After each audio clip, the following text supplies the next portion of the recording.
Hello guys, welcome to the Manhwa-kun. A story of a doctor who regressed in the past to rectify his mistakes.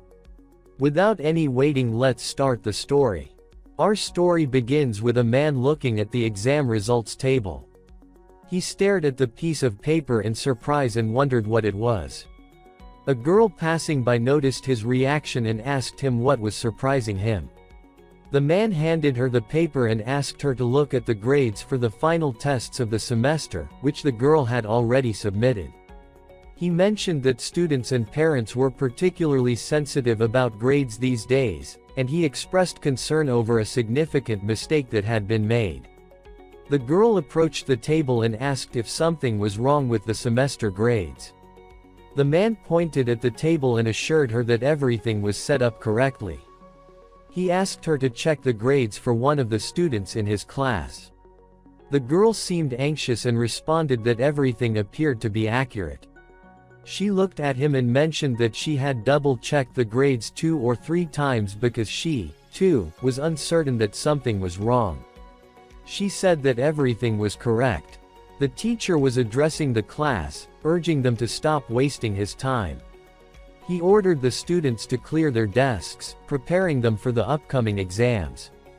The man had a menacing presence as he warned the class that anyone caught cheating would deeply regret it. Sitting at his desk, Jinhyun couldn't shake the feeling that there was something off about the exams. It seemed the questions were designed to be incredibly difficult to solve. He was struggling to keep up, filling in more and more answer boxes on the exam paper, each one more challenging than the last. Jinhyun was trying very hard. The guy filled in more and more answer boxes. The exam was difficult for him. Jinhyun looked at the paper again, and tried to concentrate on the task. The guy closed his eyes from fatigue so as not to see this horror. He thought that even on this test, he had no need to cheat. Based on the previous results of the quarterly rating, the boy stood in front of the man, while the latter scolded him harshly, and said that he thought the boy was honest, although not very smart. He was indignant that the boy would dare to do such a thing in his presence. The man's face twisted and his teeth clenched.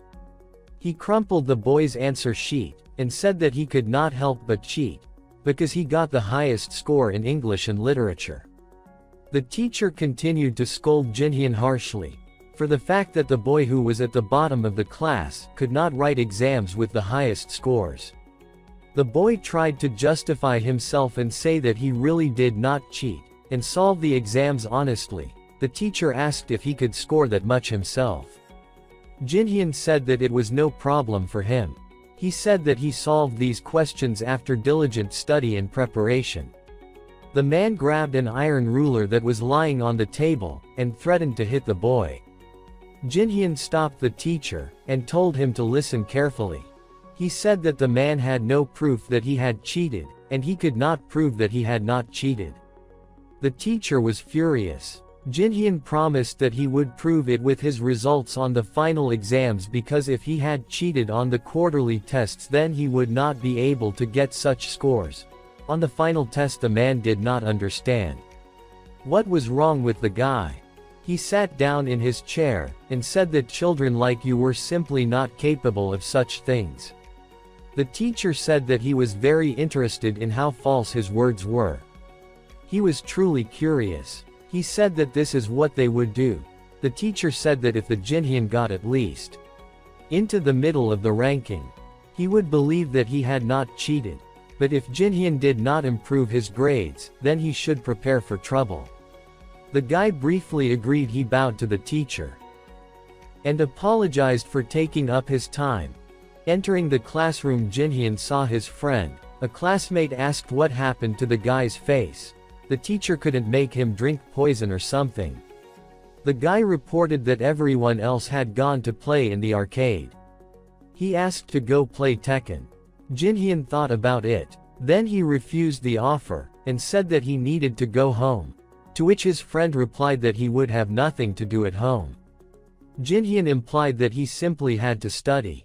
Moonjin was in complete shock from the words. He grabbed the guy by the head, and said that he was not his friend, because he used to hate studying. Jinhyun fought him off, and said that it wouldn't hurt him to start studying now, so that he wouldn't regret it. What he had done later. Outside the door, the guy advised his friend to start studying too, because he was his friend, and should give him valuable advice. Moonjin was shocked by the words. He said that Jinhyun had lucked out in the previous test. Now he is thinking that he is class president. At home, the mother looked at the result sheet.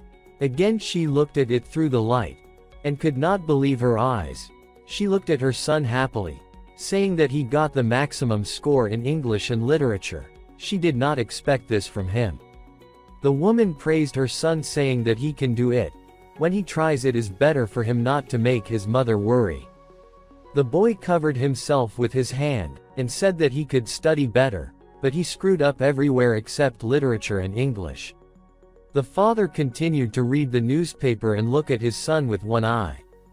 Jinhyun loudly declared that at the next exams he plans to get 100 points in other subjects too. The mother's eyes filled with tears of joy. The woman cried and said that these words make her happier. The father briefly said that he will also wait for this. Up until that moment, the story revolved around everyone's surprise at the boy's grades. These miracles evoked two reactions. He recalled the words of the teacher, who had told him that a kid from a poor family like his would never amount to anything because he was a slacker. While some people doubted him, his mother continued to rejoice. He remembered how she sat on the floor with the result sheet, crying tears of happiness as she said she believed in him. She was one of the few who supported him and embraced his transformation.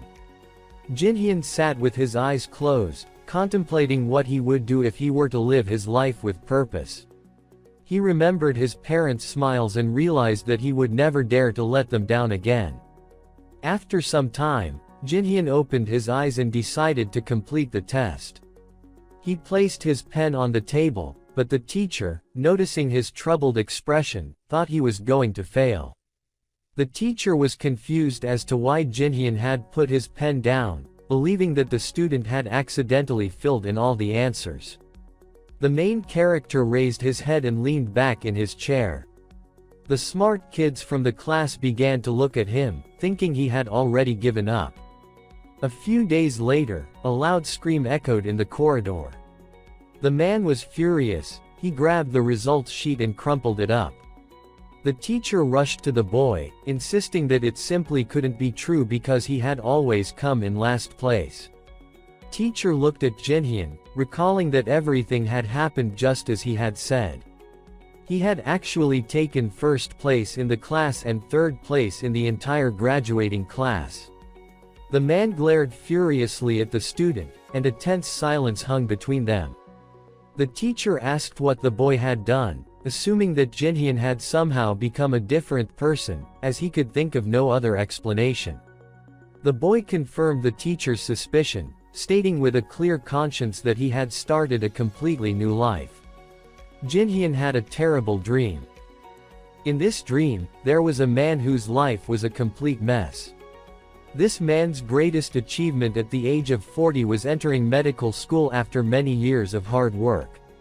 However, nothing but failures awaited him in the future. During high school, he was a target for bullies. After graduating from medical school, he chose to become a surgeon, despite barely receiving his diploma. Everyone seemed to avoid him, yet he poured all his efforts into specializing and studying to become a surgeon. The man understood that his lack of knowledge and clumsiness could potentially harm a patient in an instant. Thanks to his dedication, he got the chance to work at the best public hospital. However, despite all his skills and efforts, he was eventually fired, and the hospital he later opened went bankrupt. The girl he married after meeting on a blind date divorced him. He longed to give his love to a single mother, but she was on the brink of poverty. To make matters worse, a few days ago, he was diagnosed with terminal cancer. Kneeling on the floor, he found himself at a loss, not knowing what to do. Everything in his life seemed to be against him. All the items in the office were sealed and inventoried. The wedding photo of him and his ex-wife lay smashed on the floor. Debt collectors knocked on his door and informed him that he was in a helpless situation. They demanded he pay off his debts.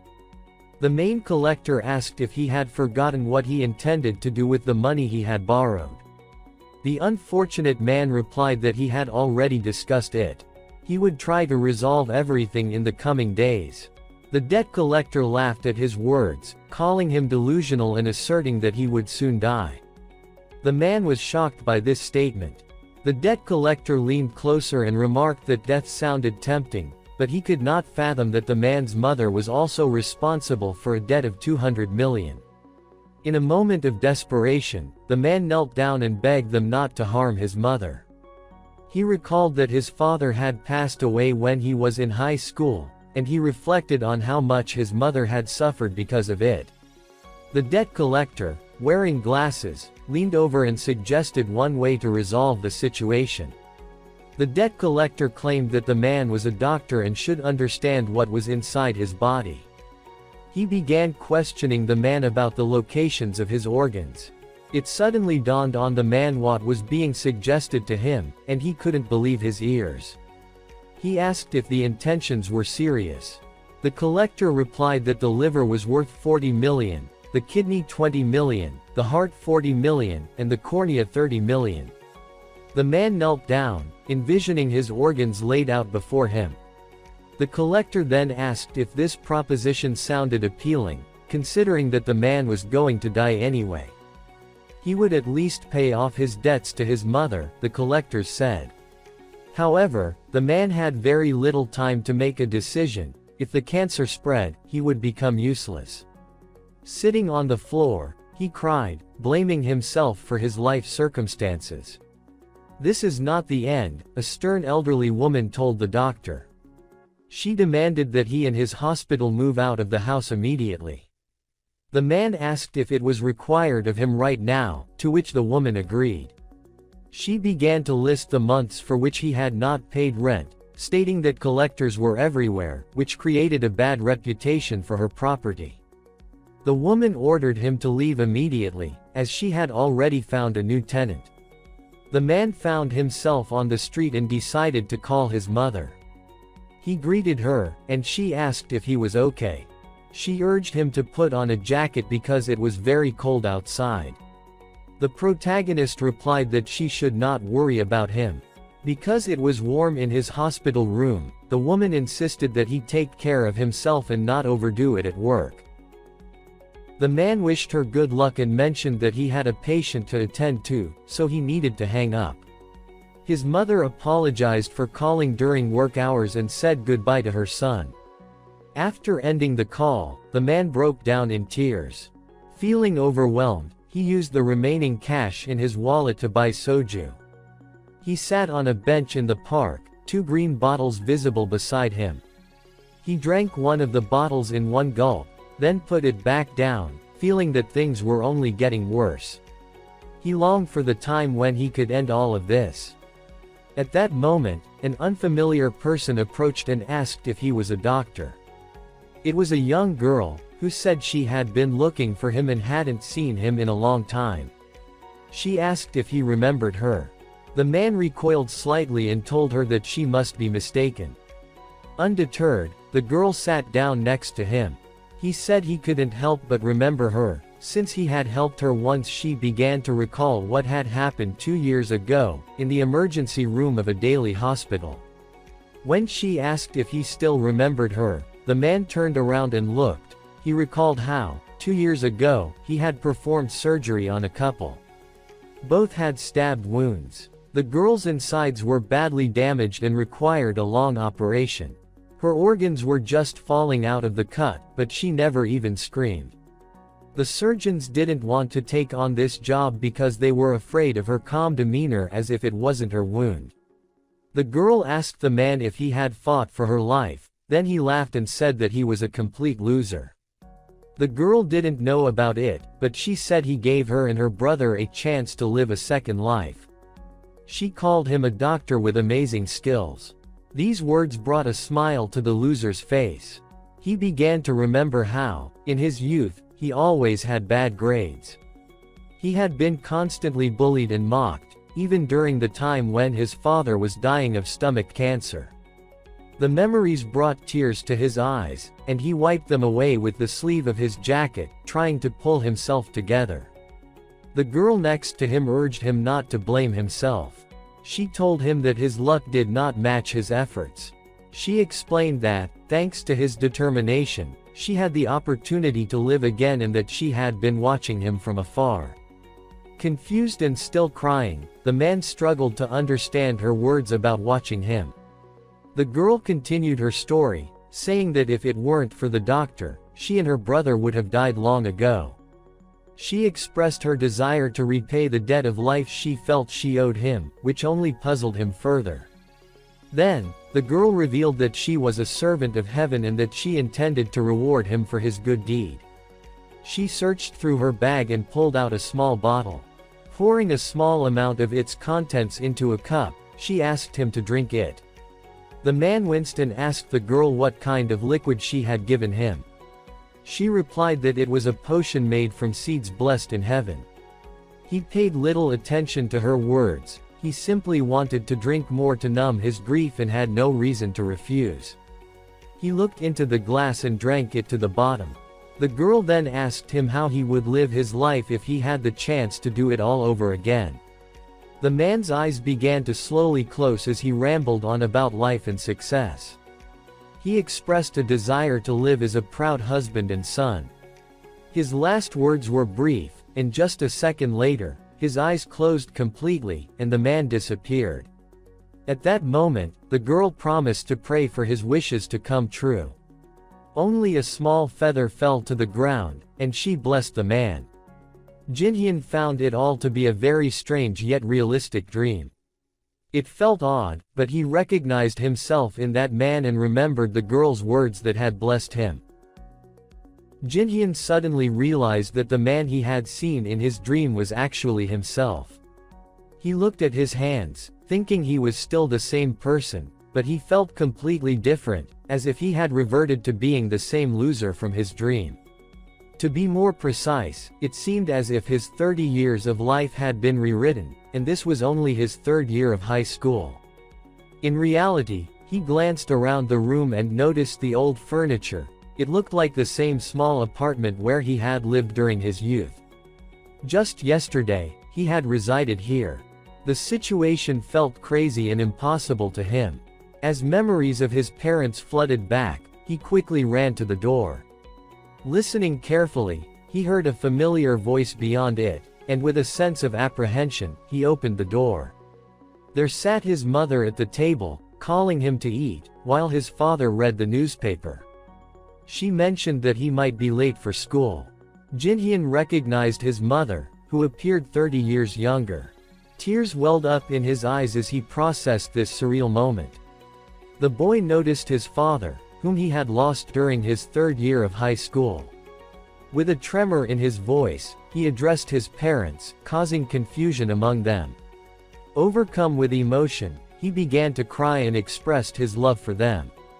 His father then inquired about the boy's health. Jinhyun decided that he would go to school by any means necessary. The school felt familiar, just like it had during his youth, and he even recognized the uniform he had put on that morning without realizing it. Glancing at the porch, he felt an eagerness to return as soon as possible. From that day forward, Jinhyun embraced a new life.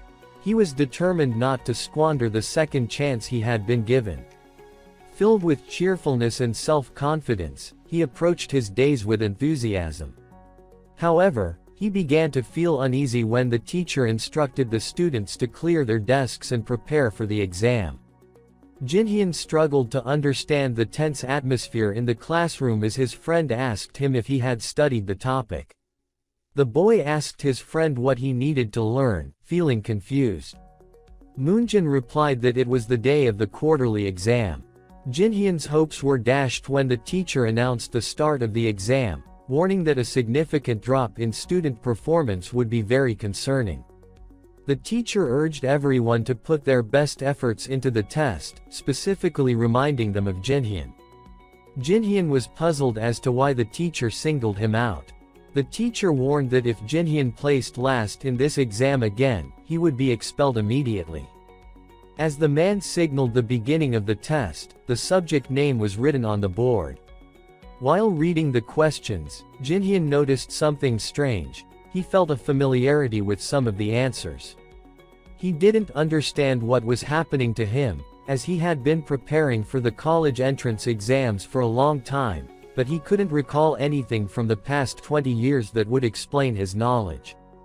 Determined, the boy decided to focus on the other 3 subjects as well. Jinhyun was struggling to understand how he was supposed to remember everything for his test. After starting his life anew, he was immediately faced with a memory exam that drove him to despair. Sitting in his room, he tried to sort through his memories, staring blankly at the wall. Meanwhile, his classmates gathered to discuss the difficulties of the exam. Moonjin called out to Jinhyun, inquiring about how his test went.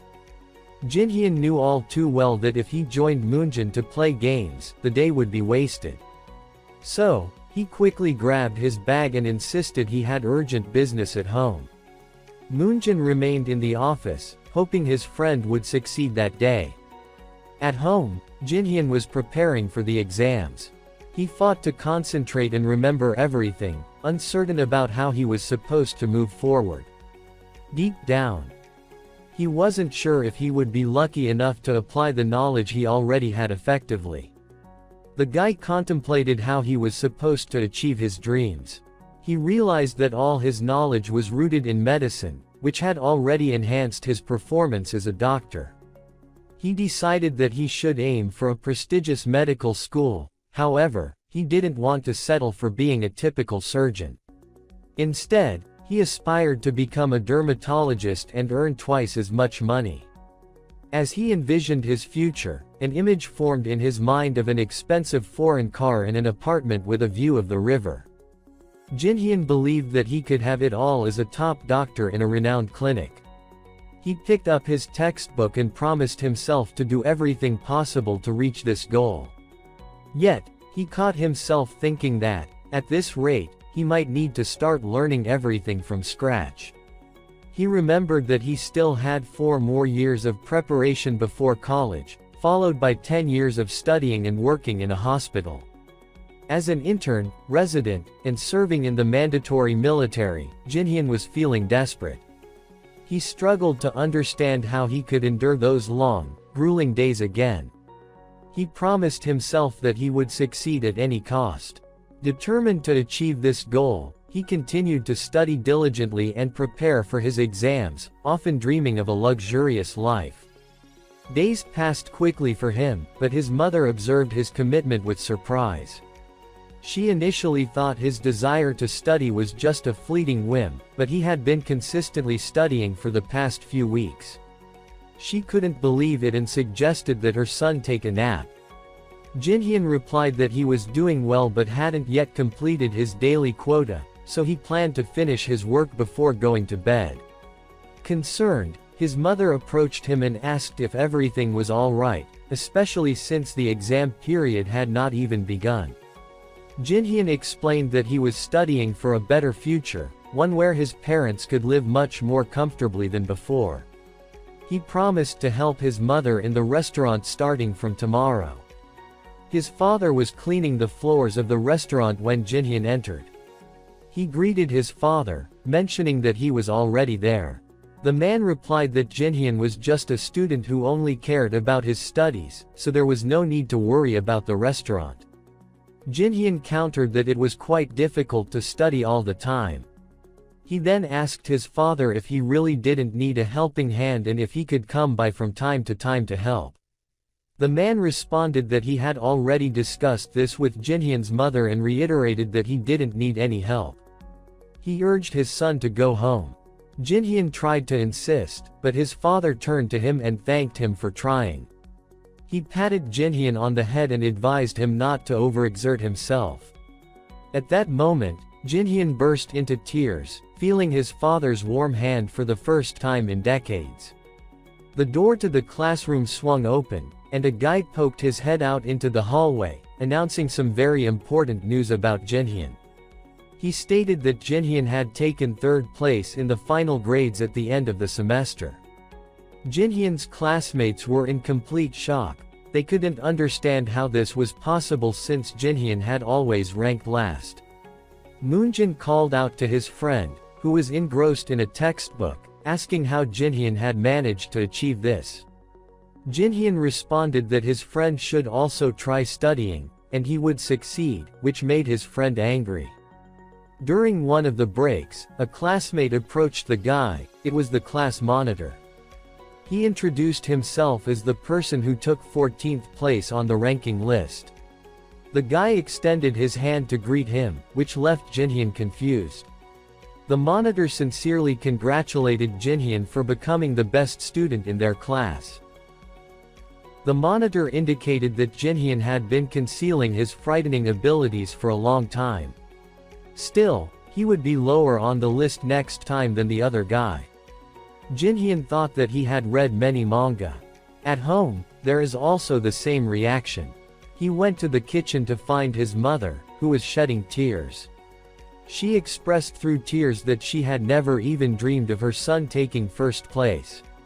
She hugged him tightly, but Jinhyun still didn't understand why she was so happy. That day, their father surprised them all by drinking too much. When he entered the apartment, he fell onto Jinhyun, and the latter asked why he drank so much. The father replied that he was celebrating with the director on such a wonderful day. A day like this called for drinks. Jinhyun mentioned that his father was in very poor health for such behavior. He couldn't remember his father ever drinking this much before. He helped his father to bed while he tossed and turned from a hangover, and then Jinhyun wished his father good night. The man called out to the other guy, asking him not to leave. He spoke modestly and briefly but still expressed his love for him. Jinhyun was surprised by this declaration. The guy responded that he accepted the sentiment and asked him to sleep peacefully before closing the door. Jinhyun found himself confused by what had just happened. He contemplated how life isn't as long as it once seemed since everything had changed so much. As time passed, summer holidays arrived, and Jinhyun was at his father and mother's restaurant. The woman asked her son to leave early that day and rest at home. In response, Jinhyun reassured his mother, telling her not to worry because he had already rested. He continued cleaning up the trash and remarked that taking a break from studying during the summer was worthwhile. His father noted that Jinhyun had grown to resemble him. This prompted his mother to express her frustration, claiming she had invested more in him. Jinhyun then asked his father for a little assistance, to which he confidently agreed. The boy mentioned that he wanted to work out at his friend's gym. He wanted to ask for permission to train in kickboxing, surprising his father. The man informed him that they trained in the director's gym. The boy had never been interested in this sport before, but Jinhyun explained that when he entered high school, he would need to be more resilient, so he wanted to start training now. His father was incredibly happy that his son was reasoning like an adult and promised to talk to the director that evening. When the director saw Jinhyun, he was pleased to see him.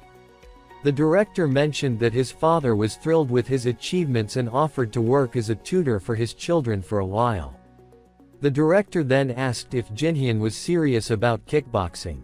Jinhyun replied that he wanted to improve his endurance and emphasized that he aimed to train for real fights.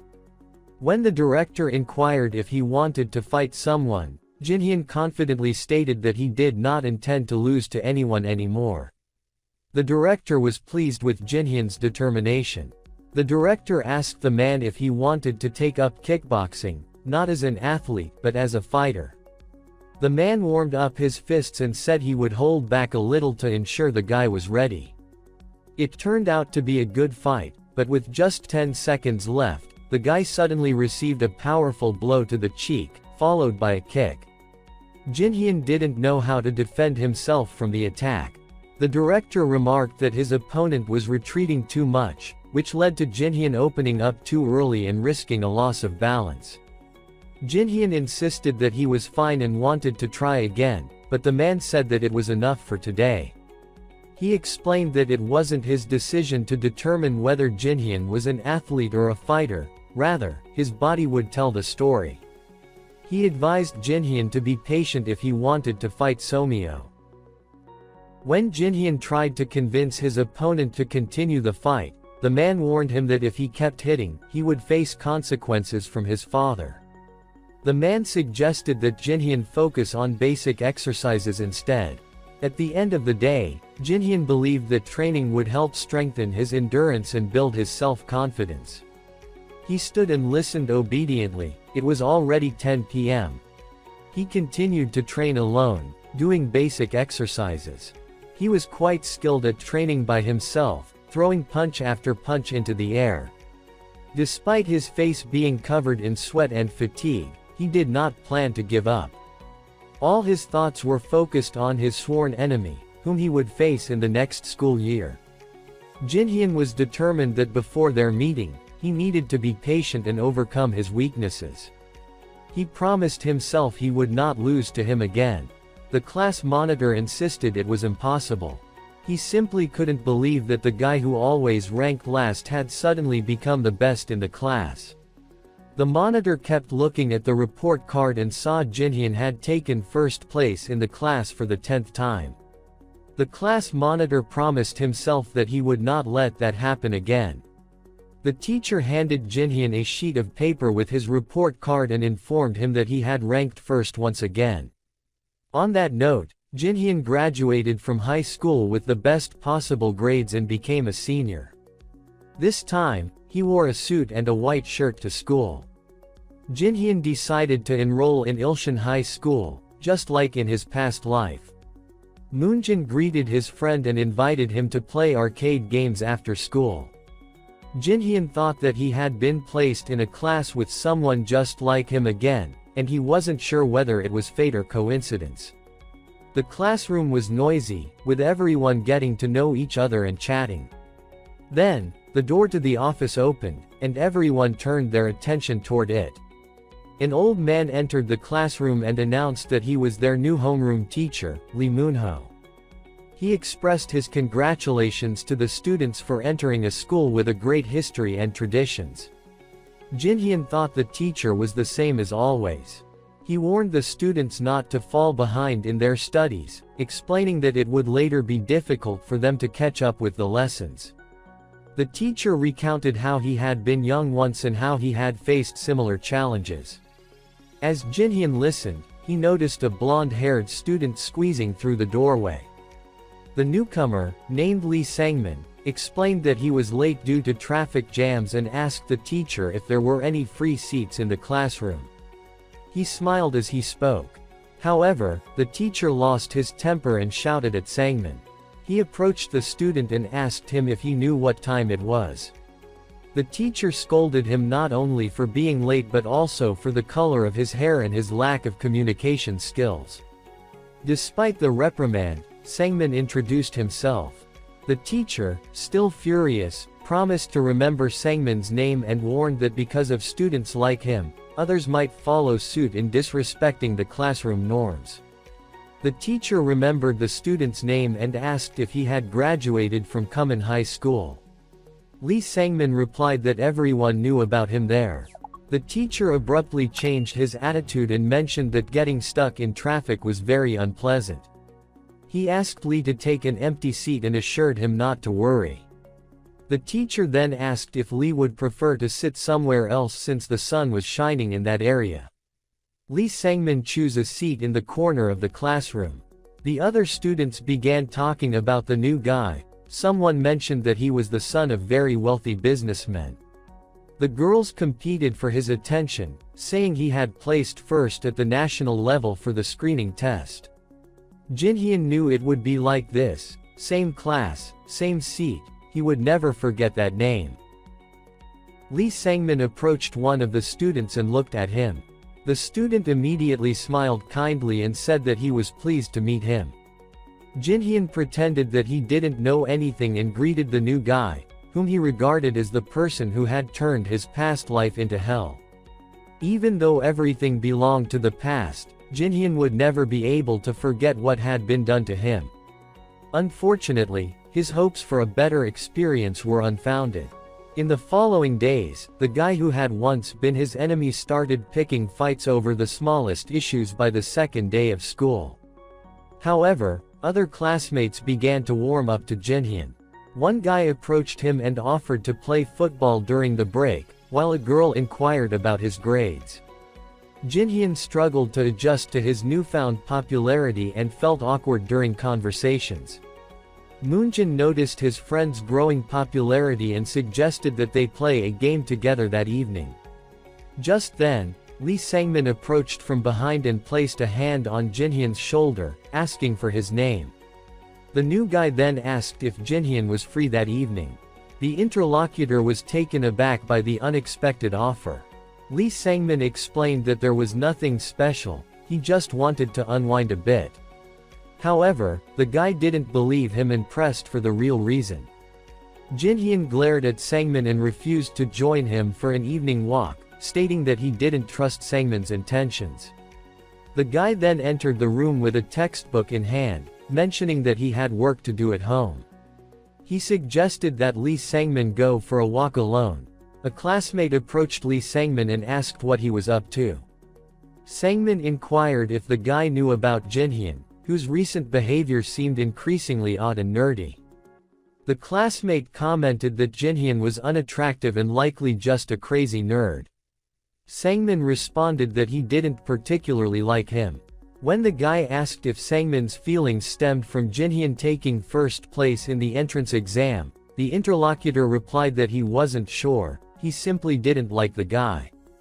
The classmate suggested beating up Jinhyun for being too impudent. Lee Sangmin seemed to like the idea. The guy said that it shouldn't be done at school since he was number one, and it wouldn't be nice if they raised a hand to him here. Lee Sangmin suggested keeping an eye on his surroundings, it would be better that way. Chulwoo pulled his new friend aside. He pointed at Moonjin and said that the guy was his best friend. Lee Sangmin already knew him. He thought he was short and said that he didn't know much about fighting. He suggested that Chulwoo talk to the guy alone. The classmate stood and looked at Moonjin, thinking that he was a pathetic bastard, and his friend himself had branded him as a target. The guy didn't understand why they were looking at him so menacingly. Jinhyun was sitting at home and preparing for his exams. The guy realized that he had been wasting his time year after year, so he needed to work as hard as possible. He realized that with high school subjects, it would be increasingly difficult to maintain his current level. Mom came up to the guy from behind and suggested that he take a rest, to which Jinhyun asked her to go to bed first and not to worry about him. In his head, Jinhyun was already aiming for the National Academy of Medicine. He knew that to get in, he would have to study harder than ever. Jinhyun entered the classroom and walked through the cluster of his classmates to his desk. He couldn't help but think about Moonjin, who was absent from class. Despite having difficulties with his studies, Moonjin had never skipped school before. Back when this all started, phones weren't as standard, so Jinhyun decided to wait for him to show up. As the teacher conducted the lesson, the break began, and classmates chatted among themselves. Suddenly, Moonjin passed in front of Jinhyun. He stopped and asked where Jinhyun had been. Since Moonjin had his back turned, Jinhyun noticed something strange about his face. He reached out and grabbed Moonjin by the shoulder, attempting to turn him around.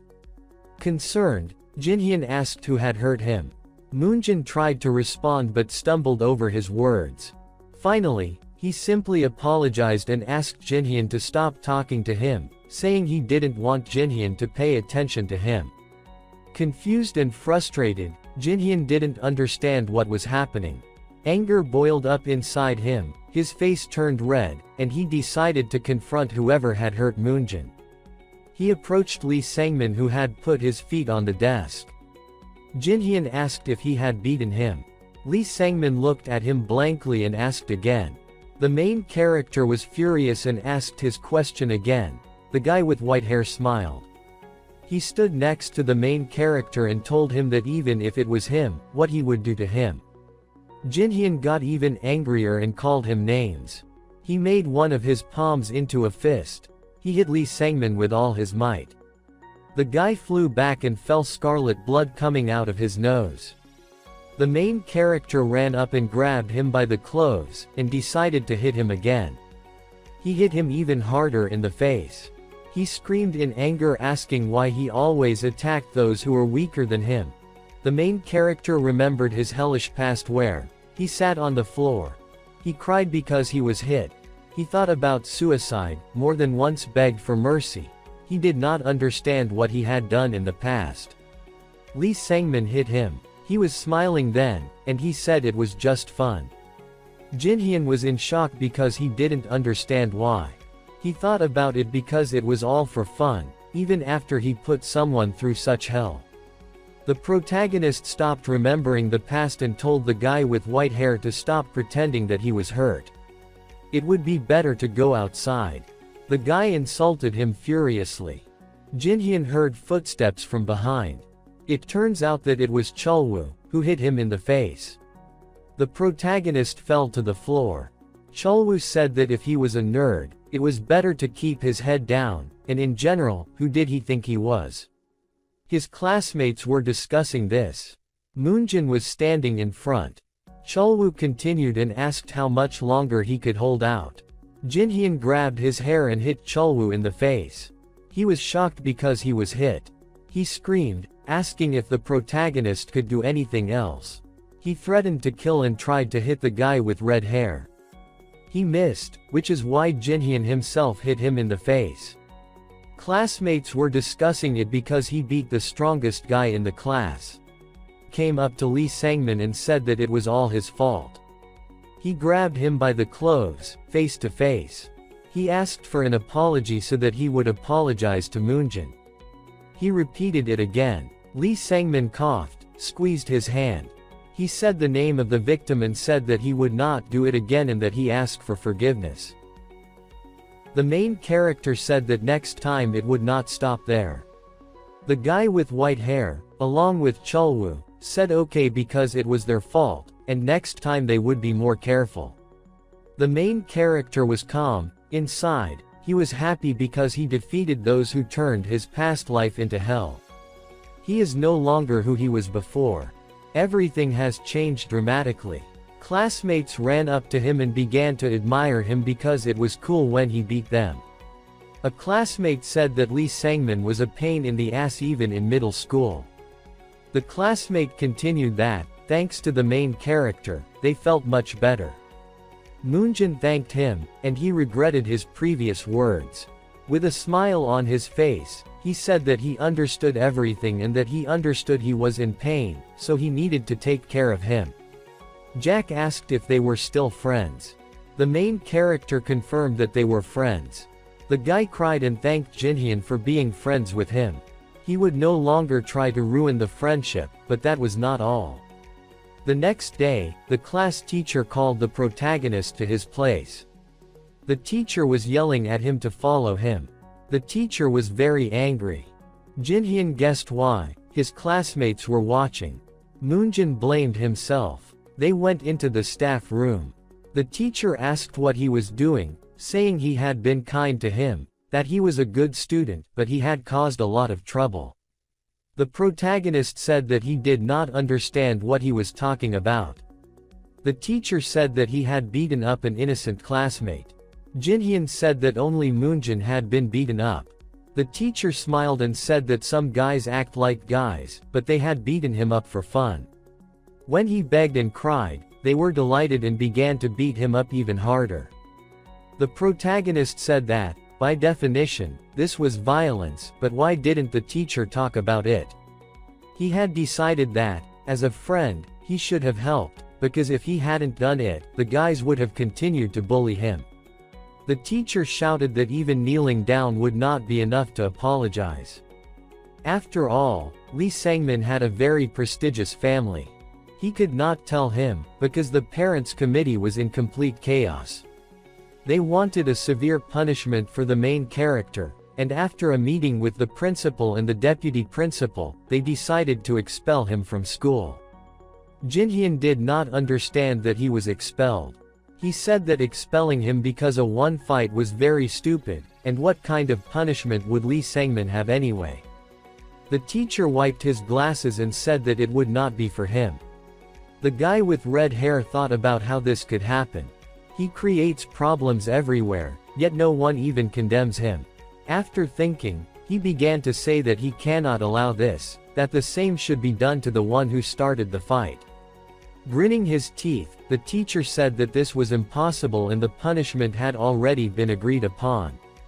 Jinhyun began to explain that the school rules say that whoever started the fight will be forced to do volunteer work, and also when they try to bully or deliberately cause harm, the culprit must be expelled or punished. The only one here who should be expelled is Lee Sangmin. The teacher started yelling at him, asking how dare he lecture him and be rude to him. No matter what he does, he will be expelled anyway. Suddenly, someone near the door asked them to stop. It was Lee Sangmin. He asked the teacher to stop. The teacher was shocked, and the guy with white hair explained that since he was also at fault, they could just drop the question. Then he asked not to worry, since he was the one who started the fight and he was the only one who should be expelled. He continued that it was normal for friends to quarrel with each other. Jinhyun was wondering what he was up to. The guy with white hair continued that it was a normal quarrel between friends, so there was no need to worry about it. The teacher said that he understood and asked them to return to class. Both guys left the teacher's room. The protagonist stopped him, taking him by the shoulders.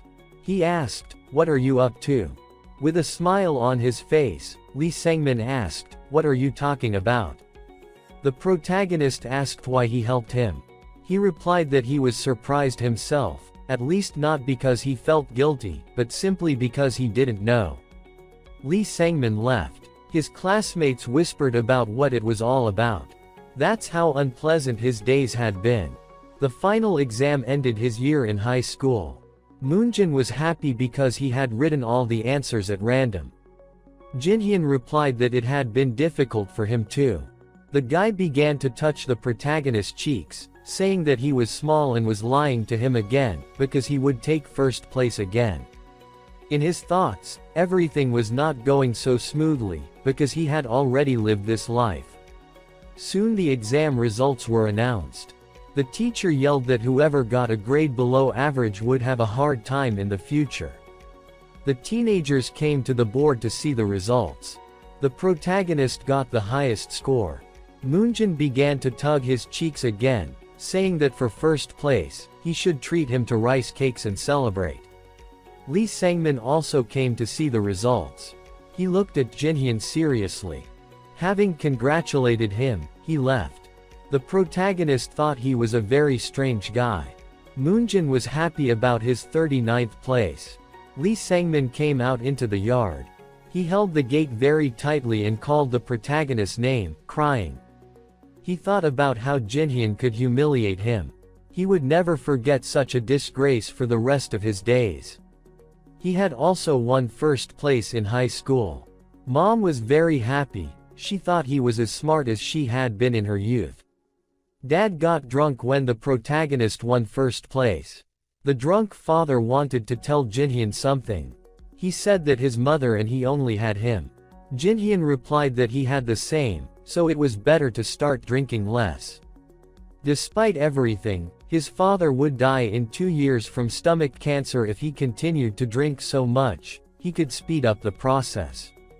The protagonist thought that the time had come and that he needed to do it right now. He wanted to ask one favor. Dad fell asleep, so he decided to tell him tomorrow. Mom asked how Dad's stomach was at lunch. He was sick because he drank a lot.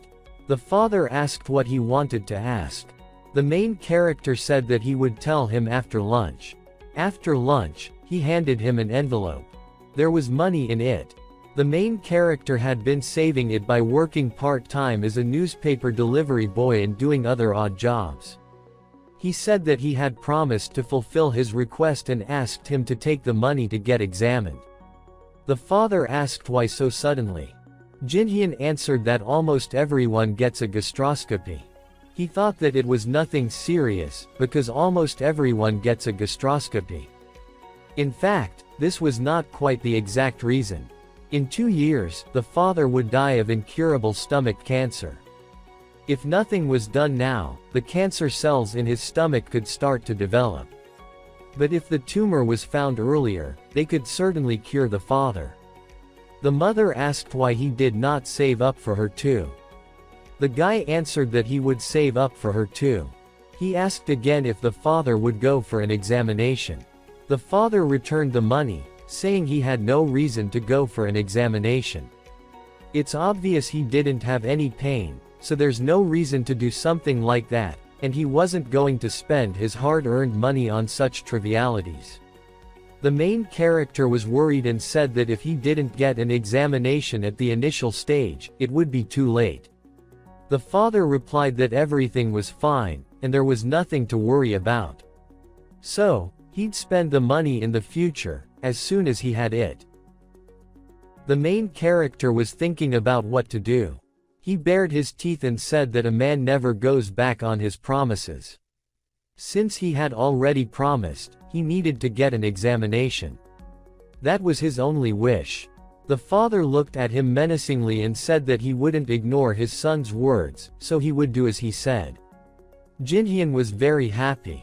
He went to make an appointment for his father. The father gave him the money and said that he would pay for it himself. The main character agreed. He left. Mom said that he should be happy because his son was good. The father was of a different opinion, saying that the child was stupid because he didn't understand the first time. Jinhyun called the hospital and made an appointment for a gastroscopy at 2 p.m. He hung up. The protagonist was thinking that after all, the disease could have progressed significantly. After all, the father drinks a lot, so the tumor could start growing. It was already night. The mother came to her son and asked what he was doing so late. On the day of the gastroscopy, the father went for an examination. Jinhyun also wanted to go, but he could not miss school. In fact, it should be an early stage, the protagonist thought, an early stage that could be cured with an operation. The teacher was teaching a lesson when suddenly Jinhyun apologized to him and ran away. The teacher yelled that he could not just leave until the class meeting was over. The protagonist quickly walked home. He burst into the house and asked his mother, "How was my father?" Then he asked about the results. The mother wanted to say, but in the end, she mumbled. He asked again. The father came up and said that they were completely fine. The doctors said that an inflammatory process had simply begun. The protagonist was completely disappointed. The father asked what was wrong with him. The son thanked him for going for an examination. The parents did not understand. Jinhyun went out into the street in a bad mood. He had in his mind that his father would die in 2 years from an incurable disease. There were only 2 options. He roughly understood how they checked him. He had to find out what really happened. The main character went to the hospital. He went to the reception desk, where the girl was. She asked what his health complaints were and if he came to get a diagnosis, he needed to sign up. Jinhyun greeted her and said he wanted to check the results of his father's examination. The father had been examined 2 hours ago. The girl stroked the guy's hair and said that the doctor had informed the father of the results and that he shouldn't worry.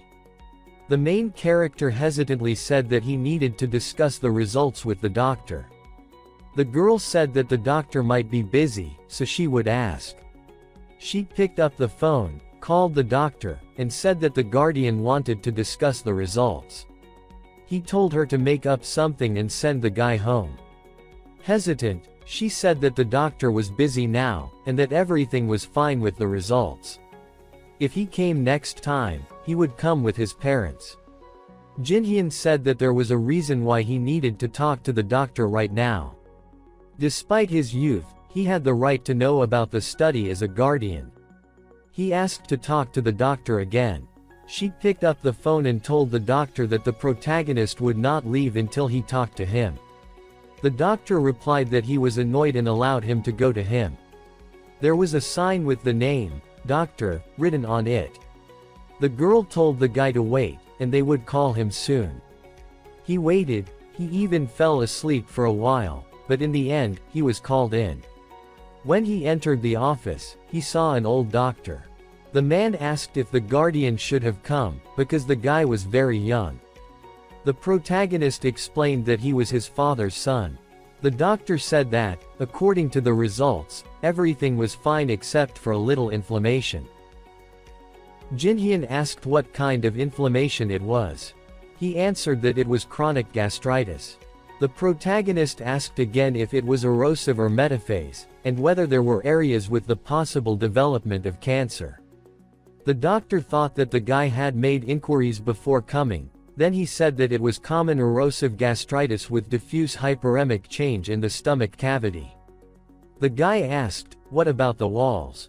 The doctor began to doubt whether he had examined this area carefully. Jinhyun continued, "Were there any cases of bleeding or atypical stomach walls visible?" Doubting, the doctor answered that there were none. The protagonist asked to check the gastroscopy photos in his presence. The doctor began to yell that this was impossible because he was holding up others. Jinhyun began to insist that he should still let him look at the photos. The man called the next patient. The nurse came and said that he needed to meet with the next patient.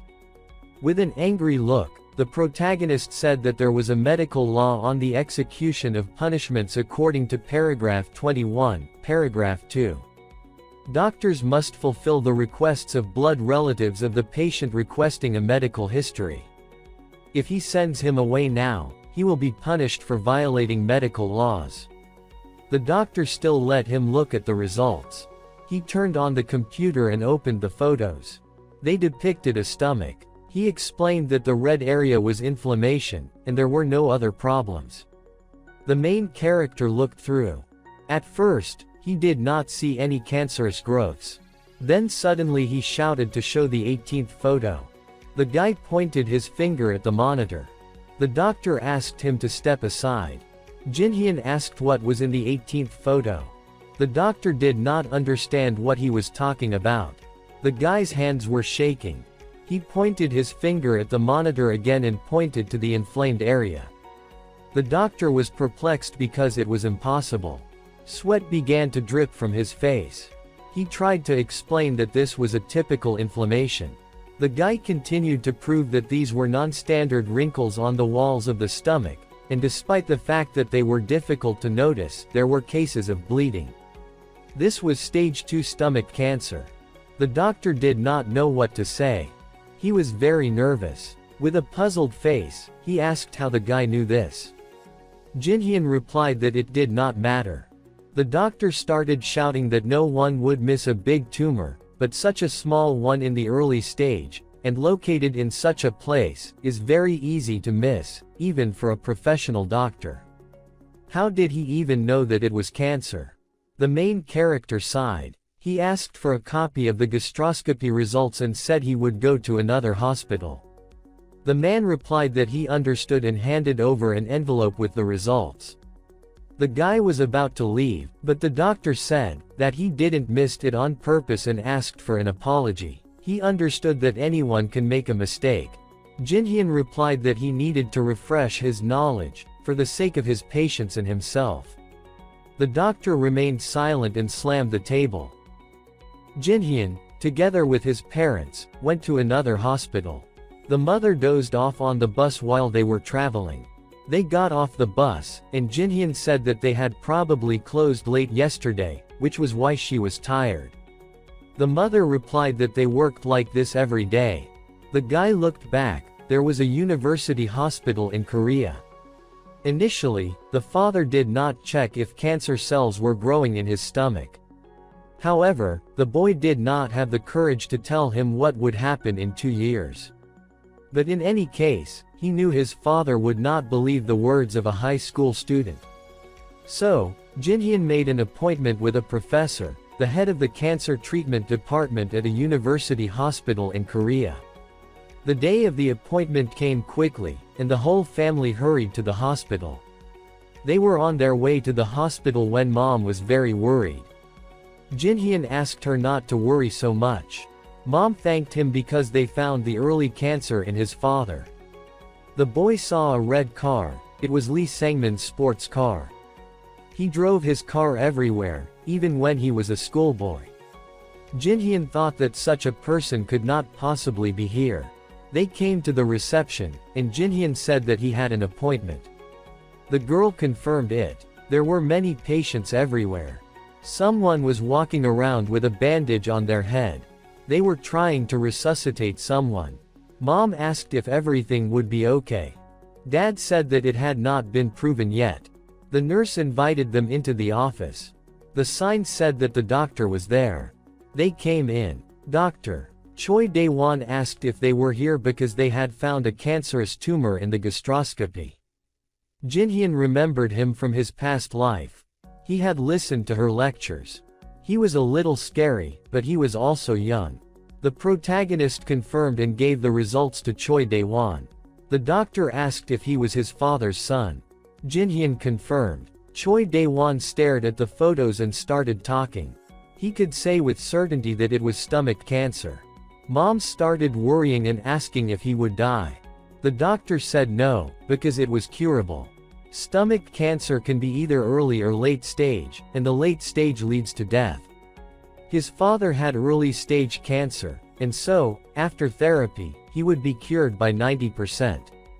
Mom was beaming with happiness. The doctor said that the tumor was extremely small, so it should not have shown any symptoms yet. He also asked why they decided to undergo a gastroscopy.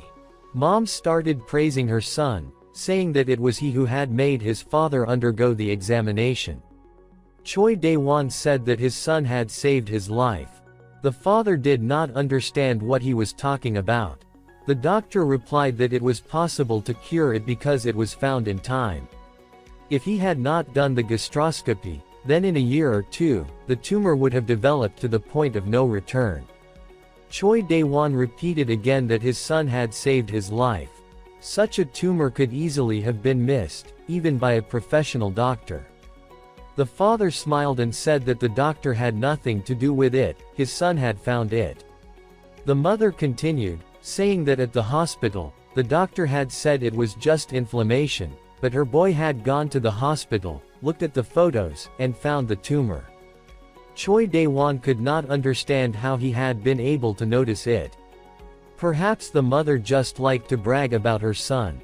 In any case, they needed to undergo therapy. This was the most difficult part. Treatment was possible, but the tumor was located in a rather hard-to-reach place. The doctor believed that the stomach itself should be removed. The father was in a panic because the tumor was so small, and now they were talking about removing the stomach right away. The doctor replied that, according to the anatomy of the stomach, the tumor was localized in a specific area that required the removal of the stomach. The father asked about the side effects. The guy was embarrassed. The professor touched his temple with his fingers. The hero clasped his hands and he said that if you use an endoscope then there is no need to cut the intestines, and there will be no major side effects. He believes the result of the operation will be as good as when cutting out part of the stomach. Raised an eyebrow and agreed. Right, however, using an endoscope is only possible when the tumor is not very deep. If we talk about the results of his father's gastroscopy, the tumor is located in the gastric folds, which suggests a high probability of tumor cells penetrating the membrane. The man sighed tiredly, wondering why he was saying all this. He didn't understand anything anyway. He shuddered. The guy said that the folds themselves were quite small, and the tumor was still very small. Everyone looked at the young man in surprise. He said that, therefore, he believed the tumor had no opportunity to penetrate further into the membrane. How about checking the depth with ultrasound and trying to start treatment? He added that if it hadn't penetrated too deep, they could try to remove it completely later. The professor was perplexed and asked where the schoolboy had gotten such knowledge of medicine. The guy touched his neck with his hand and answered that, before going to the hospital, he had studied some material on his own. He apologized if he had been too critical. The man put his hands to his chin, thinking. Such a decision could not be made based only on books. He would expect to hear these words from a doctor who specializes in treating stomach cancer. He asked, "You studied on your own?" The mother patted the boy on the head and said he was as smart as his mother when he got serious about studying. He went from last place to first place in just 1 or 2 months. The father proudly noted that he had told her it wasn't like that, and Jinhyun had worked hard for it. The woman angrily exclaimed, "What did he say?" The guy asked them to calm down. The professor frowned, closed his eyes, and thought that it was impossible. No matter how smart he was, he said that, in any case, he agreed with his words, and as the guy advised, they would put the man in the hospital. The father thanked the professor, and then everything went well. After hospitalization, his father underwent many examinations. Fortunately, the tumor had not penetrated deeper, so he was able to receive treatment without needing a gastric removal. In operating room number 2, the hero and his mother sat on the couch, anxiously awaiting the end of the operation. The woman looked at her son and put her hand on his chest, asking if his father would be okay. He said, "Of course. No need to worry." He looked at his watch and thought that 2 hours had already passed. He thought that the probability of success was high, but since it was his father, he was still worried. At that time, the professor came out. The woman rushed to him and asked what was wrong with her husband. Everything went well, the professor smiled. Tears appeared in her eyes. He said that they had succeeded, and there was no need to worry anymore. The guy and his mother bowed. The woman thanked the doctor, and the professor said, "Thank you to Jinhyun." He was surprised. The man put his hand on his shoulder and told him not to pay attention. Nothing. His father's rehabilitation went well without any problems. Jinhyun sat by his father's bed and asked how he was, wondering if something was bothering him. The man sat up and said that he was fine, and since he had almost recovered, it was time for the guy to stop coming to the hospital so often. The hero objected. Although it was better than cutting out his stomach, his body still needed care until he fully recovered. The guy smiled happily and said that since he could study here, he didn't have to worry about him. The man sighed and said, "Stubborn child. Just like me." The professor approached them, looked at the hero's father, and asked if he had stomach pain. He replied that everything was fine. The doctor said with a smile, "The latest ultrasound results show that everything is clean. As long as he has regular checkups, he will recover without problems." The professor suddenly turned to the guy. Jinhyun looked at him timidly. The professor asked for his advice on treatment. "You really learned everything from books?" The hero said hesitantly, "Well, yes, that's right." Choi Dae-won put his hand to his chin, thinking. He said that Jinhyun was a genius who had surpassed his age. That was the only answer. He leaned over to the guy and asked, "Are you a student? I've heard that you're the best in your class. What university are you planning to go to?" The guy blushed and replied, "I'm thinking about going to Korea University." The man was surprised. He approached him and asked, "What about your direction?" The hero replied, "I'm thinking about entering the medical faculty." The professor looked at him seriously and asked, "Is that so?" He put his hand on Jinhyun's shoulder and said, "Since that's the case, you should enter the medical school at Korea University. Smile and become my student." The guy exclaimed in confusion, "Sorry." The professor laughed. "Why, is it really that difficult?" The hero shook his head. "No, not that it's too difficult. Just suddenly." The man said that he believed Jinhyun would become an outstanding doctor who would save many lives. He turned away, getting ready to leave. "As soon as you enter the medical school at Korea University, you should immediately find me." The hero pressed his lips together, thinking about becoming his student. He knew it wouldn't be easy to find a common language with the professor, but the professor would personally teach the same specialization as him. The father looked at his son questioningly and said, "He seems like a good professor." He asked if you didn't like something, but he thought his son would become a doctor who would save people's lives, just like Choi Dae-won. The guy looked up and answered, "It's good, but I'm thinking about another direction." The man was surprised. Like what? What direction? Jin-hyun remembered how the doctor had run in, shouting that he should quickly help a patient in critical condition. He thought of a doctor who saves lives, a doctor who lives for others. The path he had strived for in his past life eventually coming to a terrible end. He wanted to live a different life. He smiled slightly and said, "I want to choose." He looked straight ahead. Dermatology. The hero stood in the hallway, stretching. He raised his arm and leaned to the side, thinking that studying in such an uncomfortable position was really bad for his back. He heard a noise in the hall. The guy peeked around the corner, wondering if someone was fighting there. He leaned against the wall, thinking it might be Lee Sang-min, at a time like this. Lee Sang-min frowned. Jin-hyun turned his head, wondering who was standing next to him. He looked serious, and the man was saying something to the guy in a raised voice. The hero thought they might be relatives, maybe brothers.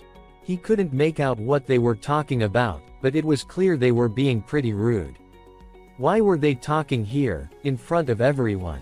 Jin-hyun froze. His eyes widened as he saw the man hit Lee Sang-min in the face.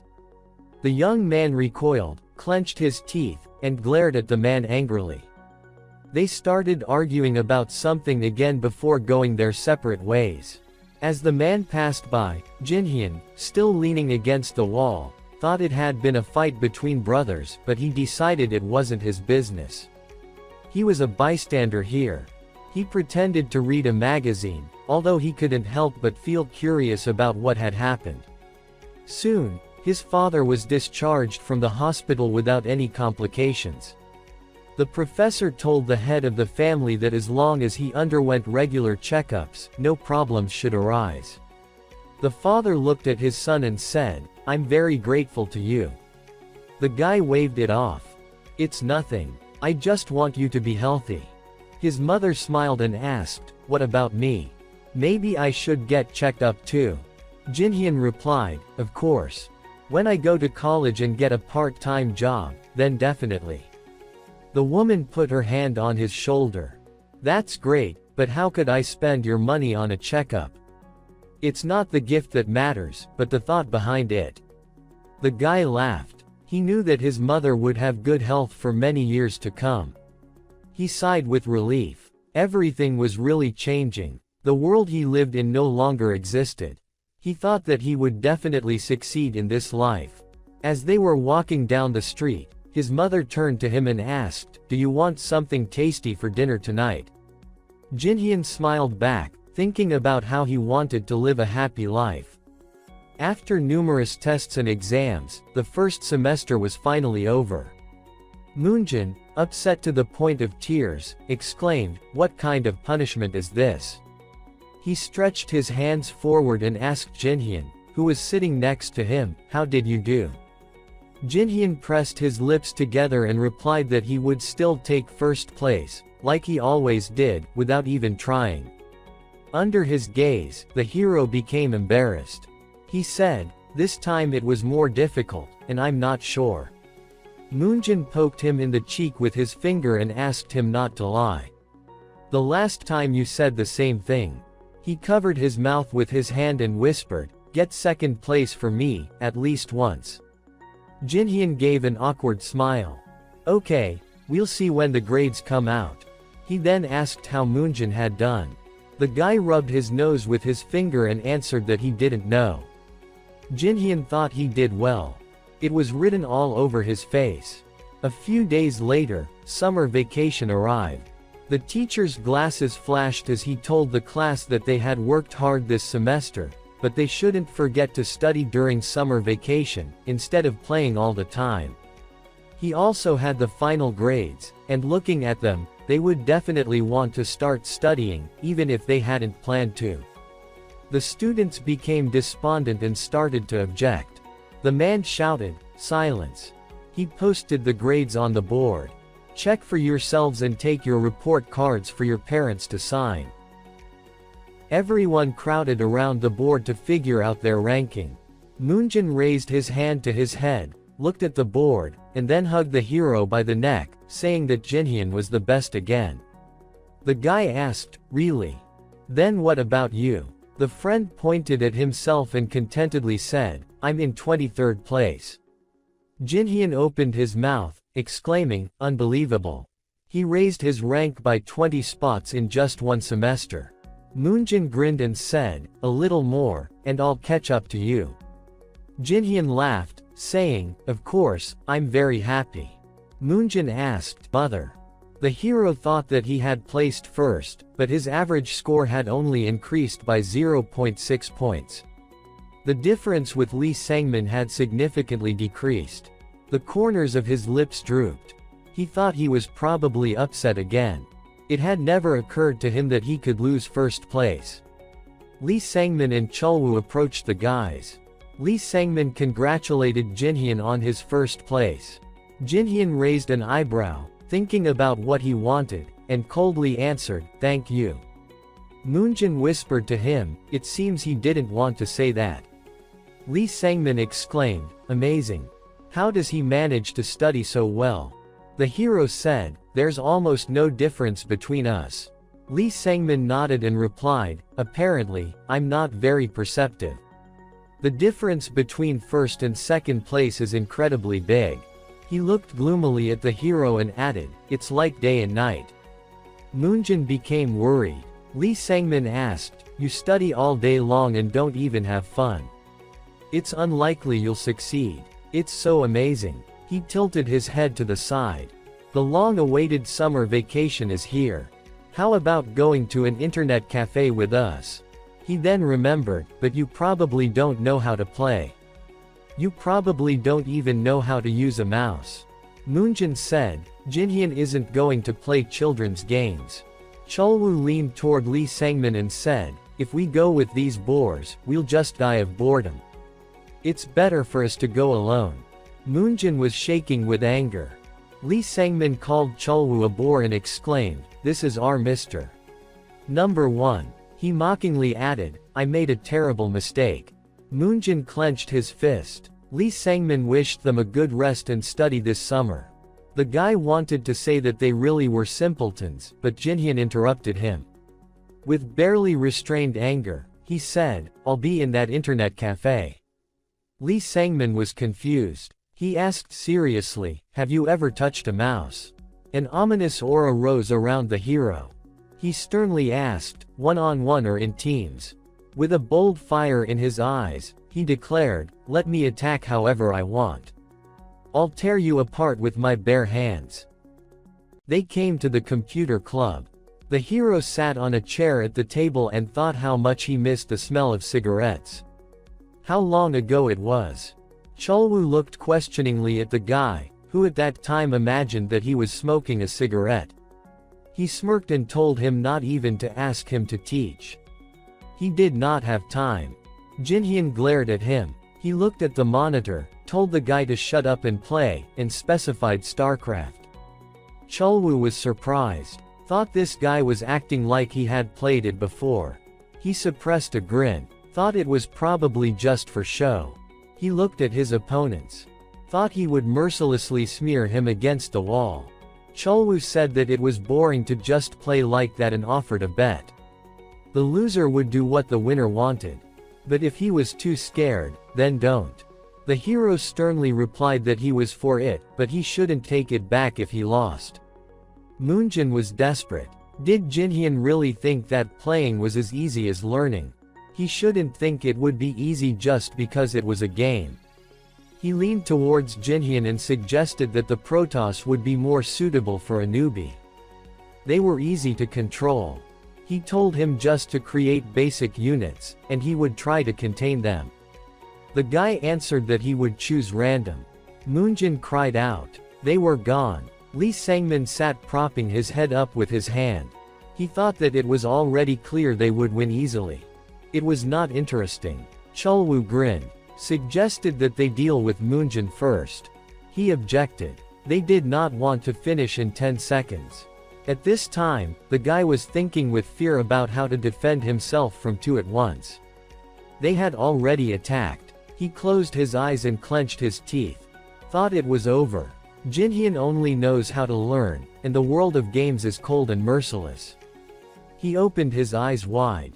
He looked at the screen with excitement. They were winning. He glanced at Jinhyun. Their opponents were perplexed. Why were they losing? Jinhyun seriously commanded Moonjin that Lee Sangmin's base was at 3 o'clock. He wanted to object but then understood everything. Jinhyun concentrated on the monitor. A vein swelled on Chulwoo's face. Moonjin was completely exhausted. Lee Sangmin's face was tense. Moonjin tried to calm his ragged breathing. He screamed. They won. He fell to the floor. Chulwoo gritted his teeth. He screamed angrily. It was just a warm-up. One more round. Jinhyun smiled. Answered great. As much as he wants. Moonjin opened his mouth in surprise. Asked where he learned to play StarCraft. The hero answered that he played a little before. He was embarrassed. Moonjin could not believe it. Someone who played a little couldn't have such skills. It was true. Jinhyun played sometimes in the past. For 10 years. In the past, he failed the college entrance exam 4 times. It was his way to relax. He thought it seemed that after all these years, his skills had not rusted. His record in the past was 3,500 wins and 700 losses. The guy squeezed the computer mouse in his hand. Thought that it didn't matter. A drop of sweat was running down Chulwoo's face. He asked if they were losing again. Jinhyun reminded him of the bet. Asked if he wanted to take back his words. A shadow fell on Chulwoo's eyes. Lee Sangmin stood up. Jinhyun called out. He frowned and suggested another round. The hero wondered why they were so worried. They just wanted to beat him. But answered, of course, okay. He looked at the screen. I was shocked about the trade. He reached for the mouse. Though it looks like he really doesn't want to lose. He smiled. Thought that luck was not on Lee Sangmin's side. Chulwoo was furious. They lost again. He glared at Jinhyun. Thought all these days he wasn't just studying. He knows how to fight and play. How is this possible? The hero sat humming a melody to himself. Chulwoo sat with a puzzled look. He thought, is he a Terminator? Maybe he is living a second life. The hero smiled at him contentedly. Reminded him of the bet. Said that he was sure he would not take his words back. Chulwoo asked what he wanted. He froze when he heard a request to stop taking money from children, at least in their class. Chulwoo stood up and shouted who he was to meddle in other people's business. His patience had a limit. He suddenly felt a hand on his shoulder. Lee Sangmin looked at him and said okay, they'll do everything. Chulwoo waved his hand and asked why. He replied that a deal was a deal, and it wasn't very nice to bully his classmates. He tried to object. The guy looked at him with a serious expression and asked him just to do as he said this time. Chulwoo was shocked. Jinhyun raised an eyebrow, and Lee Sangmin said that he hoped these weren't empty words. The guy replied yes. He could trust him. The hero made a displeased face. Lee Sangmin nervously asked what was wrong with his face. He didn't remember doing anything bad lately. The guy thought with annoyance he was right. Lee Sangmin suddenly suggested playing in reality. Jinhyun crossed his arms over his chest and asked again to play in reality. What did that mean? Lee Sangmin added that maybe it was too much for him. Moonjin, standing next to the hero, was horrified. The guy asked if Jinhyun knew how to drink. Moonjin hid behind his friend. Said that they were underage. Lee Sangmin asked so that's too much. Jinhyun thought he really just wanted to win for once. He's always been a competitive person. He thought, surprisingly, this guy was too nice. Chulwoo smirked and told his friend that he shouldn't drink. He'll pass out after the first glass. Suggested going together. Lee Sangmin agreed. He was right. It was too much for them. They looked at Jinhyun in surprise. He asked if he was paying. Jinhyun confidently asked if he was paying for the drinks. He gave him a thumbs up. Added that he prefers soju. The one with the red caps. Lee Sangmin leaned over to him. Asked if nothing was going to happen to him. Stop acting tough because if he passes out after a shot, it will be a problem for them, too. Moonjin said in fear, right, they are underage. Suggested Play saying something else.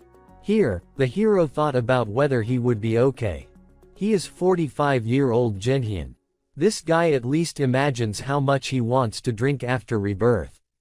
He clenched his fist. He asked enthusiastically, and of course, Sangmin would pay for them. Moonjin thought with horror that Jinhyun was not listening to him at all. Honestly, after that, he does not remember anything else. At first, they drank a large amount of alcohol. The rest, except for Lee Sangmin and him, passed out almost immediately. The only thing he remembers in this absolute chaos is a memory that appears in his thoughts when he is sick. Someone approached the main character lying on the floor. The man pursed his lips. Jinhyun was lying face down on the floor. The man stretched his lips into a grin. The protagonist thought that the bastard had defeated him. Jinhyun suddenly jumped up in bed. He looked down and thought about what and where. Lee Sangmin came to him and asked if he was awake and how his head was. The protagonist looked at him and asked where he was and why he was here. The guy replied that he lived here and offered him some meat. The protagonist picked up a glass and asked what happened.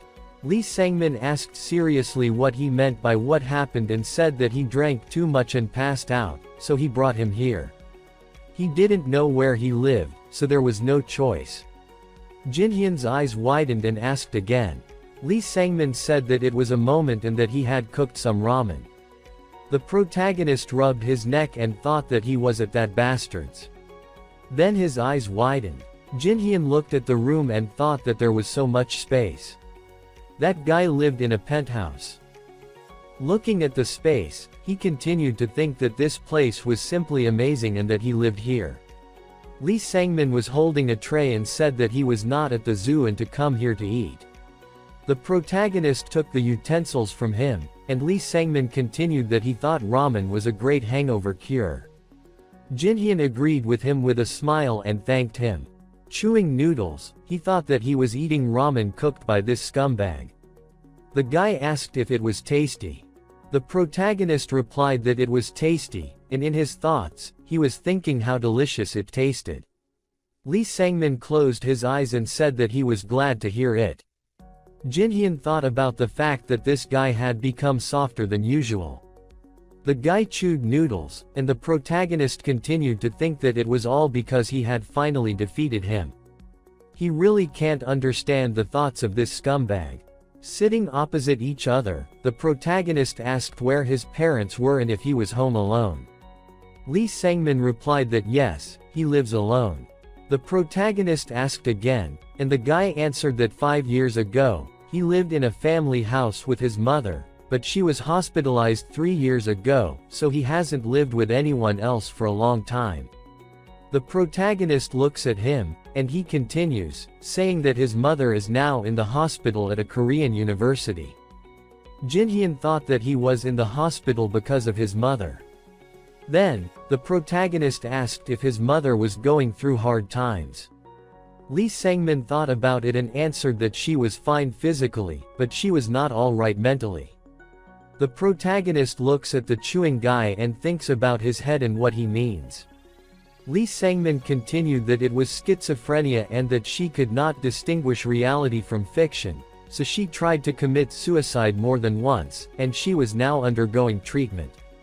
The protagonist's eyes widened in shock. Then he cupped his mouth, met the guy's gaze, and opened his mouth. He asked if it was hard to be alone all the time. Lee Sangmin looked down and said that, yes, he was a little lonely, but even if he went to the family home, he wouldn't be very welcome there. The protagonist pursed his lips. He looked at the guy and thought that he was talking like he didn't belong there and that he thought he knew why he was such a jerk.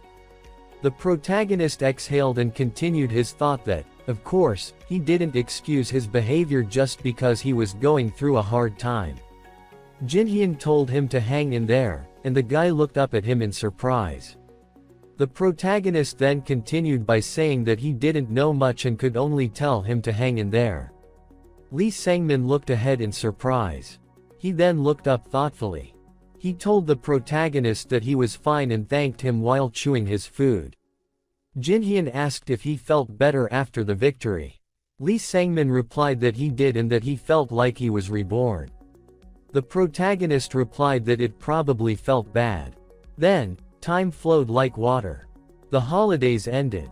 They passed many exams, and the next ones began, and so it was repeated over and over again. He was still competitive with Lee Sangmin.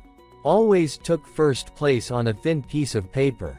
Lee Sangmin, having just passed an exam, always asked to play a round of a game or something. This happened over and over again. He became a little friendlier to Lee Sangmin, but not too much. The protagonist thought that he had become friends with the guy. He spent the night at his place after drinking, and what a strange turn. Some people thought that Lee Sangmin and Jinhyun were best friends. This happened over and over again. He became a little friendlier to Lee Sangmin, but not too much. The guy wiped away tears and asked the protagonist if he was going to play with Lee Sangmin without him. The protagonist frowned and told Moonjin not to worry and that he was his best friend, not that scumbag. Moonjin looked at him enthusiastically and said his name. The guy hugged the protagonist and asked if he was still his best friend. Jinhyun answered affirmatively and thought how tiresome it was. Well, never mind. Time flew by. In the winter of his third year of high school, the protagonist puts his hands in his pockets. Jinhyun looked at the magazine and thought that it was time already and that his butt was already hurting from these exams. Wrapping himself tighter in a scarf, he continued the thought of 4 years in a past life and 4 years in the current one. He exhaled steam and thought that it was time to see the results of his 8 years of preparation. The guy stretched and said that it was so cold. Moonjin turned to the protagonist and asked how he was doing. He, closing his eyes, answered that he did not know. The guy continued that he always says that they do not have much time on the exam, and he is not worried at all. The protagonist smiled and asked why he had decided so and said that, of course, he was worried. Moonjin opened his mouth and said that okay, the results of his trial exam were good enough. The Korean university he so aspires to would accept him without hesitation. Jinhyun looked at his friend with a smile and said that his grades had gone up quite a bit and that he thought he could get into a top-notch college right. Moonjin replied that he didn't know, and the protagonist said not to repeat him. He rested his chin on his hand and thought that you never know until you see it and that some people pass out on the day of an exam despite having everything fine. Jinhyun thought that to prevent that from happening, he had no choice but to give it his all. Moonjin asked him in surprise what he was drinking. The protagonist, taking a sip, replied that Lee Sangmin had given him some herbal tea. He said it would help him concentrate. He then handed the glass to his friend and said that it was hot and delicious and that he would like to try it, to which the guy agreed and said that after drinking it, his grades would instantly skyrocket. After a moment, he grimaced and said that it was poison and that it was very bitter. Moonjin handed the glass to the protagonist and told him to drink it himself. He laughed and said that he knew good medicine is usually bitter. The protagonist closed his eyes and thought that he needed to rest. Then he looked in front of him. Chulwoo and Lee Sangmin were standing in front of him and greeting him. Jinhyun greeted them and asked Chulwoo how he was and that they hadn't seen each other for a long time, to which the guy replied that it was too late for him to take the test. He would take it next time. Jinhyun excitedly asked if the guys were going out to smoke and to take him with them, to which Chulwoo replied why they should smoke and that people would get the wrong idea. The sun was shining on the building. The guys were standing outside and drinking drinks. Lee Sangmin asked what about him, to which Jinhyun replied that he didn't know. Lee Sangmin smiled and asked if he had said that he was going to medical school at a Korean university. Then they would be classmates, and what would he do when he got in? Jinhyun took a sip and thought that he would definitely get in with his good grades. The protagonist smiled and said that he would make a ton of money, that he would invest the money in stocks and that it would be nice to have his property, although he didn't know when he would get it. All the boys agreed and thought that every time he talked about money, he changed a lot. Jinhyun looked up and said that he thought he would go. Waving his hand at them, he told them not to get sick and told Lee Sangmin that the herbal tea he gave him was pretty good, to which the guy replied that you're welcome and that they would see each other again. Chulwoo looked at the guy and asked what he had given him, which was herbal tea. Lee Sangmin replied that it wasn't much. He had some at home, so he gave him some. The guy pointed at himself and asked what about him. Lee Sangmin apologized and said that he had already run out. Chulwoo turned away, and the guy continued that he had completely run out. The protagonist clenched his teeth tightly, sitting on the bed. Jinhyun thought about how he was the one who told everyone to be careful and not to get sick, yet he was the one who got sick. The hero's mother looked at him in surprise and asked what happened and if he was okay, to which he replied that he was fine, he thought so. The hero leaned on his knees, and his mother asked again, "Are you definitely okay?" The hero began to fall, and his mother caught him, exclaiming in surprise. The protagonist put his hand on the back of his head and laughed, and his mother asked if he was okay. Jinhyun thought about the flu. He seemed to have heard that the flu season had begun. Looking straight ahead, the protagonist thought that it was not bird flu or something like that. He thought he would feel better if he rested for a couple of days. Walking to the door, Jinhyun said that the exam was the day after tomorrow. He hoped he would feel better by then. The mother turned to the hero and said that he should take a day off, that would not do. To which he replied that everything was fine, and he would go to school. The hero slightly closed his eyes, looking straight ahead. The hero leaned against the desk. Jinhyun was lying face down on the table, and Moonjin turned to him and asked if he was okay and what was wrong with his face, to which he replied that everything was fine. It just felt like his stomach was turning over, and he was sick, but otherwise, he was fine. The guy said that he was not okay. The teacher said in surprise that he should not sit there, rather, he should go to the infirmary. He needed rest. To which the hero replied that he did. Moonjin dragged the protagonist along the corridor and said that he understood that Jinhyun was sick, but could he walk straight? To which the hero replied that he could, and the guy said that he was not himself. A sign for the infirmary appeared. The nurse, looking at the protagonist in surprise, said that he should just rest, but if he did not get better, he should go to the hospital. The hero tried to get out of bed but doubled over in pain. Twisting, Jinhyun thought, what the hell? Infectious enteritis. No, it's not even summer now, and I haven't eaten any spoiled food. Maybe peritonitis. A stomach ulcer. Trying to get up, the hero said, no, the exam is the day after tomorrow. Let me get up. Jinhyun fell face forward and made a wheezing sound, lying on the bed. The protagonist said that he just needed to rest, he would feel better after sleep. Jinhyun said that he was at home, and his mother looked at him in surprise and turned to him slightly, sitting down. The woman said that she thought it would be better for him to go to the hospital, to which he replied that he did not want to go to the hospital. He would just sleep it off, so he would go to bed. Looking at her lying son, the mother said that he looked like a dead man, to which the hero asked, is this true?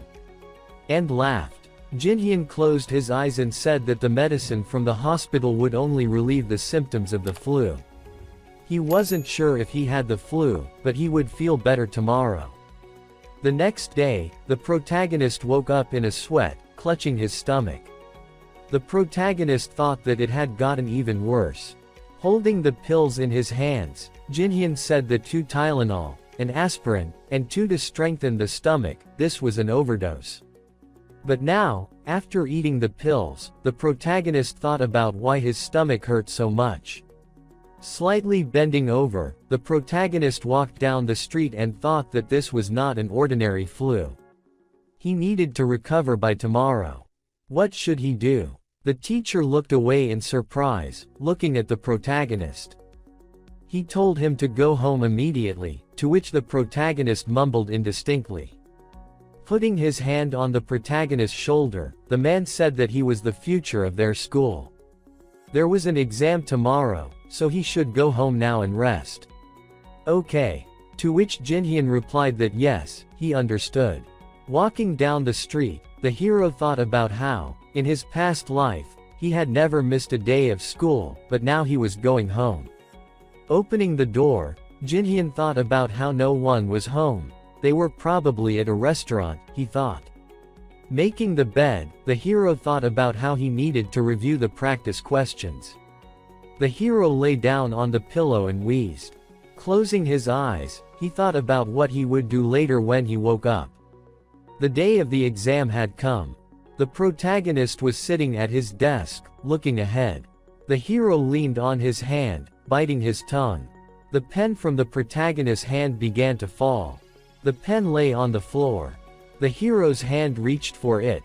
Looking to the side, Jinhyun asked in surprise. In front of him, he saw his reflection in a few years with wide eyes. The protagonist asked, "Who is he?" "My ancestor." Another version of the hero smiled and asked, "Who are you?" Hitting the hero, he said, "I am your future, which has gone to hell." The hero jumped up sharply and screamed loudly, clutching his stomach. He thought that it was a dream. Looking away, Jinhyun thought that sweat was no joke.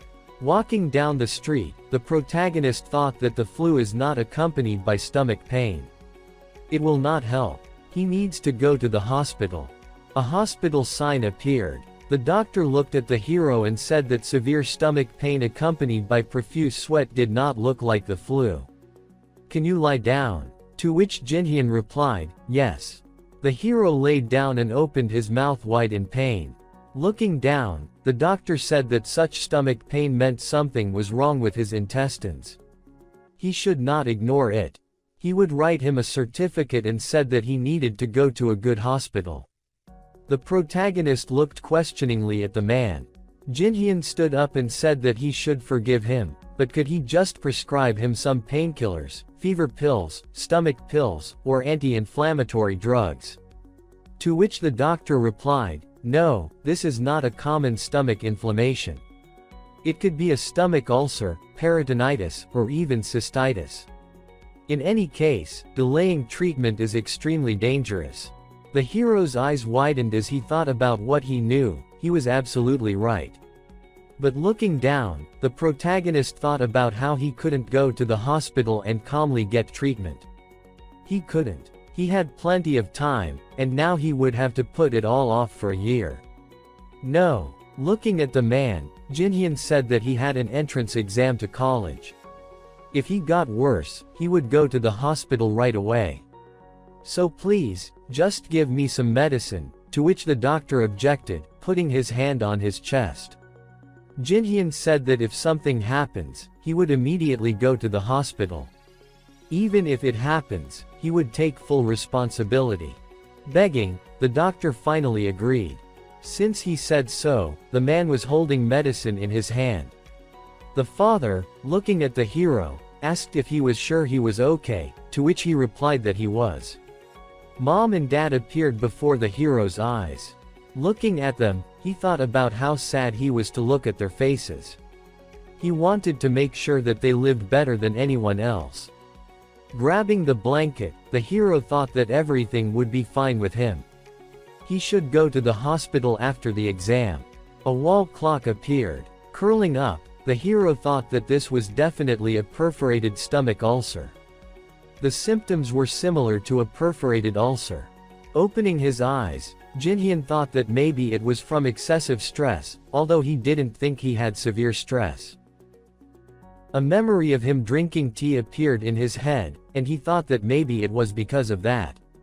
Lying on his side, Jinhyun thought that no, it wasn't poison. He couldn't have gotten a perforated stomach ulcer out of nowhere just because he drank some herbal tea. Starting to get up, the hero thought that he probably got very worried without noticing it. But what if it really was a perforated stomach ulcer? He could go to the hospital right now. Looking at his watch, Jinhyun thought, 4 o'clock in the morning. What should I do? Looking down, he thought that no, he was fine for now. He didn't see any symptoms of blood poisoning. He could wait. Holding his stomach, he thought that all he could do was endure. He was still young, so he could handle it. Putting both hands on his stomach, the hero thought that even if it was a perforated stomach ulcer, the pain was still bearable. Sitting on the bed, Jinhyun thought that with painkillers, he would last until the end of the exam. He just needed to endure it and sleep. The exam was tomorrow. The hero lowered his head and thought that he could handle it. The medical school at Korea University, he would definitely get in. People were walking down the street. Jinhyun looked exhausted and wondered if the heater was on. He looked up and noted that he was in bad shape. The guy was eating chocolate, the girl folded her hands. The protagonist took a pill in his hand and assumed that everything was on the edge. He ate the pills and noted that he could not lose to them. The guys looked at him and asked if he was okay, adding that he looked like a dead man. Jinhyun closed his eyes and thought that even if he died, he did not want to wait until next year. The girl put the case on the table. Standing in front of the students, she asked them to remove all the things from their desks, noting that she would hand out sealed tickets. She asked them not to open them until she gave permission and noted that cheating was not allowed. She suddenly turned her gaze, looking at Jinhyun. She asked if he was okay. Approaching the protagonist, she said that he did not look well. Jinhyun said that everything was fine and asked to start the exam. Smiling, the teacher said that he was serious and would let her know if it was too bad. The teacher frowned at this. Leaving him, she asked him to tell her right away if something happened. The protagonist was sitting at his desk, beads of sweat running down his face. Jinhyun thought that this test and the math test were more difficult than usual, and some questions were hard to answer. He noted that he remembered, although more than 20 years had passed. Leafing through the test, he emphasized that if he did not remember anything, then all his efforts were in vain. The protagonist suddenly grabbed his stomach. He began to tremble and thought that he did not want the next year, and for this, he studied for 8 years. He lowered his head, noting that he could, and begged himself to be patient for a bit.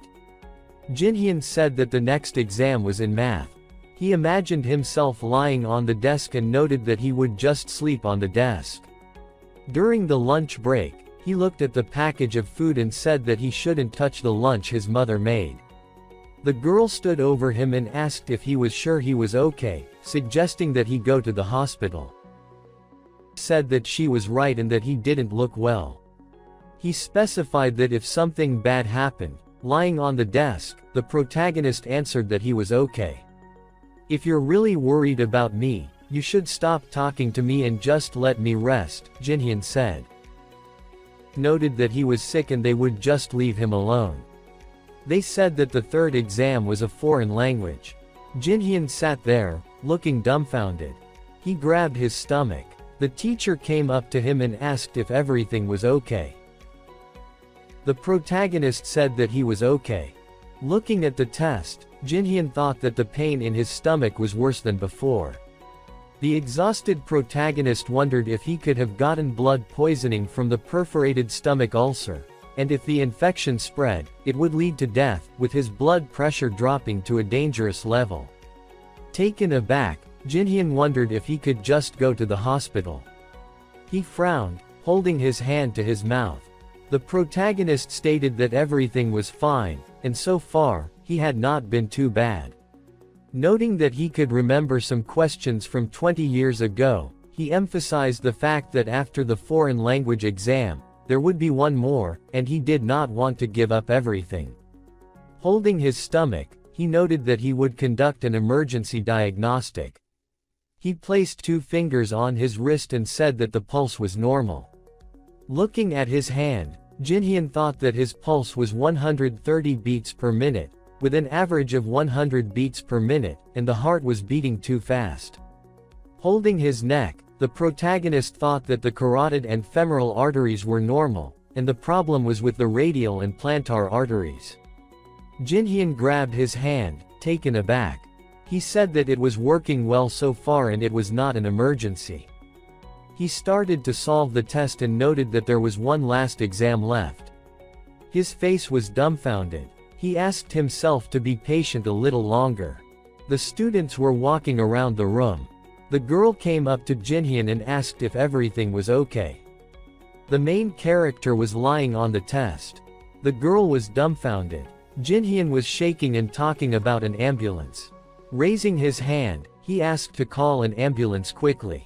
The girl screamed for someone to call an ambulance and call the teachers. His face was exhausted, lying on the desk. The main character thought that everything was over and he could finally rest. He suddenly woke up. He was lying in the hospital. He grabbed his stomach and saw a bandage on it.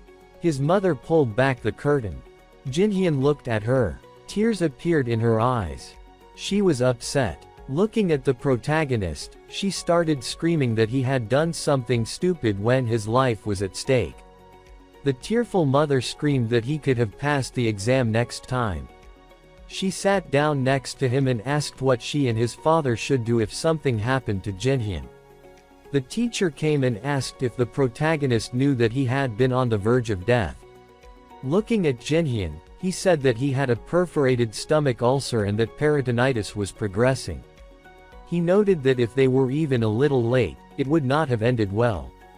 The stunned mother screamed that Jinhyun would not repeat this next time, noting that he had serious problems.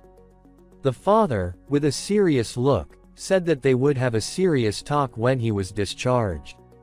Taken aback, the protagonist apologized. The teacher stood in front of his bed and said that the operation had gone well, so he would recover in a few days. But next time, he should go to the hospital right away. Jinhyun mentally noted that he was glad that everything went well. He exhaled. The protagonist noted that solving 5 exams was the most difficult for him. Moonjin came to the protagonist, smiling. He asked if Jinhyun was alive. Frowning, he said that he was unlucky to catch such a serious illness right before the exam. Smiling, the protagonist noted that he was feeling much better now. He asked if Moonjin had done well on the exam and what grade he was aiming for. Taken aback, he asked again, looking at him. The protagonist thought that Moonjin was trying to behave tactfully because he thought that Jinhyun had missed the exam. Jinhyun put his hand to his chin and noted that he had tried to do his best, but he did not remember anything from the exam. Everything was like a fog, although he remembered how he answered several questions. Since this was not the first time he took this exam, they suddenly turned around. Lee Sangmin and Chulwoo came to him. Chulwoo asked what was wrong with him. Lee Sangmin handed over the bag and asked how he was feeling. Jinhyun replied that he was feeling much better. Lee Sangmin sat down next to him and said that he had thought about going somewhere to play together, but that it would be too hard for him. The protagonist asked him with a satisfied look if Lee Sangmin had done well on the exam. Looking away, Chulwoo said that he had definitely failed and suggested that they study together with Jinhyun if he was going to enroll next year. Looking at him, Lee Sangmin said that Chulwoo shouldn't say that, noting that the grades hadn't been announced yet. Holding the back of his head, Chulwoo noted that if Jinhyun was that sick, even this monster couldn't do well on the exam. Chulwoo stood next to them and asked what was wrong with studying for another year, noting that if his grades were bad, that it was quite possible. The protagonist sighed. He punched Chulwoo's fist away and suggested that they study together if that happened. Jinhyun told us that after being discharged, he started going to school again. He remembered sleeping at his desk. The protagonist went home. He noticed that he showed up in the morning for about an hour and then went home. The guys were talking about him behind his back. The protagonist said that his classmates thought he had failed the exam. Closing his eyes, the guy asked what it mattered. He was the best in the whole class, noting that he had failed the exam. The teachers discussed how unfortunate it was to fall ill at the most inopportune moment. The dumbfounded old man said that Jinhyun was the best candidate from their school, but in any case, they still had Lee Sangmin, and they should hope for the best. The protagonist would be able to pass next year. Looking at the sky, Jinhyun noted that he was not particularly worried. He was cooking. The protagonist noted that after a full recovery, he began to help his parents in the restaurant, and after work, he just rested. He was lying on the floor. Jinhyun turned his gaze to his father, who turned to him, watching the TV. His father asked what he was going to do next year. The protagonist clarified that next year his father announced his college entrance exam with a serious expression. Jinhyun smiled and said that he hadn't thought much about it. Turning around, his father said that he didn't want the protagonist to go to some random college because of their financial situation. Looking at Jinhyun, he noted that he knew how much effort he had put in and wanted his son to go to the college he deserved. He said that his father would be able to support him with some money anyway. The protagonist thanked him with a smile on his face.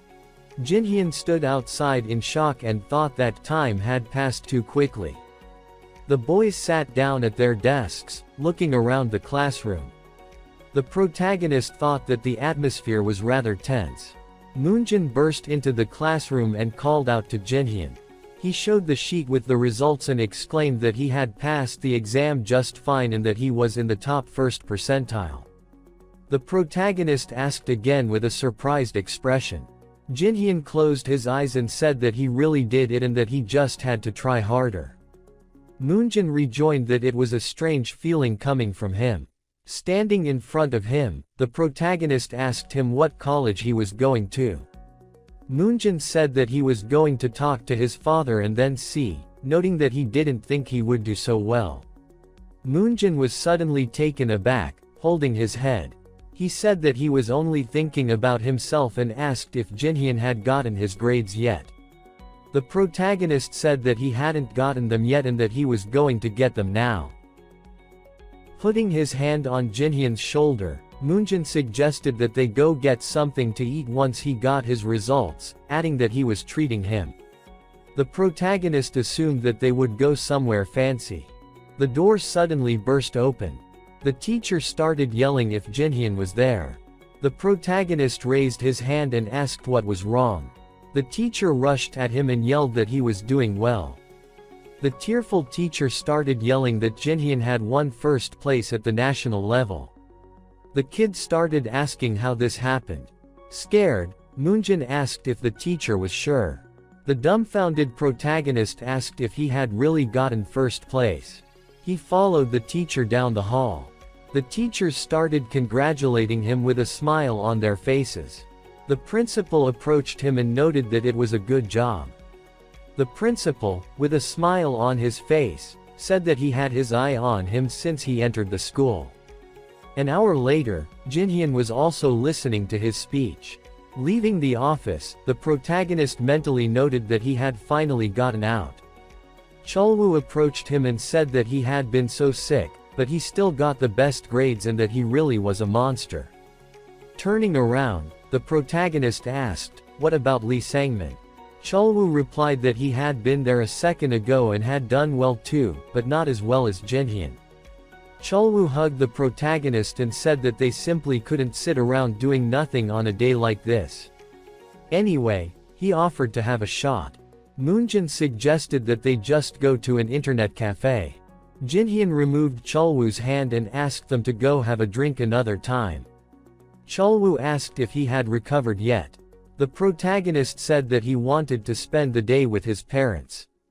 Sunlight enveloped his house. His mother rushed to hug him. Jinhyun asked why she was crying. She hung her head and said that she was just happy. The people clinked their glasses. The men looked at Jinhyun's father and asked what the secret was. The stranger said that if his son was even half as good as the protagonist, he would have no reason to worry anymore. Jinhyun's father said that there was no secret. The guys looked at him with interest. Smiling, his father said that the protagonist just took after him. The people were taken aback by this. Raising his glass, the father began to shout, "There is no guy like Jinhyun, who did not take after his father." The reporter noted with a smile on her face that the protagonist had gone from last place in high school to first place. On top of that, he was suffering from stomach ulcers. She asked him what his secret was, whether he had private tutors or went to cram school. Raising his hands, Jinhyun reflected that he did not think he would be interviewed after taking first place in the exam. He replied that if he studied for 8 years, he would not need any private tutors.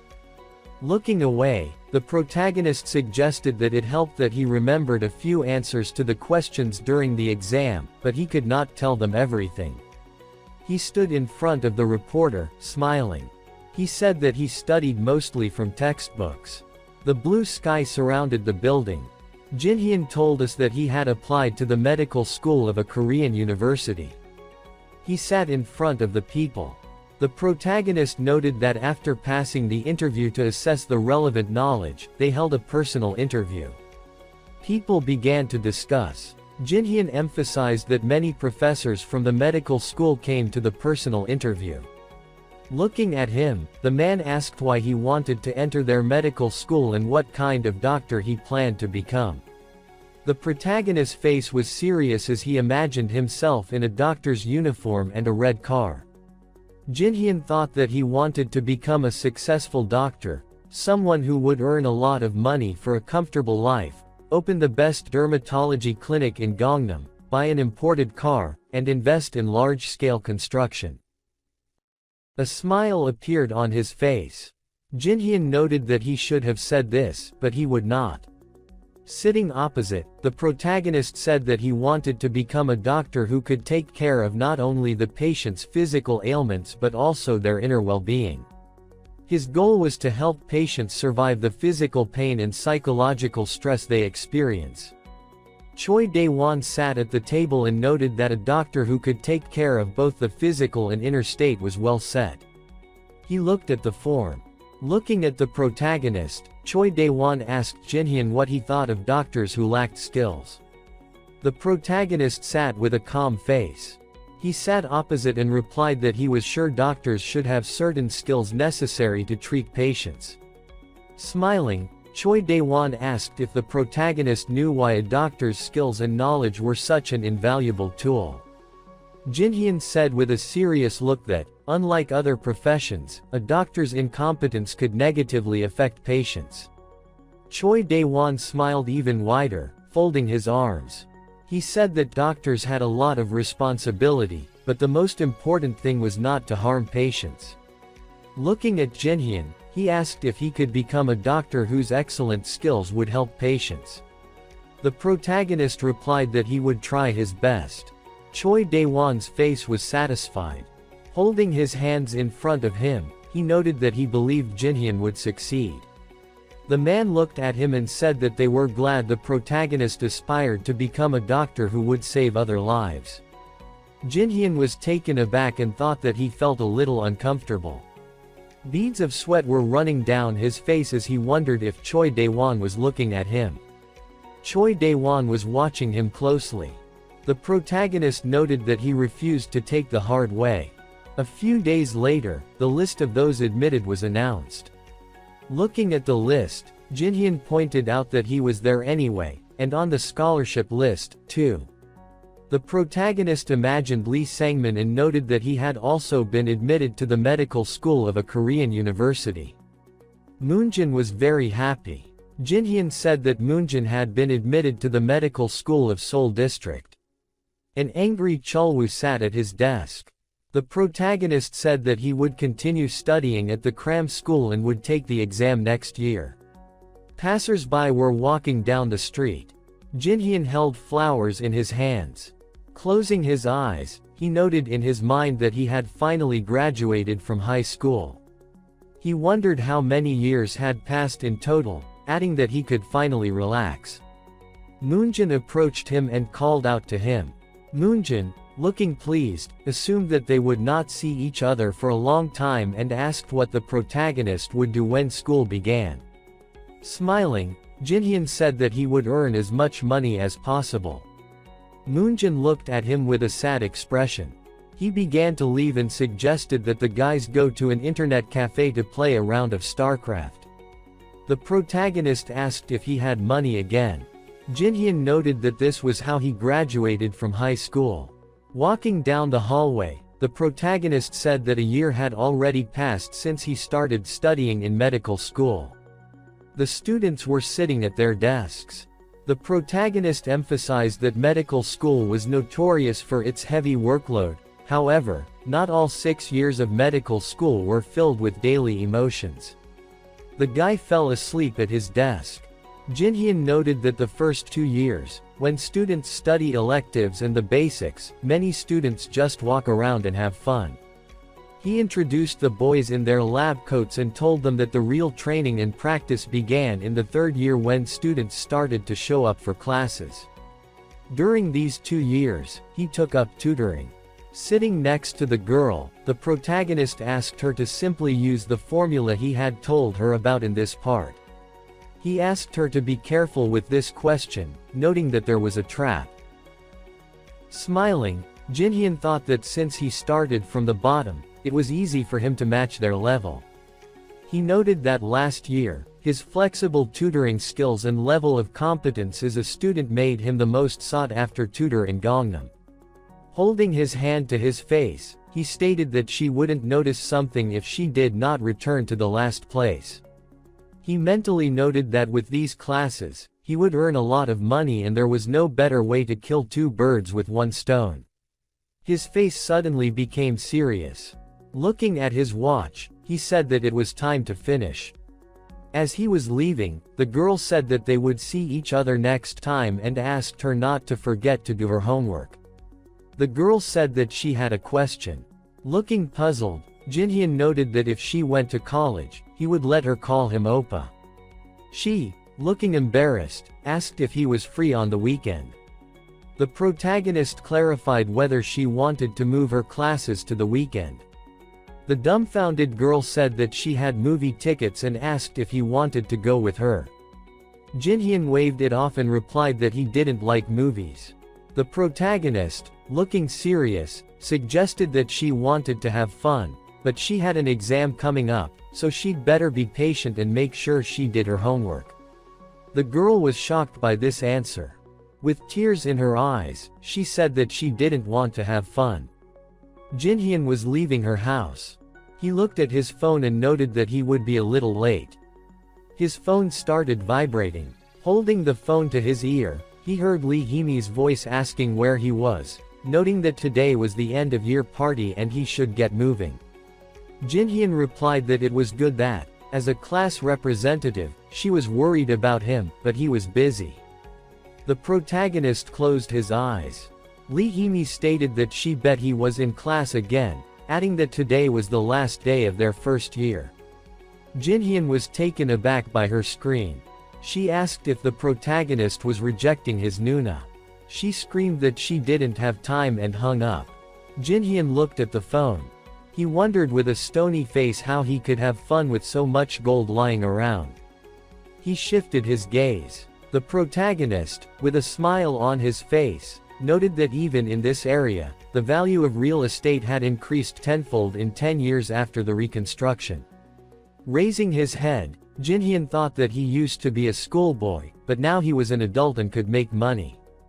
Opening his eyes, the protagonist reminded himself that if he invested in real estate, he would make an insane amount of money in 10 years. Although tutoring was not the best way to make money, looking at his hand, Jinhyun said that he would save some money and move in with his parents first. He clenched his hand into a fist. Frowning, he said that he would just wait for the apartment to be renovated.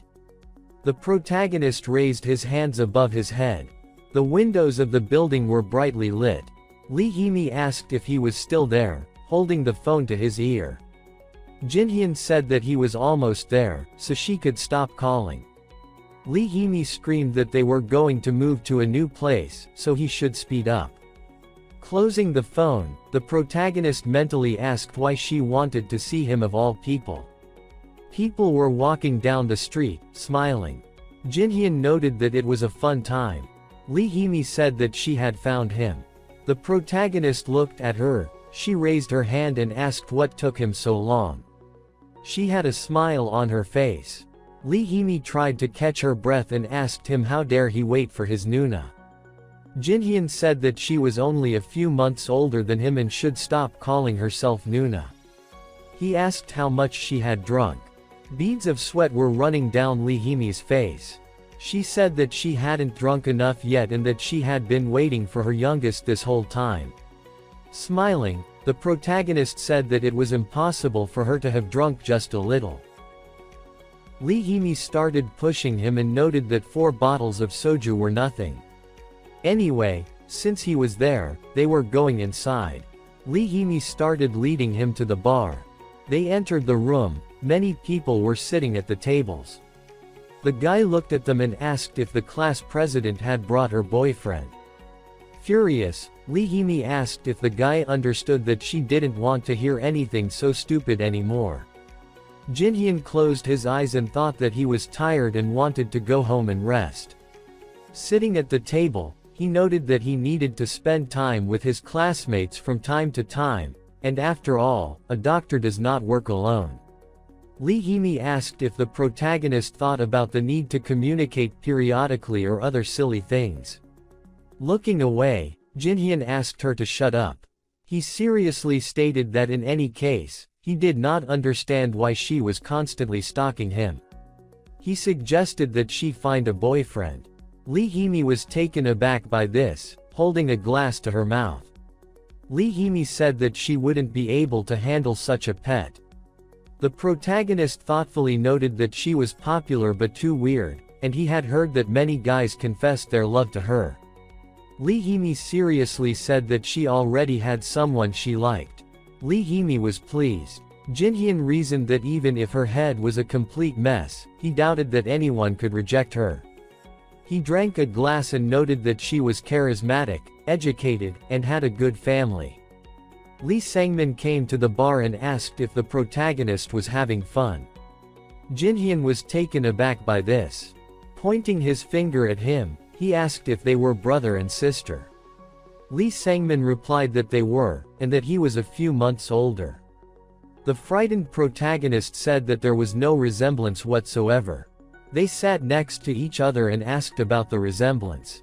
Stunned, Jin-hyun replied that the resemblance was, for example, the way the flowers around her fluttered when she talked. Looking at Lee Sang-min, the protagonist emphasized that after entering university, he lost his competitive spirit. He remembered how Lee Sang-min gradually became angry and noted that in high school, he easily lost his mind. He thought he was quite nice, but now he could not understand what he was thinking. Lee Sang-min's face was pleased. He looked at Jin-hyun and offered him a drink, noting that they hadn't seen each other for a long time because he was always working. Lee Hee-mi began to fill the glass and asked if the protagonist would drink everything she poured him. There was a smile on Lee Hee-mi's face. Nerd was not happy. He watched them and said that Jin-hyun was stupid. The guy smiled and asked him to just ignore him. Nerd frowned and asked what the guy was doing next to Lee Hee-mi.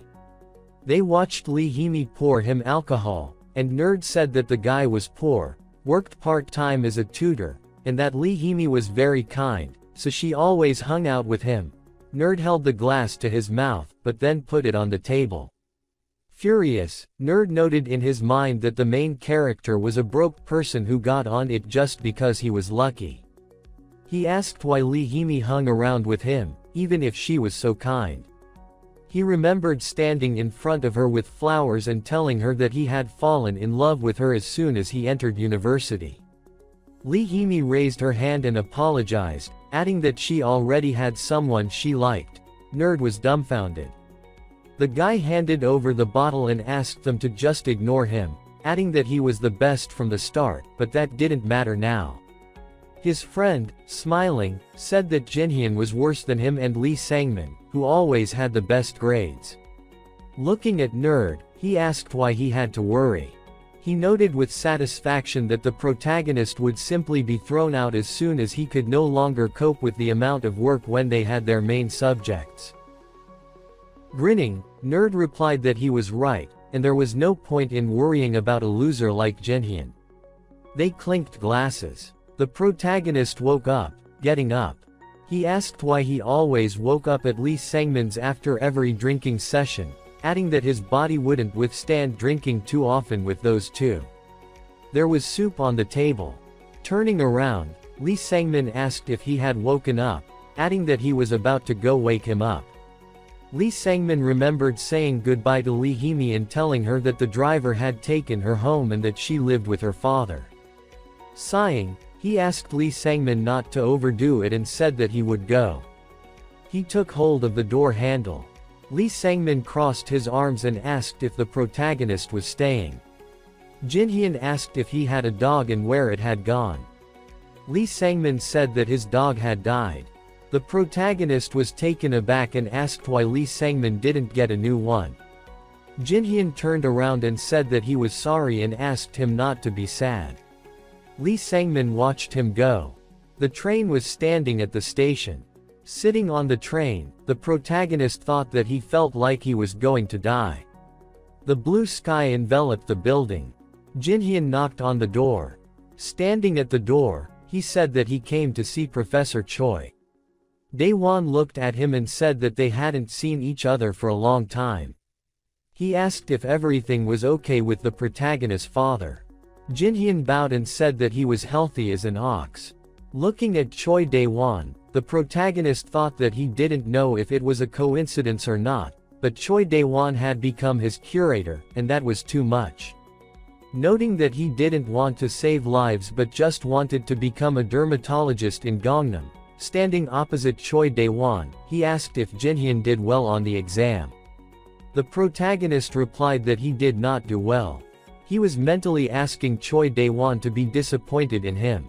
Pointing his finger, Choi Daewon said that he always made sure to get the highest score in molecular cell biology, organic chemistry, and biophysics. Smiling, Choi Daewon talked to Jinhyun, saying that it was stupid to only study for the first 2 years, especially since he would start studying until he dropped next year. Anyway, noting that people like him should study extremely important subjects, he asked why Jinhyun called him a professor there. The protagonist was taken aback by this question. Standing opposite, Choi Daewon asked what Jinhyun was doing on summer vacation. The protagonist thought that textbooks for the main subjects cost about 300,000 won. He imagined himself tutoring a girl. Jinhyun emphasized that a set for 2 subjects cost 500,000 won. He imagined himself tutoring, with a smile on his face. He thought only about tutoring. The protagonist assumed that he would work as a volunteer. Looking at him, Choi Daewon asked if he was interested in a part-time job.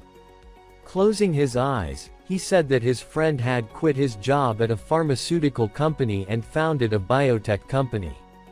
But since they were short of people, he asked to find out who would be interested in the offer. Looking at Jinhyun, Choi Daewon asked him to forget about the money, noting that he was sure he would gain invaluable experience there. Adjusting the straps of his backpack, the protagonist mentally noted that a bioenterprise was a great opportunity to gain new knowledge, but he was sick of medical work since he had spent too much on it in his past life. A bioenterprise was not a place where he could make a lot of money. Dr. Choi said that the company was called Mind Bio. Jinhyun was taken aback by what he heard. Looking at Choi Daewon, he asked again. The protagonist bowed and said that he agreed.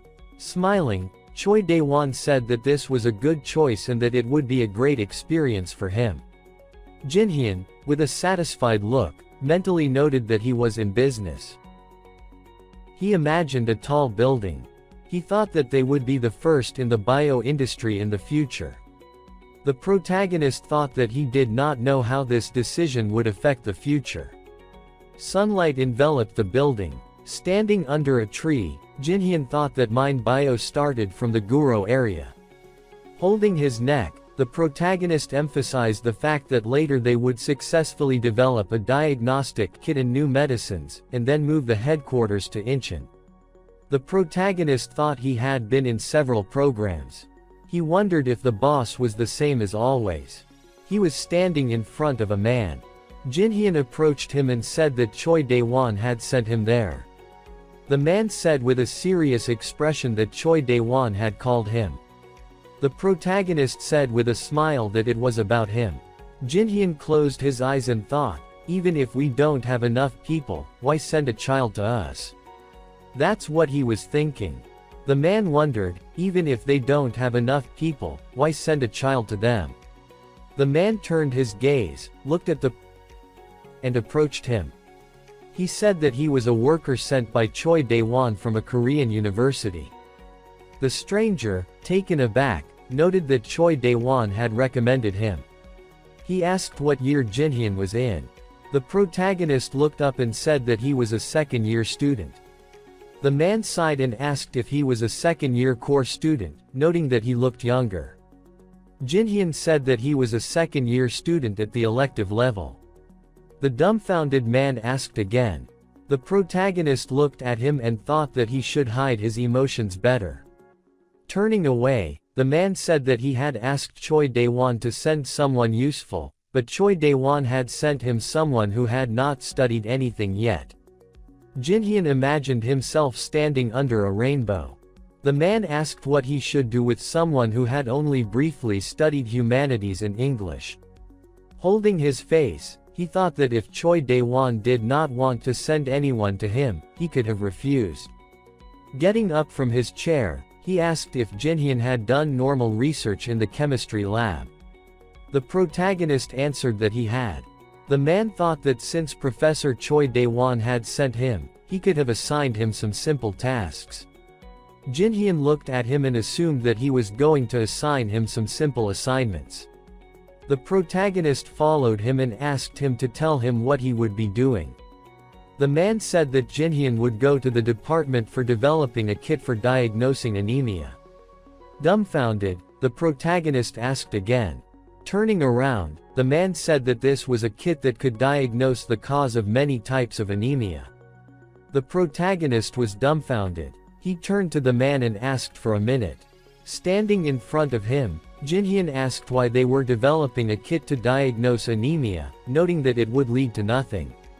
The man was taken aback by this. Looking at the protagonist, he suggested that he did not know, but anemia occurs in many patients due to a lack of blood in the body.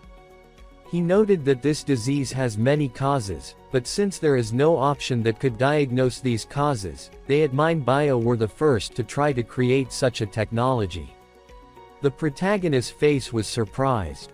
He stood in front of him and said that they could diagnose the disease using a complete blood count and an assessment of the ferritin level, which reflects the level of iron in the body. He asked why they would develop such a kit even in such a case. The man asked again about ferritin. Jinhyun said that there are many causes of anemia, but there are only a few types of anemia that patients actually suffer from, and these few types can be diagnosed through a complete blood count and ferritin test. So, there is no need for such a kit. The man was taken aback by this. The protagonist looked away and thought about developing a kit that could diagnose the type of anemia. He suggested that if it were possible, they could even win a Nobel Prize. The man was taken aback and said that this could not be true. He made a phone call and ordered Drive Kim to be brought there immediately. The doctor was walking toward them. He stood in front of Jinhyun and asked if developing a kit was pointless. The protagonist stared at him. The man's face was serious. The doctor looked at Jinhyun. The protagonist looked up and said that it was not useless, but even if it was developed, it was unlikely that anyone would use it. The people were taken aback by this. The man began to get angry and said that the protagonist could think that he was studying at the most prestigious medical school in Korea. He asked how a student who had not yet completed the basic course knew about anemia. Standing opposite, the doctor said that he had written a master's thesis in biology on the effect of anemia on the immune system, and just because Jinhyun was young did not give him the right to wag his tongue as he pleased. The protagonist noted that he believed it was impossible to diagnose all types of anemia using current technology. The man, looking serious, said that their kit played an important role in diagnosing the correct type of anemia and prescribing the appropriate treatment. Jinhyun closed his eyes and said that he did not see the point in the kit. The dumbfounded old man asked why he could not see the point. The protagonist looked at the doctor and asked him why he thought a kit for diagnosing anemia had not yet been developed. The man looked at him and suggested that no one had thought about it yet. The protagonist asked if they really thought that pharmacists and bio-industry companies, who had a nose for profitable projects, had never thought about this idea. He pointed out that this was not the case, there was simply no need for it. The audience was taken aback by this.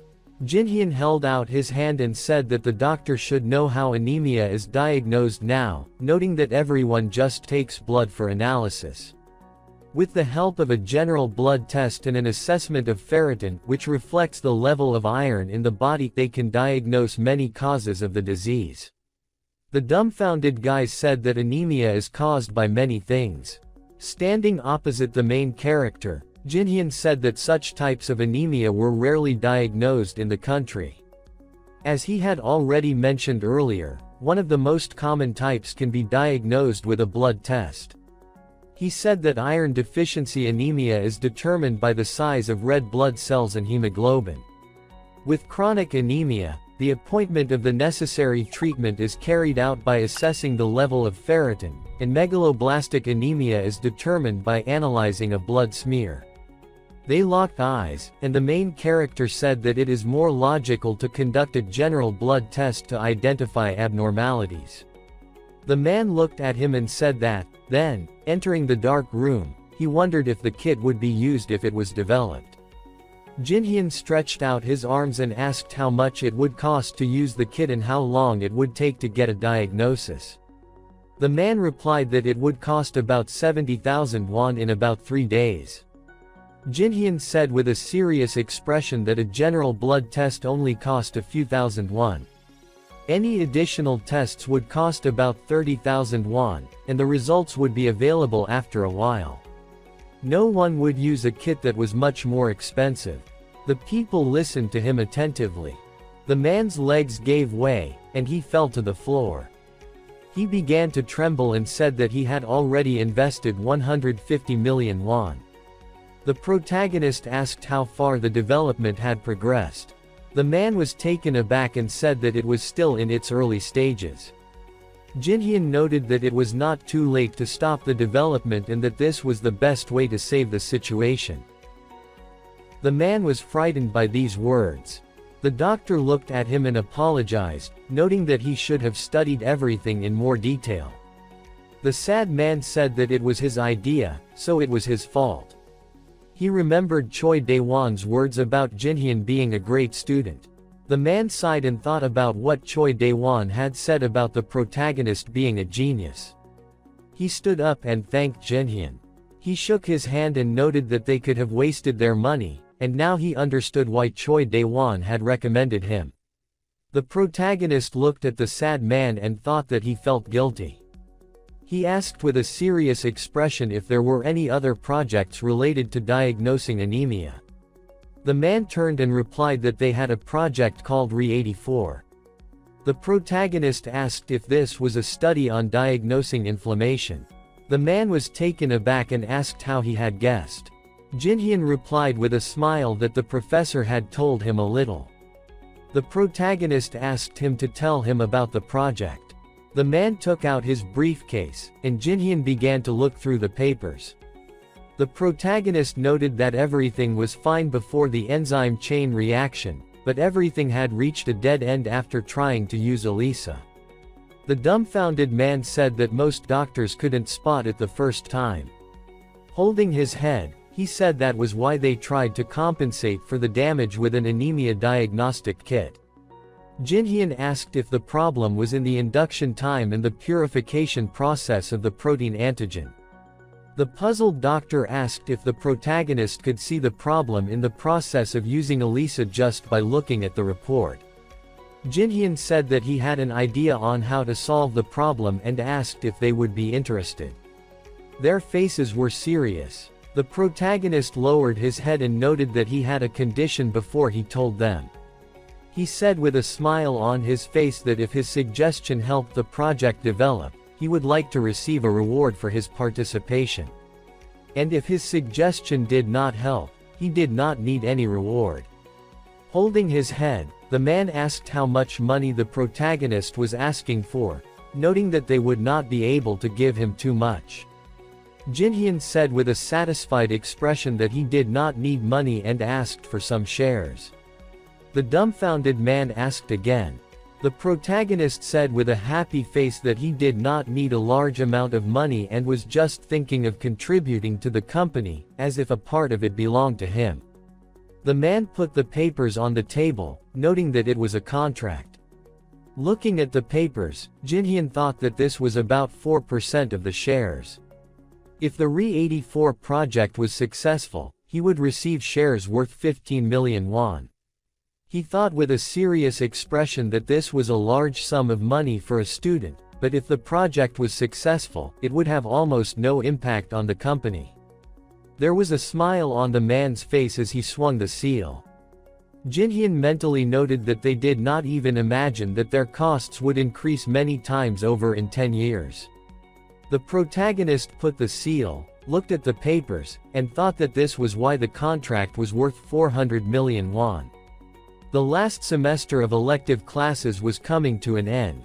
Medical students were enjoying their last chance to relax before the start of the real classes. They drank, hung out with friends, traveled, and went on dates. Jinhyun, oddly enough, continued to focus on his project.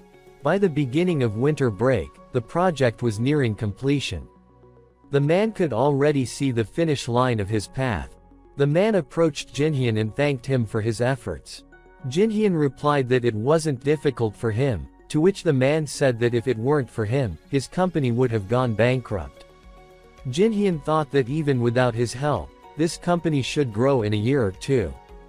It felt like the man was taking all the credit for himself, but Jinhyun still did it for the money. The man thought that the guy had every right to act arrogantly, but fortunately, he was as disciplined as his intellect. The guy was filling out something on Jinhyun's sheet. Jinhyun said that the antibody evaluation was quite effective, so he thought they had just made minor adjustments to it. The man asked Jinhyun how he was going to continue working on the project once he had a new course of study to start soon. He thought that even with all the nights in the world, it would be hard to combine both. Jinhyun said regretfully that, most likely, when the main course began, he would not be able to help them. The man said that he understood Jinhyun's words and let it slip that the guy was actually the real leader of the R-184 project. The boss felt guilty toward his subordinate. Jinhyun replied that even if he had studied medicine before, he could not guarantee that he would get good grades. The man promised Jinhyun that he would finish the important points before the end of the winter holidays, so there would be no problems even without his participation.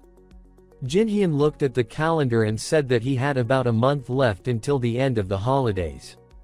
The man said that, although he had little time left, he thought it was quite possible. His words made the man happy. The guy continued to immerse himself in work while the boss watched his dedication. In mid-February, as soon as the winter holidays ended, began lectures on osteology. This is a science dedicated to the study of the skeleton and individual bones. This part of the course is often called the true beginning of medical training. The guys stood outside and complained about the cold. One of them said that this science was very difficult, so they wouldn't be able to cram everything, even if they stopped eating and sleeping. The girls talked on the sidelines and also didn't understand how they could learn everything in 2 or 3 days. They were unhappy that they were forced to go. Lee Hee-mi looked at the boys and asked if everyone was there and if they were going to follow her. Lee Sang-min said that everyone was there except Jin-hyun because he was too busy with some personal matters. The girl screamed and panicked because the guy wouldn't be able to survive the rest of the course if he missed this important science. The boys started discussing how it was impossible to understand anatomy without knowing osteology. They said that no one would be able to just start learning bones. They were learning basic terminology and procedures, so no one could afford to skip it. The boys dialed Jin-hyun on the phone, wondering what he was doing while skipping osteology. The phone vibrated on the boy's desk, and Jin-hyun quickly picked up. During the experiment, the boy said that the project he was working on was not finished yet, so he wouldn't be there.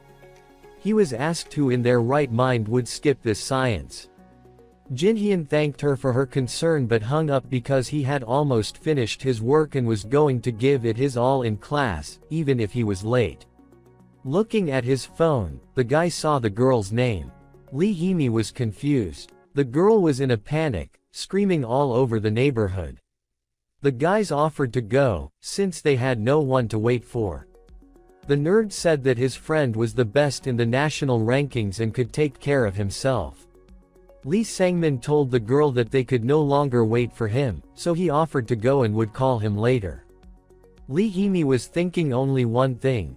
If the guy failed this exam and stayed for a second year, the main course students would study hard, and he could easily fall behind everyone. The guys got on the bus and called the girl to follow them. The nerd thought about Jin-hyun, calling him an arrogant idiot. The fact that he was the best in the country's rankings didn't affect anything, but in the end, for 3 days of the osteology lecture, the guy never showed up. The boys complained about the large amount of material they had to learn. In their opinion, it was too much. Because of these classes, they hadn't slept for 2 nights in a row. The girls in their class were talking among themselves and discussing whether the guy would be able to catch up with them after missing these classes. Lee Hee-mi was at a loss. She listened to the girls discussing that the guy did whatever he wanted, and she promised herself that she would find him. The girl was full of determination. She even planned to become his teacher in this subject if he fell behind. The boys discussed the fact that Jin-hyun would never come because he was completely crazy. They said that the guy didn't even realize that the level of the university was not the same as the school exams. In their opinion, it would be very funny when he failed. Lee Sang-min was smoking a cigarette near the bus when the nerd came up to him and asked how the guy was getting along with the new science. Sang-min briefly said that everything was as usual. The nerd thought that someone like him deserved to be called his competitor, unlike that poor guy. His family was amazing. Sang-min was Lee Hee-mi's brother. The guy said that he was not going to lose to Jin-hyun in the main course, so he offered to try together. Lee Sang-min agreed to his offer. At this time, Jin-hyun was finishing his project. It seemed to him that he would never finish it in his life. The man asked him if everything would be okay with his studies if he missed osteology. The boss expressed his condolences. The guy replied that completing the project was much more important than his personal academic tasks. Jin-hyun was well aware that this fundamental subject was more important to him than ever. The guy dreamed that in a few days, it would all be over.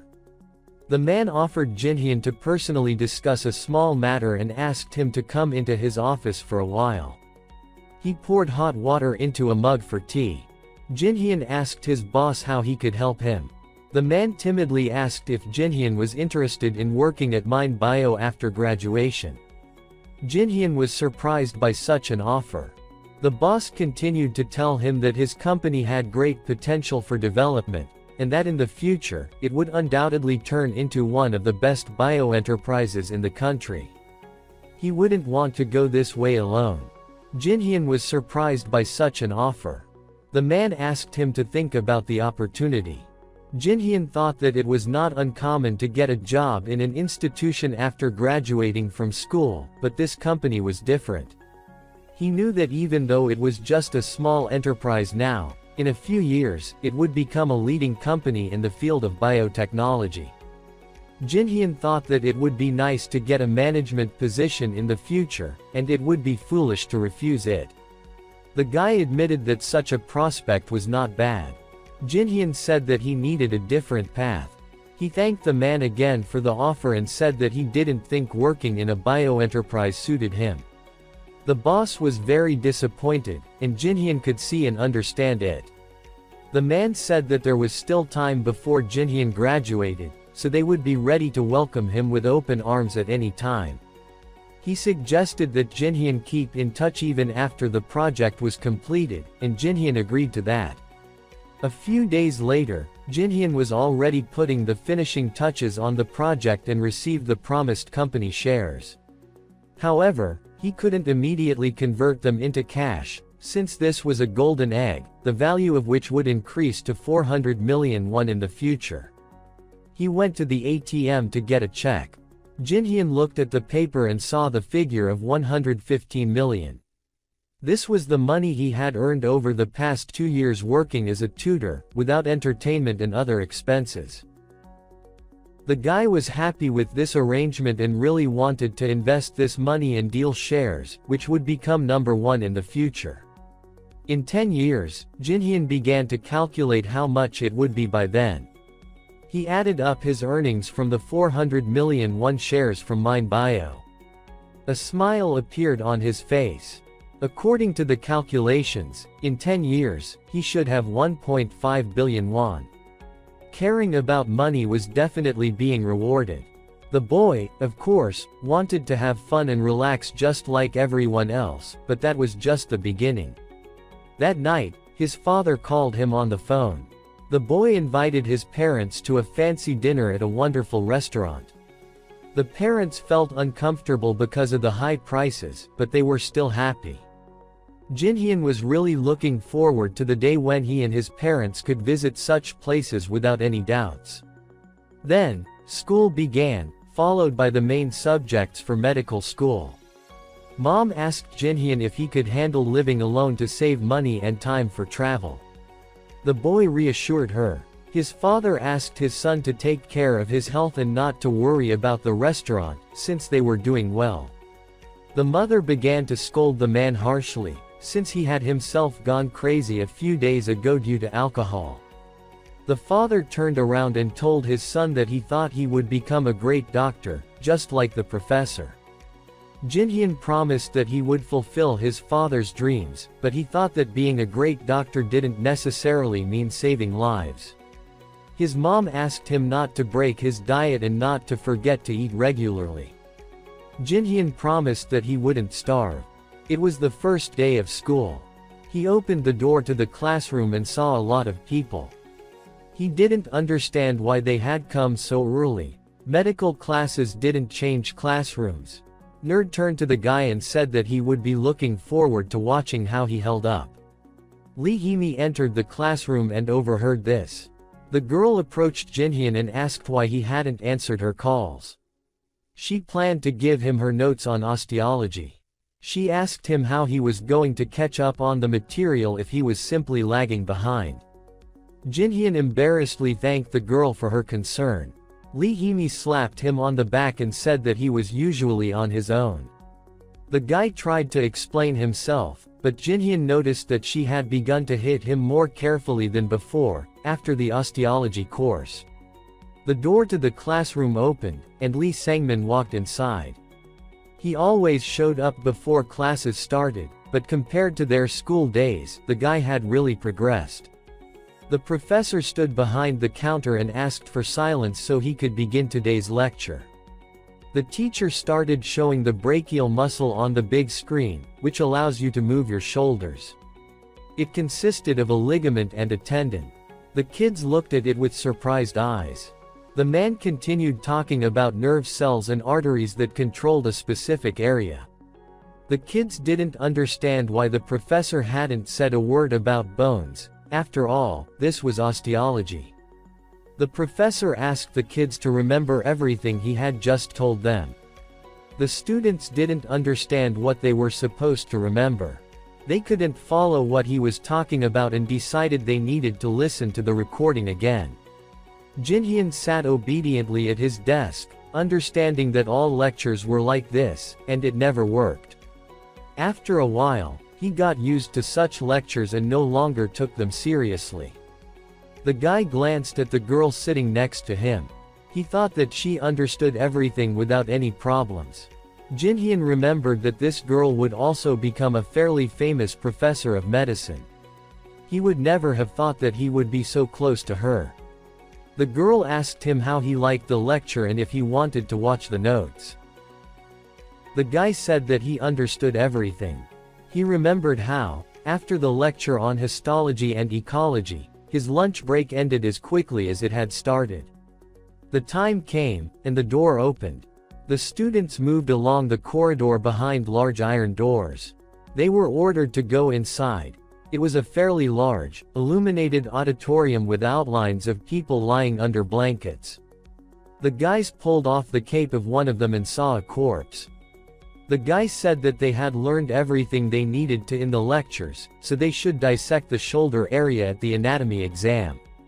They had to dissect a corpse themselves, so he asked them to try. The students were asked to split into assigned groups. Jinhyun saw the division where he stood with Lee Hee-mi and Nerd. Although the division was randomly generated by the computer, Jinhyun couldn't understand why this scum was in his group. He didn't understand why the guys were frozen with fear. He offered to go first so they wouldn't worry too much. The guy took the scalpel and remembered how long it had been since he last held one. He looked at the instrument and remembered how he had dissected countless patients with it. But the guy had not held it in his hands for a long time. He carefully touched the dead man's skin and began to make an incision. Still, Jinhyun did not see anything interesting in the work of a surgeon. The guy continued to make an incision on the dead man's body. Kangmin could not stand such a sight and did not understand how the guy treated it with such cold-bloodedness. Lee Hee-mi was also shocked by what she saw. The girl did not recognize her friend's words. Jinhyun began to talk about the muscle he found. The girl did not immediately join in the work. Kangmin interrupted their conversation and said that anyone could do this, to which Jinhyun asked him to start. Kangmin pushed the boy aside and said that he would definitely get to work. Jinhyun had done this so often in the past that he would gladly accept the fact that someone else would do it for him. The boy put down the scalpel and began to watch as Kangmin made an incision. The boy was a little confused by the fact that he picked up a scalpel again, but in that life, it was not bad. He looked in horror at what Kangmin was doing. The boy abruptly stopped his classmate and asked him what he was doing there. Kangmin rudely replied that he was making an incision. Jinhyun watched in shock as the boy cut all the veins and nerves. Veins are difficult to touch. How he managed to do it at all, the boy did not know. He ordered his classmate to get out of there and not interfere, to which Kangmin said that the boy did not understand anything about this. Lee Hee-mi tried to dissuade Kangmin from cutting so vigorously when their supervisor approached them. When asked about their progress, Kangmin replied that everything was fine. The man looked at the corpse and was shocked. He yelled at Kangmin because he was cutting everything. Kangmin felt uneasy. The man continued to swear at him and said that he had ruined a valuable corpse on which they could conduct an exam. He threatened to give him a bad grade. The man asked Jinhyun to try to correct his friend's mistake. The man demanded that everything be done properly. The guy got down to business again. He carefully began to make an incision. The man looked in surprise at the fine work of Jinhyun and did not understand how this was possible on the first try. He asked the guy if he had done an autopsy before, to which he answered in the negative. Lee Hunman again looked, surprised at how the guy worked with a scalpel. He had been conducting pathological anatomical dissections for several years but had never seen a student dissect a body so professionally for the first time. It was not just luck, it was something else. The girl came up to look at her classmates' work and attracted the attention of the other guys by saying that he was already far ahead. Other students also started asking Jinhyun for help if he was already finished with his corpse. They couldn't move forward without him. The guy was irritated, he didn't enjoy this procedure. Kangmin was furious. He thought that if this poor slob knew a little about anatomy, it didn't mean anything to him. Kangmin thought that grades were much more important. He preferred to wait for the exam and see his opponent's results. Kangmin was furious with Jinhyun's popularity. He promised that he would definitely show him the difference between them. After numerous classes, the first exam was approaching. Although only a few weeks had passed since the beginning of the course, the guys sat in the classroom waiting for the exam, saying that it came very quickly. The girls did not understand how they were supposed to learn everything. The guy sitting next to them said that if they studied a lot, they would still fail since someone had stuffed materials from 4 semesters into 1. Kangmin sat away from them and thought hotly about the pity of his classmates since it was just a grade in ecology. He carefully prepared for the exams and took a few lessons from older students. Kangmin looked at Jinhyun and thought that even if he tried hard, someone like him would still not achieve anything. Lee Hee-mi sat down next to the guy and asked him what he was going to do after the exam. The guy modestly answered that he would study and study, plus, there would be one more day after the exam. The girl asked him if he could take at least a day off from studying. Jinhyun thought about it and realized that he could take a day off at most.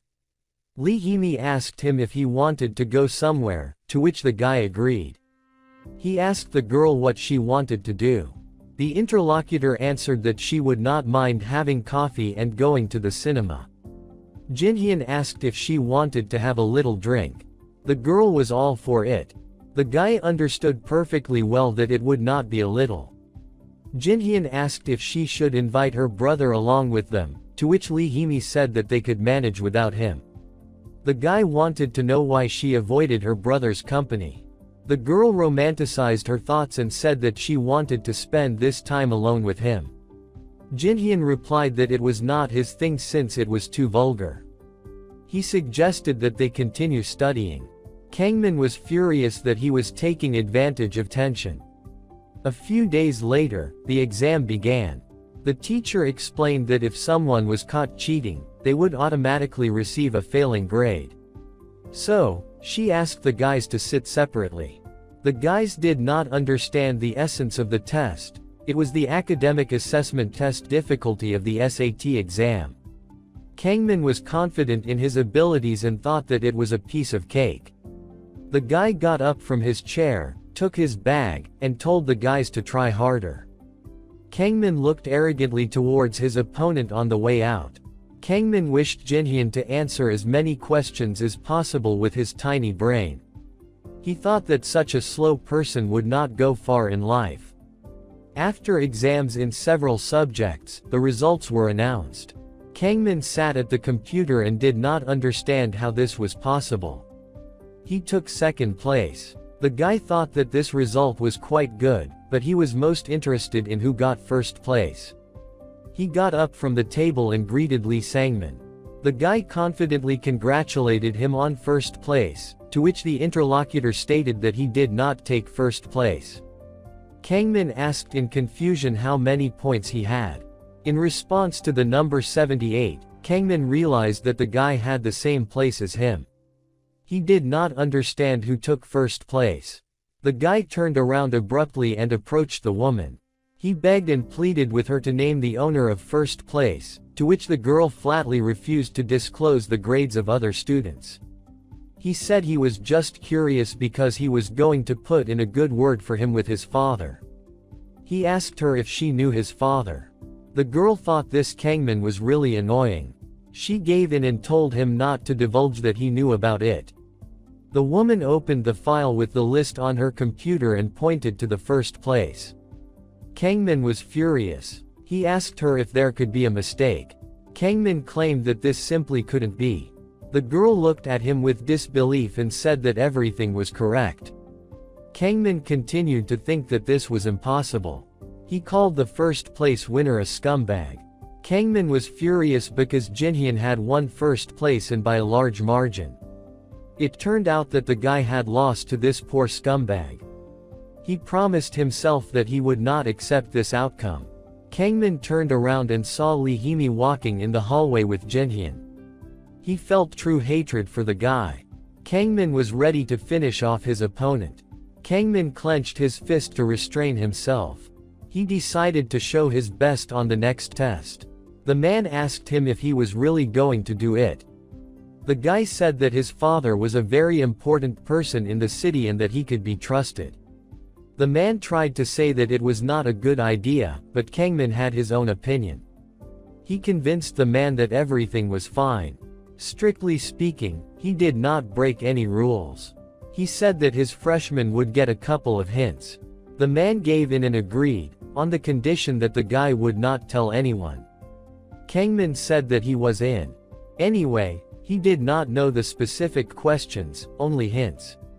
The man said that these were far from hints, he would have a whole answer sheet at his disposal. Kangmin said that he always remembered his duty. The man held out the envelope and said that he would send all the necessary files by email, with instructions to delete them immediately after reading. Kangmin was thinking that if he got first place in anatomy, he would be able to compensate for other subjects. The man said again that these were just hints, not answers. He would still have to study. The guy asked for one more favor. The man was irritated because Kangmin had already asked him for a whole answer sheet on anatomy. The botanist asked the interlocutor if he knew Jinhyun, to which the man replied that he was the best student. Kangmin asked if it seemed to him that the guy behaved unnaturally and inappropriately during the first dissection. The man was furious. He did not want to allow the scores of a man who did nothing to be lowered. The botanist continued to insist. The man shouted at him loudly because he had already given everyone grades and could not take points off one of the best students. It was not within his authority. Kangmin asked the man if he was going to defend his doctorate. The interlocutor was shocked by the statement. The botanist promised that he would talk to his father so that he could arrange for him to go somewhere good. After a short silence, Kangmin said that he was counting on the interlocutor. Of course, Kangmin did not stop there. He went on to see the head of the compilation committee. The man didn't know what he was doing there. The botanist asked why the medical school's main committee room was so small. The man replied that although it was small, the copier was even smaller. The medical school held many exams, but all the essentials were outdated. The equipment that supported the life of the patient had not been updated for several years, so the students had to rely only on teaching aids. The man loaded a stack of paper into the copier. Kangmin said that it was hard to work there. If it weren't for the man, they wouldn't have been able to pass the test.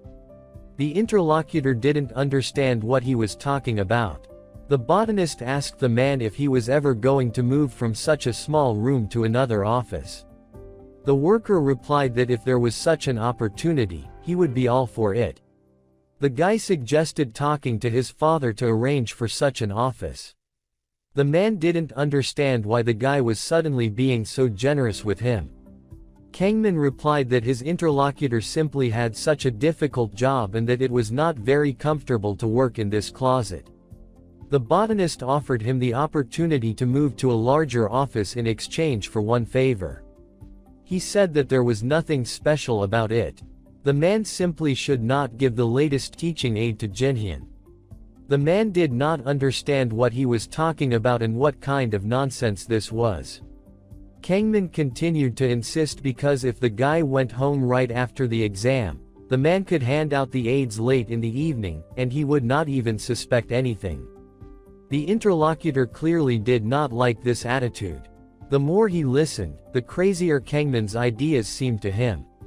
The man did not know what Kangmin had against Jinhyun. He asked him to leave and focus on his grades. The guy asked him if he wanted to get into the orthopedic department. The botanist put his hand on the man's shoulder and said that he could put in a good word with his father. The interlocutor asked if such help could really make a difference. Kangmin replied that he could say anything, good or bad. The man turned around and told him to tell his father everything. Kangmin was beside himself with happiness because he thought that Jinhyun had laughed for the last time. It was unrealistic to study without an allowance, it was almost impossible. No matter how hard the guy tried, all the property on the table was confiscated. A broken wedding photo lay on the table. The man asked the woman if this was the only option. She answered that she did everything possible. Money was not the only reason why he divorced his wife. In fact, the man simply could not give her the love and time she needed so much. Even now, he was not capable of it. He rudely said that he loved her. Jinhyun woke up and stretched his hand up to the light. There was sweat on his face. It was a dream. He was lying on the floor under the table, looking at the ceiling. The guy admitted that this dream was unpleasant because it was not family life at all but rather a fictitious marriage. He cried and said that he could have spent more time with his family, but as a surgeon, he was too busy and could not do so. Jinhyun thought that all this was just an excuse for his failures.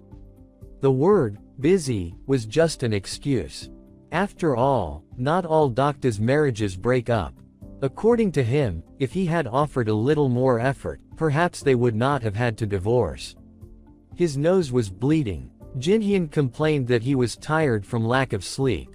Since the guy had transferred to the main course, there was not a day when he slept more than 3 hours. Unfortunately, he did not have such a wonderful memory as Lee Sangmin. He remembered the conversation with him. The guy simply memorized the lectures that were told to him. Jinhyun completely burst into tears and wanted to rest for a year or two. The guy thought that by becoming a successful dermatologist, he would be able to earn money renting houses. He could calmly travel around the world with his wife. The guy laughed. Jinhyun stretched and told himself not to give up. He wondered if it was time to hand out the textbooks because usually, by this time, he already had them. The guy reasoned that this time the exam would be on broad topics, and he would not be able to do without a manual. A lot of time had passed, but nothing had been said about a new manual yet. Jinhyun looked at the old piece of paper and thought that the new issue of the teaching aid would have a good effect on his preparation for the exam. He thought that the manual should have been handed out by now because the test was next week. The guy opened his phone and dialed someone's number, saying that this would not work. Someone greeted him from the receiver. Jinhyun greeted the interlocutor and asked if he had been given a new manual because his voice sounded strange. There was silence on the line. The guy did not understand why no one was answering him. The interlocutor finally replied that there were no teaching aids and that there wouldn't be any. Jinhyun had already managed to rejoice. The main character asked what had happened to Lee Hunmin's voice, to which he said that everything was fine. The guy assumed that his interlocutor could have fallen ill. He asked him to get well soon because there were still exams ahead. On the other end of the line, the man said that he was very busy and abruptly hung up. A dial tone came from the phone. Jinhyun caught himself thinking that the interlocutor was talking rather strangely. If there were no new manuals, then he would have to prepare the old way. The man who hung up the phone was sweating. He did not realize what he was doing. Soon, the subjects flowed, and then the exams followed. The classmates asked Jinhyun how he wrote the exams. Jinhyun was embarrassed, to which his classmate said that he would definitely get first place like last time. The guy thought about the fact that it was very difficult, although some questions seemed as if they wanted him dead. It felt like a lottery. In his opinion, it would have been easier to just guess them rather than try to solve them. The average grade of the class in some subjects was very bad, so by submitting a blank form, one might end up with a higher grade than many others. Kangmin looked at Jinhyun and thought that the exam was difficult, but first place was still his. Jinhyun noticed a terrible aura emanating from him. Kangmin dreamed of trampling his opponent into the dirt, but after a few minutes, he was in shock from the exam results. Kangmin continued to stare at the monitor, hoping to see something else. In his opinion, this was a problem of universal proportions. He was very surprised that he was not first but 67th, not even above average. The guy plunged into extreme rage and began pounding on the table, saying that this could not be. He abruptly ran into the woman's office and demanded that the grades be rejected since, in his opinion, they were wrong. The worker continued to assure him that everything was correct, but he insisted on his own. She asked what kind of mistake this could possibly be. Kangmin said that he had probably been given someone else's grades. The woman looked at the computer and confirmed that everything was set up correctly. Kangmin asked her to double-check, hoping for at least some success. The woman got angry and said that she had already checked the results twice, everything was as it should have been. Kangmin continued to assure her that he had written the test well and that this grade was physically impossible. The woman suggested that the guy could be mistaken in his assessment, as this sometimes happens to students. Kangmin was furious. He threatened to sue with his father's help and ordered the woman to check again. She said that this was stupid. The woman jumped up from her chair and screamed at him. Since this was not the first time he had barged into her office, she told him she had a headache from dealing with him. She asked if his father would want him to behave like this. The woman screamed at him again and told him to get the hell out since she was busy. Kangmin ran out and slammed the door behind him. He still couldn't believe that such an elite student like him got such a low grade. In his opinion, it was impossible. He overheard others thanking Jinhyun for helping them. Lee Hee-mi thanked Jinhyun and offered to go somewhere to eat. Kangmin verbally attacked his opponent. He claimed that Jinhyun cheated on the exams. Jinhyun disagreed with this accusation. Kangmin screamed loudly and said that he knew Jinhyun cheated because he physically could not have scored better than him. Jinhyun continued to listen to Kangmin rant. Kangmin insisted that Jinhyun had cheated and tried to squeeze a confession out of him. Jinhyun asked if Kangmin himself had cheated, pulled out a folder with practical problems and demanded to know if this was what talking about. His face was full of rage. Kangmin still did not understand how this was possible. Jinhyun explained that everyone got the same book as him, so he didn't think he was the only one with such a score. Kangmin didn't know what to say. Jinhyun asked what his rival was counting on. He asked in a menacing voice if Kangmin wanted to die, claimed that had sabotaged his anatomy results. Kangmin didn't understand how Jinhyun found out. Jinhyun said that he was planning to talk calmly, but Kangmin had come to pick a fight. He mentioned that it was good Lee Hunmin had called him and told him everything. Lee Hee-mi was shocked by what she heard. She never expected that Kangmin had tried to interfere with Jinhyun getting a textbook and had sabotaged his anatomy results. Kangmin was afraid that Lee Hee-mi would find out everything. The girl said that they couldn't just laugh about it and forget it. She promised to report it to the school authorities so that Kangmin would be punished. Kangmin didn't expect this scenario.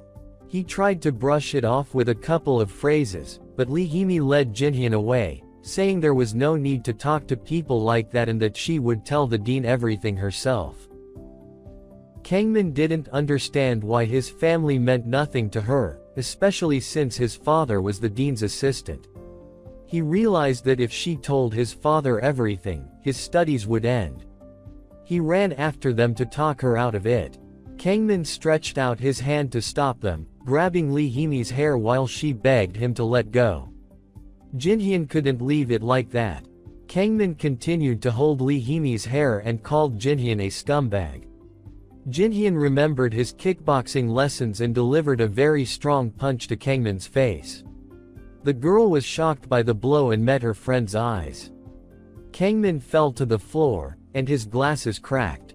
The man abruptly crashed into the wall. He turned around and angrily yelled at Jinhyun, furiously screaming that he was an idiot. A moment later, Jinhyun hit him again. His fist cut through the air, and Kangmin's eyes widened in fear. Jinhyun looked at his hand, exhaled, and asked Lee Hee-mi if she was okay. She said she was fine. Jinhyun looked down and muttered that he hit Kangmin at school because he had raised his hand to her. Lee Hee-mi interrupted, calling his name. She seriously told him not to worry and that she would take care of it. She added that even the harshest punishment would not be enough for Kangmin. A notebook with practice problems appeared before Jinhyun's eyes, and a voice accused Kangmin of hiding the study guide and peeking at the tests the day before. The voice added that in addition to punishment, Kangmin, who was not favorably disposed towards his peers, began to be completely avoided by them. An image of Kangmin appeared before Jinhyun's eyes as his peers discussed him, saying he was fat, always behaved arrogantly, and ignored everyone. One of them said, frankly, they hated him too because it was annoying to be around him. Another boy remarked that Jinhyun had gotten first place even after everything that had happened. A girl replied, yes, isn't it amazing? Their classmates looked at Jinhyun and said they wanted to live the same life, even though it could be difficult. Jinhyun, confused, asked what they were talking about. As he was writing something in his notebook, his phone rang. He thought about who it might be and picked it up. A voice asked if it was Jinhyun, and he confirmed it. The voice told him to go to the assistant dean's office because he wanted to talk to him in person. Jinhyun's eyes widened, and he said he would come. He hung up and thought about how the assistant dean was Kangmin's father. As Jinhyun walked up the stairs, he wondered how the man would react. He knocked on the door, thinking he had a bad feeling about this, though it wasn't his fault. A voice told him to come in, and Jinhyun opened the door. The assistant dean of the medical school at Korea University, Professor Chuck, asked if it was Jinhyun. The protagonist bowed and said yes, introducing himself politely. Chuck frowned and said he had heard Professor Choi Dae-won praise him highly for his fantastic work. Jinhyun thought fearfully that Chuck was different from Kangmin, more like a politician than a doctor.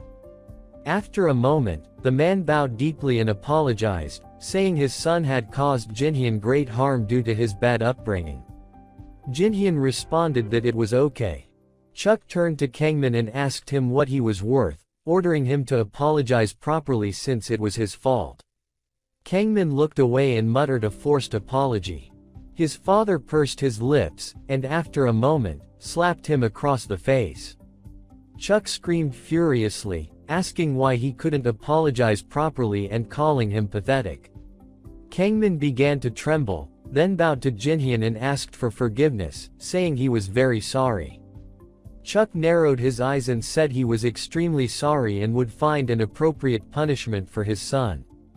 Jinhyun smiled and said it was okay since it was Kangmin's first offense, and he didn't want him to be punished too severely. Internally, Jinhyun thought that Kangmin had already received the worst punishment possible. If he were shunned by society, it would be over for him. Jinhyun looked down and thought about whether Kangmin could handle this. Chuck looked at Jinhyun and said he was glad to meet him, adding that as the assistant dean, he had high hopes for him. Jinhyun thanked him, and the door closed behind him. Kangmin called out to his father sadly. A moment later, the professor screamed furiously, calling him pathetic and asking how he could disgrace him so much. Kangmin looked down and apologized. Chuck frowned, calling him a stupid child, and demanded to know if he realized who Lee Hee-mi's family was. Kangmin began to stutter, opening his mouth in fear. Chuck ordered him to immediately apply for academic leave. Kangmin thought in terror about how missing one semester would mean waiting a whole year, dragging him back significantly. The boy exclaimed in fear, but his father turned away, saying he didn't understand the gravity of the situation and should be grateful he wasn't expelled. Chuck looked at his frightened son and told him to get out of his sight. He then turned to the window, lit a cigarette, and smoked while looking out. Chuck thought about his robe, which had his initials written on it. At the end of the first quarter, the students were given a short break, only 2 days off. While short, it allowed them to rest without additional courses or tests.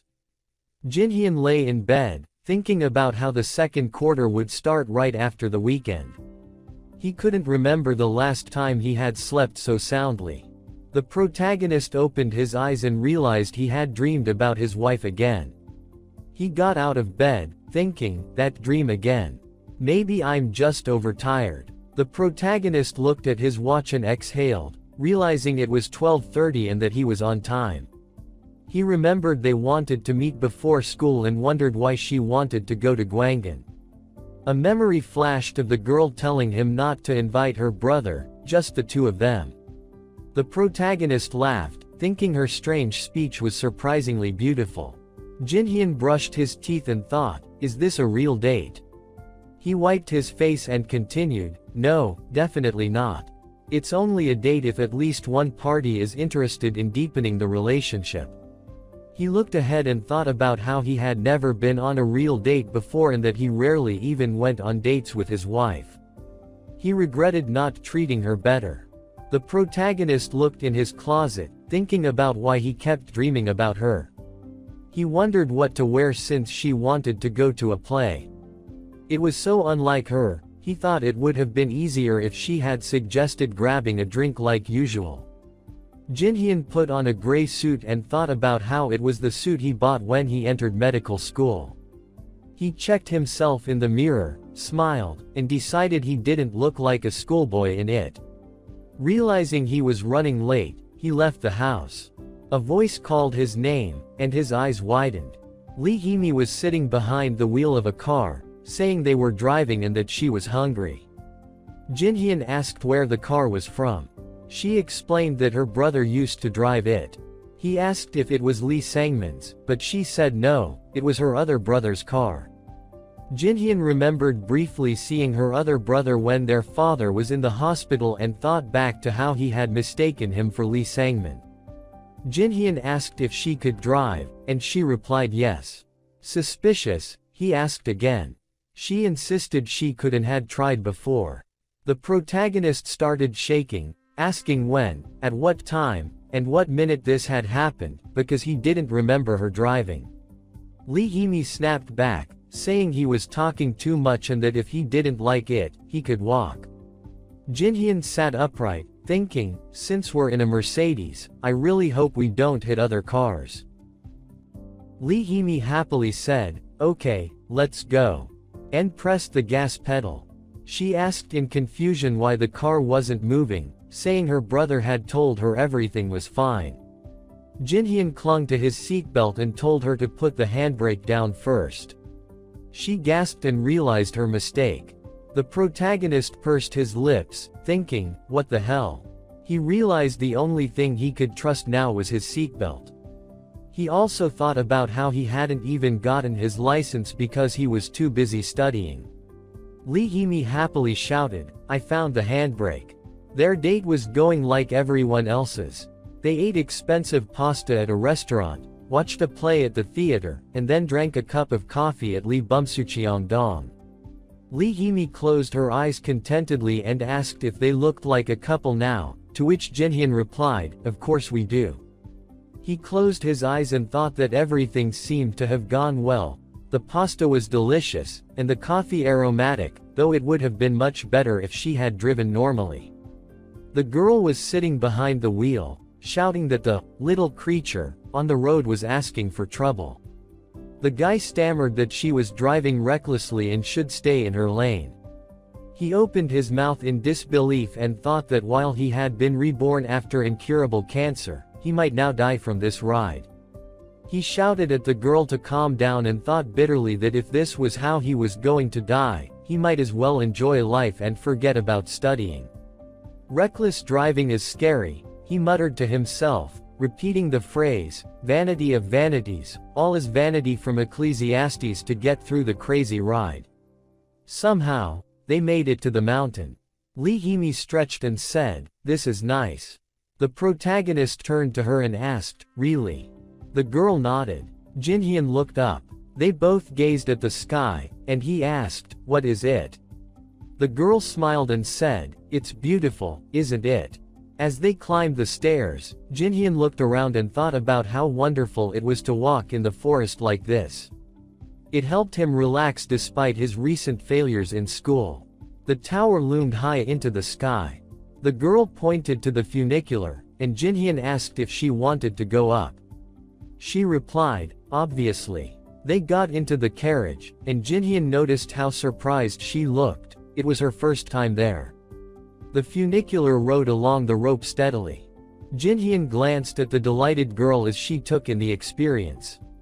When they reached the observation deck, they stood and watched the sunset. Jin Hyun looked straight ahead and then turned to the girl, who was watching the scenery with interest. She thanked him. Puzzled, Jin Hyun asked, "For what?" The girl explained that she had always wanted to come here. Jin Hyun asked why she hadn't come with her family. Lee Hee-mi turned away and said softly, "I don't have a family." The guy looked at her in surprise. She continued, "I don't know what it's like to have a family. My siblings and I all have different mothers." Jin Hyun's eyes widened. She went on, saying, "It's funny, but I don't really care about it.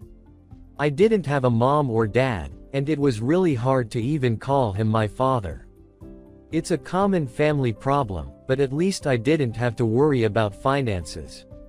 That part was great. The girl smiled faintly, then turned to Jin Hyun with a bigger smile and said, "I've ruined the mood, haven't I? Sorry about that. Thanks for bringing me here. I just didn't have anyone else to go with." Jin Hyun looked down and softly said her name. Then he looked at her, clenched his fist, and told her to cheer up. The girl gasped, then nodded and agreed. What a strange day this has been, Jin Hyun thought as they continued their not quite a date. The girl suggested going for coffee. Jin Hyun hesitated but agreed, saying, "Okay, I'll have one." Though he didn't believe in things like fate, he wondered if his recent dreams were an omen of his future. At the cafe, the barista welcomed them. Jin Hyun ordered an iced Americano, and after a moment, his eyes widened. The girl standing in front of him looked exactly like his wife. She stared at him in surprise. They were standing opposite each other, and Jin Hyun's eyes remained wide in disbelief. Lee Hee-mi called his name in confusion. He quickly added, "And a regular Americano, too." The barista said the total was 8,000 won. They sat at a table, and Lee Hee-mi asked why he looked ill and if he was sick. Jin Hyun denied it, saying everything was fine, though his mind was racing. It's impossible, he thought. It's her. She looked exactly like his wife. He opened his eyes and corrected himself. No, it's not her. She just looks like her. He realized no one had ever mentioned this girl working there before. When the server came to deliver their order, Jin Hyun stared at her, lost in thought. It's not her, he kept repeating to himself. Lee Hee-mi turned to him and asked sharply, "What are you doing? It's rude to stare at someone like that." Jin Hyun apologized and admitted she was right. Resting his chin on his hands, he debated whether he should ask for the girl's name. He frowned, wondering what he would ask and what he would do after learning it. She just looks like her, that doesn't mean it's her, he reasoned. Lee Hee-mi interrupted his thoughts, saying he looked worse and worse. She stood up and declared, "That's it. Let's get out of here. I'll take you home." Jin Hyun looked up at her and apologized. The girl insisted, telling him to get in the car and promising to be quick. Jin Hyun thought, quickly to where? Hell. He looked down and said he just needed some time alone. Lee Hee-mi looked at him sadly and asked, "Is that so?" She hesitated before adding, "You make me worry. Call me when you get home, okay?" The protagonist agreed as she left. Clouds covered the dark sky. Lee Sang-min was standing near the car when a man came up to him and said that they had not seen each other for a long time, calling him, "Young master." He nodded to the boss, then asked if this man was there. The man said that he was. Young master Lee Sangmin smiled and said that yes, he was his father, and sometimes he forgets it since he does not see him often, but the boss knows. A moment later, the guy frowned and said that, first of all, isn't it stupid of him to call him father? The man waved his hand and said that the gentleman was waiting for him inside. The guy said that it was great and it felt like he was talking to the door handle. Lee Sangmin said with a smile that he had often imagined this house. It was really big. He had never been to the main house, but this one must be at least as big, the size of a stadium. The man told him it was this way. A man bowed and said that he was welcome. Lee Sangmin said, yes, yes, and asked if he was inside. Then he said that he would go then and not to worry. He took hold of the handle. The man frowned, smiling. Lee Jongwon said that he had come. Turning to the guy, he asked what he was standing there for, told him to go ahead and sit down, to which Lee Sangmin thanked him and said that he would stand. The man asked him why, to which the guy, frowning, said that, to tell the truth, he didn't want him to sit down, did he? Because he would dirty everything. Lee Jongwon smirked and thought. Lee Sangmin, looking at the man, asked, in any case, why he called him, to which he replied that it was because of his excess blood. Lowering his head, Lee Sangmin thought about what was extra in his blood. He did not want to mention his mother's name and then said that because of his blood, she committed suicide a few years ago. Why remember it now? He was never interested in her. Holding a glass in his hand, the man said that he heard that the guy often visits her grave, to which Lee Sangmin asked, so what? Slightly turning back, Lee Jongwon asked, so what? Is he in his right mind? This is not normal at his age. He said not to go to that dirty place anymore. The guy looked straight ahead, scared. He clenched his fist tightly. Smiling, Lee Sangmin said, sure, if that's all he wanted, and then asked, he has nothing else to say, right? Looking out the window, Lee Jongwon responded approvingly. As he was leaving, the boy heard the man say, see your grades. Lee Sangmin froze, and Lee Jongwon said that it was the same as in high school. He asked how long he was going to stay in one place. He didn't need him to succeed at the hospital, but shouldn't he do his part? The boy turned around and said that he was sorry. Well, maybe the dirty blood was bad for him. Lee Jongwon continued to look out the window. The boy quickly left the room. In the hallway, he met a man in a suit passing him. The man said that he was a dirty bastard. Lee Sangmin clenched his teeth tightly. Standing near the car, Lee Sangmin said the name Lee Bumsu in his head. He heard that he got a position as a professor of surgery at a Korean university. Holding the steering wheel, the boy thought about how, after he gained experience, he would move to the family hospital, and he believed he would succeed there too. Sitting in the car, Lee Sangmin thought that nothing was unusual. Since he was born, Lee Bumsu was already different from him, more useful than him. The guy's foot pressed the gas pedal. Smiling, the guy thought that he had always been a dirty bastard. A view of the night city opened up. A high-rise building appeared. The guy stood and looked down with a sad look. Raising his head, he thought about the fact that he lived in this apartment with his mother, although she was more often in the hospital. A dog began to bark loudly near the door. Lee Sangmin sat down on the couch inside, heavily looking at the dog. The guy said that he must be bored. Leaning over in front of it, he asked if it was hard to be here all these days. Yes, stroking the dog's head, the guy asked if it would be easier and then abruptly strangled it. Lee Sangmin thought that even if it was easy for him to break something, it could be bought again if he had money. The guy looked at the dog angrily and asked what she thought. Framed photos of the pet appeared. Lying in bed, Jinhyun thought about how he couldn't sleep. He remembered her in the cafe by the mountain. Sitting at his desk, the hero thought about how he hoped this feeling would pass soon. The guy, his eyes wide open, leaned against the locker. Lee Hee-mi turned to the protagonist and asked if he was okay, saying that he looked bad, to which the guy asked if something was wrong. She apologized and said that nothing was wrong. The teacher pointed to the board and said what an NKT cell and a lymphocyte are, what B cells react to, what TH and CD4 are. The protagonist thought about how devastation is what he feels. All the students sat with a disinterested look. The hero gritted his teeth, hearing that everyone should wake up right now. Jin Hyunk stood up abruptly, and the teacher asked what the hero leaned his hands on the desk and heard if he had a question. Leaving the office, the main character apologized and said that something had happened. He said goodbye to everyone. The man was perplexed and asked again.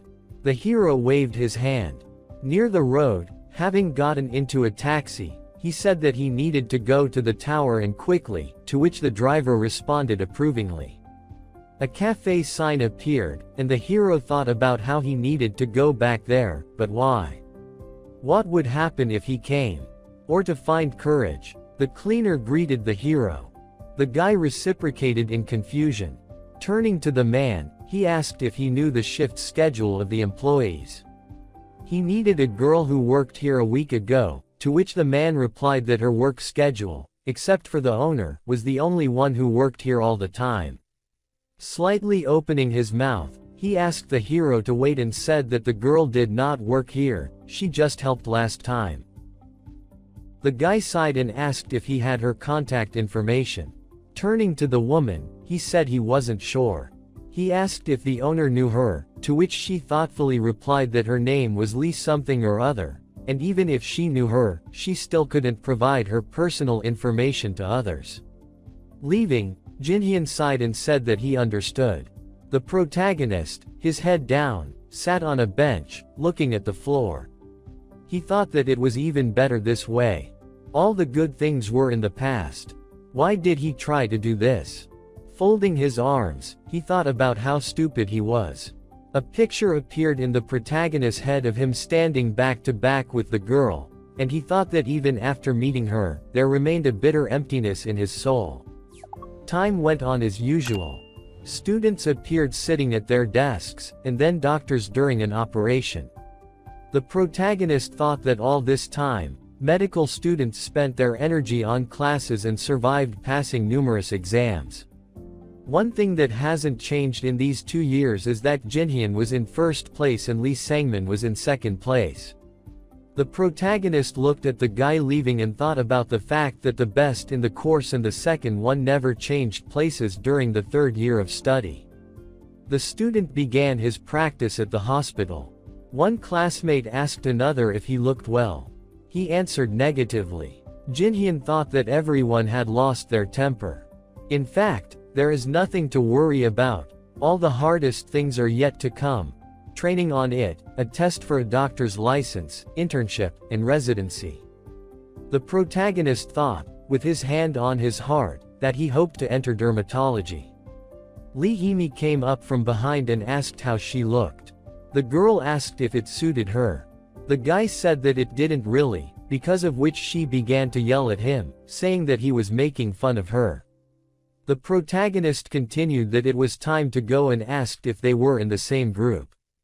The girl answered positively. The classmates entered the office. The professor was not there yet.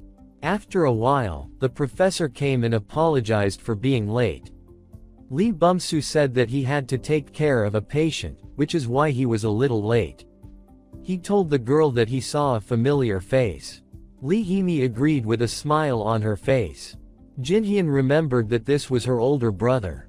They looked very similar. In a past life, he hit Lee Sangmin and now made a good impression among all the family members.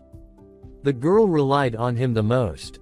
Lee Bum-soo explained that he does not like to speak without necessity, so he forms important points. He asked the students what their status was in the hospital. The young men said that they were PK interns. Lee Bum-soo said that there are many positions among doctors, but now you are dealing with PK interns. Then he asked if they knew the reason for their PK prefix. The girl with short pink hair said that it was an abbreviation for a polyclinic. All this is due to German influence, so now they use PC, not PK. The professor said that this is correct, but only the first part of the answer. He approached the main character and said that there is a feeling as if he knows the answer. The guy answered that they are patient killers. Lee Bumsu answered positively because this is the correct answer. They are all studying to get here, but without any experience, they will not know anything. Knowledge without enough experience can be a threat to patients. He continued, since they are interns, he hopes that everyone will be willing to learn everything in this place. The professor asked Lee Himi if she wanted to ask a question. She answered negatively. The man said that since there are no questions, then let's move on to celebrate their enrollment. He will treat them to coffee. Lee Himi thanked him. The protagonist found his personality pleasant, but he did not understand why he had such a bad relationship with Lee Sangmin. He asked Lee Himi if they would see patients. She answered positively because they needed to meet with the head of the residency. The group went to the Department of Internal Medicine. Jun Song asked if they all became interns, and he introduced himself and also named the attending physician, namely Min Sung-ho.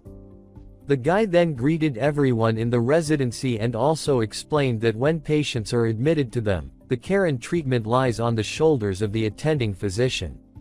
His classmates said that they understood. Jun Song said that they should follow Min Sung-ho and watch him treat his patients.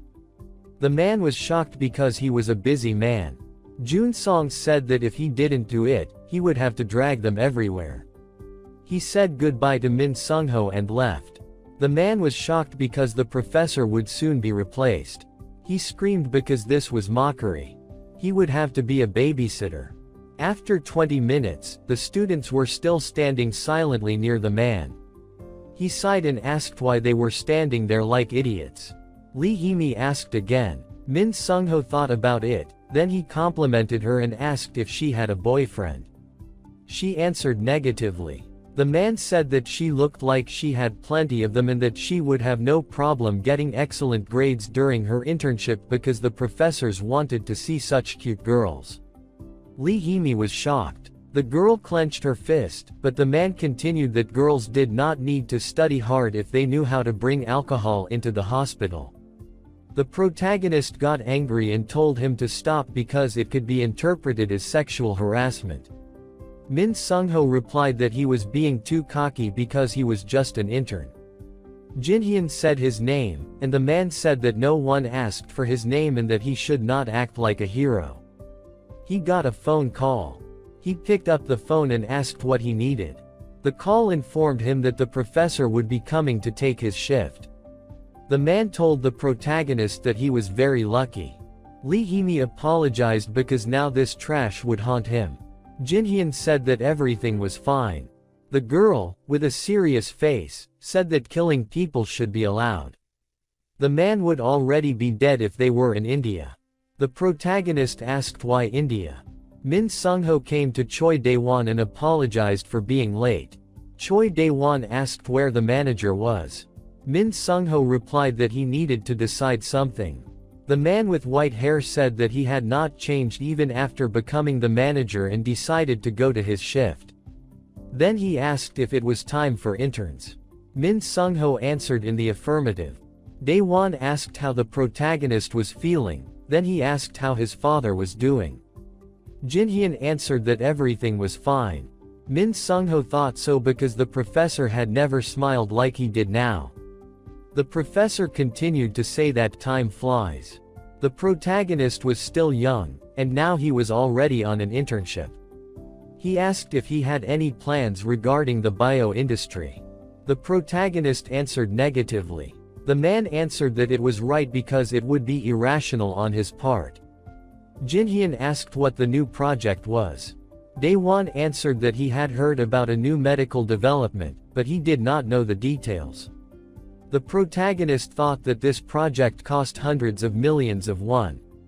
With a smile on his face, Jinhyun thought that he had not contacted him about it. Min Sung-ho was shocked because the professor was friendly with this guy. Choi Dae-won suggested ending this conversation.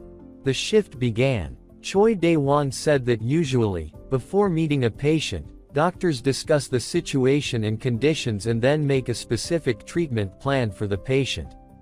They approached the patient. The attending physician said that she was currently undergoing treatment for gastric colitis due to a severe infection and was being treated with vancomycin. The man asked, "Injections or pills?" The guy with dark hair answered, "Injections, because they are more effective." Choi Dae-won was confused and did not understand how he had even passed the test. Min Sung-ho asked what he meant. The professor asked the students if they knew what had happened. He asked the guy and the girl, but they remained silent. He started shouting, asking if they were lucky with such basic knowledge and whether they even went to school. The protagonist answered that these were pills for gastric colitis, and it differs from other diseases. Pills are enough because, thanks to numerous studies, treatment with injections turned out to be useless. Choi Dae-won agreed and asked how many pills the patient needed. The protagonist answered, 125 milligrams per dose, 4 times a day. The professor asked how long it should be taken. The protagonist said it depended on the patient's reaction, but usually for 10 days. Choi Dae-won smiled because it was the right answer. He turned to Min Sung-ho and asked why he didn't write it down. The man apologized. The professor started yelling, asking why they were using antibiotics again. The guy with dark hair said it was because of an abscess in the abdominal cavity. Choi Dae-won asked if anyone knew what caused it, because they looked like they didn't know anything. He also asked the main character if he knew. Jin-hyun was shocked because he was silent, but suddenly he began to speak, saying that it was possible that it was due to the body's reaction to harmful bacteria. Since exactly which bacteria was confirmed, the probability of a reaction to another bacteria was very low. The professor smiled. His classmates thought they had turned into extras. The main character's questions were catching up with him, and the professor did not back down either.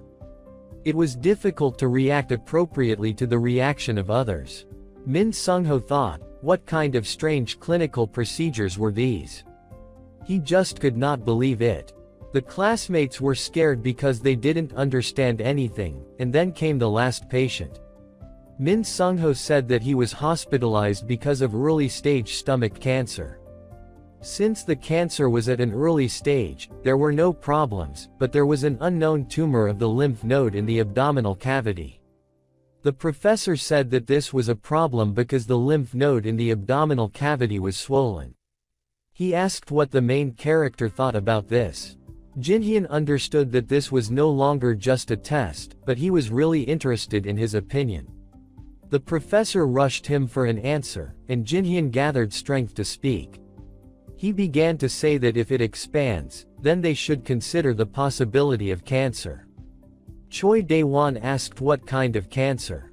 Jin-hyun answered that since he had stomach cancer, there was a possibility of lymph node metastasis, but since it was in the early stage, the probability of this was quite small. Another type of cancer implies that they should consider the possibility of lymph node cancer. The professor thought, if it really is lymph node cancer, then why has it not appeared for so long? What should he do if it is just lymph node hypertrophy and not cancer? The protagonist answered that he was right, but they would not be able to know about it before the operation. Choi Dae-won asked what procedure should be prescribed to the patient. Jin-hyun said that they couldn't be sure, but he believed that everything should be confirmed during the operation. If it is really cancer, then time cannot be wasted on treatment in order to save the patient's life. The professor asked that if they perform the operation and it is not cancer, then how will they compensate the patient for the pain received? And what if the patient's life is at risk during the operation? Jin-hyun answered that this is possible, but the risk of losing time for treatment with cancer is too great, so it is better to perform the operation with the right. The professor looked at him, then smiled. Classmates and Min Sung-ho thought, what kind of monster is this professor? Because he even smiled. Choi Dae-won asked with a smile if he would specialize in therapeutics and become his student. This was the question the protagonist was most afraid to hear. He didn't understand, and he also had a headache because the professor was pressing him against the wall. Lee Hee-mi asked what was wrong with his expression. She continued asking if it was possible that it was because of the offer he had received regarding internal medicine, because she was applying to this specialty and wanted to go with the protagonist. He said that he didn't want to. She asked what was wrong with internal medicine and what he wanted to become. Jin-hyun answered, a dermatologist. Lee Hee-mi was in complete shock. He asked why she was so surprised. The girl answered that there were many specialties like internal medicine. Jin-hyun answered that she was definitely ignoring dermatology because it was also important. She answered that she would support him, but at the same moment, she said that he had gotten on her nerves.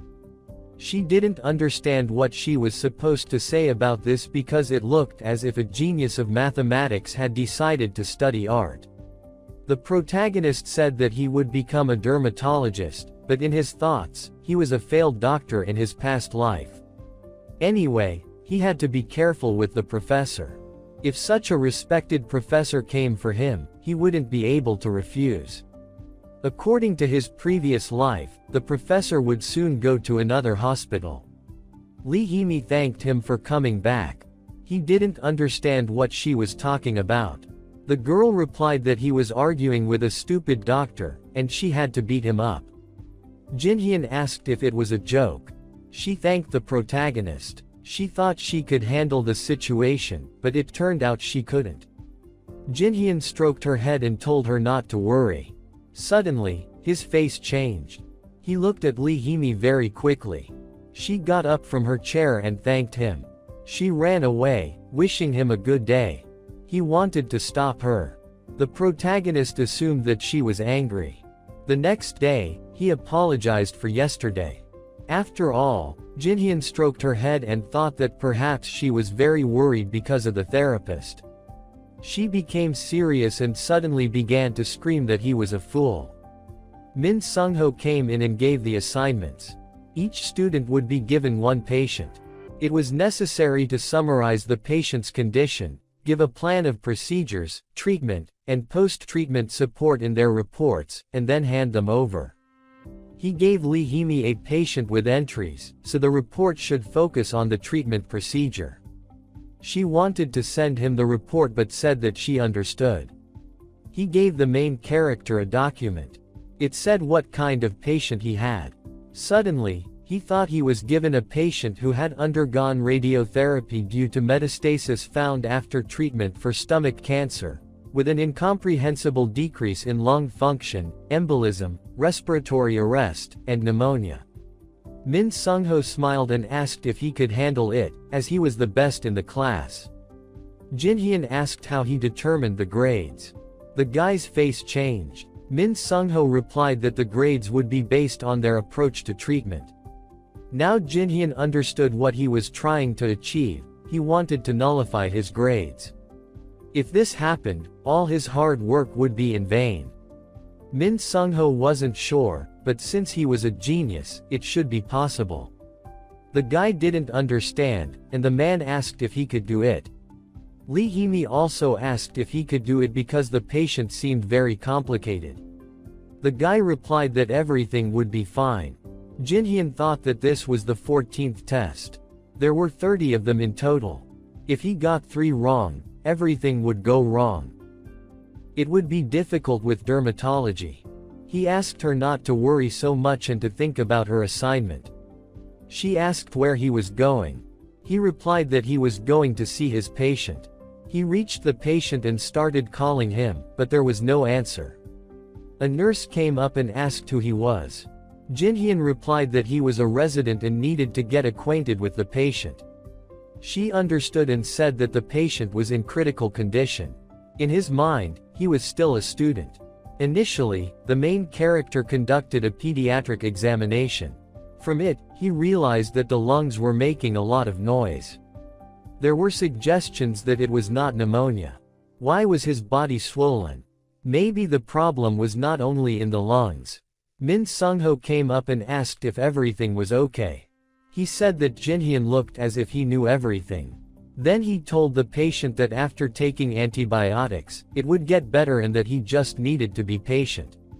Min Sung-ho asked him to try hard because this was a large part of his assessment. The main character wanted to tell him something, for example, that in addition to drugs to remove water from the lungs or antibiotics for pneumonia, other drugs should be given. The man asked why it was necessary because it looked most like pneumonia, and antibiotics should be given. Jinhyun answered that it didn't look like pneumonia. There was little information, also no sputum, and the body was swollen. He thought that he was very angry but needed to speak. Suddenly, he noticed something, the pulse. There was no pulse anywhere. He tried to call the doctor. Min Sung-ho came up and asked what he needed. As he saw Jinhyun beginning to panic, he didn't understand what to do. He tried to call the boss, but unfortunately, he was unavailable. Min Sung-ho started to panic and scream because the boss was always on the line. The nurse asked what to do. The man said that they needed to give digoxin. The main character started screaming because, according to the heart rhythm, it was most likely a delta wave, and digoxin was dangerous. A class A1 drug should be used. Min Sung-ho told him to shut up because it was bothering him, but Jinhyun screamed that it was very risky. Min Sung-ho screamed for the drug to be administered faster. The main character screamed that this should not be done. He asked them to stop, but no one listened. Then, suddenly, Min Sung-ho realized that his blood pressure had increased. He tried to convince himself that it meant nothing. Jinhyun started doing artificial respiration and asked for a defibrillator. The patient was having an attack. The man was in shock. He was just silent while the main character screamed at him. Jinhyun screamed several times, but Min Sung-ho was just silent and didn't understand. Jinhyun decided to take matters into his own hands. He bared his teeth. The guy picked up the defibrillator and tried to restore the patient's heart rhythm.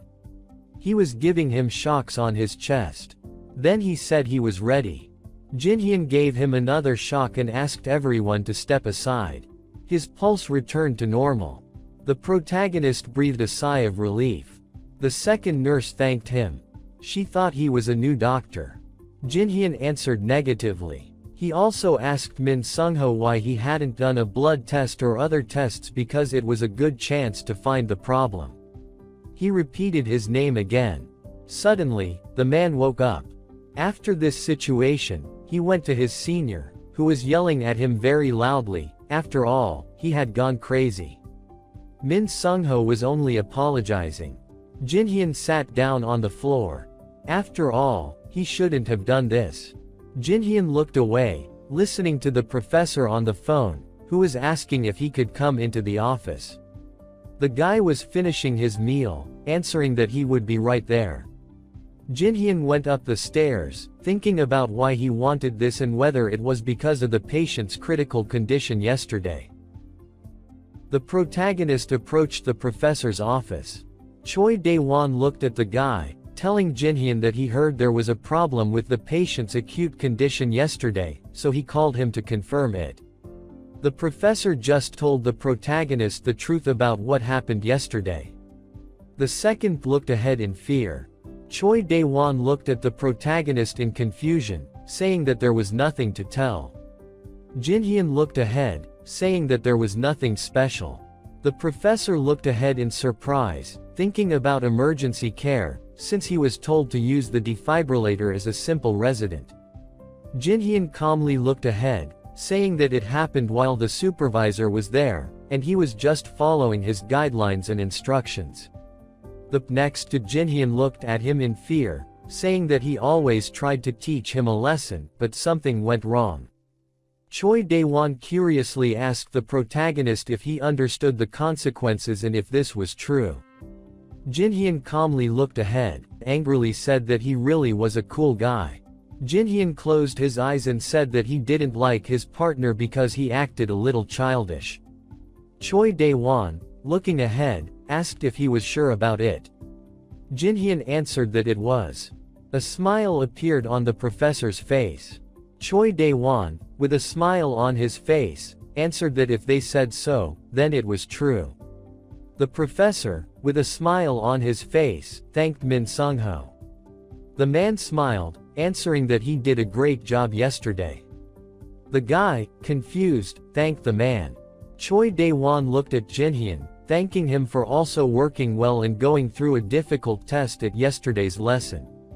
The main character looked at Choi Dae-won, realizing that he already knew about him and that this face was very familiar to him. The door was closing. The guys sighed heavily. Jinhyun, laughing, told Min Sung-ho that he would go first to have a snack, since he did not want to go with him. Choi Dae-won stood near the window.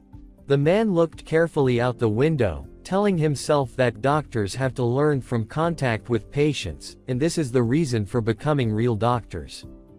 Jinhyun looked into the distance, thinking that he should not forget about gratitude and compassion for patients, continuing the path of relieving them of pain. The elevator went up to the 5th floor. Min Sung-ho looked at the guy, asking where he was going and whether he smoked. Jinhyun calmly answered that he had business on the 6th floor now. The main character, with a smile on his face, answered that they liked passive smoking. Min Sung-ho, with a smile, asked the hero if he wanted to go and smoke. The heroes were standing by the wall. There was a cigarette in his hands. Min Sung-ho bowed to Jinhyun, answering that he was asking for forgiveness.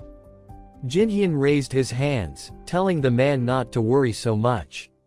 Min Sung-ho looked closely at the guy, answering that he really apologized for everything up to this point. Answered that he just did not like guys who studied well. The main character calmly answered that he had nothing to worry about. The manager, with a smile, said that Jinhyun could not worry about the grade, since even if he handed in a blank sheet, he would get the highest score. The man looked at Jinhyun attentively. The protagonist calmly looked at the manager, asking him to apologize to the girl. Min Sung-ho calmly answered that he was fine with it and would do it, but first, he needed to do one thing. Jinhyun listened to him attentively. The manager looked at the guy in surprise, asking how he could do it if he was a student who had just started his internship. The guy looked away in surprise. The protagonist scratched his head, trying to lie about what he had read in books, but the manager did not believe him. Min Sung-ho asked the hero in surprise if he was lying. The manager's face was smiling. He is a damn monster. The man looked away, saying that he had been overloading himself too much in the last few days. Touched his eyes, shouting that it was tiring. Lee Bum-soo looked at the door in surprise from which someone was knocking. A student was standing at the door. Lee Bum-soo shouted at the guy with displeasure and anger, "How dare you come here?" The man looked at him angrily, answering that he had no reason to see him. The guy laughed, answering that he had done nothing wrong. Lee Bum-soo said discontentedly that everyone understood what the girl had done in their house and that the family had split because of him. Before leaving, the student answered that he wanted to ask something. Lee Sangmin looked at Lee Bum-soo discontentedly, waiting for an answer. The guy asked him angrily what would happen if the calcium level in the blood increased. Lee Bum-soo said with hatred that he would have a heart attack and that now he had to get out. His feet were outside the door. The guy looked into the distance. Lee Sangmin thought about a heart attack, with a smile on his face. The street. Jinhyun looked around, saying that some time had passed, but nothing had changed. The protagonist was sitting on the phone. Jinhyun saw a guy who began waving and calling him. Moonjin answered with a smile on his face that he and Chulwoo had arrived first, so they had not waited and ordered meat. Jinhyun laughed, answering that he left town. Moonjin laughed, answering that he should already apologize. The hand was holding a glass. Were chatting among themselves and asking various questions. Jinhyun listened in surprise as they asked him if he had a girlfriend. The protagonist answered Moonjin that he had no one. Chulwoo asked Jinhyun with bewilderment what happened to Lee Sangmin. The protagonist thought about it and said that he had not seen him in recent days and that he always looked busy, and no one really saw him at the university. Chulwoo sighed angrily, saying that they needed a drink. Jinhyun looked at Chulwoo, saying that he probably felt superfluous since he was friends with Lee Sangmin in high school. Moonjin asked Jinhyun with a smile what he was going to specialize in. The guy listened in surprise to the protagonist, who was talking about dermatology. Jinhyun asked Moonjin with confusion why he was so surprised. Moonjin answered with confusion that it didn't suit him, as if a math genius made shoes or something like that. Moonjin calmly answered that his goal was to study internal medicine or surgery at the Daeil hospital. Chulwoo gritted his teeth, saying that the guys were deliberately trying to humiliate him because he wasn't studying. The bottle poured liquid into a glass. Chulwoo closed his eyes, saying that his dream job was civil service, so he was preparing for the police exam. Moonjin said in surprise that a shoemaker was trying to study mathematics. Jinhyun looked away in surprise, saying that a gangster cop didn't suit Chulwoo at all. He began to angrily shout again about why they were trying to humiliate him even more. The guy said that he would become a pillar on which civil society rests and everyone would see that when he became the cause of medical errors, they would boldly come for him. Jinhyun smiled broadly. It was getting dark outside. Chulwoo was saying goodbye to the heroes, and Moonjin was hanging on his friend. Jinhyun was looking up, asking for another round. The guy, looking away, was thinking about whether he should drink. The protagonist decided to just go home. The silhouette was slowly leaving home. Mom looked at Jinhyun with fear, saying that he smelled of alcohol. The woman replied that she thought he just met with friends, and now he needed to take a bath and go to bed. Jinhyun was lying on the bed. The hero was looking up. The guy was watching the walls. His eyes were looking at the light, saying that their house was really old, and most likely their family would have to move. Jinhyun, looking at the ceiling, was thinking about whether he should sell his shares and move to a new house. The guy understood that Gangnam would be too expensive, despite the purchase of a good apartment with good neighbors. The parents were sitting at the table. The guy was raising his hand to the ceiling, saying that in the future, the stock price would grow by 300 to 400%, and if they sold it now, it would be a waste of time. So, Jinhyun decided to wait until he earned more. The hero clenched his fists, answering that he would buy a nice house for his parents a little later. Mind Bio is considered the youngest company in the bio industry with great potential. The company's rapid growth made them think about building their own facility rather than expanding their current location. After the success of one project, the company began to grow steadily. Recently, President Junsong was constantly worried. The reason for this was a joint project with the American pharmaceutical company Hanes. One of the doctors told Junsong that they had found another side effect. The professor did not understand what the problem was since the drug should fight depression.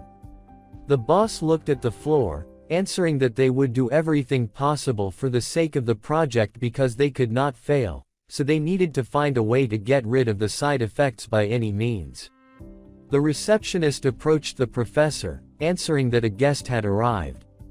The boss looked ahead in surprise.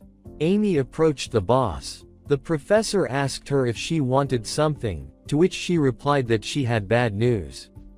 The boss asked Amy with bewilderment what she was talking about. Amy told the guy with a sad look that due to the continuing side effects, the headquarters raised the issue of closing the TC-80 project. The professor looked at Amy with bewilderment. The girl, with a serious face, answered that such side effects as diarrhea and abdominal pain were very serious, and among other side effects, they found digestive disorders. Amy said that they observed such serious side effects in the first phase of testing.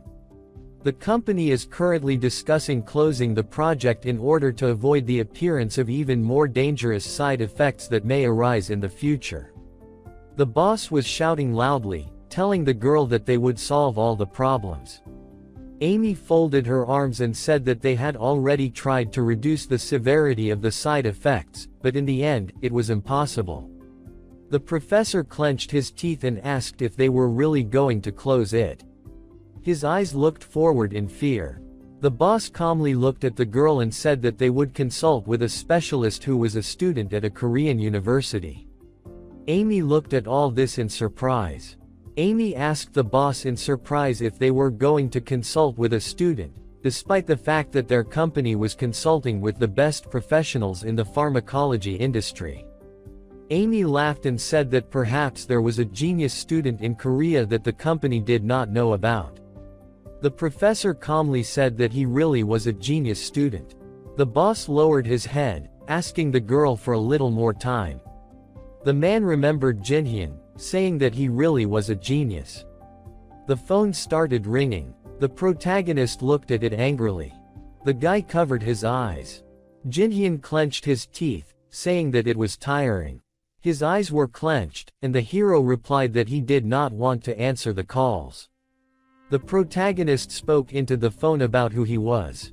The professor on the phone said that they had not seen each other for a long time. Jinhyun answered with a smile on his face that he was a little busy. The guy looked away in surprise and heard Junsong answer that they were currently developing a new drug and would like to hear an opinion. The man heard the protagonist answer that he would not be able to help, and if it was about drug development, then as a student, he could simply give advice. His face was scared. Jinhyun was surprised to hear the professor say that the company was actually having a hard time, and if this project failed, they would go bankrupt. The professor loudly asked for help and just to listen to what he had to say. The professor listened with a smile on his face as the protagonist answered that they should not expect too much. Jinhyun hung up the phone with displeasure. The protagonist thoughtfully answered that it was most likely a new drug. The guy calmly answered that he simply had no chance of failing, at least in the past. But recently, the shares were cheaper than he thought. Jinhyun looked away in surprise, thinking about his stock assets, and if his company went bankrupt, his 4 billion would be nothing more than a piece of toilet paper. Jinhyun hit the table realizing that this was very important to him. The man greeted the main character and said that they had not seen each other for a long time and asked how he was. Bowing his head, the hero said that yes, it had been a long time, to which the man, bowing slightly, said that he was glad to see him again. Before they began, he would like to introduce him to someone. The girl, looking straight ahead, introduced herself. She was the vice president of the Haynes Company. Jinhyun looked at the girl and said that he was pleased to meet her and then introduced himself, to which the girl responded approvingly. A rainbow appeared behind the hero, and Amy thought that he was an ordinary boy. What did the professor want from him? It was a waste of time. Sitting at the table, the man said that, frankly, the reason why he called him here was the TC-80 project, a joint development of a new medicine. They recently discovered strange side effects. The hero looked thoughtfully at the papers and heard that this was the molecular formula and method of application of TC-80, along with the plans and results of the first, second, and third phases. To which the hero replied that yes, he sees it. Let them give him a minute to read it. Frowning, Jinhyun thought about the fact that he needed to resuscitate Mind Bio. If it failed, his 4 billion would be as if they did not exist. Amy angrily asked, well, does he even understand what is written there? Looking straight at her, Jinhyun said that the drug was for depression, which works on 5-HT receptors. During the first phase, strange side effects were detected. Then the girl asked, which of the 5-HT receptors? To which the hero replied, 5-HT7. Looking at him, Amy asked, what is the mechanism of action of 5-HT7? Closing his eyes, the hero thought and repeated the question.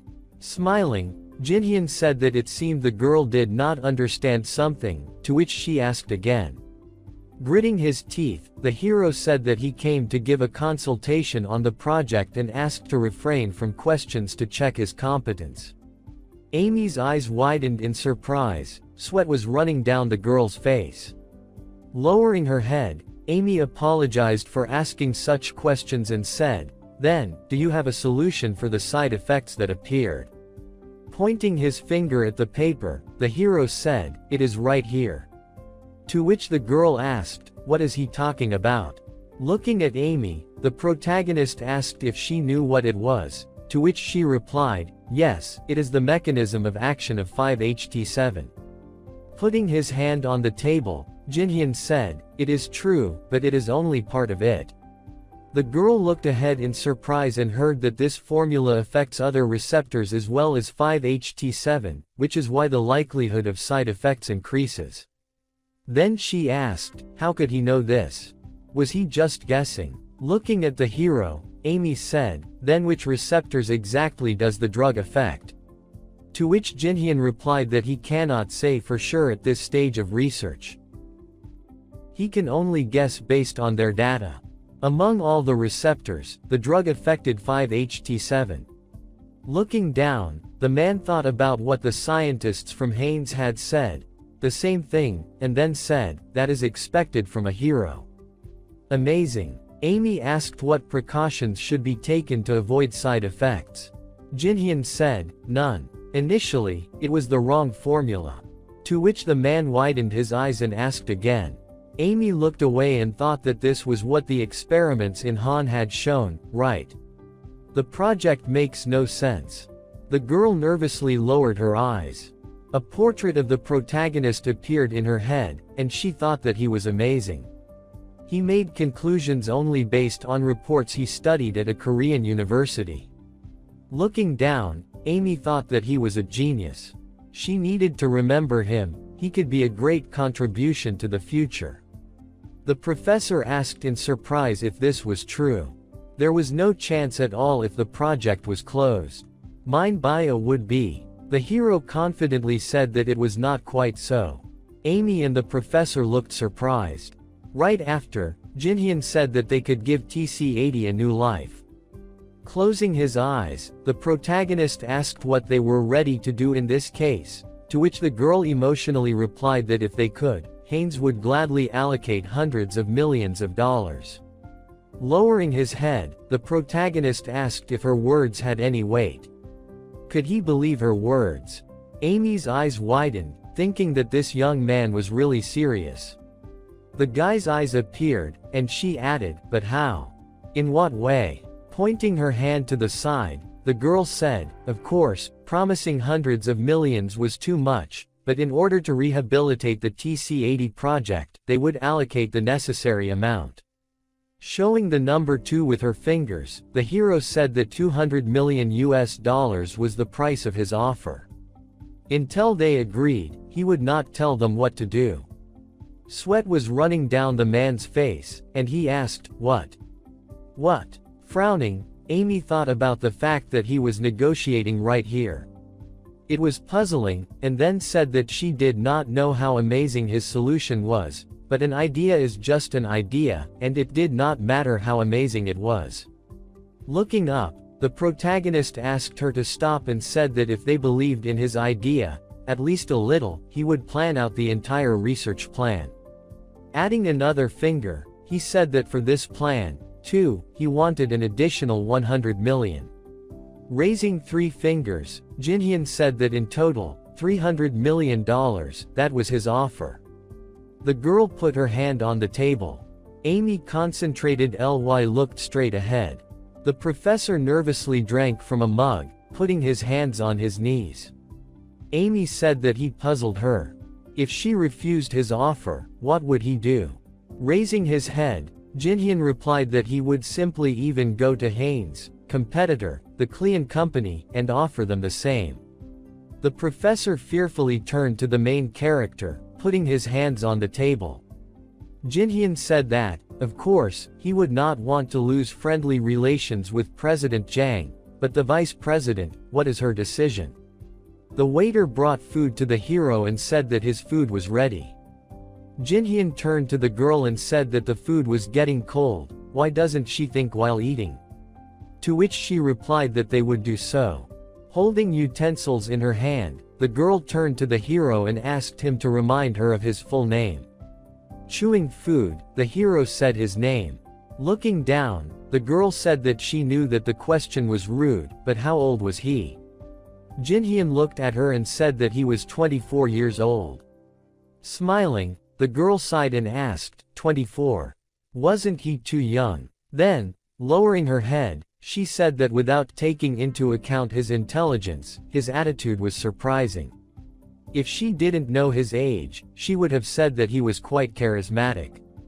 Looking straight at him, Amy said that it was good. In order to give the TC-80 project a chance and compensate for the damage it had caused to the company, it was not a pity to spend this money. But if his idea was not worth a dime, he should not expect anything from them. The protagonist said that, of course, picking up the knife. Amy heard that he would get straight to the point. Using TC-80 to treat depression and other psychiatric illnesses was impossible due to the fact that the side effects manifested themselves before the therapeutic ones, to which the girl replied that they already knew this. Let him get down to business. A picture arose of a person writhing in pain, and Jinhyun said that the drug not only treats depression, but it also causes colic and diarrhea since it stimulates other receptors. Thus, how exactly do these receptors affect the occurrence of colic and diarrhea? The girl clenched her teeth and said that this. And the hero said that because it excessively stimulates the functions of the digestive system, this means that it can be used as a laxative. Amy's eyes widened in amazement. Standing up and leaning on the table, the girl asked him to stop and said that she understood what he was talking about, but for a therapeutic drug, colic and diarrhea are too strong. If they use a neuropsychotropic drug like a peptic, there are too many variables. Putting his hand to his head, the protagonist said that it was nothing complicated. They would just reduce the dosage. Pointing to his palm, Jinhyun said that they would reduce the dosage by 5 times, just right for the first test. Then reduce it by another 27 times and find a suitable dosage, increasing it little by little so that the formula would not act on the nerve receptors and have an effect on the psyche. If colic appears, then the dosage is suitable for improving digestion, and if diarrhea, then it will be a drug for constipation. The girl slightly opened her mouth, lowering her head. The guy asked how they liked his offer. Amy grabbed the protagonist's hands, finding herself in front of him. She asked about the plans, whether he could develop them quickly. To which the hero, looking up, replied that yes, it was possible. The protagonist told how, at that dinner table, he signed a contract for $300 million. Then everything went like clockwork. Amy pointed to the side, and the hero said that the vice president of Haynes began to make changes to the project. The Mind Bio company was able to return to work. Junsong took the hero by the shoulders and said a huge thank you to him, to which Jinhyun replied that, "You are welcome, it was in his interests." Everything is fine. Looking at the papers, the girl said that this scheme is amazing. Turning to the hero, she added that, "It is perfect." She asked how he did it. "It is already a finished scheme," to which the hero thanked her, smiling. Jinhyun thought that, of course, it is almost finished, after all, he copied it a little in the past.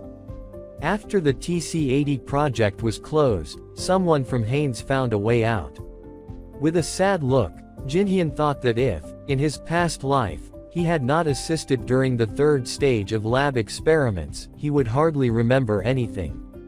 He feels as if stole someone else's merit, but everything should be fine. Looking at the guy who put his hands behind his head, the girl thought what kind of monster he was.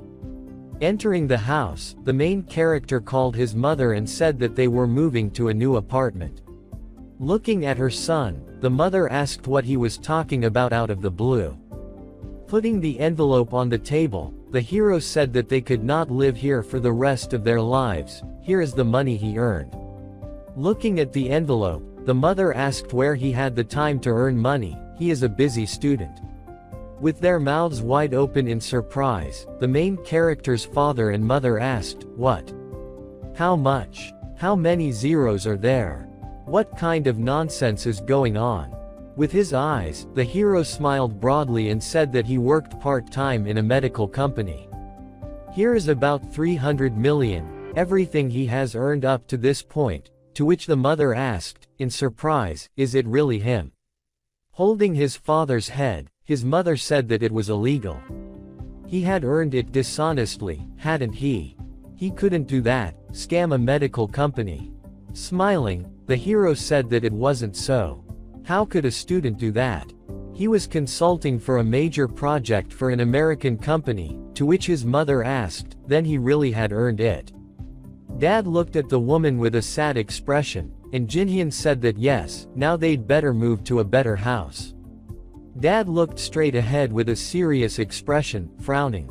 He thanked the hero, said that it was his money, and let him not spend it on them.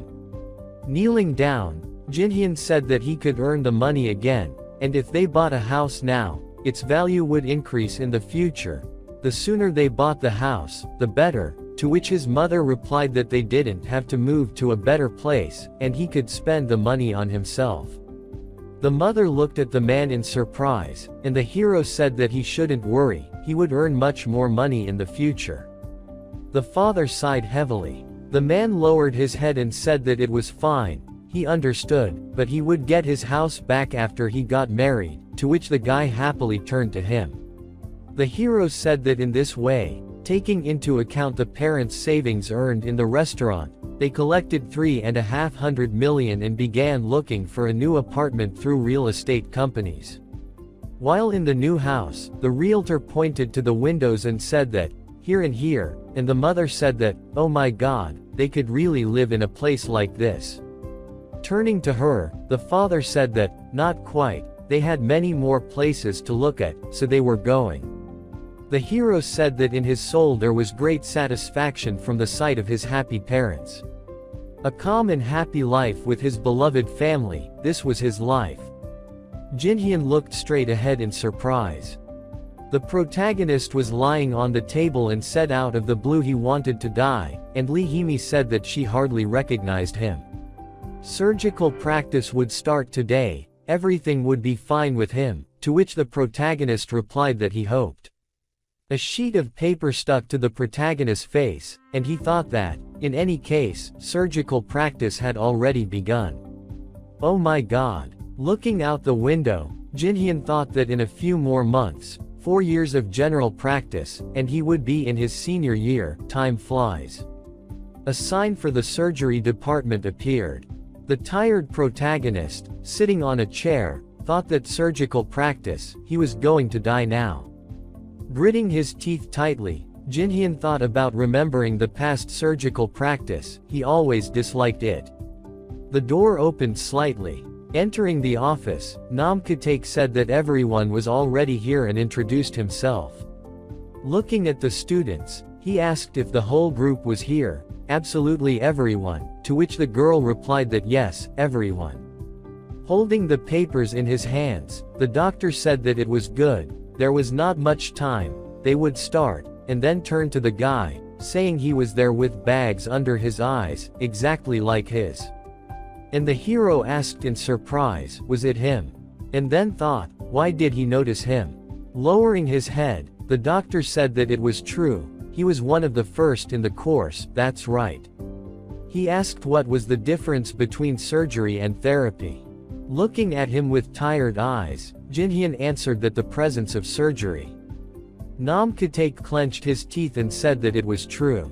Whatever the surgery, it carries the greatest risk for the patient. If therapy helps patients using simple methods such as drugs, then surgery uses direct intervention. If the therapist is enough to be smart, the surgeon must be a professional in performing surgery, this means their hands must be precise. Looking straight ahead, Jinhyun thought that he was a specialist. As far as he remembered, in the past, he was a professor of surgery at Dail Hospital. I remember that several accidents during operations occurred because of him. Do not judge others, look at yourself. It seems that his skills improved after some time. Nam Katek said that in this way, during the practice, they will perform operations on their own, and it will be completely different from what they have studied so far, and then turned to the hero, to which Jinhyun responded with surprise. Looking at the hero, the head said that doctors like him have a hard time getting used to operating rooms. Let him be prepared, to which the guy said, yes, he understands. The head said that this is good, each of them should try, to which all the students said yes, they will try. The protagonist sneezed. Lee Hee-mi turned to him and asked if he was okay. She thought he should rest at home, to which Jinhyun replied that he could wait a little longer. Approaching him, the girl asked why he had fallen ill out of the blue. He was making her worry. She would tell the head of the department that he could not go into the operating room yet, to which the protagonist thanked her and said that indeed, it would be too much to go into the operating room in such a state. Leaning on his arm, the protagonist thought that it could not be worse, at least he would not have to go into the operating room. The protagonist looked down. The doctors were operating on a patient, and the protagonist said that he had spent more than 10 years in the operating room. The man raised his hands, and then added that, in his past life, he had performed more than enough operations, he did not want to go through all this again. Lying on his arm, the protagonist thought that he would not have to do the operation, he really did not want to. Walking in a mask, the hero thought about what was wrong with this cold. The protagonist was warmly dressed and thought about the fact that 10 days had already passed. Doesn't a cold go away in 5 or 7 days? Hopefully, it's not pneumonia or something like that. The man told Jinhyun to just go to the hospital. The guy looked at the protagonist and asked how he was. He looked like a zombie, and the other said that, yes, if it was a common cold, he would have recovered long ago. Adjusting his collar, the student said that, in any case, he can't go into the operating room. What will he do? Practice is needed, and the other guy said that this is true. Practical knowledge is completely different from what they learned in lectures. The guy said that, as he thought, surgery is great, in a lab coat you feel much cooler, to which the other replied that, sick patients, he will cure them all, let them be careful. The protagonist watched this and thought that they were crazy, and what the hell. Looking straight ahead, Jinhyun thought that they went crazy after their first practice in the operating room. Even if you are given a small role during the operation, he will still participate. The feelings are completely different, but only for a moment. And what about him? He is not going to do operations, so he does not have to go to practice. The protagonist slowly walked to the pharmacy. Approaching the pharmacist, he asked for a painkiller, just to give him something, to which the girl said to stop and asked if he was okay. Lee Bum-soo entered the pharmacy and asked, in surprise, if this was the hero. Turning around at him, Jinhyun shyly asked how he was doing, to which the professor replied that it was good that he met him here, how he looked barely alive. Smiling broadly, Lee Bum-soo asked if he was very tired. What about a cup of coffee in their cafeteria? He was treating him, there was something he wanted to talk about, to which the guy agreed. The hero thought about the fact that he wanted to lie down, but he could not refuse. A cafeteria sign appeared. There are 2 cups with a drink on the table. Sitting in front of the main character, Lee Bum-soo said that he could take something more expensive, asked if a regular Americano was enough for him, to which Jinhyun answered that yes, everything was fine, and a thought flashed through his head, that how could he take something more expensive when the professor was treating him. Bringing the cup to his mouth, Lee Bum-soo said that, frankly speaking, he had wanted to thank him for quite a long time, to which the guy asked, in surprise, if he had helped him. The professor said that he always looked after Lee Hee-mi, and a picture of the girl giving him pills appeared in the guy's head, and he thought that she was the one who was looking after him. Looking at the professor, the hero thought about the fact that he really was friends with her, but it was hard to get rid of her when she wanted to come to his house and take care of him. And Lee Bumsu said that Lee Hee-mi often talks about what he does. The guy looked straight ahead in fear and heard the question of what he thought of the girl, and then, smiling, said that she was a great friend. Closing his eyes, Lee Bumsu said that he understood, a good friend. Looking straight ahead, the professor said that it was clear, he thought it was uncomfortable for him to answer such questions. He now asked him to take care of her. Smiling slightly, Jinhyun replied that yes, in the future he would try to be a good friend to her. Getting up from the table, the professor said that he had a meeting now, so he would go. Have a nice day, to which the guy thanked him. Looking at his reflection in the cup, Jinhyun thought about the fact that Professor Lee Bumsu was the only family member Lee Hee-mi could rely on. Looking down, the hero thought about what the girl was telling, the only relative she trusted. Getting up from the table, the protagonist thought that he just needed to forget about it, needed to rest. Turning his head to the side, he wondered what he was doing here. The manager said furiously that he had exempted him from operations because he was sick. He thought he was joking. Hanging around in a cafe was fun, to which the hero asked to stop and said that this was not what he thought. Looking at the confused guy, Nam Katek said that now he saw that he was just pretending to be sick, asked if he thought that, since he was an excellent student, he could get rid of him by lying. The hero said that this was a misunderstanding, he was not alone. Professor Lee Bumsu from the therapy department was also here, they were talking. Nam Katek sighed heavily, and then asked about the professor and where he was, said that just because he was Lee Hee-mi's brother, he became his friend, he was lying again. The head of the department said furiously that he would be on emergency calls for a week, would be responsible for all emergency surgeries.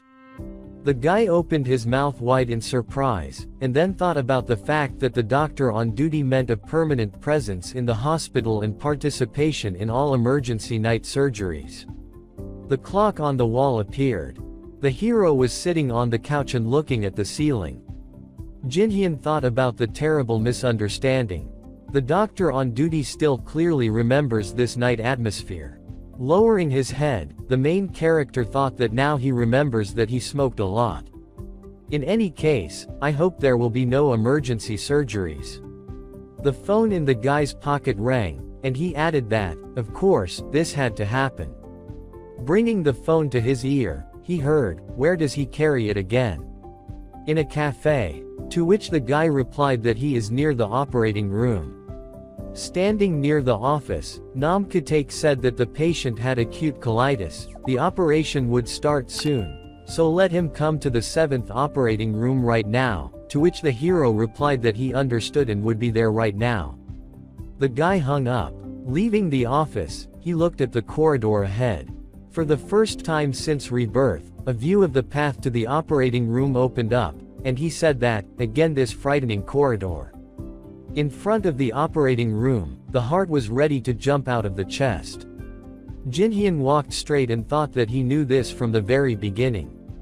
Slightly opening his mouth, the protagonist thought that this is why he did not want to go back to the operating room, did not want to hear the heartbeat again, which reminds him of a past life. The protagonist looked attentively straight ahead. Nam Katek, looking at him, asked that he was already here, said that the patient was being given anesthesia, to wash his hands and go in, to which the hero apologized for being late.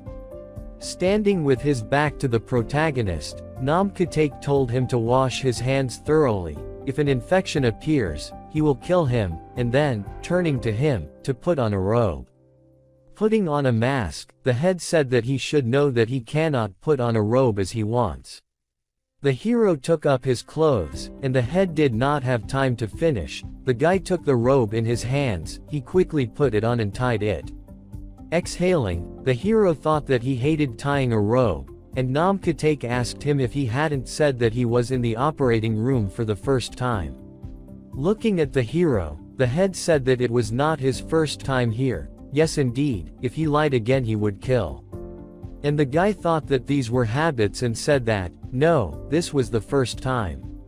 Nam Katek said that he better not make mistakes while assisting, he will watch, to which the guy laughed and said that, yes, he will try, and then thought that habits scare him, he does not even think, he just does.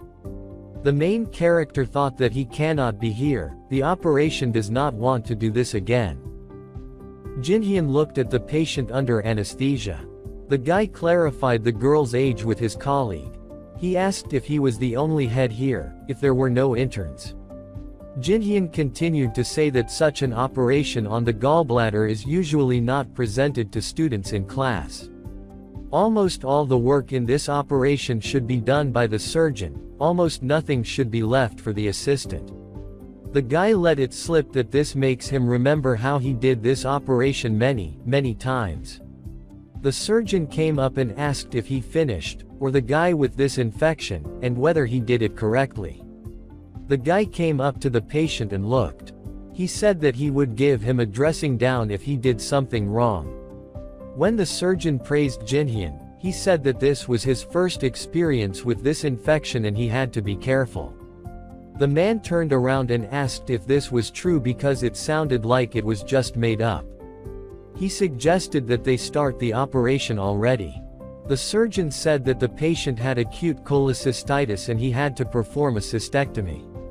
He said that he did not intend to use a scalpel, intending to perform a laparoscopy. The man asked the assistant if he knew what it was. The guy answered without question that such an operation was performed by inserting an endoscope to view the internal organs and using tools such as a clamp and forceps. He said that such an operation is performed on a small area, the patient feels less pain, and recovers faster after it. The man said that he was glad that his assistant knew this. In the case of this patient, there may be almost no scars. Jinhyun asked if this meant that he would only use endoscopic vision. The surgeon coolly replied that if the guy knew, let him do everything right, he would not tolerate mistakes from him. He suggested starting the operation. The man asked to show the site of the inflammation with an endoscope. The guy obeyed. The surgeon noticed something among the tissues. Jinhyun said that the inflammation was too serious, it had spread to the nearest organs that were connected to each other. The guy suggested using a scalpel in this case. The man flatly refused to use this instrument, arguing that it was necessary to avoid the formation of a scar on the patient as much as possible. The problem was that it was much more difficult than operating on the stomach with a scalpel. The guy thought that the head of the department was still hesitating, but so far the operation was going well. Jinhyun thought that he should not go into too much detail, he had to focus on his work. The man scolded the guy for shaking the endoscope. If he was doing this because he was tired, then nothing good would come of it. Jinhyun yelled at the surgeon and ordered him to look at the screen. The chief looked back and was shocked by what he saw, the patient was bleeding into the organs. The surgeon began to think how to solve this problem because it was he who had damaged the artery that belonged to the gallbladder. The man ordered to suck out this blood with a special instrument because it did not stop at all. The guy said that he could not see where the blood was coming from, he considered an autopsy necessary. Jinhyun thought that at this stage it was very dangerous to continue the operation without an autopsy. The surgeon insisted on his own. The guy shouted at his boss and said that the blood pressure was too low, the heart could stop at any moment, and if he continued such actions, the man continued to insist on his own and think that he could cope. The guy looked at the devices and ordered the boss to open the patient. The man's hands were shaking with fear, he even closed his eyes for a moment. The surgeon ordered to give him a scalpel. The guy breathed a sigh of relief. He carefully made an incision on the patient's body and removed excess blood. The surgeon thought that the bleeding was so serious that, instead of improving, his view everything was only getting worse and worse. He did not know what to do in such a situation because at that hour in the hospital there were no other doctors who could help him. Jinhyun turned to the head. The guy suggested putting a smaller nozzle on the suction. According to him, it could reduce the bleeding. The man yelled at him and argued that he did not know anything about surgery yet. Jinhyun continued to insist on his own and assured that the nozzle would be just a little smaller, asked him to try. The surgeon agreed with his idea. A few seconds later, he saw that the blood easily left the areas. The man did not understand how this guy knew so much. Jinhyun said that he would do the suction to improve the view. He asked the chief to do the bleeding. The surgeon saw one place that was full of blood. He was afraid that he would not stop the bleeding since nothing was visible. The guy suggested his chief to take the suction for a second so that he could try it himself. Jinhyun didn't want to do it, but no one left him a choice. The guy quickly handed the device to the surgeon and grabbed the scissors under the man's indignation. The guy continued the operation. The surgeon watched as the guy stopped the bleeding a few seconds later. He didn't understand how that was possible. Jinhyun was very worried that he would have to justify himself. He asked to forgive him because it was just a coincidence. The man tried to tell him what to say but decided that it was better to finish the operation first. The corridor in front of the operating room. The guy was happy that nothing bad happened, although he did not want to interfere with the operation. When the boss came out, the guy thanked him for the good work. The man reciprocated and asked him something. The surgeon continued to insist that the guy could not physically know how to do it so quickly. Jinhyun tried to excuse himself by saying that he remembered how it was done on the video that they showed him at school. The man said that he did not doubt his assistant at all and thanked him for his work again. The guy honestly admitted that his heart was pounding, his head was hurting, and he was feeling a little sick, which caused a strange reaction from his colleague. The surgeon turned around and asked the guy if it was true that he had been in a cafe with the professor. After Jinhyun's positive answer, the man burst into tears and said that he had probably treated his assistant incorrectly from the very beginning. He apologized. The surgeon sent the guy home, who asked him about emergency calls. The man replied that a student was not supposed to make emergency calls. He ordered him to go and rest. Jinhyun said that it was 3 o'clock in the morning. If he got home quickly, he could sleep for 2 hours. The surgeon turned around and asked the guy what his goal in life was. Jinhyun happily answered that his paradise was dermatology. The man was shocked by such a statement. In his opinion, it was inappropriate. Still, the surgeon agreed that dermatology was good, but if a mathematician were to repair shoes, it would not be right. The sun was rising over the city. It was still early morning. Jinhyun was sleeping very soundly, as he was very tired from his internship. It was 3:30 in the morning. The guy could not even sleep for a couple of hours. He realized that the life of a surgeon is difficult and painful, but it is worth the smiles of all the patients he operates on. It is real happiness when a person saves another person's life. The guy abruptly jumped out of bed and started looking for his phone. His phone was ringing. While the guy was driving away his sleep, he looked at the time. It was 6:30. The person on the line was asking Jinhyun to come right now. Some strange sounds were coming from the receiver. Jinhyun did not understand what was going on at all. It was already clear outside.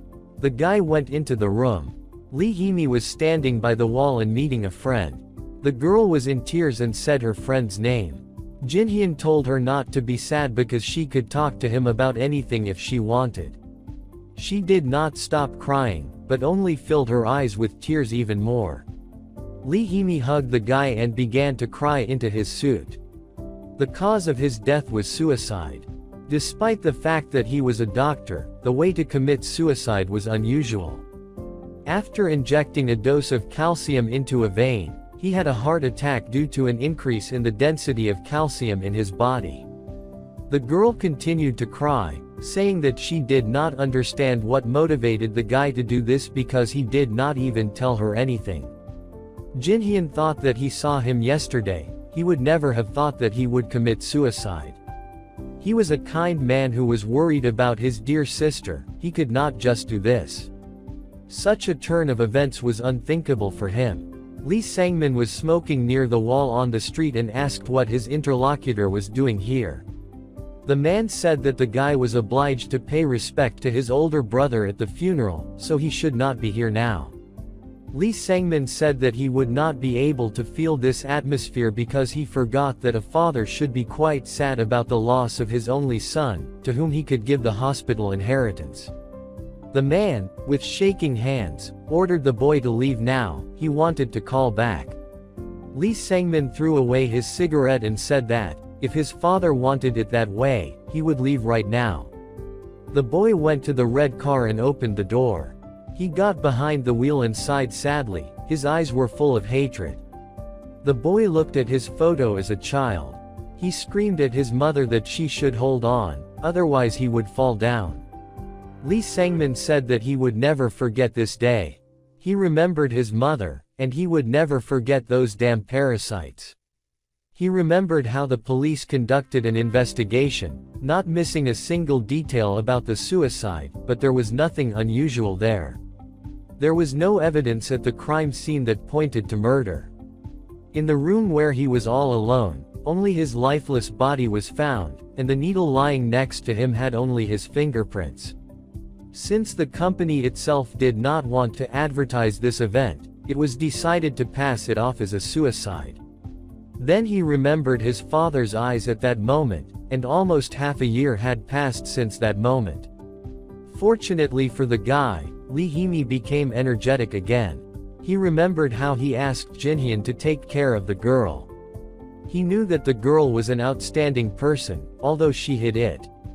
The guy called out to her while she was walking past him. Jinhyun asked her not to overwork herself at work. The girl said that she was completely fine. This was not the first time for her, so she was used to it, but she decided to focus her attention on the interlocutor. Lee Hee-mi asked if the guy would always be with her. She looked at him with pure and cordial eyes. Jinhyun simply could not refuse her. The guy, confused, patted her on the shoulder and agreed. The girl added that he could be with her until he married someone. She sparingly answered him that she was grateful for everything. Lee Hee-mi squeezed the briefcase in her hands very tightly. Still, the girl made up her mind and confessed her love to the guy. At first, Jinhyun did not understand what it was. Lee Hee-mi began to make excuses. The guy knew that there were only a few residents left and that his graduation was coming soon. His last exam was dermatology. He dreamed of finally becoming a dermatologist. Despite everything, he planned to give it his all. Lee Hee-mi asked her friend what he was doing. He replied that he was preparing for morning rounds today. She asked him to drop everything and go eat donuts with the rest of the guys. The guy asked if his interlocutor was already preparing. He asked him to relax and eat with them. The guys asked him not to show his excitement about the exams and at least once start the morning normally. Jinhyun looked at his classmates and realized that dermatology was certainly calmer than it was in other places. He understood that examining and treating skin is not something to mock because the truth is that this field is not even worth comparing with others directly because of the less work. Everyone is kind to each other, wonderful, just like he wanted. The girl ran into the audience and ordered the guys to get out of here because the doctors are coming. The classmates did not understand why they came so quickly because they did not have time to eat. The guy asked what the professor needed at such a time. The man menacingly said that a VIP patient had arrived and he needed a diagnosis. He hoped that the examination room was free. The guys said, with excitement, that it was empty. Jinhyun did not understand why such a menacing man was a professor of dermatology because all the guys looked calm. The man asked the guy if he was going to specialize in this field, to which he agreed. The professor replied that he expected a lot from the best student, despite the fact that his son missed a whole year of study. Jinhyun bowed to him and realized that this was the end. Everything had gotten out of control for him. After that incident, He understood that if the professor thought the same thing that was read in his eyes, he would not be able to stay in this field. Jinhyun looked at him and understood that he himself was not to blame for anything and the attitude towards him was very subjective. The guy understood that in this dirty world the truth is not important and he will not be able to change anything. He knew that, even if he was treated unfairly, he should at least try and do everything in his power. A couple of days later, all the students and professors of dermatology met for lunch. It was already getting dark outside. In some cafe the lights were still on. The young people were laughing and drinking. Jinhyun was sitting at the next table from the professor and thought that this was not the ideal time for a meeting. In time, the guy thought that even if he did not like him, maybe the man could change his mind if he showed him sincere intentions. Jinhyun got up from his table and went to the man's table. The professor greeted him and asked him to sit down with him. The man poured the guy a drink into a glass. He waited for a while and asked if the guy wanted to become a dermatologist. Jinhyun hesitantly answered that he did. The professor asked him to ask him a question. The man asked him, laughing, if he was joking. The guy's reaction was very cautious. He was preparing for the worst. The professor said that if he were in his place, he would never in his life go into dermatology because it is a pretty terrible thing. The man claimed that the guy was unique and he should develop in the field of surgery and scientific research. He assured that the guy would be useful to a large extent where people's lives are saved. The professor's eyes seemed to be the complete opposite of his words. Kangmin sat behind him and did not understand how Jinhyun even dared to do such a thing. The guy did not remember how that dinner ended. He came to his senses only at home. Looking at his face in the mirror, he smiled sarcastically and laughed. He was interested in why he tried so hard. Jinhyun felt broken. He hit the wall out of despair. The guy stood like that for some time. The red car drove up to the porch. The guard at the door greeted the boy, who asked where his father was. The man replied that he was waiting inside. Lee Sangmin opened the door and walked inside. His father stood with his back turned to him and asked if he had eaten. The boy replied that he had not eaten yet, asking the man to get to the point of the conversation because there was no need for empty words. The father asked him about preparing for graduation. The boy replied that he just did what he had to do when the time came. The man said that this was the reason the boy was always in second place, which is why he was a useless child. The father said that the boy had been in second place since high school. He reproached his son for the fact that Jinhyun always took first place, never giving up his place to anyone. After saying that his brother never gave up his place to anyone, Lee Sangmin said that this was not surprising because his blood was pure. The father asked him to have ambitions, even if his son's blood was as dirty as he said. Lee Sangmin asked his father what was happening to him today. He thought that he was just jealous because he had nothing but the hospital. The man ordered the guy to shut his mouth, to which he continued to say that he did not want to rub salt into his wounds. He could not determine the mood of people, probably because of his dirty blood. The father grabbed a glass standing on the table and threw it towards his son. Luckily, Lee Sangmin avoided a direct hit, but he was hit by shrapnel.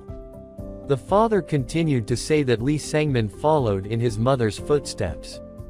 The man said that there was no time to relax because the main house raised the issue of his exclusion from the family register, and he did not even imagine how difficult it would be to stop. The father said that the guy needed to rise in the rankings right now. His family did not need laggards, and if he was second, he would get into trouble. The man asked the guy to prove that he was worthy of being an official member of the family, especially because of his dirty blood. He ordered him to come to the hospital after graduation. The man expected the boy to start answering the surgery and he would take care of him. Lee Sangmin put his hand to the wound, and agreed. Fascinated, Lee Himi asked her friend what was wrong with him. She assumed that he was sick.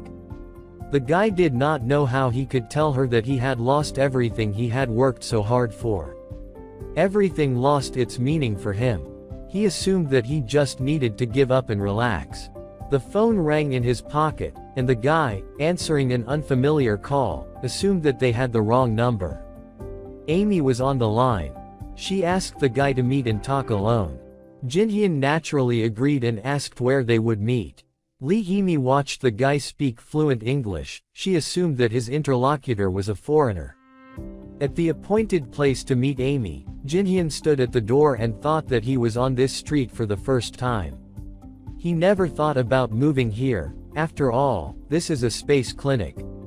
The guy thought that buying one of these clinics didn't seem possible anymore.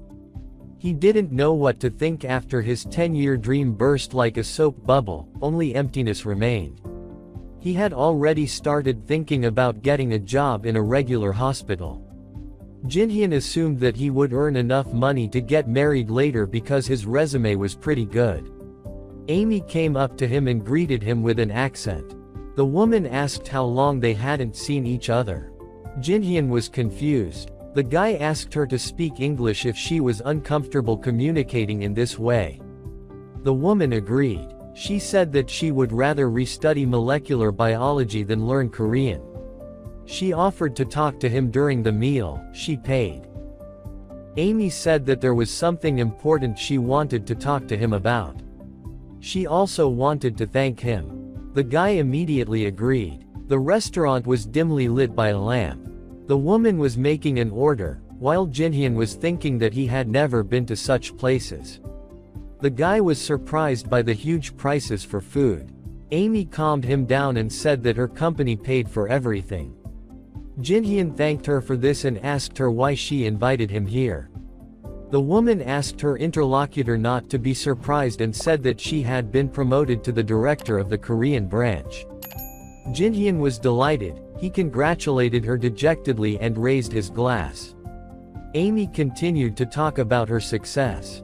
According to her, the TC-80 project was the reason for the promotion. The first phase was completed, now she was working on the second. She said that before this, her career was at risk. She was promoted thanks to the efforts of one person. Jinhyun continued to eat in surprise. Even though he used other people's ideas, it was still wonderful. The woman said that thanks to the guy, she can now sit indefinitely in this place. She planned to thank him. Amy thanked the guy again, to which he began to deny his successes. She asked him what he was going to do after graduation. Jinhyun thought about her words. Amy invited him to join her company since the director position is well paid, plus bonuses for successful projects. The guy's hands trembled when he heard the salary of 2.5 million won. Jinhyun asked about the seriousness of her intentions. The woman replied that it was a direct offer from the head office and not just her desire. She continued to say that the management was impressed by his work. The guy thought that it could very well be. The woman brought the glass and looked at the guy through it, asking what he thought about the job. A minute of silence passed between them. Jinhyun was already leaving for home, remembering how he asked for time to think about it. The guy remembered reading reports in his past life. Finishing a project at this clinic would be easy as pie. Of course, this was a good offer. The phone rang in his pocket again. The guy thought about how many calls he had received today. Jinhyun picked up the phone and said hello. The person on the other end of the line greeted him and said that it was the HR department of Daeil Hospital. The guy didn't understand why they were calling him from there. The person on the line asked if he was going to do an internship at Daeil Hospital after graduation. Jinhyun was stunned by this news. The person on the line said that they had started an incentive program to find the best university graduates.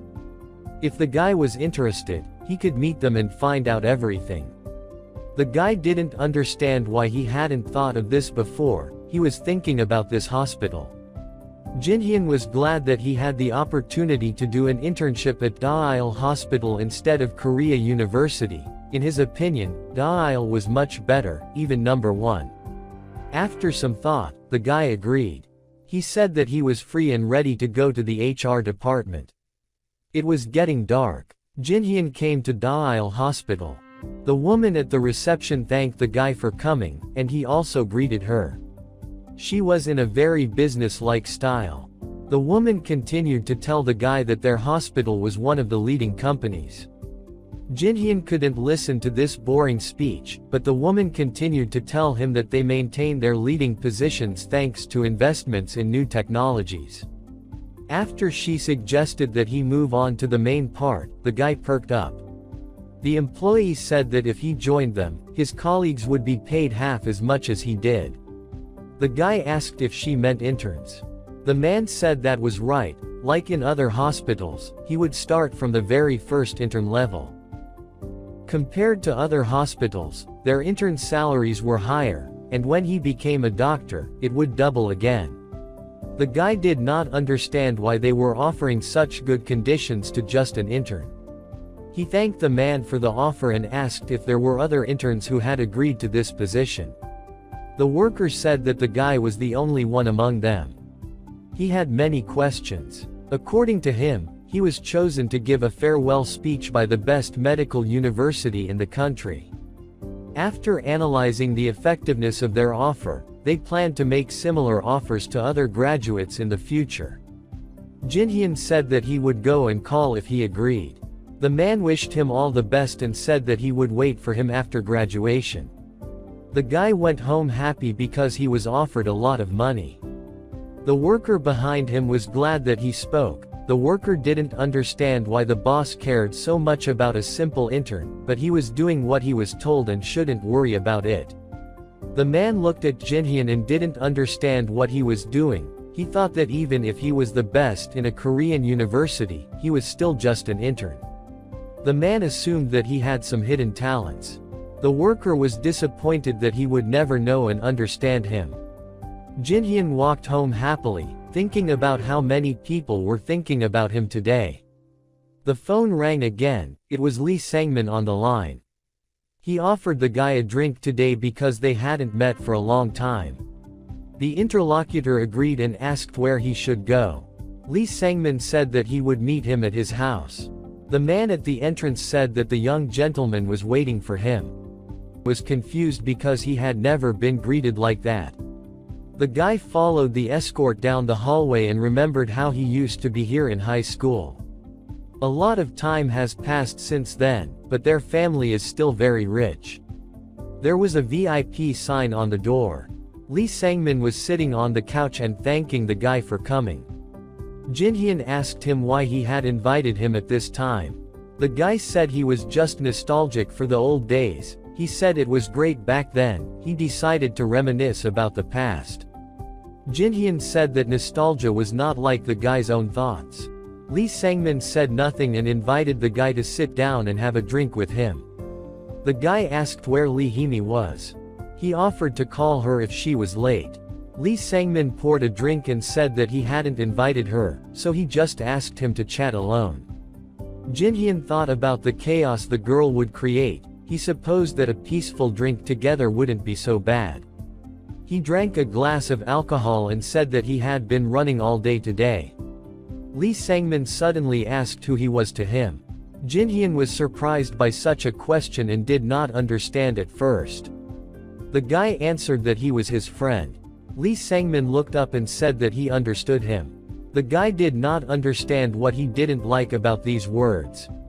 Lee Sangmin said again that he was right because they were friends. He suggested that they stay that way.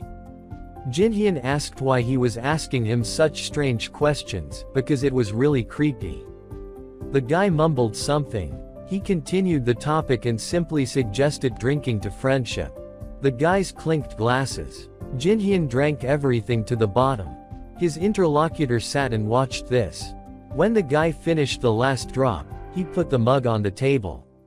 The guy started complaining that something was happening to him, as if he was going to die right now. His head hurt really badly.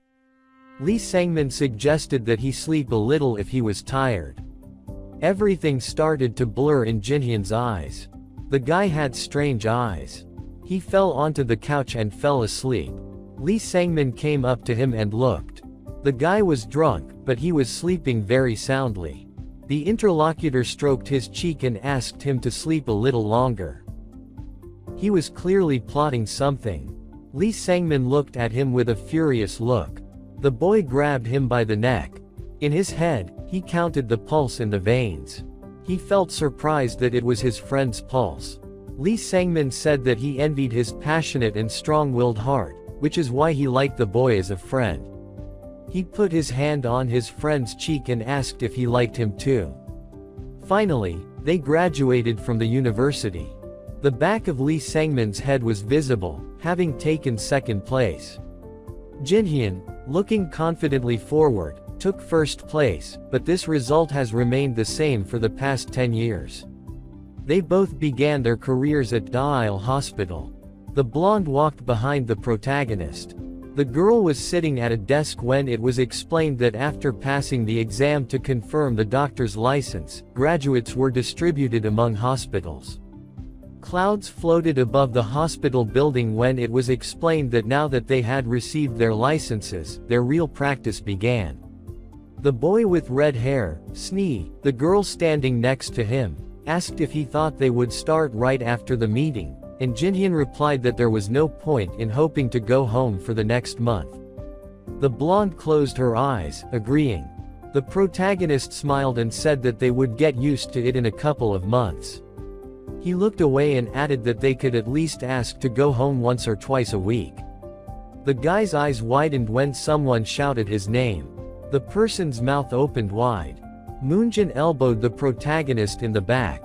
He blushed and exclaimed that he never thought he would meet him here.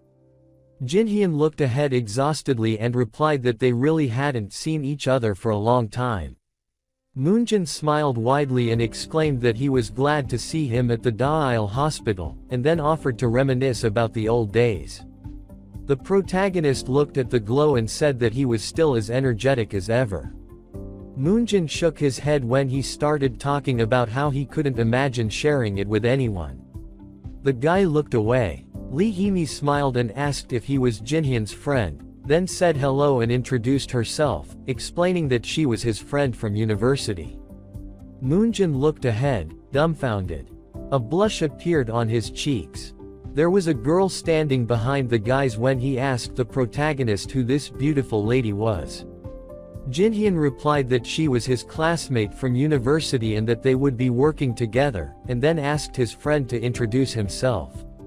Moonjin pouted and, embarrassed, said his name. He stood in front of Lee Hee-mi, who said that she was pleased to meet him. People in white coats walked one after another when a voice announced that a meeting was starting and asked to come in. Then Jinhyun realized that his friend was staring at Lee Hee-mi. The guy looked ahead emotionlessly, thinking that she was quite pretty. The protagonist pursed his lips, wondering why he was so annoyed and why he felt so unpleasant. The man with blue hair opened his mouth and congratulated everyone present. There were people sitting in front of him when he added that he thought many of those present couldn't wait for this as this was their first experience as real doctors. The man turned his head to the side as he suggested that they stopped talking and greeted them by saying that this was hell. Sweat appeared on the people's faces. The guy with blue hair put his hands on the table as he said that they would start as interns, and then asked if they knew what level of hospital hierarchy interns occupied. He smiled as he asked, adding that since they would soon experience everything for themselves, he would not tell them, and then asked them to remember that this was the basis of their entire future career as doctors.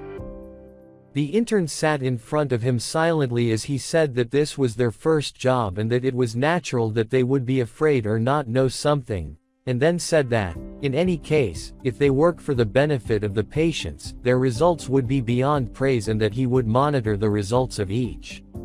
Then he released them. Jinhyun looked ahead, thinking about the doctor's words and that they meant that they would be given the dirtiest work and that there would be no diagnosis of diseases, but this did not mean that they could treat the job negligently because going through different stages is the basis. Newcomers practice in different departments for a month, and after a year, they choose a specialization. Jinhyun looked at Moonjin, who called him and asked where he was currently interning. Sweat appeared on the guy's face when he was asked if it was in therapy. Then he answered that Moonjin had already found out, and he thought that sooner or later it would be the turn of therapy and that with his experience from his past life, he would be able to cope. The girl brought her hand to her mouth and asked who was in surgery this month. The man opened his mouth and exclaimed that urology was next to him. The protagonist turned to Lee Hee-mi, who said that she would be in the internal medicine ward this month, and then asked the guy where he would be, and Jinhyun replied that he would be there too. The girl closed her eyes and said that she thought it was better than other wards, and the protagonist asked why she thought so, because for him, it was like a soda without gas. And Lee Hee-mi asked him again. The interns were standing in front of the doctor, who asked if everyone from the internal medicine ward was present and mentions Jinhyun's name, and the guys answered in the affirmative. The protagonist pointed at himself and exclaimed that it was him, when everyone was told to go to their assigned wards and start working, and said that the guys should follow him right away, and the young man agreed. They were standing opposite each other near the chairs when the doctor said that his name was Lee Yoon-sung and that he would be his supervisor, that is, his direct superior for this month. The man opened his mouth and added that he thought that was enough greetings and that he was glad to meet you, and then said that he heard that Jinhyun was the valedictorian at the graduation, and the guy answered in the affirmative. The protagonist smiled, thinking that out of all the doctors, he got Lee Yoon-sung and that he knew him well enough from his past life and that his colleague was a terrible bore when it came to failures. The man clenched his teeth and pointed his finger at Jinhyun, saying that he shouldn't think that he was superior to others just because he was the best in the class, and then exclaimed that he would not tolerate any arrogance, and the protagonist replied that he understood. The doctors could be seen through the glass. The man turned around and said that he would be working here and that most of the patients suffered from diseases of the digestive system. Jinhyun was standing behind him when Lee Yoon-sung added that he could start working with the patient book and that if he had any questions, he could ask them. Then the guy thought that was all, and that shouldn't the doctor have specified what exactly the intern should do. Jinhyun looked at the book listing the words enema, ascites, arterial patency, disinfection, and concluded that there was a lot there. A dark-haired girl turned to him and asked if he was an intern and if this was his first day. The girl was sitting in front of the monitor when the guy answered positively. She looked away and said that the hellish season of internships was starting, and then asked if he saw the first line in the book, adding that they could start with that. The girl slammed her mug on the table. The protagonist looked ahead, thinking that nothing specific was said and that they were just evaluating him. Then he realized that he was just an intern and could not do anything. Sweat broke out on his face as he realized with horror that this reminded him of something he had heard in stories and that this nurse was known for her nasty temper, just like Lee Yoon-sung himself. The guy walked down the hallway thinking about ascites and why they delegated such work to interns who probably couldn't even perform such procedures. Jinhyun turned to the girl and asked where he could get syringes and gauze, and she asked him again. The main character started waving his arms at the girl, realizing that his skills had not yet faded while she didn't understand what he was doing. The girls looked at the guy running away, debating if they should stop him if he was serious about screwing her. Lee Yoon-sung looked ahead angrily, asking what he was doing without even consulting him. The man ran, shouting indignantly that the intern really thought he could do whatever he wanted just because he was the best in his class. Lee Yoon-sung stopped, opened his mouth wide, and called Jinhyun a fool. Suddenly, his eyes widened. The protagonist was next to the patient when he asked if something had happened. Lee Yoon-sung opened his mouth slightly when he answered that nothing had happened and wondered if the guy had really done everything right. The patient smiled and said that this doctor was really good because it was the first time he had met a doctor who had performed this procedure painlessly. Jinhyun smiled widely and said that it was not difficult for him, and Lee Yoon-sung at that time did not understand what was happening. He looked ahead, confused. There were two girls next to him.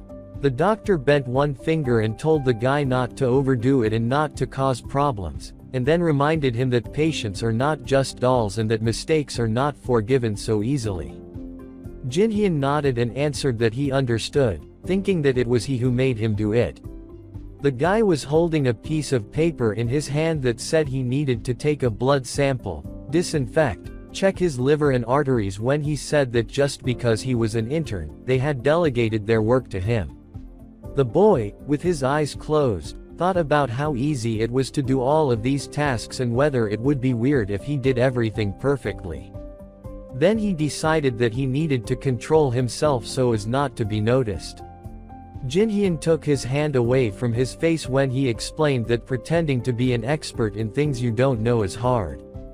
He imagined the girls' mouths opening wide and added that pretending to be a beginner in things you were an expert in was even harder, and that he tried his best to be less conspicuous, but to everyone else, it was just a quick and neat performance. A doctor came up to the protagonist and asked if he had worked as an intern in another hospital, and the guy replied that he hadn't. Jinhyun opened his mouth and said that he had practiced on models many times at the university while thinking about how he should lie with a straight face and not screw up. Lee Yoon-sung stood opposite him, who asked if the guy was serious, to which the protagonist answered in the affirmative and added that he had repeated this many times. Then the doctor thought that it was because he studied at a Korean university. Jinhyun handed the girl a piece of paper and said that if she did not need anything, then he would be nearby and that she could call if she needed him. Another girl came up to her and asked about the fact that he was not an intern, to which she was told that the guy really was an intern. Then she was asked not to lie. The blinds on the windows were lowered. There were girls standing near the water cooler when one of them asked about her friend's day, adding that she could not cope with anything, to which the other answered that she had been yelled at many times today. The blonde intern's lips trembled as she said that they yelled at her and kicked her out because she wasn't very good at it. Jinhyun walked past them, thinking that everyone was going through a hard time, but nothing would help since it was their first time. The protagonist noticed Lee Hee-mi and turned to her. The girl opened her eyes and looked away. The guy stood next to her and said that she looked tired, then asked if it was fixable, to which she replied that she looked like it was impossible. Then he assumed that it must have been difficult. A smiling girl appeared and asked Lee Hee-mi if she wanted to eat before going back to work. Jinhyun looked at his friend, who hesitantly agreed. Lee Hee-mi smiled when he advised her to eat and cheer up. Then she thanked him and exclaimed that she would do so. The lamp was on in the hallway when the girl said that Lee Hee-mi had caught her. The intern looked at the girl and asked if it was really Jinhyun and if they were dating. Then the blonde answered in the negative. Lee Hee-mi blushed when she was further asked if there was really nothing between them at all, to which the girl replied that they were just friends. Sweat appeared on her face when the intern asked her if they were really just friends. Lee Hee-mi opened her mouth wide and exclaimed that there was nothing yet because now it was one-sided sympathy and that she thought he didn't like her. The intern pouted and stopped asking her questions. The blonde, standing by the tall building, was the most popular beauty in the Korean university. She looked at the main character when it was explained that everything was so obvious that everyone around knew. Jinhyun looked up thoughtfully, thinking about what to have for lunch, and then decided that he would eat the food that his mother packed. This young man did not notice anything, which was surprising, so there were rumors that he was impotent. Lee Hee-mi looked at the girl who called her pretty and asked if she confessed to him, to which she was told that everything was fine now. The intern poked her in the cheek and said that she was absolutely hopeless because she knew that everything depended only on her. The girl raised her finger up and suggested that he might like Lee Hee-mi too. The blonde blushed when she thought about the fact that he might like her, then she shyly closed her eyes. The guy lay down on the bed, asking about when they would finish their internship, residency, and become full-fledged doctors. Jinhyun was sitting next to him when he added that just because he couldn't get certified in one specialty, it didn't mean he couldn't get one at all. Sweat broke out on his face when he asked the guy what he was doing, and the protagonist replied that he was just studying something. Moonjin looked ahead with displeasure when he said that he was disgusting, and then asked if Jinhyun hadn't planned to go into dermatology. And the guy replied that that wasn't really his end goal, and then his friend asked what his goal was. The protagonist closed his eyes and replied that he had a dream. He closed the book and asked Moonjin if he was interested. The guy's eyes lit up when he showed him a book about real estate. He stood up. Jinhyun folded his hands in front of him and said that his dream was to go into the leasing business. Moonjin had fallen asleep while the protagonist was praying to the god of real estate. The guy sat with his eyes closed, thinking that there was some truth in every joke, and that doesn't every Korean dream of buying real estate someday. Because a comfortable life is the goal of every person, Moonjin was lying on the bed, who asked him where he was going while his friend was sleeping. Then Jinhyun replied that he was going to the ward and advised him to also come back after he slept. The guy looked away and asked if there was some kind of sale there, and wished the young man productive work while thinking that of course he was not serious when he talked about dermatology. The elevator was going to the 14th floor. A man was standing in front of the main character. The man turned around when Jinhyun greeted him and asked the guy how he was doing, adding that they hadn't seen each other for a long time. The protagonist thought about how Professor Choi Dae-won had recently started working in the therapeutic department at Daeil Hospital, and how unlucky he was to end up in this very hospital since he had no idea about such a trap. There were two doctors standing in front of the guy when he asked what they were doing there at such a time, to which he was told that the patient's condition had worsened. Lee Yoon-sung smiled and told the professor that he should rest and that he would take care of the rest himself. Jinhyun looked away, wondering who was in the worst condition in this ward while Choi Dae-won was screaming about how he could leave if the patient was dying. The guy looked up when he realized who the patient was. He had been successfully treated for stomach cancer, but during his recovery his condition had deteriorated sharply. There was a girl sitting next to the man when the protagonist remembered that the doctors and professors had consulted many times, worked out a treatment plan, but they had not been able to help him, and that all that was known was that his condition was not caused by cancer treatment. The dark silhouette of the man did not move when the guy explained that, for the sake of the other patients, Professor Choi Dae-won should understand the reason for the deterioration, but he still could not do it. Jinhyun looked at the two doctors, thinking about what the problem was, and that it did not seem like the professor had made a mistake during the treatment.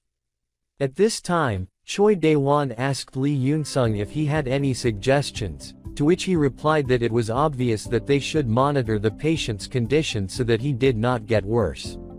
The man began to wave his hands when the professor said that he should not have asked him and asked him to forget about it. Choi Dae-won turned his head and asked the protagonist what he thought. Sweat appeared on Jinhyun's face. Lee Yoon-sung pointed at him when he said that he needed time to think. Then the professor suggested that they think together, and the man exclaimed that he was just an intern. The older man looked at the other doctor and asked about the fact that status is important when it comes to the patient's life, and then added that this useless hierarchy does not mean anything at such moments. The doctor looked away and agreed with him. Choi Dae-won looked away and said that Jinhyun was a very outstanding person, so Lee Yoon-sung, as a more experienced professional, should teach him well. Sweat appeared on the men's faces when the doctor asked the professor again. Lee Yoon-sung smiled and angrily asked the guy if he was really going to therapy. Jinhyun laughed nervously and thought that he would never do that. A girl appeared behind the guy while he was thinking that when this month was over, he would never go near this department again.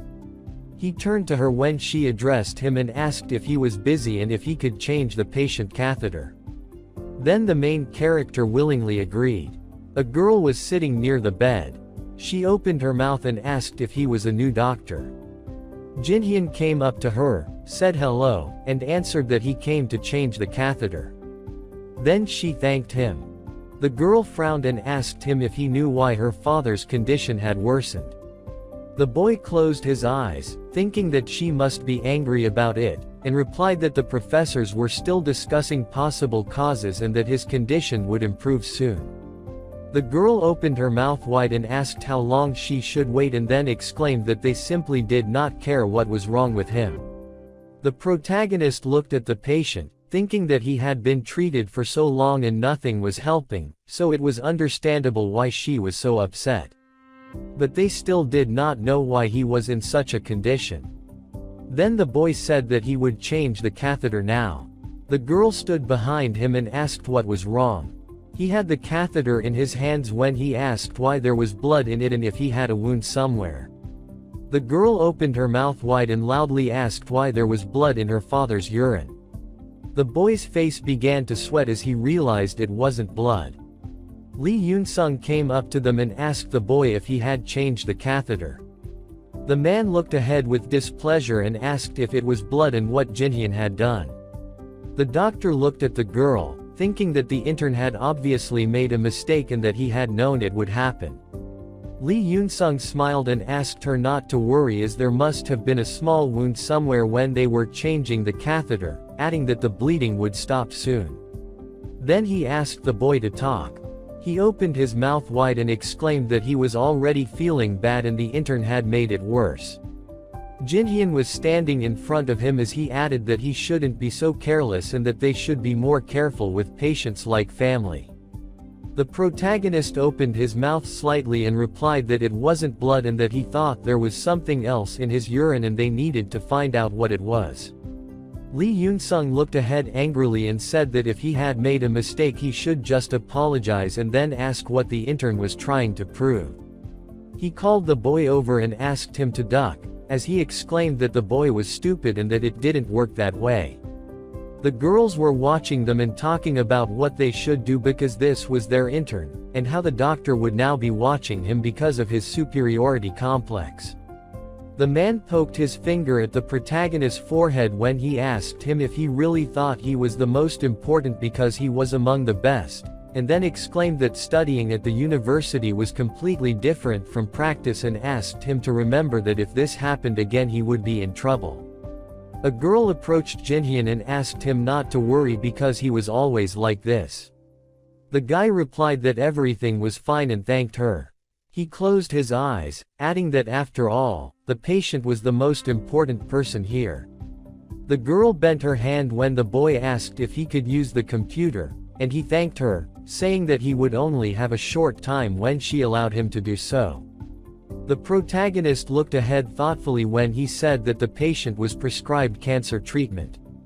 The screen showed a man when he read that after the therapy, the condition of the heart and liver worsened for unknown reasons.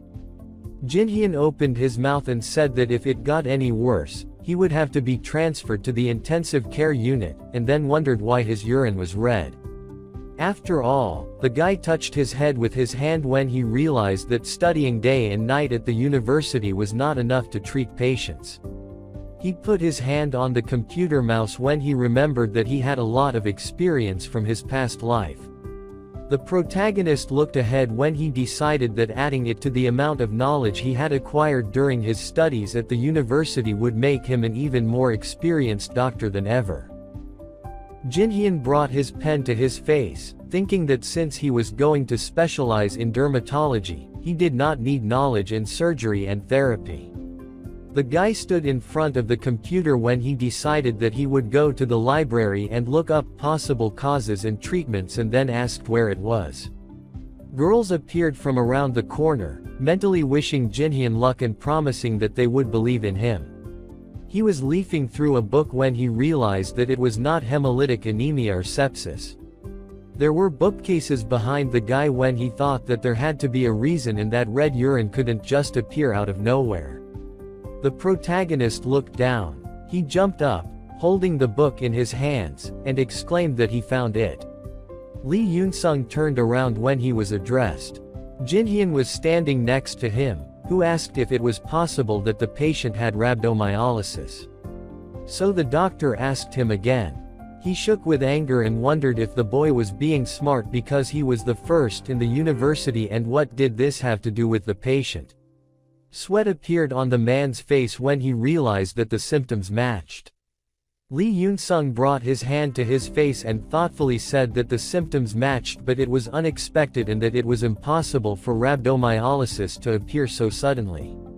So the protagonist asked, shouldn't they check it out? The doctor turned to the intern and yelled that he had tried everything, then asked why the guy was still annoying him and suggested that he go and brag at the university. Behind Lee Yoon-sung stood an angry Jin-hyun, who was thinking that the doctor did not have enough experience to understand the whole situation, and then decided that he would be better off sleeping in the staff room. The young man opened his mouth and exhaled when he realized that he could not just up and leave a patient in such a serious condition, even though he was not his responsibility. He pursed his lips, thinking that he really did not want to do this. The man stopped at the door. Near the man sat his daughter, who asked the intern if they found out anything.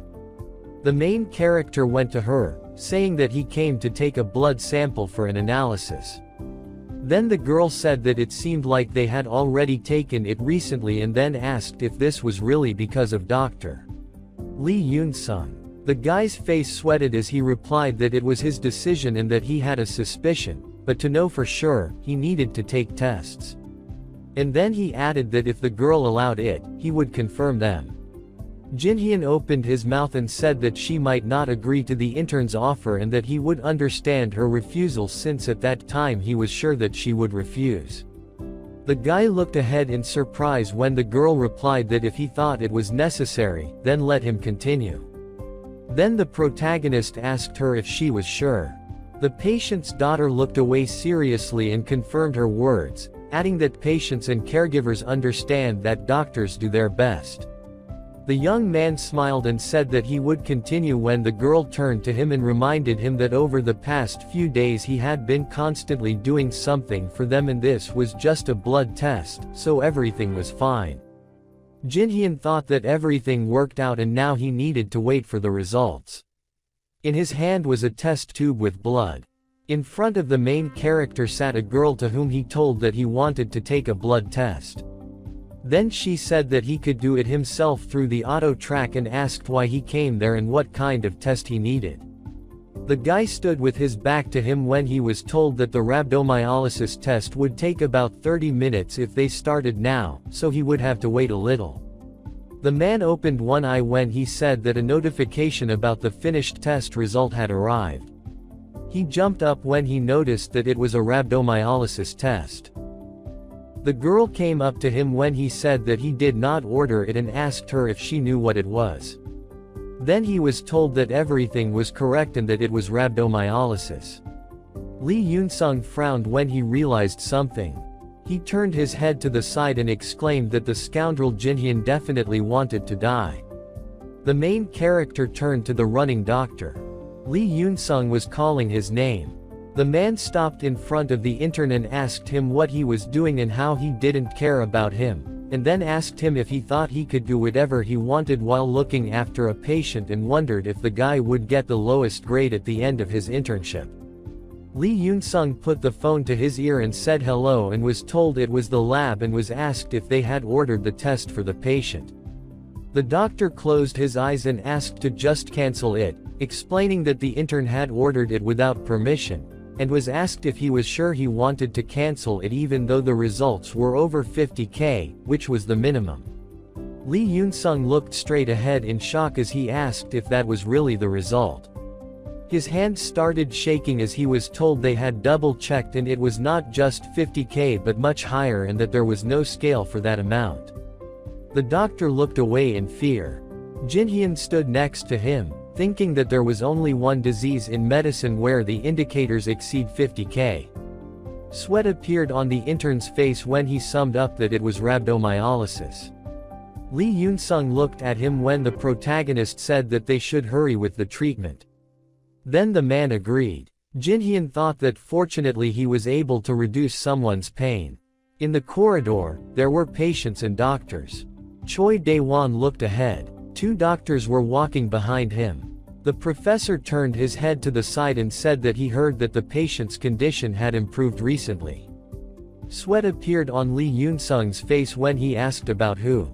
Choi Dae-won turned to him and asked why he thought of rhabdomyolysis, calling him a wallflower. The doctor opened his mouth and replied that there were many symptoms pointing to it and that they noticed that the patient's urine was red. The professor closed his eyes and said that his colleague had disappointed him and that he knew that Jinhyun had ordered the test, not Lee Yoon-sung. The man blushed with shame. Behind him stood an intern whom Choi Dae-won thanked and asked how he had found out, to which the protagonist replied that he had just been lucky and that he was not entirely sure, adding that he thought the cause was the statin drug recently administered to the patient. The professor looked ahead in admiration and exclaimed that he understood since in rare cases statins cause rhabdomyolysis, adding that this was amazing. Jinhyun blushed and thanked him for the praise, thinking that he felt like he had dug his own grave. In front of him stood a girl who thanked him for saving her father, to which he replied that he had just been lucky. She looked at the protagonist with admiration and asked him to be her doctor if she ever got sick. Then he replied that the girl embarrassed him and thought that he would be a dermatologist so she could only come to him for facials. Jinhyun thought so, but the guardian seemed to disagree with him, and because the girl thought that a simple thank you was not enough, she wrote a letter on the hospital website. The website tab was displayed on the screen when he added that if the letter was published on the main page, all visitors to the site would be able to read it. Jinhyun sat in front of the monitor thinking about asking to delete it. There was an open letter on the screen when he explained that the hospital's PR team had been working very slowly, and because of this, the letter had risen to the top and was now showing up when the website was opened. Sweat was pouring down the man's face when he thought about how he hoped that not everyone in the hospital would see it. He realized that not even a month had passed and everything was already so bad. The man picked up the computer mouse. The man with gray hair was looking at the monitor when he said the name Jinhyun. He looked away thinking that this was annoying. There was a laptop on the table when Moonjin asked how this happened. He read the contents of the letter addressed to Jinhyun, in which the daughter of a patient in the intensive care unit wrote that when everyone around him gave up, the intern continued to fight for her father's life, risking even his authority by doing the test without the supervisor's permission. It also said that she wanted to thank him again and hoped that in the future he would become a famous therapist and save many lives. The guy opened his mouth and turned to Jinhyun. The protagonist was sitting next to him, who asked him to shut up when he asked him if he really lied to him about dermatology. The intern turned around and said that the guy was chosen to be the valedictorian at the graduation and then asked if he knew that there were a lot of rumors about him going into therapy and how he was able to lie to his friend all this time. The protagonist opened his mouth wide and exclaimed that he said he was not going to do anything like that, while he was wondering if Professor Choi Dae-won was the one who spread the rumors, although he usually has a stern expression on his face. The guys looked in the same direction. Moonjin went to the door and asked who was there. Jinhyun looked away in confusion when his friend asked someone if she really came here on purpose.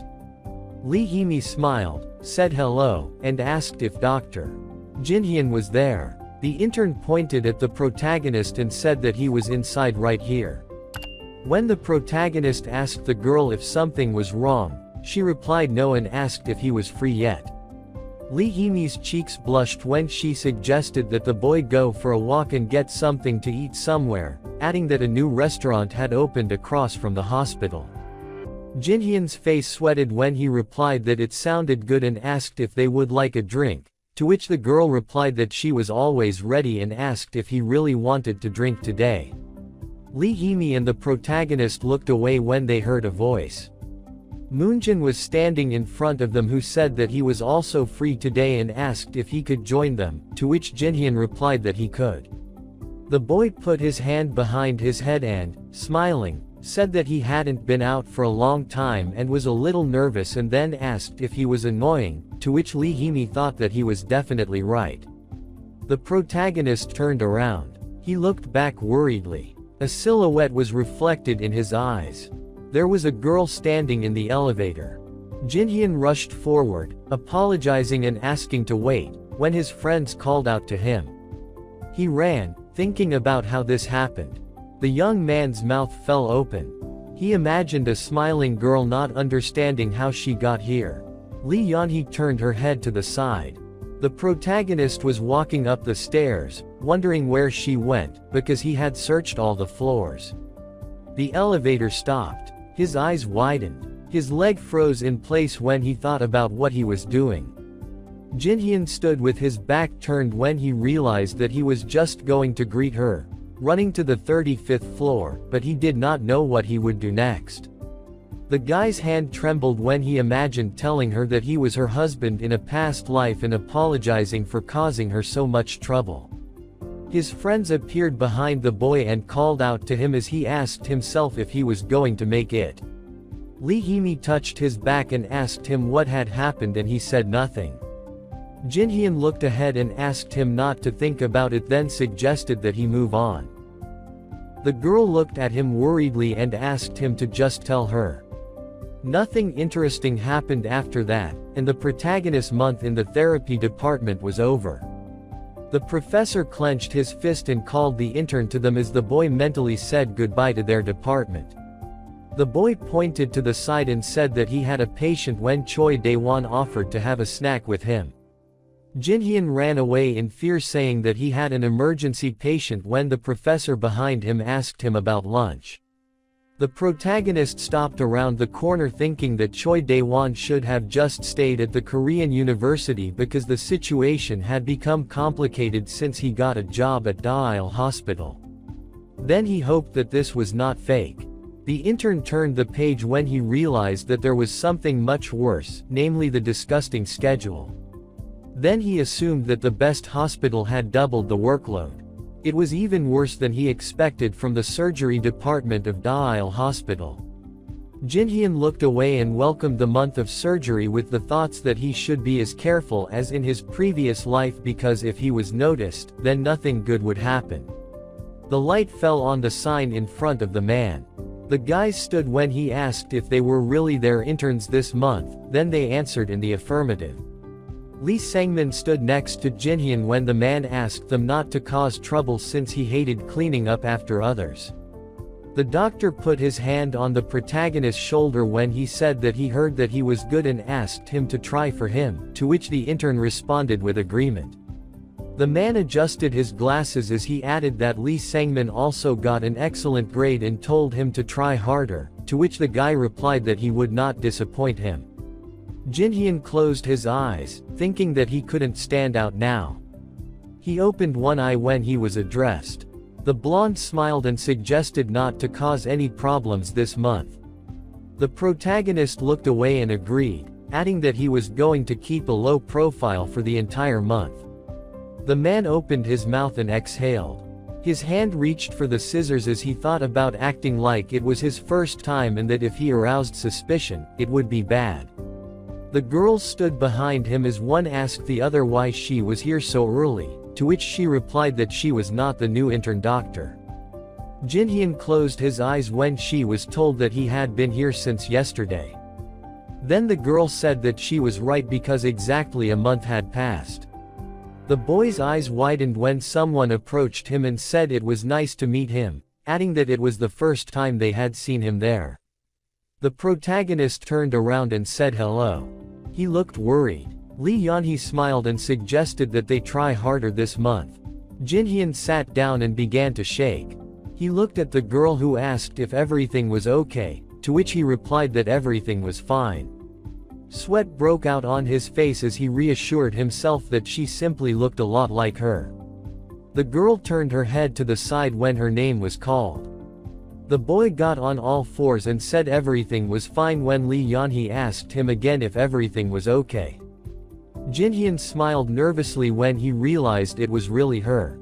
The girl looked questioningly when he thought about her being his wife from a past life. A friend approached her and said her name. Lee Yanhee winked and said that was impossible when the girl suggested that this new intern doctor was interested in her. The protagonist was watching them when her friend asked Lee Yanhee to pay attention to how he was looking at her with the gaze of a man who saw his wife for the first time after a long separation. Then she asked what kind of comparison this was, and the young man thought it was true. The girl looked at the worried guy who was thinking about how this could happen because in her past life she was a careerist in some company and now she became a nurse. Lee Yanhee blushed when her friend asked her to try because according to rumors he had had very good reviews. The girl looked away, wondering how he could like her. Jinhyun remembered how the woman asked with a serious look if this was the only right decision, noting that despite all her efforts, everything ended up exactly like this. The protagonist looked at her, bowing her head. She declared that she loved him. Jinhyun was taken aback by this. He thought, with a sad look, that they got divorced then, and he should have made more effort. He wondered if he should start dating Lee Yanhee again. He turned his gaze. Jinhyun looked at Lee Yanhee and noted that she still laughed easily. There was a smile on her face. Sitting on the couch, the protagonist noted that she reminded him of his past life, and it was so strange. But he just needed to focus on work, and they were just strangers now. Lee Yanhee reached for the box. Looking up, she said that the box was too high and she couldn't reach it. The box started to fall. Lee Yanhee was taken aback by this. The protagonist caught the box. Lee Yanhee looked at him and thanked him. Jinhyun replied that it was good that she wasn't hurt. The girl started whispering to Lee Yanhee that he obviously liked her. Beads of sweat were running down his face. He thought about the fact that he was watching her without even realizing it. He noted that he had a lot of work that required attention, and he didn't need to think about all sorts of strange things. The dumbfounded protagonist asked himself not to make a scene and just be quiet, adding that the main thing was not to be noticed. He was called, which dumbfounded him. Lee Yanhee came up to him and said that they had fruits. She said with a smile on her face that they also had fruit juices that he should try.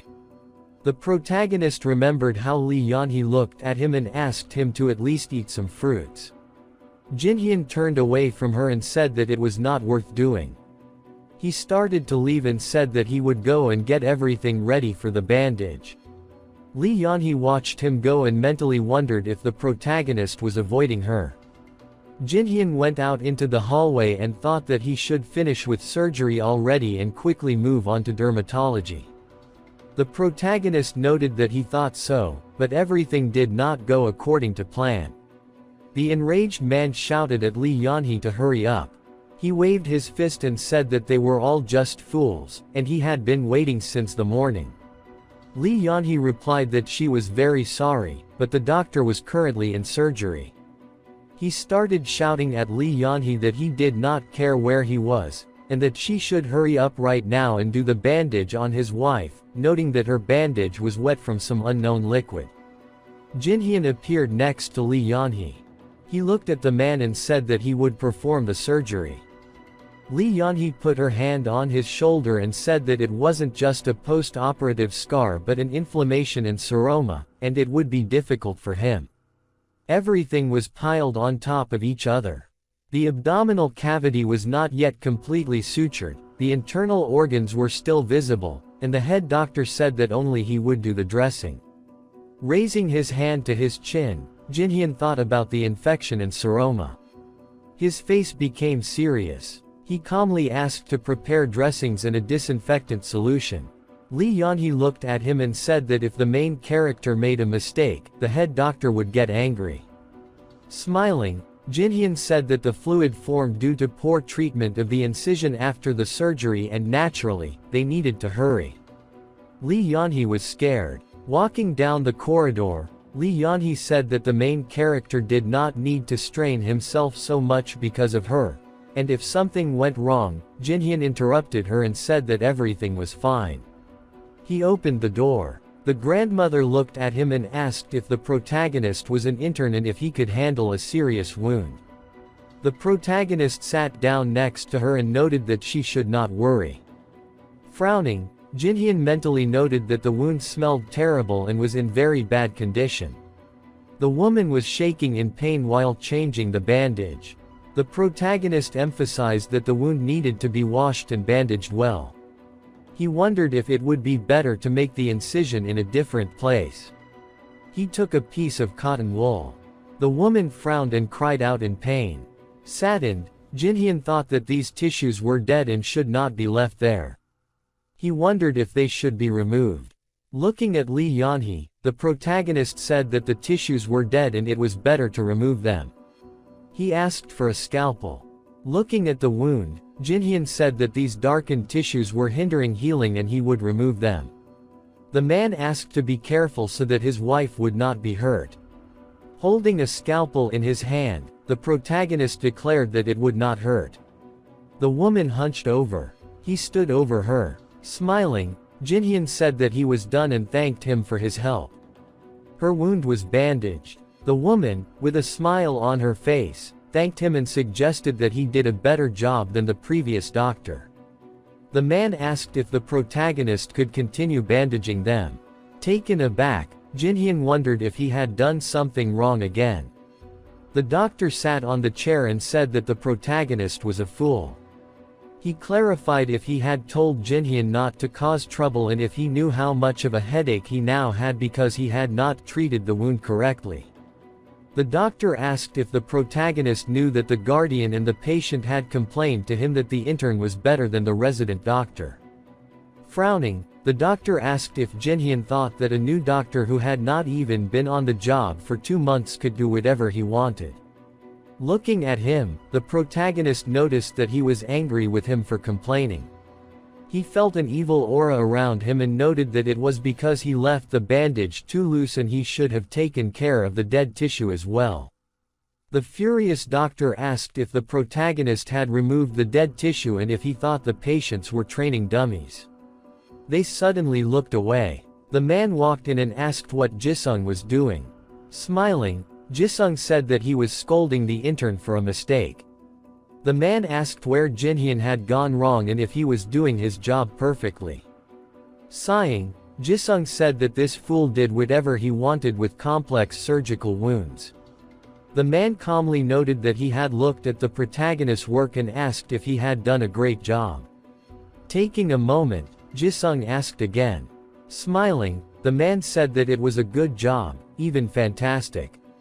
Jisung was dumbfounded. He waved his arms and talked about Jinhyun removing the tissue. The man noted that Jisung should have removed the tissue and asked if he wanted to leave it there to rot. The man said that because Jisung had not done his job, the wound had become so inflamed. Jisung was taken aback by this. His face was dumbfounded. Jinhyun's face was serious. The man asked if Jisung thought he had done nothing wrong, noting that he had actually been looking for him to punch him in the ears. He screamed that Jisung should be ashamed that an intern had done a better job than him. Jisung was shocked. The man closed his eyes. He looked at the protagonist with a smile and said that in any case, the job was not very difficult, but Jinhyun's treatment was perfect. He asked with a satisfied look why the protagonist did not go to the operating room. Jinhyun was taken aback by this and asked again. The protagonist began to wave it off and said that he was not sure about that. The man smiled and said that Jinhyun was funny, noting that there were no people in the operating room who were 100% confident in their abilities, including him. He took the protagonist by the shoulders and suggested that he would do just fine. Stunned, Jinhyun thought about the operating room. He wondered if he would have to go back. The girl looked at her tablet and said that Dr. Lee Sangmin was quickly getting used to the surgical department. Standing near the table, she noted that Lee Sangmin had a high rating and was careful in his work. Turning around, Lee Jongwon said that this was a relief. Frowning, he thought about Lee Bumsu committing suicide and if he were alive, he would not have had to go so far, noting that he was infuriated by having to take care of this fool. He clarified, "What about Jinhyun?" The girl turned to the next page. She seriously told him that the protagonist had not yet done anything outstanding except for his work in the internal medicine department, adding that they recently transferred him to the operating room. Lee Jongwon noted that this was a sad coincidence. He introduced an angry Kong Minchul and said that the protagonist would be assisting the Iron Professor Kong Minchul for his first time in the operating room, who was hard to please. He noted with a smile on his face that he had worried in vain and that Jinhyun would finally be brought down to earth. Lee Jongwon said with a satisfied look that if the protagonist had been a surgeon in his past life, a simple intern would not be able to work in Kong Minchul's operating room. The protagonist's face was dumbfounded. Lee Sangmin looked at him and asked if the protagonist had been transferred there, noting that it was more difficult there than in the ward. Jinhyun closed his eyes and replied that everything had somehow turned around and suggested that he try. The dumbfounded protagonist thought about the operating room. Lowering his head, Jinhyun thought that the feelings were completely different from those in the ward, and the worst thing was that he felt at home.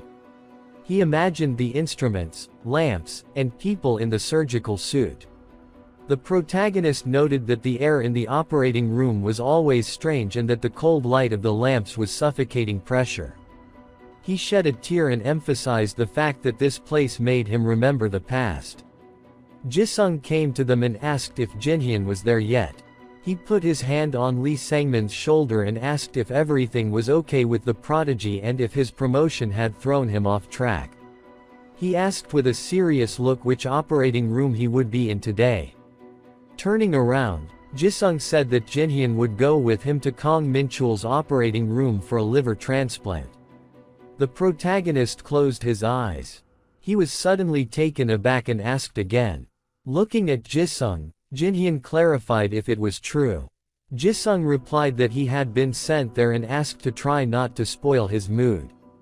The surprised protagonist thoughtfully noted that Kong Minchul was the best liver transplant surgeon in the area. Jinhyun told us that even in his past life, their relationship had been strained, and that it would be hard to see him again. Looking closely, the people discussed how they wanted today's operation to go smoothly. The protagonist watched them. Jinhyun began to wash his hands and thought that nothing had changed and that he had been the same as them before. Water was running down his hands. The protagonist emphasized that it was fate for Kong Minchul to be his first operation. Jinhyun asked about his health, adding that he had had heart problems in the past. The protagonist entered the operating room. Kong Minchul frowned. He asked with a serious expression if everything was ready. The guys answered that it was. Kong Minchul looked at Jinhyun and asked if this was his first liver transplant operation. He watched the protagonist and asked him to try, adding that mistakes were not welcome. Taken aback, the protagonist replied that he understood everything. A scream was heard from the operating room that people's destinies were being decided in this place. We were shown the office and told that at the same time, in some place, a secret meeting was taking place. The man was sitting at the table and said that they did what they were told. We are introduced to Jim, the director of development at Daeil Hospital. The girl opposite said that it was wonderful and they would not forget his help. Kim asked if he could know why they were doing this. The girl raised her hand. She said with an angry look that she could not answer and that Jinhyun simply needed to be sent to the surgery department as soon as possible. Taken aback, Jim replied that he understood her. The girl mentally noted that she would see how long the protagonist lasted in the surgery department. Jinhyun began to perform the operation. Kong Minchul turned to Jisung with a serious look. Kong Minchul's hands were stained with blood. He said he would stop the bleeding and asked him to hold tight. Jisung was taken aback by this. Furious, Kong Minchul cried out that he said to hold tight.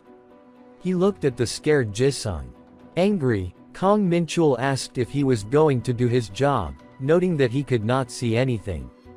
Dumbfounded, Jisung apologized. Kong Minchul looked at Jinhyun and ordered him to hold, noting that he might at least see something from him.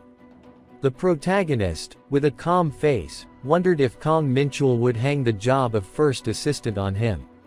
Kong Minchul looked at him. Watching him, he asked if this was Jinhyun's first day in the operating room. The protagonist replied that it was, looking down. He clarified why Jinhyun was so good, adding that his skills were better than the average surgeon.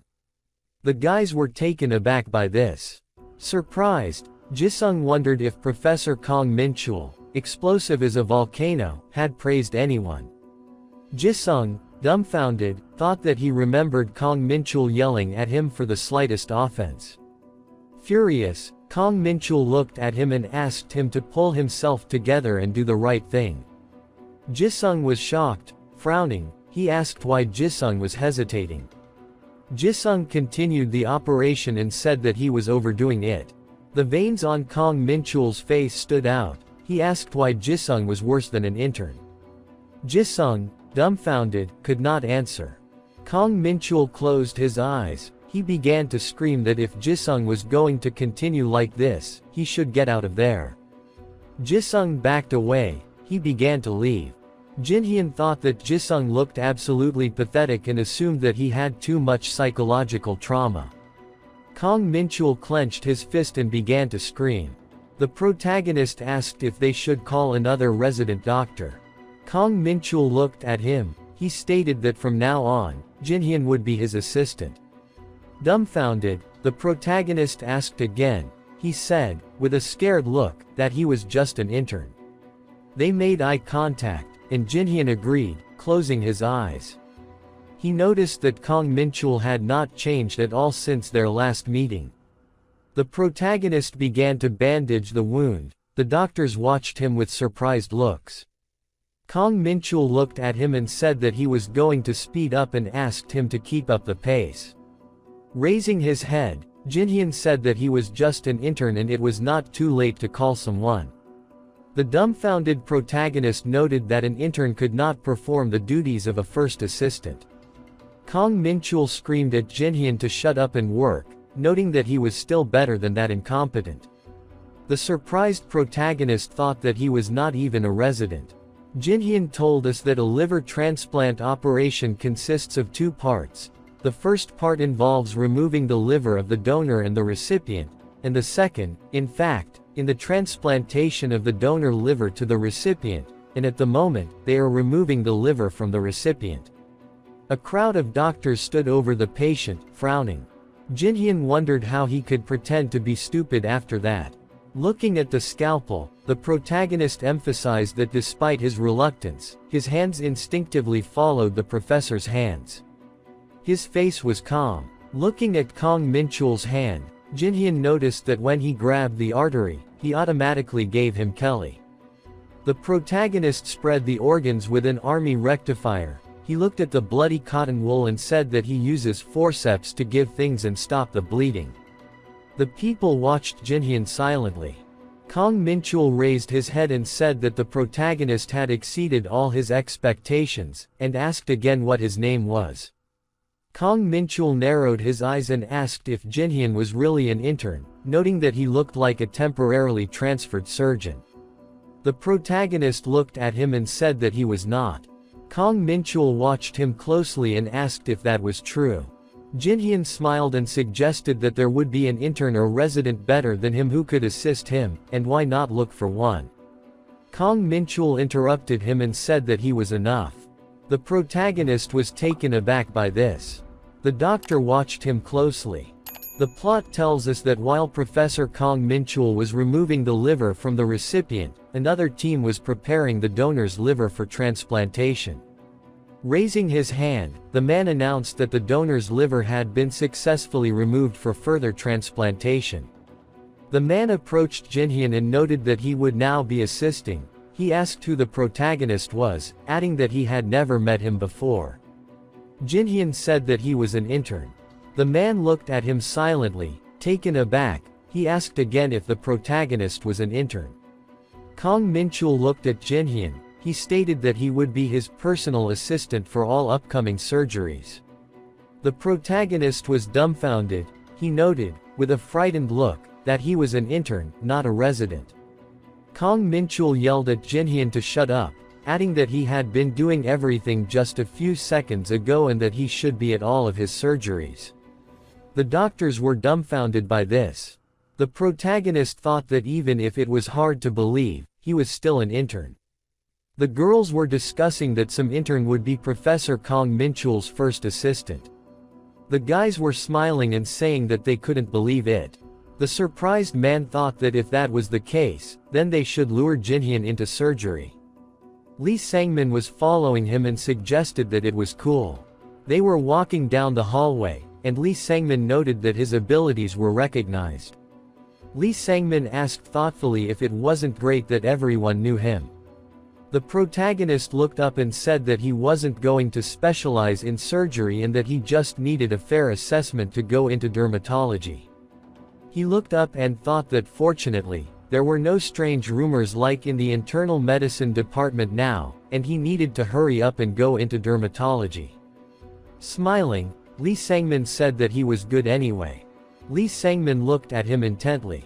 The protagonist told us that after that operation, every day was torture. Kang Minchul kept calling him. He hit Jinhyun on the shoulder and asked him to try again. With a smile on his face, he asked if the protagonist had any free time and why they didn't have a drink, noting that these days were hard. Stunned, Jinhyun replied that he couldn't today and that he was on duty. Turning away, the protagonist noticed that his gaze was becoming more and more like Professor Choi Dae-won's. Kang Minchul yelled at Jisung that his hands were growing out of the wrong place. Jinhyun said that at the same time, the real resident, Jisung, was on the verge of death during every operation. Frowning, Jisung wondered why Kang Minchul was picking on him all the time. He pointed out, with a displeased look, that it was humiliating that some intern was doing better than him. He looked at the protagonist and wondered if Jinhyun had been reborn. While performing the operation, Kang Minchul said that everything was perfect as always and asked where the main character learned to do it while pushing the patient organs apart. Jinhyun said that he read books and watched videos before the operation. Kang Minchul, taken aback, asked again about the video. The door to the operating room opened. Closing his eyes, the man said that the donor liver had been removed and he would be helping. Turning around, Jinhyun thought that he could finally leave. Turning around, Kang Minchul said that he needed to continue. A dumbfounded Jinhyun wondered why he should continue. The man asked if Kang Minchul wanted the intern to help him stitch the veins. Closing his eyes, Kang Minchul replied that it was a simple operation, especially since they had extra time, so he could teach him a few things. The protagonist was dumbfounded by this. With a scared face, he wondered why Kang Minchul wanted the intern to do this job. Closing his eyes, the man said that he understood and would be there if needed. Holding his chest, the doctor clarified how Kang Minchul's chest was. He sighed and replied that there was no need to worry and that he was fine thanks to Jinhyun. He was almost not nervous. The protagonist looked at him and noted that he died of a heart attack. Kang Minchul, with a happy face, offered to finish together. Jisung watched what was happening with an enraged look. He was sad. The man stood in front of him and said that he heard that Professor Kang Minchul chose the protagonist as his successor. He assumed that Jisung was having a hard time about it. Jisung said that he felt like he was going to die soon, adding that he was doing the job of a second assistant. Holding a mug in his hands, the guy said that Jisung could just pick another intern for the job, adding that the second assistant's job was just to provide lighting and that he didn't have to be there. Jisung asked if it was okay for Kang Minchul's surgeries to be done by interns alone. The guy looked at him and asked if Jinhyun was already doing much better than the residents, adding that he should just pick someone competent to be the second assistant. He assumed Lee Sangmin was suitable. Taken aback, Jisung said that Lee Sangmin would be fine as the assistant. Lee Sangmin opened the door. His eyes were glowing red. Jinhyun walked in and asked him if he had heard that he would be the second assistant on Kang Minchul's surgeries. Lee Sangmin turned around and said that it just happened that way and offered to try. The protagonist looked at him and thought that he had known him for 10 years but still did not know what was going on in his head, and he was a very proud guy.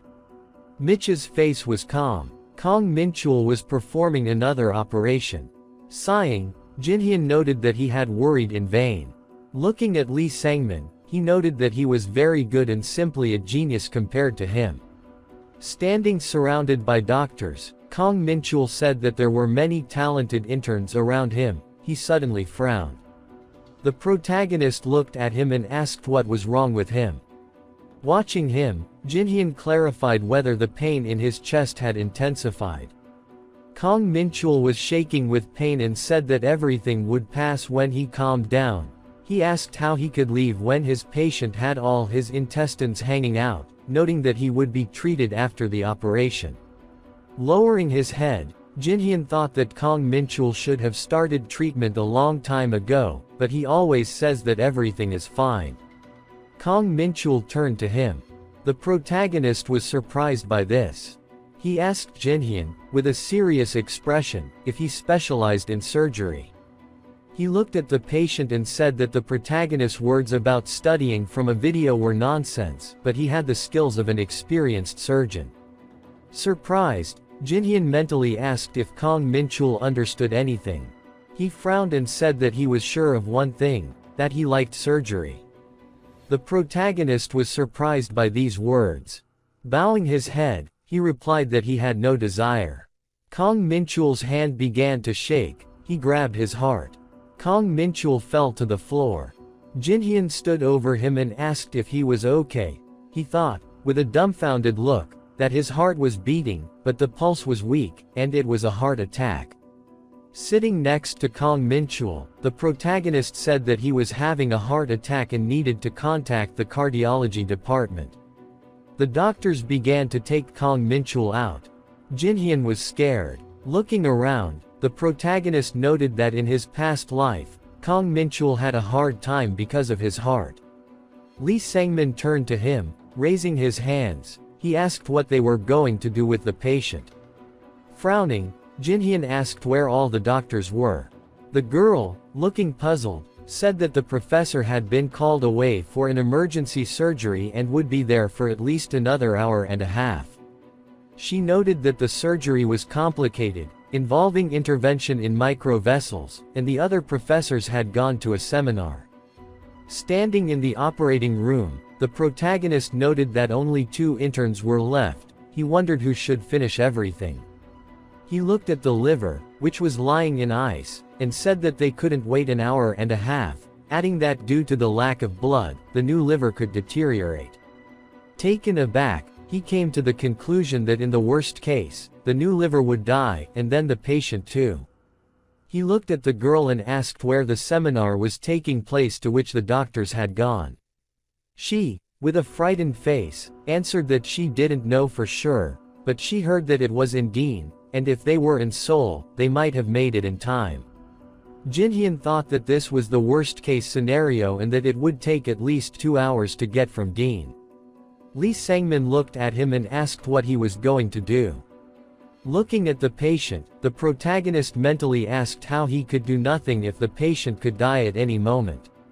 He clenched his hand into a fist. Jinhyun frowned. He looked at Lee Sangmin and said that he would continue the operation. Taken aback, Lee Sangmin asked again. He asked, with a serious expression, if the protagonist was going to take responsibility and if he was taking on too much, even if he was a genius. Standing in the middle of the room, Jinhyun asked if Lee Sangmin was his friend. He looked at him and offered to do it together. He asked to bring him a surgical microscope. Looking at the protagonist, said that he could handle it, he just needed help. Lee Sangmin listened to him silently, enraged. Lee Sangmin said that if it was about Jinhyun, then anything was possible. The girl looked at the protagonist and asked what he was doing. The protagonist replied that they were starting the operation. She was taken aback by this. She started screaming, with a puzzled look, that only an experienced surgeon can connect the vessels. Jinhyun said that this liver was nearing its expiration date, and if they were delayed, it would die. Taken aback, she asked how an intern could connect the vessels. The protagonist continued the operation and said that he knew the minimum required since he had been assisting in similar operations for the past month, and if something went wrong, he would immediately stop the operation. He asked if it was better to leave him to die, noting that he would take full responsibility. The girl was shocked by these words. Standing opposite, Lee Sangmin asked if he really would take full responsibility. Jinhyun answered that he did. His face was serious. Looking through the microscope, the protagonist thought that 10 years had already passed, and it would be good if this was his last operation. He took the cyst in his hand. Jinhyun was serious. Standing over the patient, the protagonist said that he was connecting the target artery and the hepatic artery. The dumbfounded girl asked if he could really perform the surgery. Looking around, she noted that she was sure he was an intern, but he was very professional. Continuing to look through the microscope, Jinhyun said that he was disconnecting the arteries. Sighing, the protagonist noted that even the nurse was looking at him strangely. Jinhyun thought that the patient's life was the most important thing, but staying in the shadows was also important. He mentally wondered what he would tell the other professor if he came there. The man entered the operating room and asked what was going on with the surgery. Turning around, the girl replied that the patient was fine. Jinhyun looked at her and interrupted, saying that the patient was fine. Professor Kong Minchul managed to finish the surgery before he felt sick. Raising his finger, the protagonist asked her to be quiet.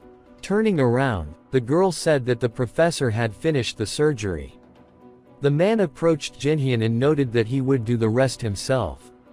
The man began to perform the surgery and offered to check the veins. He squinted and said that here it is.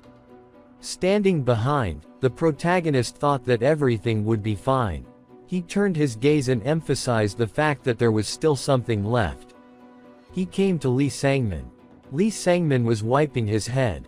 Standing in front of him, Lee Sangmin asked if something was wrong. Jinhyun stood in front of him and said that they needed to talk face to face about the operation. Lee Sangmin's face was thoughtful. Looking down, the protagonist apologized. He asked Lee Sangmin not to tell anyone that he had finished the operation. There was a towel around Lee Sangmin's neck. The protagonist sadly noted that he just didn't want rumors to spread. Lee Sangmin looked at him. He asked what he should do then. The protagonist was taken aback by this. He looked at Lee Sangmin with a dumbfounded look.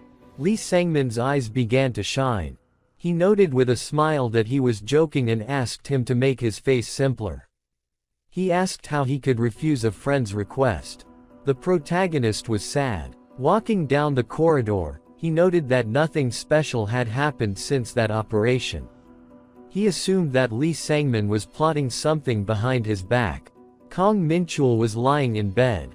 The protagonist noted that he was recovering. Raising his head, Jinhyun stated that in his past life he had also come to his senses quite quickly. He wondered if Kong Minchul would ask about the operation. He noted that the month in the operating room was finally over. Lee Hee-mi approached him and suggested that the protagonist was tired for the month.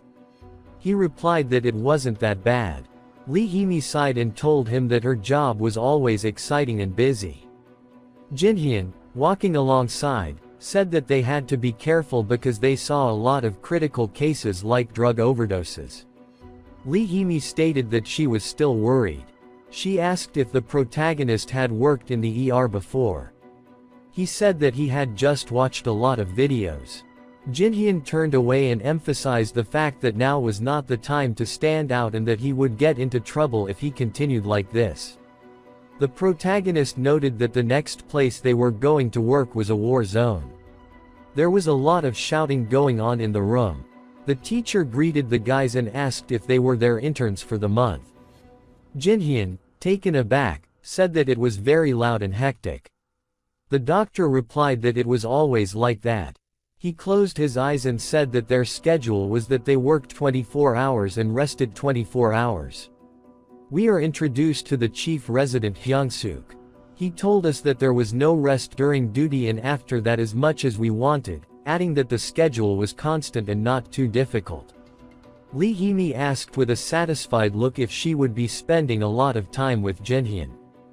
Hyung-suk approached the protagonist and asked to make sure that they knew all their assignments so as not to slow down the work. He asked if this was Jinhyun. The protagonist answered that it was. Jinhyun walked down the hallway thinking that he had not done anything yet to be noticed. There, smiling, Lee Hee-mi called out to him. She raised her finger and offered to have a coffee. The protagonist agreed. The coffee shop building was enveloped in the evening light. Lee Hee-mi handed the glass to Jinhyun and asked if he wanted it with ice. She asked with an embarrassed look if he had plans after his shift. She noted that they did not have much time that they could spend together. She offered him a walk in the library. The protagonist stood nearby and declined. He grinned and noted that he was joking. Jinhyun thought he should stop joking, adding that he thought she would cry. The protagonist put his hand on his pocket. He looked at his phone and saw a message from Lee Yeon-hee. She suggested that the past month had been hard. She asked if he had any free time this month. Holding the phone in his hands, Jinhyun thought that they had agreed to meet and he should write that he could. He was taken aback by the fact that Lee Yeon-hee answered him quickly. She said that she would contact him. Sipping coffee, the protagonist thought that this was just a meeting and he needed to get rid of her as soon as possible. Lee Hee-mi looked at him and asked what was wrong. Turning around, he suggested that they go and rest. The woman was surprised. She noted with a smile on her face that they had not seen each other for a long time. Jam winked at him and said that she was pleased to see him and now he was no longer just a student but a real doctor. She noted with a satisfied look that she had a business meeting there, but she never dreamed of meeting a familiar face within the walls of this hospital. Amy informed Choi Dae-won that the protagonist had made an invaluable contribution to their project and that he was the engineer who made the TC-80 project so successful. Choi Dae-won was dumbfounded. He opened his mouth and asked if the TC-80 project had not increased the value of Mind Bio shares threefold.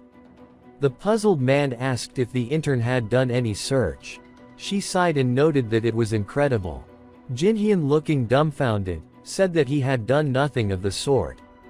Amy smirked and said that the idea for the project and all the research had been done by the protagonist. Jinhyun started running away screaming that he needed to go to the operating room and that she should not follow him. The dumbfounded protagonist said that it was scary. He thought that he would never have thought that he could see Amy there. Lee Jongwon held his face. He spoke about Jinhyun with a displeased face. Sitting at the table, he asked who the protagonist was. He pictured Lee Sangmin and noted that he was a genius, but he would always be compared to Jinhyun. Lee Jongwon emphasized the fact that Lee Sangmin was like Salieri, who despite his efforts could never surpass Mozart. Frowning, Lee Jongwon noted that this half-breed fool should become the best. Looking at the girl, he asked her to gather all the available information about this intern. Looking at her clipboard, she reported that the next rotation was the emergency room. He clarified if they should send all the critical patients to Jinhyun. Lee Jongwon folded his arms and said that this was not possible and that rumors would spread that the intern was treating critical patients. She narrowed her eyes and asked if they could pick a specific patient and make it look like his condition had worsened due to the protagonist grinning. Lee Jongwon asked her to find a patient that modern medicine could not cure. There was a smile on his face. He folded his hands and ordered that a patient with terminal cancer or some other incurable condition be given to Jinhyun. Lee Jongwon imagined the outline of the man. Jinhyun put his hand on the patient's head and then told him not to move. His headache was caused by a problem with the semicircular canals, which are responsible for balance. It was treated with regular physical therapy. He didn't have to worry, after which the protagonist stood up and put the patient on the couch, saying that he would now point his head at 45 degrees and then tilt it back suddenly. The man jumped up from the couch, looking ahead in surprise. He said that nothing hurt. Lee Hee-mi smiled widely and thanked Jin-hyun for this, saying that everyone was busy, she didn't know what to do. The protagonist exhaled and said that it was okay, she would learn in time. The girl looked ahead with a smile. She tells us that the other newcomers were interns. Jin-hyun left the office. They stood behind him. No need, it was an isolated incident. Watching how well the protagonist communicates with patients, everyone began to admire him.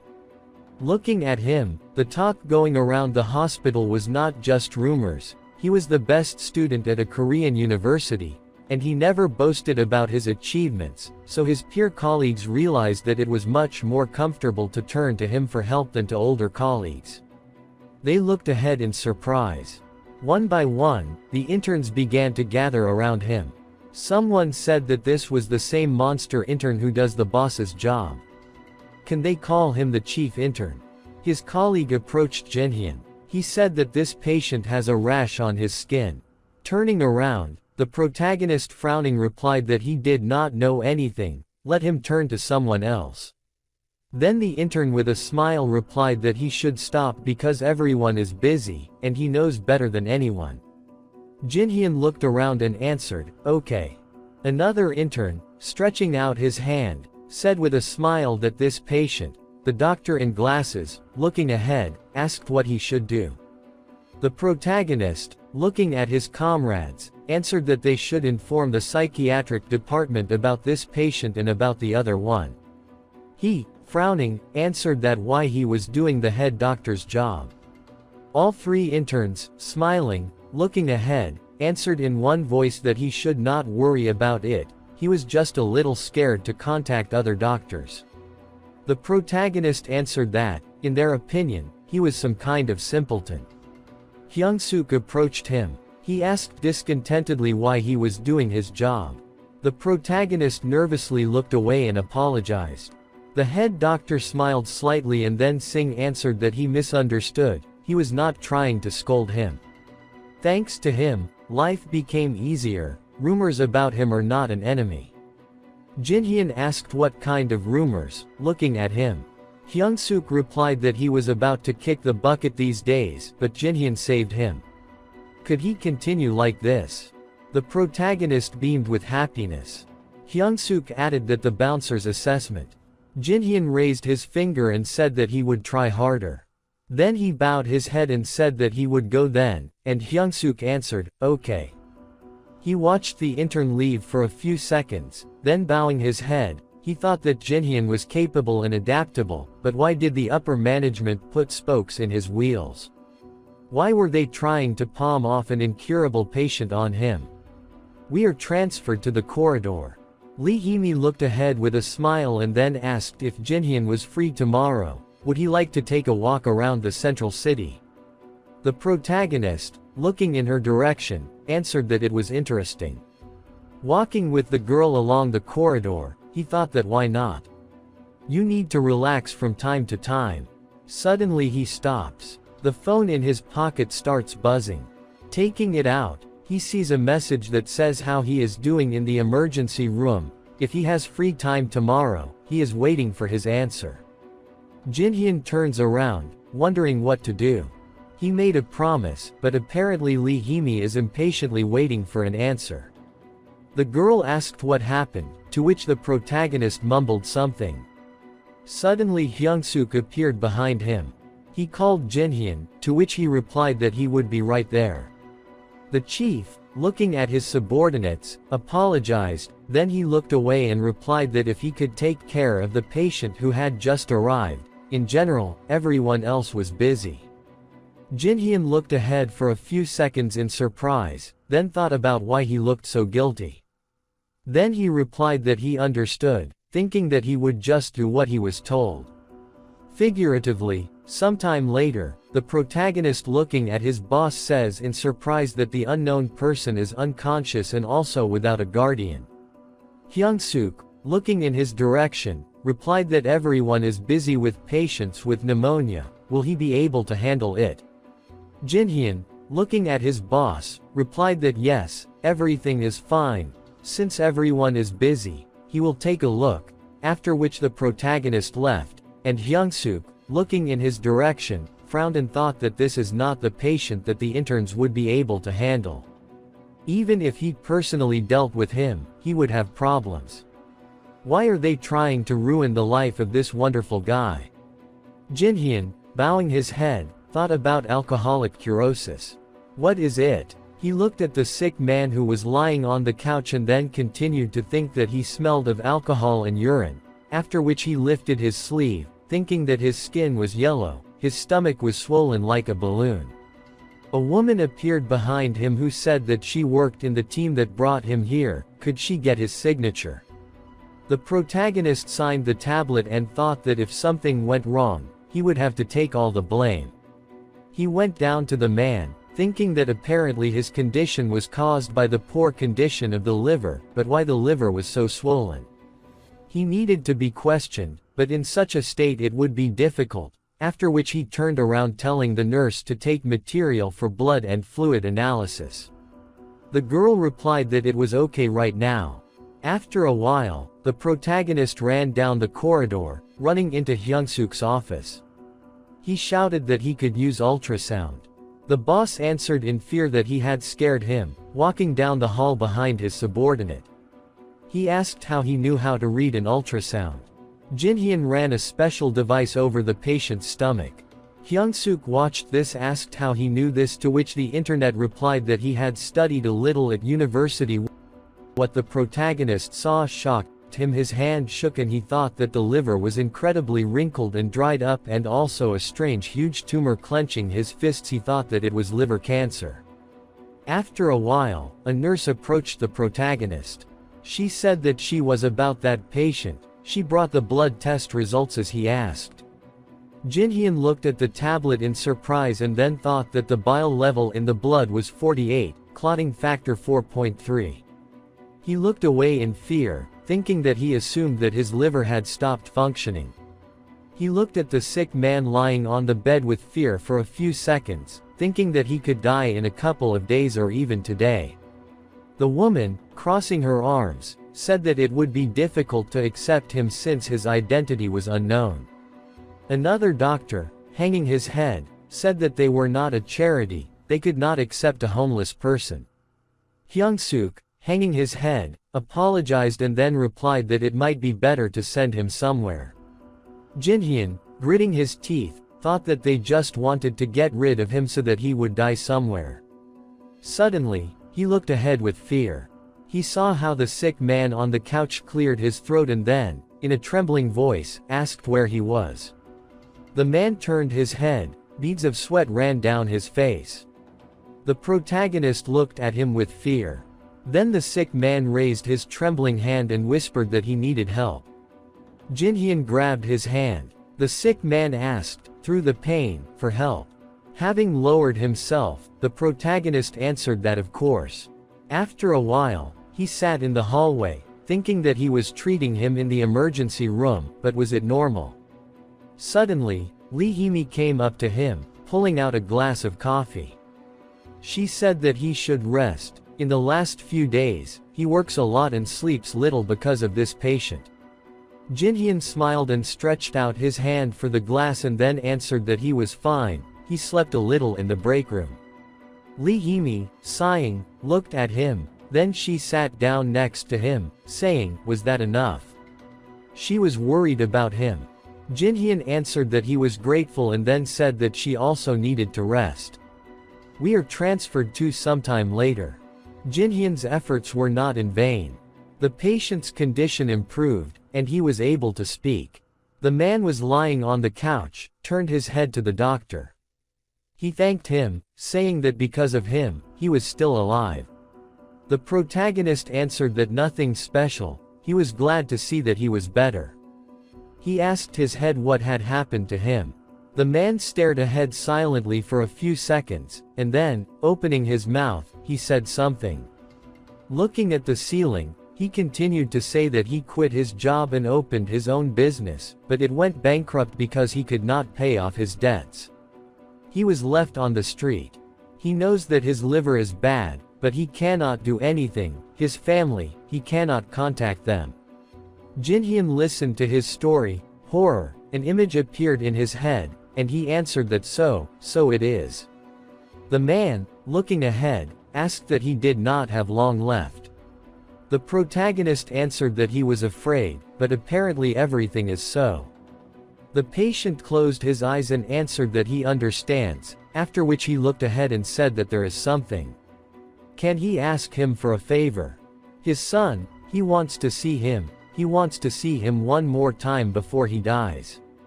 Is it possible? Jinhyun answered that it is possible.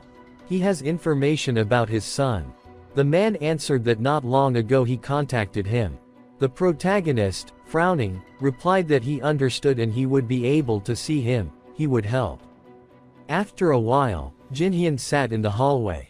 He thought about what he had said then, but in reality, everything is much more complicated. Looking at his hands, he continued to think that, of course, family ties are held together by money, but at that moment, looking into his eyes, he could only agree. He remembered how the man looked at him. Suddenly, the protagonist raised his head in fear, hearing someone call him.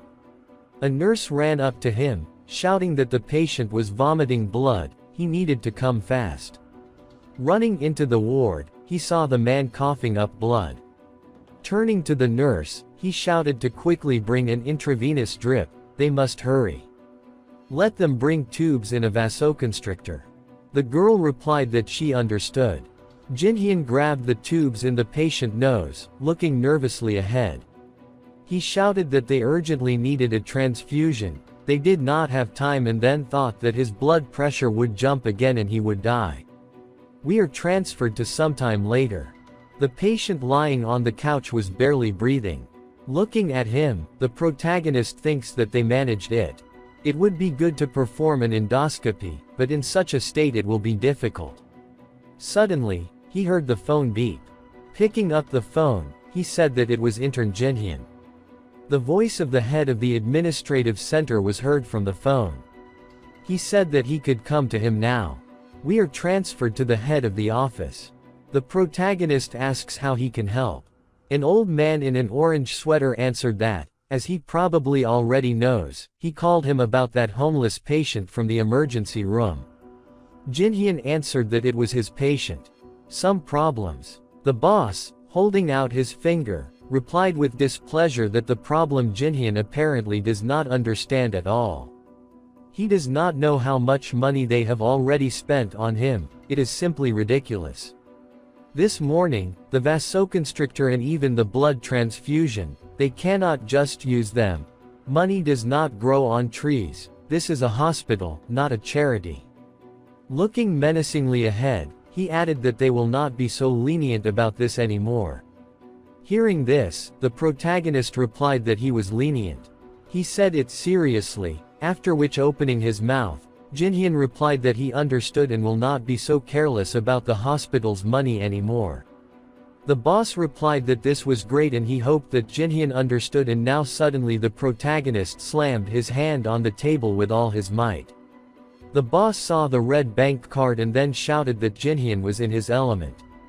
The protagonist, looking menacingly ahead, asked how much at all cost. He would gladly pay for these stupid medical expenses, let them take his card.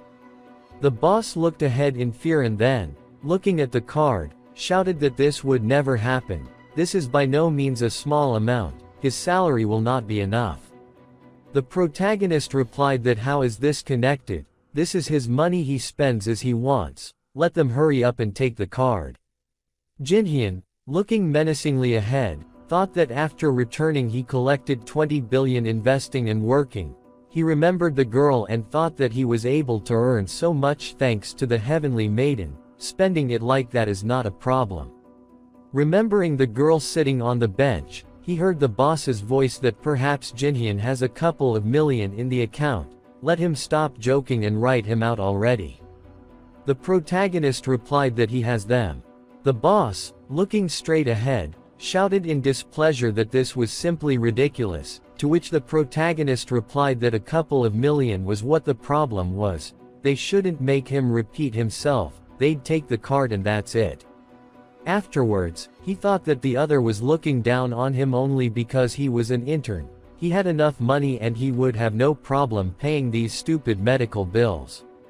We were taken to the corridor. The protagonist met Hyung-suk. He called him over and said that they would talk face to face in the office. Entering, Jinhyun asked him if he needed help, to which he replied that he should stop already. The protagonist, looking straight ahead in surprise, asked what he was talking about. Hyung-suk, looking away, told him to stop visiting that patient. He was sorry to say it, but he had no chance. He would help him get approval for discharge so that he would leave here.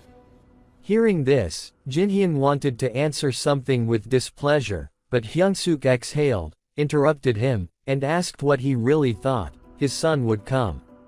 If you were looking for his father, he would already be here. The protagonist turned pale upon hearing these words. The chief added that many people, including professors, disapproved of him. Remembering that patient, he added that he would eventually get into trouble because of him. Let them discharge him before that happens. Looking at his intern, he continued to say that he would take care of everything that happened after. Jinhyun looked at his boss with displeasure. Looking at him, he replied that he could not just leave a patient to die on the street. He remembered holding the man's hand and then said that he was ashamed to say it, but he became a doctor to make a lot of money, but confidently looking ahead, he added that, at least for his patients, he wanted to be a doctor who would protect them. That's all. Afterwards, he bowed and replied that he was grateful for the concern and apologized for speaking to the boss so rudely, and now he would go. Hyung-suk, hanging his head in displeasure, thought, looking after Jinhyun as he left. He continued to ponder the doctor who would protect him. What the hell was he doing? We are transferred to the next day. Jinhyun's patient died of liver failure. The protagonist, bowing his head over him, said that he had died and then, lowering his hands, he added that on March 14th at 3 o'clock in the afternoon. Lee Hee-mi approached him with tears in her eyes. She asked if he was okay. Jinhyun put his hand on the girl's shoulder and then replied that everything was fine, she would soon get used to it. Standing next to the girl, he said that during her work, there would be times when 4 patients would die at once in one day. As a doctor, she could only do everything possible. We are transferred to Will's office. At this time, on orders, the secretary quickly assembled an investigation team to find a reason to expel Jinhyun. The gray-haired doctor turned to his colleagues and said that such cases do not happen all the time to start an investigation. The doctor sitting next to him answered that the problem was that the patient died in the emergency department, and he thought it would be logical to ask why such patients were being treated by the internet from the emergency department. The secretary, squinting her eyes, answered that the chairman would soften all the negativity, and now they must find out whether drive. Jinhyun made mistakes during treatment. They must be very careful. Then she squinted and looked at the doctors. The doctors looked at each other, and then one of them wondered how the intern managed to cross the chairman's path. Someone signed the document and then said that they should just take a look. The girl pointed to a piece of paper, saying, "Who is this child? Is it even possible?" The guy sitting next to her asked why he did an ultrasound first a blood test. Hearing this, the secretary asked with a smile what was wrong with this. Suddenly, she looked in front of her in surprise, and the girl replied that this was not a mistake, this intern is amazing. The gray-haired doctor, looking at the sheets of paper, said that his actions were perfect, but why did he do an ultrasound instead of a CT scan? His colleague sitting next to him replied that perhaps because of the high Cre level, it was necessary to check, but since the patient is homeless, it would be difficult for him to pay the bill. Hearing this, the gray-haired doctor replied that, Of course, for other patients this is normal, a great choice. Even doing a CT scan, they can do little to help people in the last stage of cancer, and ultrasound is the best choice. The woman, smiling, said his name is Jinhyun. This is amazing. The doctor with glasses, looking at his colleague, said that this was the intern the professor was talking about. The gray-haired man replied that he was the best graduate of the Korean university. He had heard rumors about him. The doctors began to talk among themselves, saying that he was a monster, his skills were beyond reason. All this turned out to be true.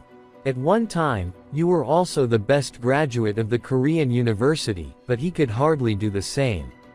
No doubt that genius. Now he sees why the professor is watching him.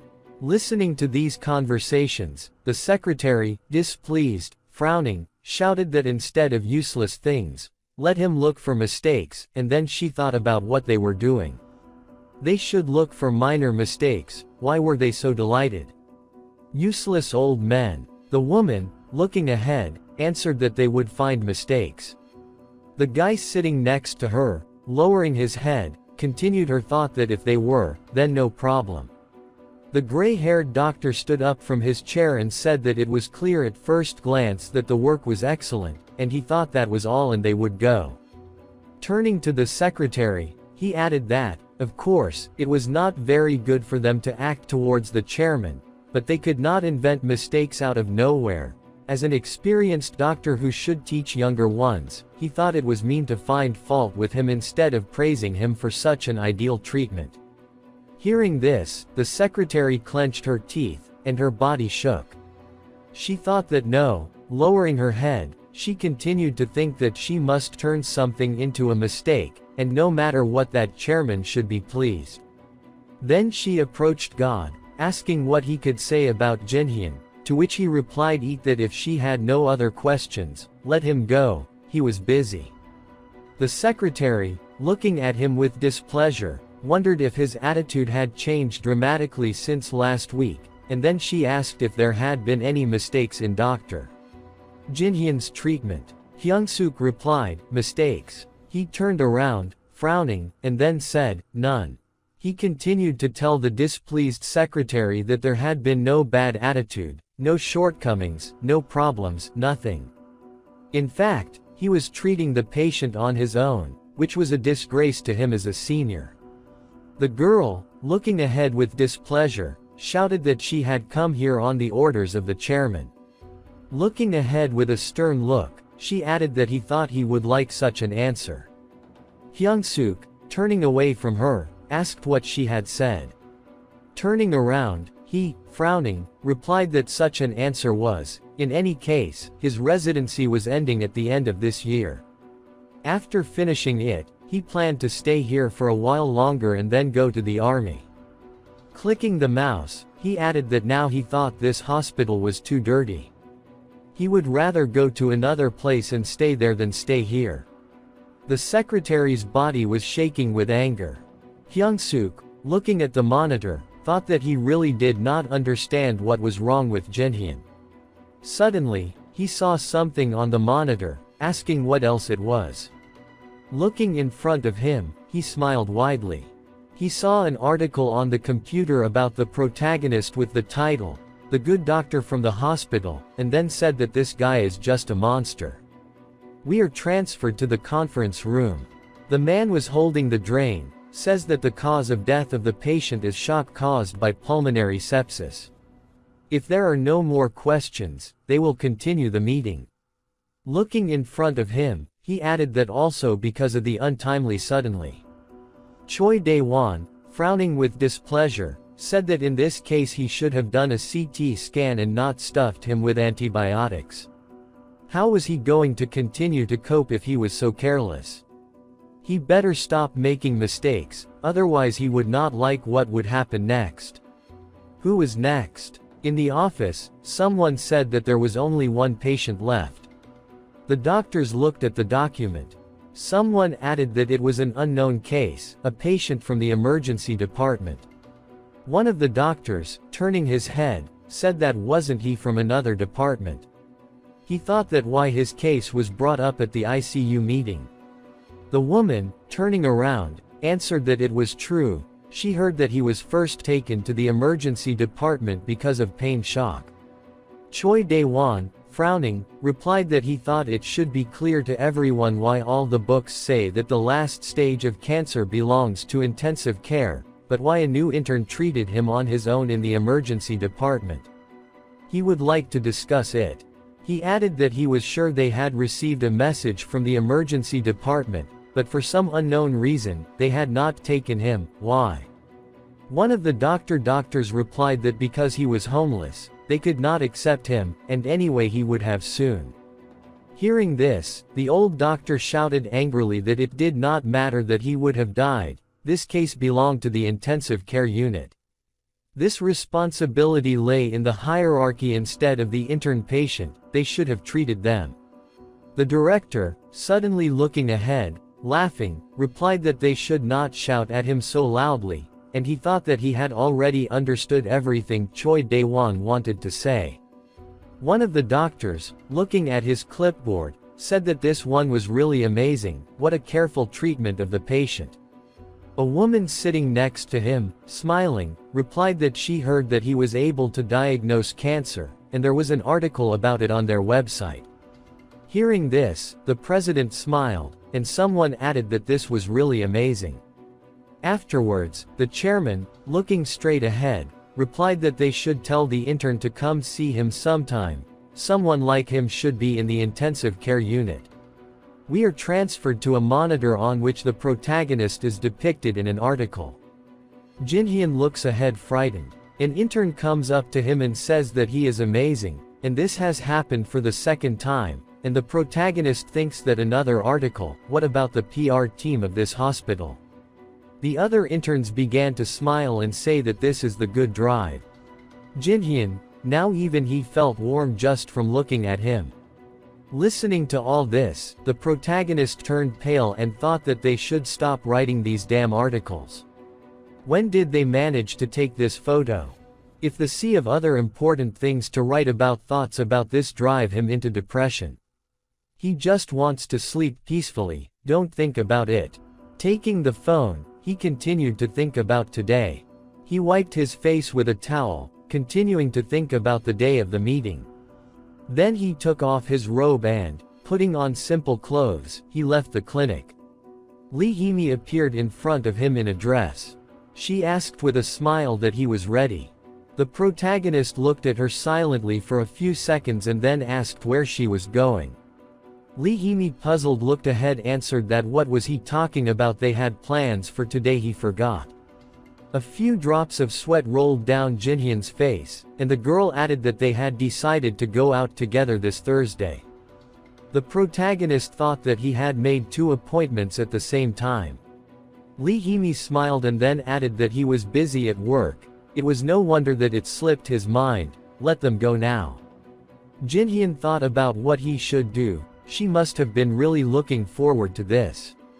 Then he, lowering his head, said that about the meeting, it turns out he had promised someone before her. Looking away, he continued to say that there was a mistake, and he completely forgot about it. Raising his head, he added that he was very sorry and that they should meet some other time. Tears appeared suddenly. She turned around and started to run away, saying that it was okay, then they would see each other later. Looking after the girl, the protagonist thought that she was crying. He thought that she would get angry, but tears, she looked very upset. The girl continued to run down the corridor, wiping tears from her face. Jin-hyun lowered his hand down, thinking that his heart was pounding. It was a very unpleasant feeling, but he did not understand why he felt this way. We are transported to the city. The protagonist looks around, thinking that it has been a long time since he has been to Garisu. There are always a lot of people here. He looks at the watch on his hand, thinking that it seems like the time has already come. Lee Yeon-hee appears from around the corner. She comes closer, smiling, saying that she thought she would come on time. Jin-hyun waited for her for a long time. The protagonist smiles and replies that no, he just came up. Then the girl, coming closer, adds that then what he wanted to eat, what cuisine he prefers. Jinhyun thinks about the fact that this reminded him of the past. He looks around, thinking that he is sure that that restaurant is somewhere here, asks what maybe about the sandwich. He heard that she likes this place. Yeonhee blushed and then answered that it is true, she likes this place. How did he know? Jinhyun, smiling, answered that it is simple. Looking at the sandwich, he continued to think that how could he not know?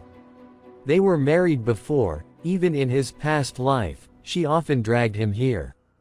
Eating the sandwich, he continued to think that he came here because he remembers his past life, but this food is still not to his taste. The girl smiled and said that it seemed that he didn't like the food very much, it felt like she had dragged him here by force. Jinhyun thought that it had been the same in the past. The establishment, the atmosphere, the food, Lee Yeonhee, nothing had changed. The girl, smiling broadly, asked why they hadn't met before. She remembered it had happened. Jinhyun replied that she was wrong. Afterwards, while drinking coffee, he choked, and Lee Yeonhee replied that back then in the mountains at the Courage Cafe, he came with a pale face and came with a beautiful girl. Lee Yeonhee, seeing this, laughed, saying that it wasn't him at that moment. Why was he looking at her like that? So she was able to remember what she saw.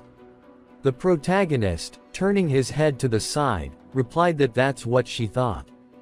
The girl, clutching her cheek, said that he looked at her as if she was his first love, and in the hospital too, how could she not notice it? She put her hands on the table, adding that she was just making fun of him and apologizing for making him panic. Smiling, she added that where are they going next? It would be disrespectful to leave Garisu after only eating a sandwich. Lee Yeonhee said where Jinhyun would like to go. We are transported to a restaurant. Lee Yeonhee, smiling, opens the menu and says, isn't this place cool? It seems that the food at the previous place didn't suit his taste, so this time she treats him. Jinhyun laughed. Looking around, he thought that this place was also one he often visited in the past. He thinks it will be uncomfortable, but still, it's not that bad. If he treated her better, it's possible they wouldn't have gotten divorced. The girl looked ahead with a smile. After a while, the protagonist turned to the waiter and said that they would like to order potato pancakes with bacon and 2 500 milliliters mugs of beer. The waiter replied that it was fine. Lee Yeonhee smiled and then said that she also liked it in those sandwiches. How did Jinhyun find out about everything? The protagonist, smiling, thought that it was simple. Then, looking at the blushing girl, he added that he just liked this food. We are transferred to 2 smiling girls. One of them, in an orange sweater, raises her hand and shouts that they came and they are here. She looks at Lee Yeonhee and then adds that she refused but came anyway. It's good, let her sit with them. Looking at her friend, she asked why she immediately opens the bottle. Did something happen? Lee Yeonhee replied in a gruff voice that it was nothing. Another bottle. The girl said that something definitely happened. A guy came up to her and then said that she should drink more slowly. Lee Yeonhee looked at him menacingly and said that everything was fine, and then wondered who it was. With tears in her eyes, she took a sip of alcohol, wondering if Jinhyun, an idiot, had forgotten about their plans or had not thought about it at all. Suddenly, she heard someone say, Jinhyun, and it made her choke. She looked around the restaurant in fear. In the distance, she saw Jinhyun sitting opposite Lee Yeonhee. She wondered who this man was next to him, a woman. A guy came up to her and said that he did not think he would see him here, should he say hello. Suddenly, Lee Yeonhee turned around and covered his mouth with her hand. Looking straight ahead, she said that they should just pretend they hadn't seen anything. Was it that important that he should sit still? The guy, frightened, asked her to calm down. Another man, looking ahead in surprise, asked what he was doing. Was this really a blind date? The girl, looking ahead, answered that it was a blind date, She knew her, she was a nurse from the surgical department, they had probably met when they worked together. Lee Hee-mi, looking at them with displeasure, heard her friends say that they didn't think he was interested in such things, apparently, he was better than they thought. She continued to watch silently, when suddenly someone said that if a man and a woman walk together, what if it's not a date? The girl in the orange sweatshirt looked at her friend and asked that maybe this was just an ordinary walk. Her friend, laughing, answered that the air around them was sparkling so much, definitely not an ordinary walk. Jinhyun looked at Lee Yeonhee with a smile. Watching this, Lee Hee-mi turned pale.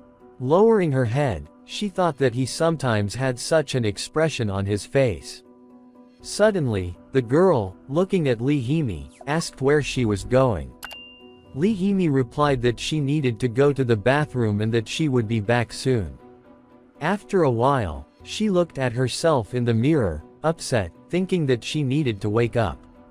Raising her hand, she continued to think that whether he was dating someone else or not, there was nothing special between them. The next time she saw him he would smile, after which she frowned.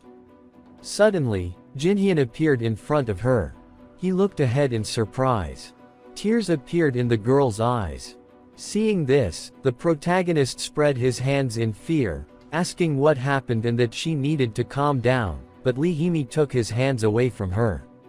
Running away, she replied that she had to go somewhere. He watched her for a few seconds. After a while he returned to his table and had a drink with Lee Yeonhee, but he was still unable to concentrate on their conversation due to an incomprehensible excitement. We are transferred to the hospital. Lee Hee-mi greets the protagonist with a smile. He looks ahead in surprise. Coming closer, she says that he was probably surprised. Something happened yesterday, and because of the alcohol she became emotional. The protagonist replied that so that's how it is and then apologized for forgetting about their plans for the next weekend. Suddenly, the girl interrupted him and replied that everything was fine. She turned around and left. Watching her go, Jinhyun thought that she was somehow different today.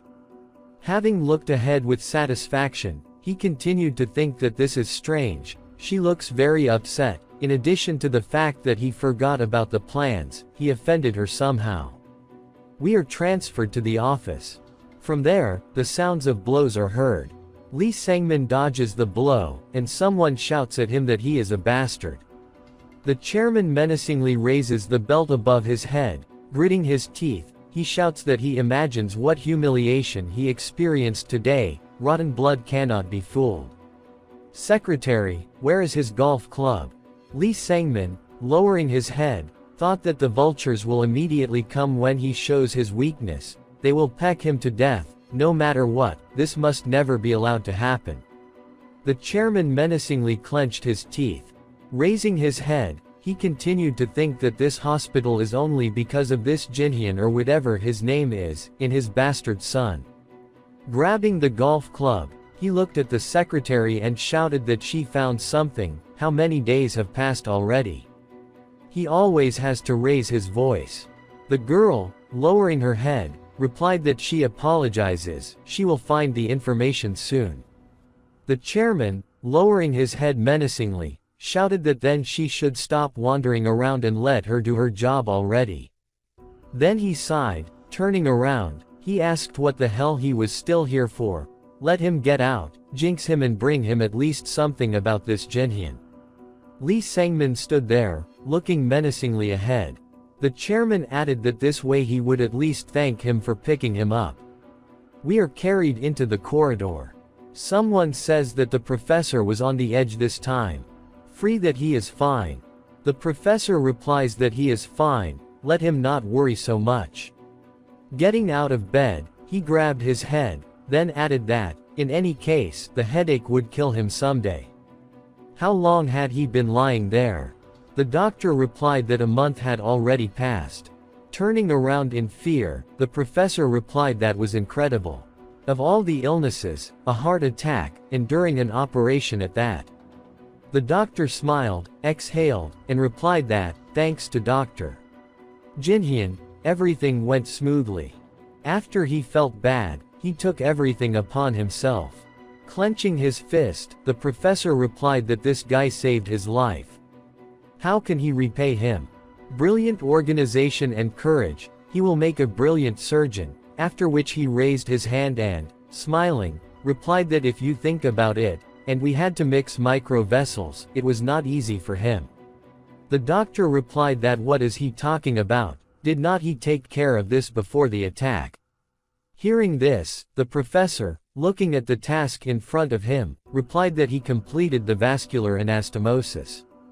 He remembers that he felt bad. The doctor turned pale, then replied that wasn't it after when he came everything was finished. Hearing this, the professor, frowning, replied that it was really him. They looked at each other in silence for a few seconds, and then both turned pale. We are brought to the protagonist. He tilts his head, asks why his ears are itching. He takes out his phone, thinking about the message he received in it. He sees a message from the professor and then thinks about how he has a bad feeling that operation. I hope he didn't find out about anything. Entering, he meets the professor, asks how he feels. He answers that everything is fine. Looking ahead, Jinhyun asks if he can find out why they are here, why don't they go back to the ward. The professor, raising his hand, replies that everything is fine. He is bored of sitting in the ward all the time. He feels well and thinks that if he asks, he will be discharged immediately.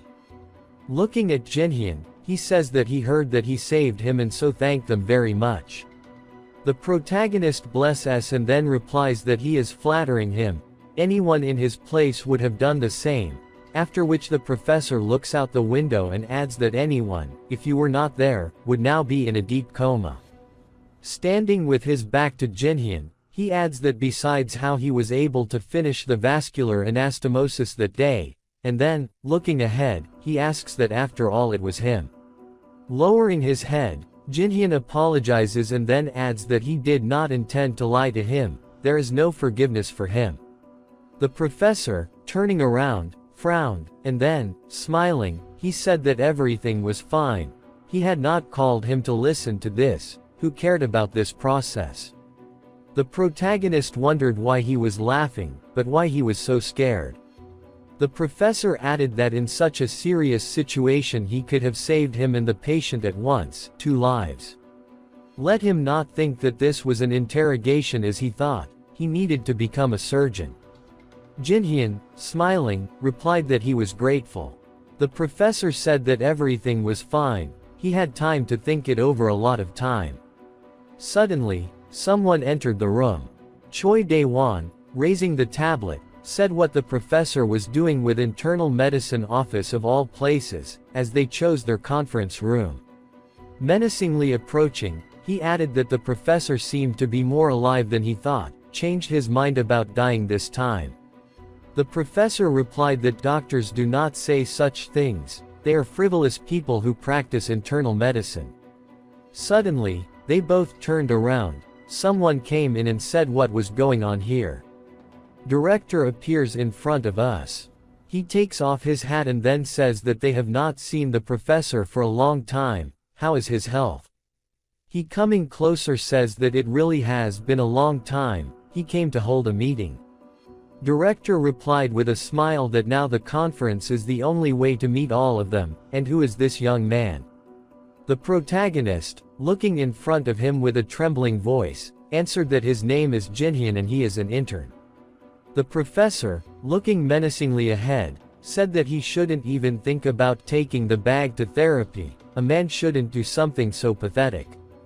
Director replied that yes, they should just look at him. It was written on his forehead that he was destined for therapy. How could he allow himself to be taken to such a rude place as the surgical department? Coming closer, he grabbed Jinhyun by the face, saying that Mr. Jinhyun's place was in the intensive care unit. Hearing this, the professor shouted in displeasure that this was a rude place. Suddenly, Choi Dae-won intervened in their conversation. Frowning, he shouted that they should watch their language, and Jinhyun had already decided that he would go to intensive care. It was clear to him for them to stop. He wanted to go to dermatology. Two doctors shouted at him to stand still while the elders were talking. Turning pale, Jinhyun replied that his opinion didn't matter now. That's right.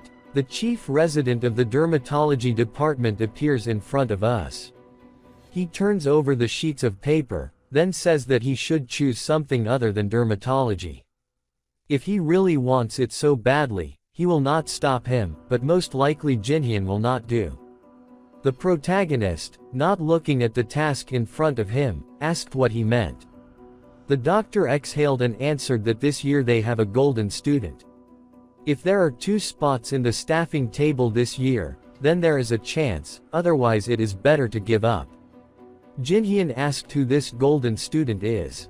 The man answered that the son of their chief professor in the dermatology department graduated from university, now works here as an intern. His scores are low and the characteristics are not impressive, but they cannot do anything, he is the chosen one.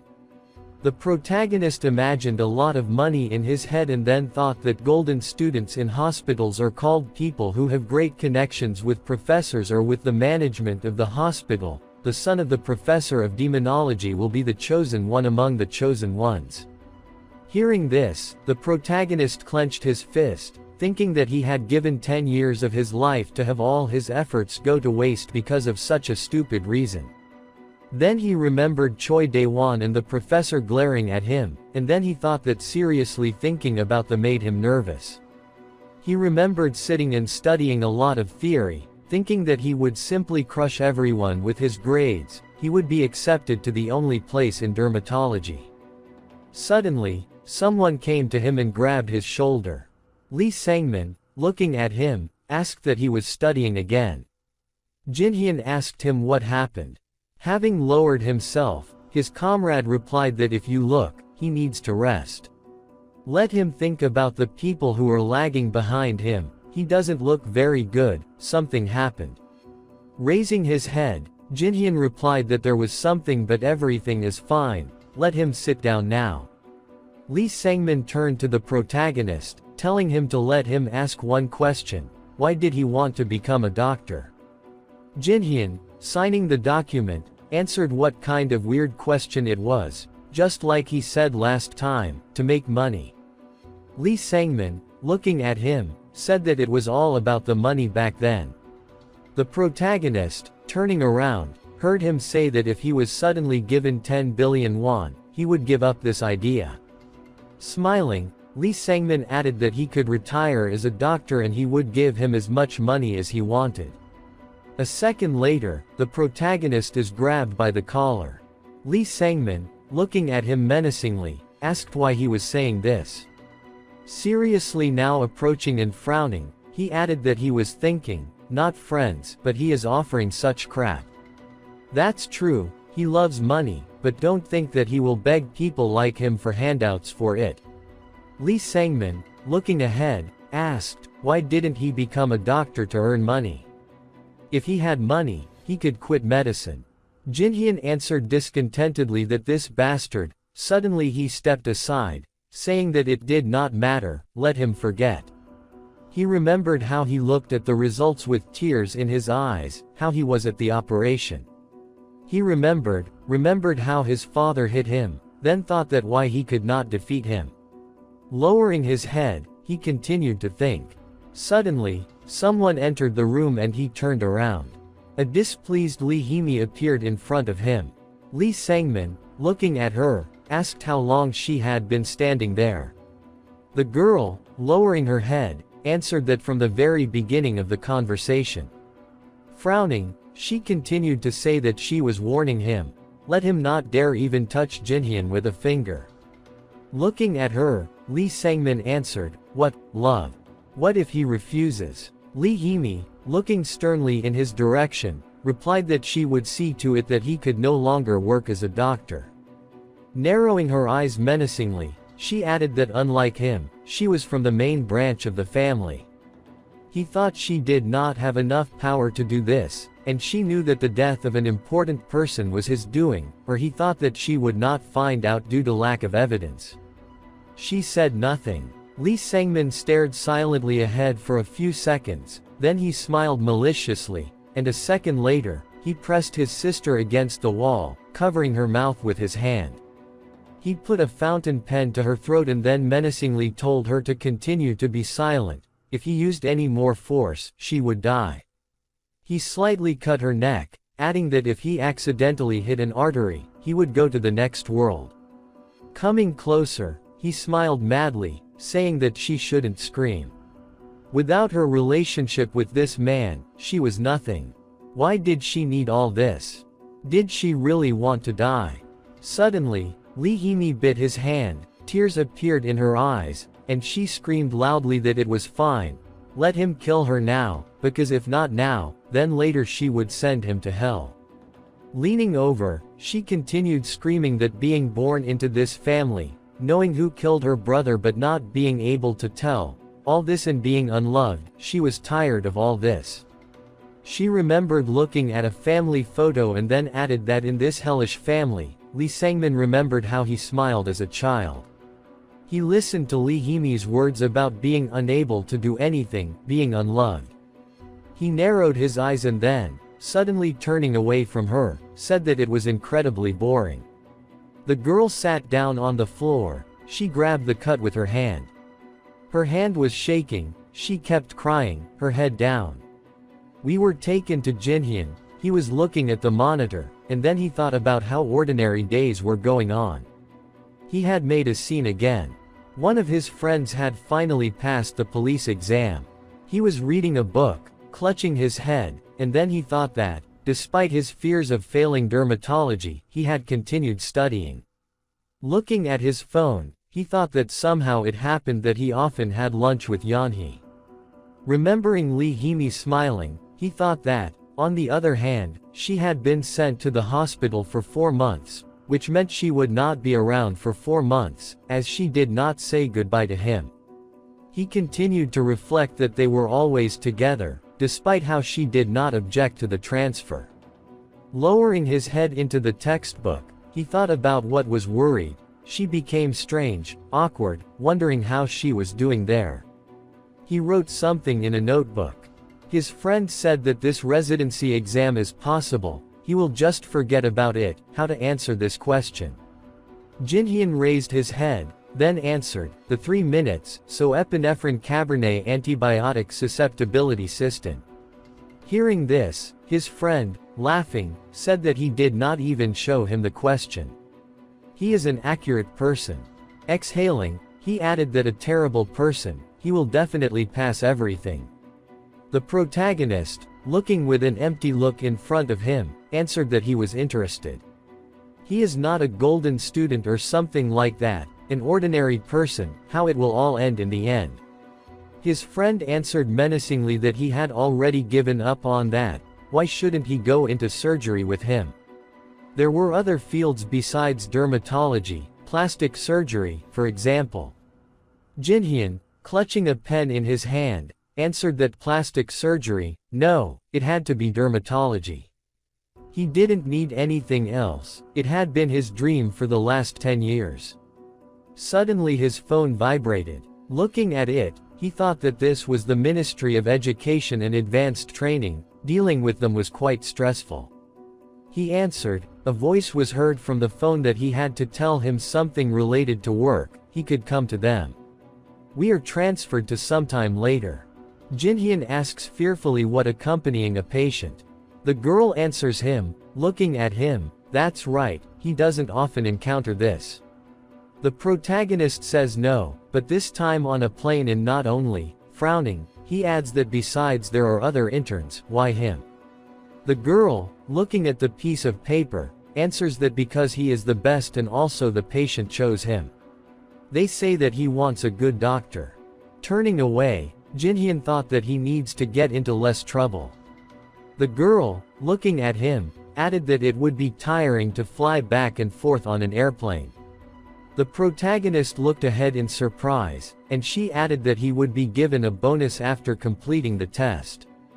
The royal person who ordered the escort would pay 3 million won, the hospital would also add 500,000, in total he would receive 3.5 million. Jinhyun beamed partly, He shook the girl's hand and then said that he was in business and promised that he would take care of the patient. She replied that another doctor and a nurse would join him. Wasn't his thoughts too obvious? We are transported to the airport. The protagonist thinks about how he didn't know that this would be the second incident that would greatly affect his life in the future. The airport is definitely huge. In his previous life, the only place he visited was an island. Looking at his watch, he thought that there was still time, maybe he should get some coffee. Raising his fist, he continued to think that at first he thought, why an Arab country? But 3.5 billion won in 2 days is a lot. There is no better motivation than money. Suddenly, someone approached him, and he turned around. Lee Hee-mi appeared in front of him. She, smiling widely, said that they hadn't seen each other for a long time. How was he doing? The protagonist, coming closer, replied that she was such and such a different doctor, an incredible coincidence. The girl replied that it was not a coincidence. He looked ahead, and she, turning away, laughed and said that it was nothing, maybe they would go get some coffee. Sitting on the bench, Lee Hee-mi turned around and said that they had to decide on a specialization. He really would go into dermatology. The protagonist, frowning, replied that he wanted to and he would do it. She thought he would lose to some guy with connections. The girl replied that she just wanted his dream to come true. Lowering his head, Jinhyun replied that everything was fine. He had been striving for this dream for 10 years. Giving up now would mean wasting all these years. Lee Hee-mi looked at him with a smile and replied that he really was going there. Wasn't it a waste of energy? The professor said that geniuses like him were born once in a century. He kept saying that he would definitely take him into surgery. Squeezing the coffee in his hand, Jinhyun replied that he would still try. Smiling, he turned to the girl and replied that if he was a genius in dermatology, surgery he would be fantastic, right? That was true, if he really wanted it that way. Suddenly, she looked ahead, frightened. Yeonhee came up to them. Smiling, she said that the second doctor of the internet was also here. She bowed her head, adding that she was very pleased to meet him again. Yeonhee, smiling, came closer and then said that she was glad to meet. Looking at her, Lee Hee-mi thought that this could not be. She turned pale, then continued to think that this was an incredible coincidence. Sitting on the plane and lowering her head, she thought about how she could not control her facial expression. Florida, looking at her tablet smilingly, said that she had never flown business class before. Jinhyun, laughing, replied that it was his first time too.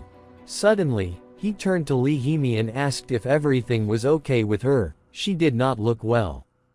The girl remained silent, and then, turning away, she replied that no, it was okay, she was just a little tired.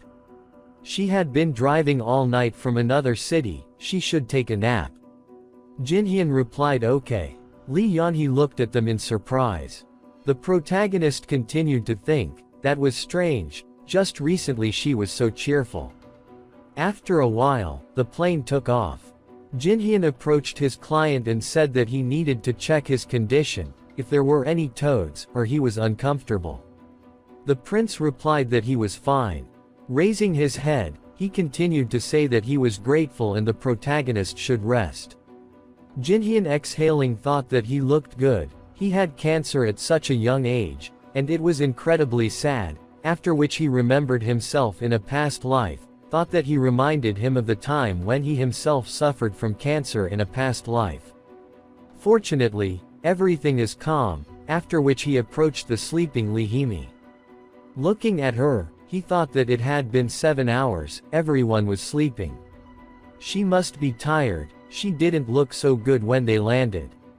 Then the protagonist adjusted her blanket, thinking that she said that she had been driving all night, that's why she was so tired. He needed to take better care of her.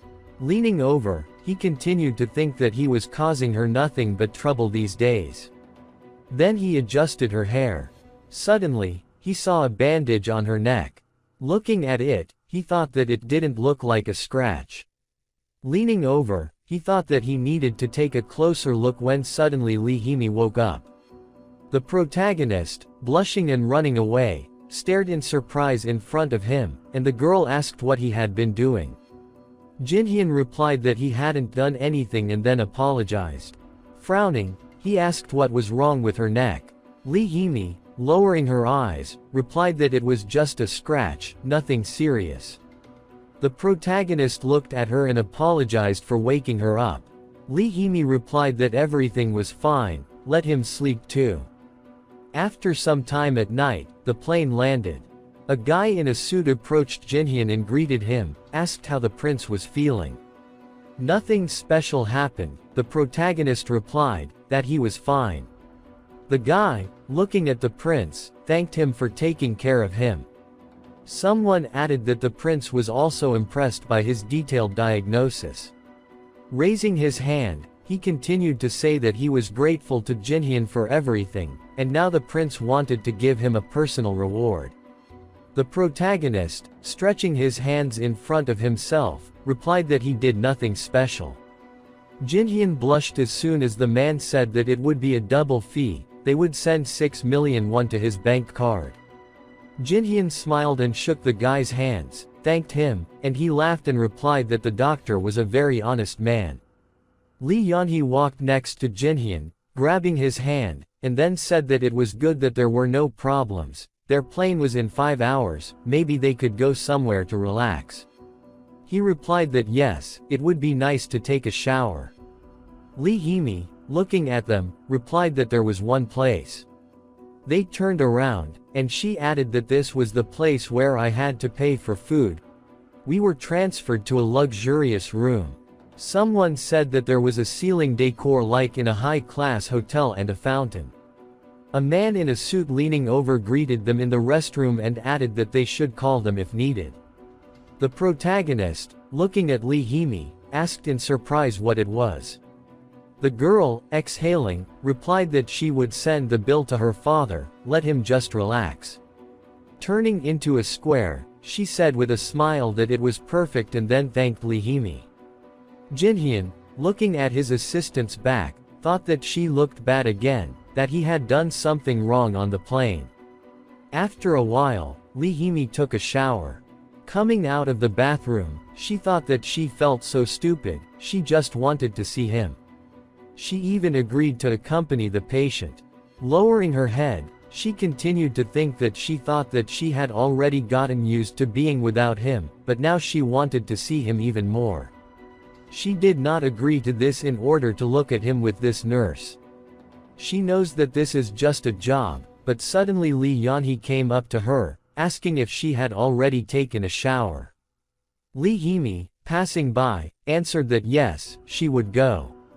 Suddenly, Lee Yeon-hee turning around asked that she liked Jin-hyun. Lee Hee-mi froze in place, and Lee Yeon-hee continued to say that as she thought she liked him very much, it was so obvious. Lee Hee-mi lowered her head down, and then turning around she answered that yes she liked him and very much. Lee Yeon-hee, narrowing her eyes, asked if it was true. Coming closer, she continued to say what they should do. She also really liked Jin-hyun, and she did, but she was not going to give him up. Lee Hee-mi answered that it was okay, she understood. Looking ahead, she added that she wasn't going to come between the two of them. In fact, she wanted them to be happy. Looking down, she added that he had one request, that she'd take care of him, that was all she was asking. Lee Yeon-hee, looking ahead in surprise, asked what kind of request that was. Lee Hee-mi replied that she had no ulterior motives, that she was serious. Lowering her head, she thought about how just because she liked someone didn't mean that their feelings would be mutual, that wouldn't help. Looking down, she thought that everything was fine, she had gotten used to it. We were transferred to the plane. The protagonist thought discontentedly that economy was cool on the way back. Looking around, he continued to think that they could have spent a little more money, although he didn't care. He turns pale sitting between the girls and then thinks that recently the atmosphere between Lee Yanhee and Lee Hee-mi is so cool, and was squeezed between them, he is so uncomfortable, feeling like he is sitting on a pillow stuffed with nails. Suddenly, Lee Yanhee turned to him, saying that he is uncomfortable sitting in the middle. The protagonist replied that no, everything is fine. He turned to Lee Hee-mi thinking that she does not look, she seems to be fine.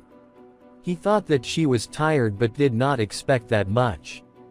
Apparently, he made a mistake, but where exactly?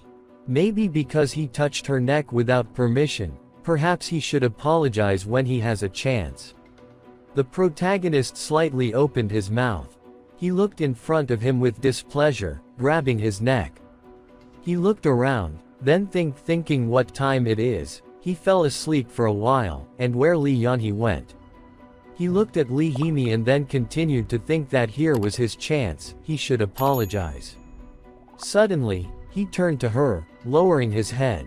He said that since recently she seemed to be angry about something because of him. Lee Hee-mi blushing looked ahead, she clenched her hands, thinking that because of him, he was incredibly perceptive. Turning in his direction, she turned to him. Suddenly, they looked ahead in fear. The voice of the dispatcher was heard that there was an emergency on board. Was there a doctor on board? The passengers looked around in fear, and the dispatcher continued to broadcast that they had a patient in critical condition. If there was a doctor on board, please inform their flight attendants and come to business class as soon as possible. Jinhyun and his friends ran to business class. They saw an elderly man lying on the floor. The protagonist shouted for them to stop and asked what happened to him, after which he looked at the woman in front of him, asking if the patient was Korean. He was a doctor, he heard their announcement. The man was lying on the floor, breathing heavily. Jinhyun asked how long he had been in this state. The stewardess answered that she did not know for sure, they thought that he was just sleeping since it was quite late. If they had not handed out snacks, they would not have noticed. Jinhyun, coming closer to the man, asked if perhaps she knew the patient's identity or what diseases he might have. The girl answered that they knew that he was a civil servant, but who exactly they did not know. After which, the protagonist looked at Lee Yanhee and said that the patient was in critical condition, let her prepare a tonometer as soon as possible. She answered okay, after which she looked ahead in fear. Approaching Jinhyun, she said that she had bad news, his blood pressure could not be measured. The protagonist asked what that meant. Looking at the device, she thought that the average arterial pressure is about 120 on average, but his is 50. He is not just unconscious, he is in shock. Leaning over, the protagonist felt his pulse, thinking that 160 per minute, his heart rate is too fast, but the pulse itself is weak. This is bad. Looking at the serious condition of the man, he continued to think that the heart is trying to compensate for the weak pressure, at any moment he can have a heart attack. Then he looked at the flight attendant, thinking that if a heart attack begins, he will die. He asked where is the nearest airport. They must land and take him to the hospital, otherwise his life is in great danger. The girl fearfully answered that they are flying over the Pacific Ocean. The nearest airport is very far away, it is still 2 hours to fly. Jinhyun clenched his teeth and then thought about what to do. Looking at the man, he continued to think that he would not last in this state, he needed to buy time. He could not do anything special on board, he needed to at least find the cause of the shock. Lee Hee-mi approached him. She said that the shock could not be caused by medications, she heard that this man had several strokes. Hearing this, the protagonist asked in bewilderment that she knew him. Lee Yanhee answered that Jinhyun really did not know him, he was often shown on TV, he was quite famous. The protagonist answered that it was not so important now. The stewardess, sitting on the floor, stretched out her hand and said that this was the passenger luggage, perhaps they would need it. Jinhyun thanked her. Opening it, he frowned. Inside he saw a lot of pills and then thought that there was an antiplatelet agent for lowering blood pressure.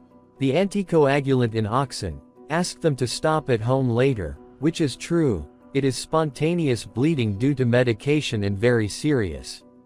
He shouted to Lee Yanhee to give her an intravenous injection, then thought that of all places, an airplane, at this rate he will die. The girl, turning to him, shouted that it does not work because of the bleeding, and the blood pressure does not rise. The protagonist clenched his teeth. He saw how the man began to shake without impact and then thought that it was an epileptic seizure in front of him. He continued to think that he did not have much time left. Is this really the only way out? Too risky, a huge probability that the attempt will fail, but Lee Hee-mi looked at him and then said that a heart attack will kill. Suddenly, Jin-hyun answered that he needs an operation. The girl asked fearfully what this means. Looking at her, the protagonist answered that he needs an operation and he will do it. Lee Hee-mi asked fearfully what is he talking about? She turned pale and then replied that even a professor couldn't perform the operation in such conditions, they didn't even have the necessary materials. Looking at her, Jin-hyun replied that of course the chance of failure was high, but he wouldn't last until landing, he would die earlier. Frowning, he added that in this case, they should do everything possible. Lee Hee-mi looked at him silently for a few seconds, her body shook, and then she added that it was so reckless, he was an idiot.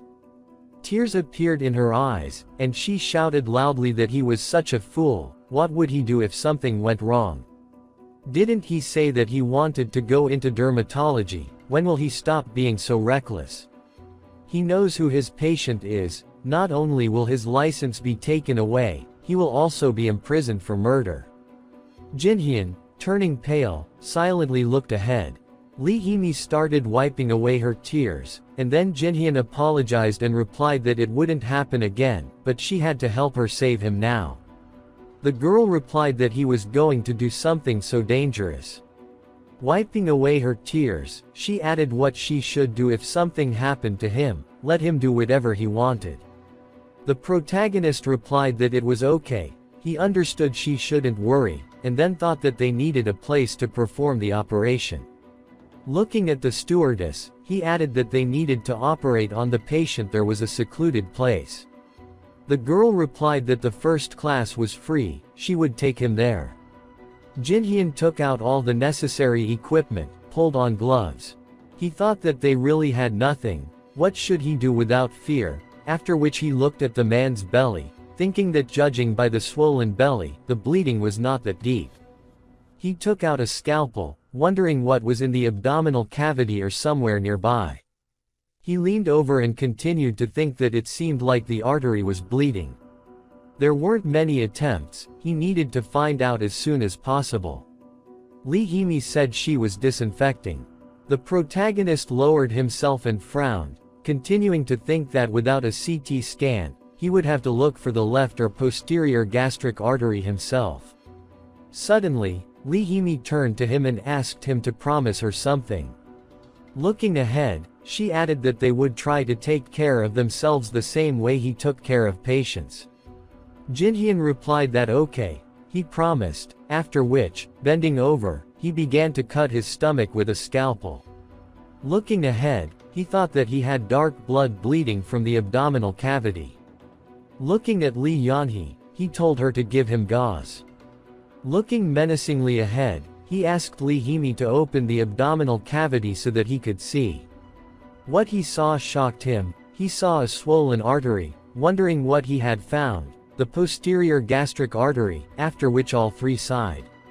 Lee Yanhee, looking at the protagonist, smiled and said that it was amazing, he found the cause on the first try. Jin-hyun replied that it was amazing they needed to finish the internal injection. Lee Hee-mi, looking at them, exhaled and then thought that he was an idiot. It was good that everything worked out, otherwise he couldn't even imagine what had happened. The protagonist, holding a scalpel in his hand, looked ahead in fear, thinking later that he only had to stitch up the cut, but was that really the real cause? He looked at his colleagues, saying that he needed to check again. After which he leaned over the man's body, asking for a scalpel. The girls asked in surprise what was going on. Looking ahead, the protagonist asked for the scalpel again.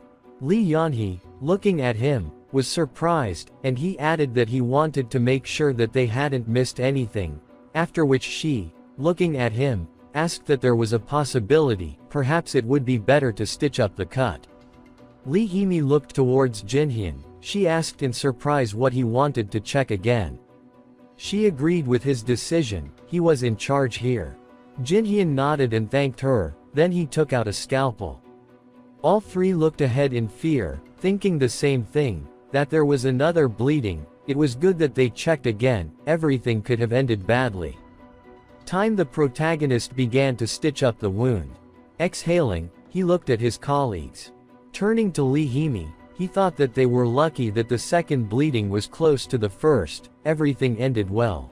Exhaling with relief, said that it was close, she was so nervous, thank God that they stopped the bleeding. Jinhyun, smiling, answered, to be absolutely sure, let them give him a scalpel. The girls turned around in fear and asked what. He was kidding, the protagonist answered that he was joking. The plane landed, and Lee Hee-mi said that he didn't think it was a bad time for jokes. Lee Yanhee supported her, adding that although everything ended well, she didn't think it was worth joking about. Jinhyun apologized to them. The doctor ran to the plane as fast as he could, thanking them for taking care of him, and now they were taking him away. The depressed protagonist, along with the rest of his colleagues, said that it was internal bleeding due to the abuse of anticoagulants. They were able to stop the bleeding during the flight by providing emergency care. He thinks that after standard treatment, he will get better. The doctor, looking ahead in fear, shouted that they were without a CT scan on the plane. How did they manage to do that? Jinhyun, frowning, looked ahead silently for a few seconds, then he pointed at himself, saying that he read about it in a book. Walking away, he added that he was joking, they were just lucky, but now they need to go. The doctor, stretching out his hand to him, asked him to stop. Suddenly, Jinhyun, turning around, heard someone shouting for him to look here. A huge number of paparazzi were taking pictures of him. The presenter with a microphone ran up, shouting for him to come to them, to which Jinhyun, stepping aside, thought that today was a shitty day. After which, they reached the bus. Someone asked why Jinhyun was leaving right away. Did you want to have a snack first? The protagonist answered Lee Yanhee that it was already quite late and he thought it was time for him to go. The girl sighed discontentedly and replied that he had upset her now, he was going to leave, they would not be able to see each other for the next 2 months, let him do her a favor. Jinhyun, surprised, looking ahead asked what. Lee Yanhee, smiling, answered that he should address her as, you, a nurse, sounds too businesslike. The protagonist nodded approvingly. Bowing his head, he answered okay. The girl beamed with happiness and replied that it was wonderful. Then Jinhyun turned around. Not far away, he saw Lee Hee-mi standing, looking at her phone. Looking in her direction, he thought that she was not even looking at him. He thought that they would see each other soon. Lee Hee-mi was pressing something on her phone. We are transferred to the hospital. Someone tells Jinhyun to rest a little, isn't he tired? The protagonist replies that he is fine, they don't have enough people. His friend, looking at him, adds that it is true, he could not get through to him. Jinhyun, adjusting his, said that there was no way to charge the phone on the plane. The guy, looking at him, asked puzzled what that is, he hasn't seen the news yet. Turning around, the protagonist answered fearfully so that he wouldn't scare him. What kind of news? Then he went to the TV. A voice came from there, breaking news. This Friday, a candidate for the post of Prime Minister, a former judge, was returning to the country from Abu Dhabi. The protagonist stood still, listening to the TV. They added that during the flight, he went into shock due to internal bleeding. The girl on the screen added that on the plane, the judge was on the verge of a heart attack, and now they would give the floor to their reporter, let him tell them the details. The girl holding the microphone said that this was the hospital to which the judge was brought. According to the story of the medical staff who delivered the former judge to the hospital, a surgeon who was flying on the same plane performed an emergency operation on him. The doctor, looking ahead, adjusting his glasses, said that the judge was alive thanks to an emergency operation. It was just a miracle. The reporter, looking at him, said that he surprised them by disappearing and not asking for a reward. Pulling out the microphone, she added that he did not know who it was. Jinhyun turned pale when the doctor said that it was Dr. Jinhyun from Daeil Hospital. He looked in front of him in horror and then wondered what was going on. Falling to his knees, he continued to think that the patient was a former judge and a candidate for prime minister. His friend looked at him and said that what he was worried about, he did something incredible. Coming closer, he added that he should be more confident in himself. Frowning, the protagonist replied that he wanted to go to dermatology. Throwing his hands on the ground, he added that he thought what the professors would do when they saw this. Kneeling, he continued to shout that why was he such a good surgeon. Tears appeared in his eyes, and he added that he did not want to be such a genius. His friend looked at him menacingly, thinking that this was his friend, but at the same time, he was such a bastard. The woman smiled, lowered her mask, apologized, and said that she heard Dr. Jinhyun work there. The guy in glasses, holding onto his backpack, asked if he could prescribe him treatment. The girl said that besides the main character, there were other doctors who could examine him, to which the guy replied that he was not feeling well, so he came specifically to see a good doctor. The main character brought the phone to his ear and heard the administration addressing him, asking if he could see several patients. The hero replied that he was just an ordinary intern and let other doctors do it. Closing her eyes, the girl said that she had tried to explain, but they were quite persistent. They really wanted to meet him. The guy thoughtfully looked down. Taking the phone away from his head, he stood and looked straight ahead. From there, one could hear a voice saying, "The good Dr. Jinhyun, could he help them out?" Putting the device to the patient, the main character said that it looked like acute entryphase. Sitting opposite each other, the protagonist said that a couple of IVs should make the symptoms go away. The guy asked in surprise if that was true, saying that other doctors might have said something different, but he knew Jinhyun's diagnosis was the most correct. The guy happily said that he already felt good, he really was the best doctor. To this, the hero answered with a smile, "By no means the best." But there was no end to it. A man said that his hemorrhoids were very advanced. He was embarrassed by female doctors and asked if Jinhyun could take a look. A grandmother asked if Dr. Jinhyun, or whatever his name was, worked there, saying that all her bones hurt because of old age. A girl with a child said that her son complained of stomach pain, he couldn't even go to school, and it was really bad. The main character smiled while examining the patient and then thought about how, out of nowhere, he had suddenly become a small-town doctor. He couldn't even refuse them. "Kid, stop pretending," he thought. "Just go to school." Putting his hand on his notebook, Jinhyun thought that he needed to study, but he had no free time at all. If he wanted to get into dermatology, he needed the highest score. Sitting angrily at the table, he thought, it doesn't matter. Walking along the corridor, Jinhyun thought that a simple desire to live was not enough to live long, one needed to accept death. He would devote his life to studying. The protagonist looked ahead, tired. Sitting on the sofa, he thought that he really could die, he just wanted to sleep for 4 hours. Gripping his pen tightly, he thought, no, I need to continue. Remember how I ended up here. Wiping his nose with a handkerchief, the hero thought, dermatology. If I get into dermatology, I can forget about studying. On the other hand, if I fail, all my efforts will be wasted. Turning around, the protagonist said that they could come in. As the man entered the office, he turned to the guy. The guy asked the administrative manager in surprise what brought him there, to which he replied that a very important guest had just arrived to see him. The guy, confused, said he wasn't expecting anyone, and the man replied that there was no time for small talk. The hero looked straight ahead in surprise and heard, "You must be Dr. Jin Hyun." The man in the chair, smiling, said that his name was Kim Chang-young, the prodigy, and approached him. The man said that he was sorry he had only just arrived to see him now his nurse had not allowed him to get out of bed, but he was finally there. The protagonist replied, "That's good. Thank you for coming." Lowering his head, the man said that he owed him his life and sincerely thanked him. The guy, surprised, said that it was okay, he was just doing his job.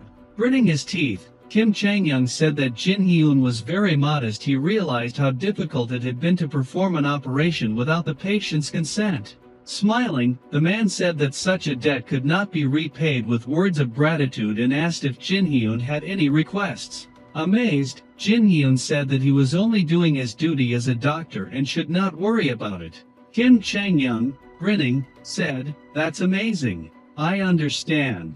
But I won't forget about this debt. If you ever need help, contact me." The guy stood with his eyes wide open, hearing that he could ask him for something. He responded approvingly. Looking at the main character, the man said that if he ever got sick in the future, Jin Hyun should take care of him. Smiling, Jin Hyun answered, "Of course, if it's not on a plane, of course." The man said he would remember that and thanked him.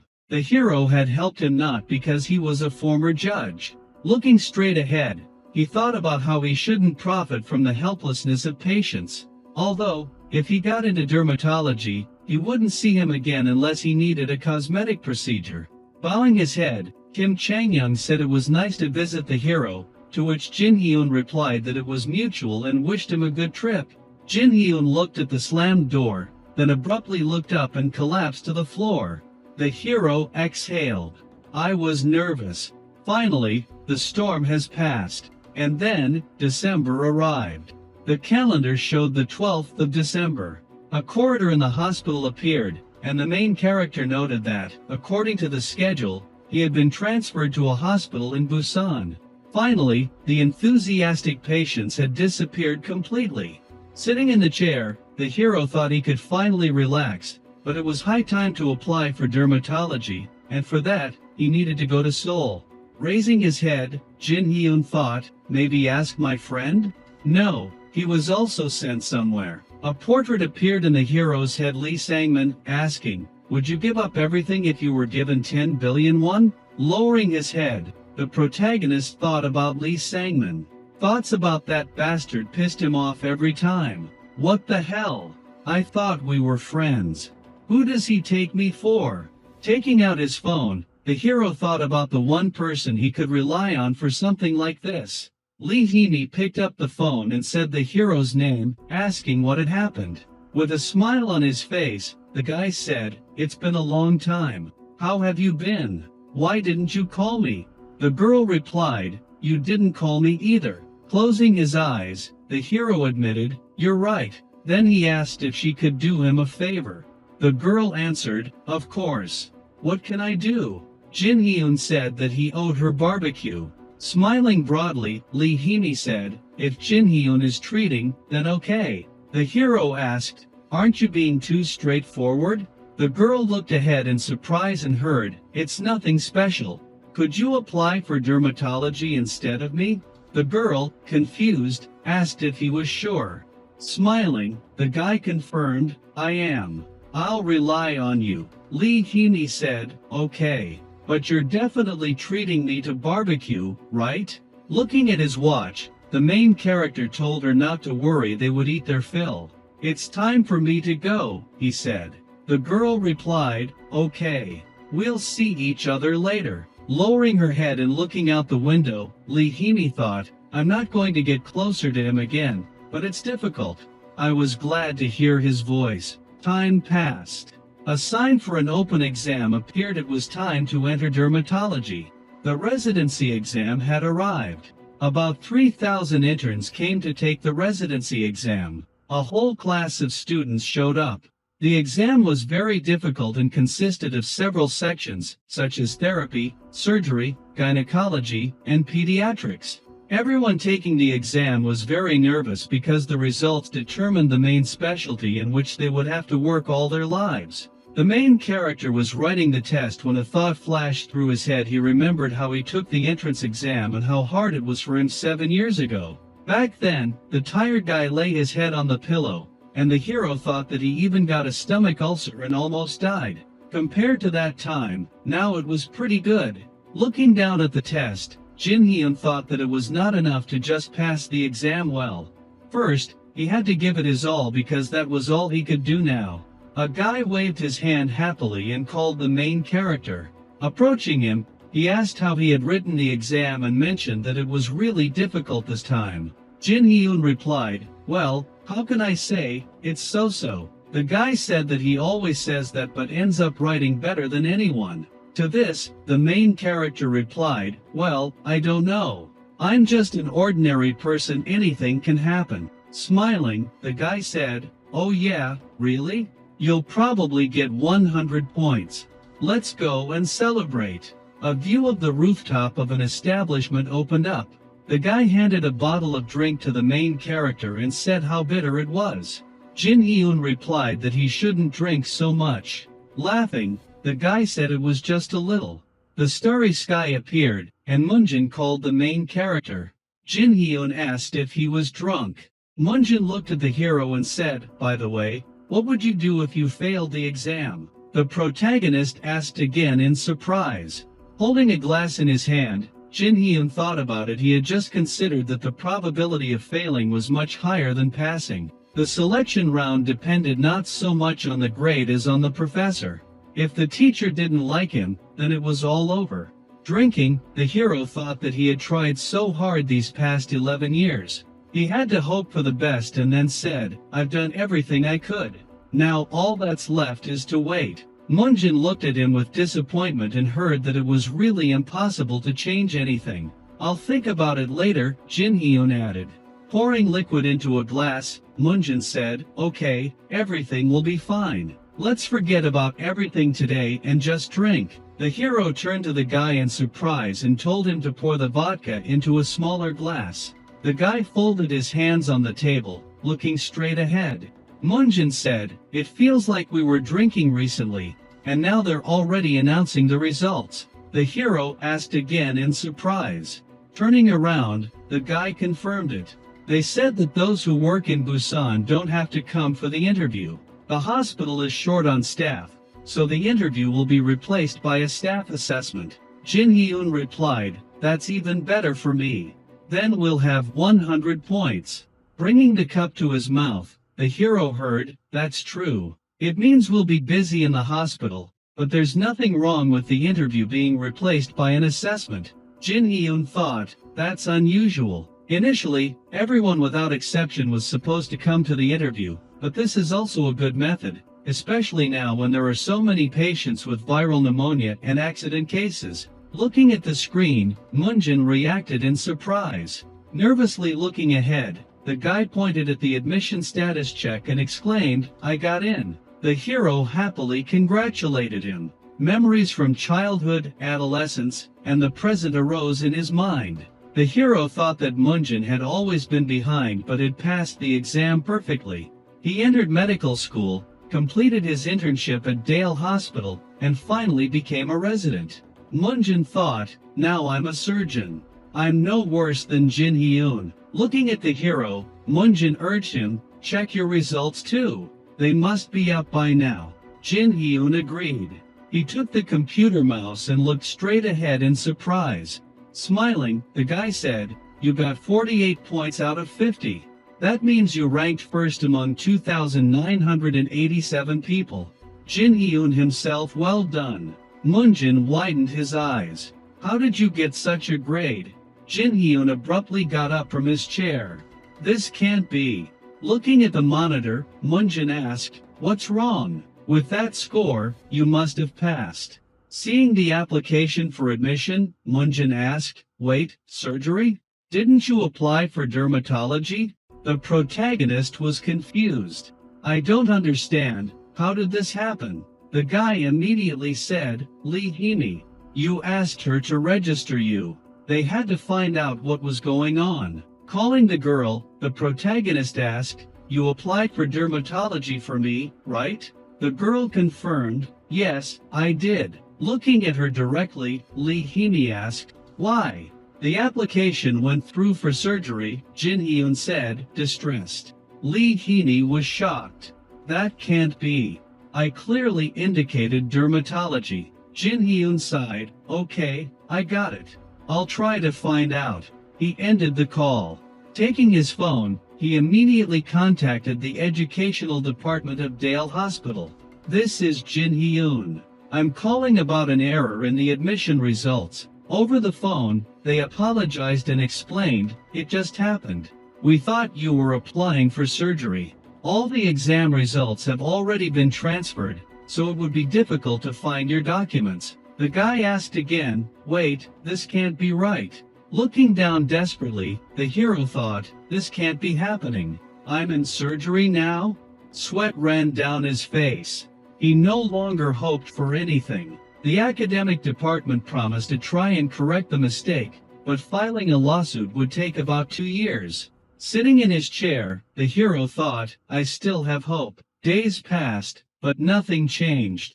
Looking away, he realized, all the results have already been announced. If I try to switch to dermatology now, the son of the faculty professor who got in would have to be expelled. Would the professor remove his own son to help me? Of course not. Lowering his head, Jin Hyun thought, what have I been doing these past 11 years? Putting his hand to his face, he felt overwhelmed. I did everything I could. How did it all go so wrong? His eyes widened when he heard his name. Turning around, he saw Lee Hee, out of breath. Is that you? The hero asked. With tears in her eyes, the girl said, I hurried to see you. I'm so sorry. I should have double-checked everything. Can you still get into dermatology? Lee Hee blamed herself for the mistake. Getting up from his chair, the hero said, it's okay. It's not your fault. I shouldn't have asked you. The girl hesitated.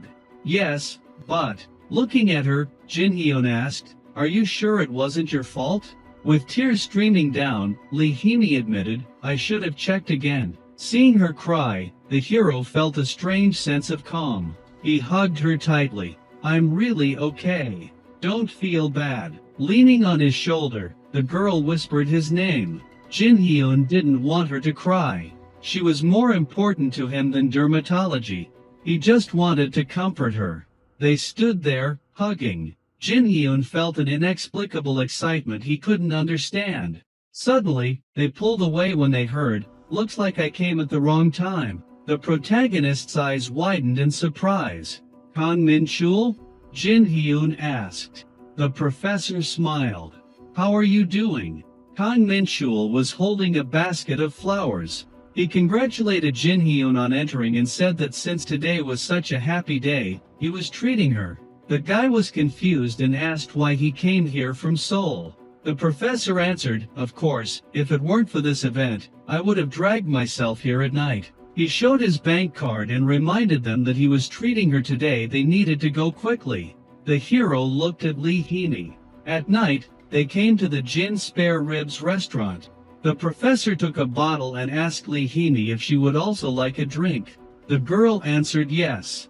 Jin Hyun thought, they are here again. Today is also empty. I wonder if they will go broke. The man poured a drink into a glass and noticed that they had not seen each other for a long time. She has grown so much, he remarked. Lee Hee asked in surprise if they had met before. He asked, you don't remember? After all, I studied with your father in the surgical department. I even rode you on my neck as a child. The girl was embarrassed. But really, she lowered her head, thinking that she was so happy then. Jin Hyun and Lee Hee choked when Kang Min-chul asked what kind of relationship they had. Were they dating? The guy loudly objected. No. The professor agreed. Okay, even if they were dating, who would say anything? He sighed, closed his eyes, and added that he hadn't come only because of him.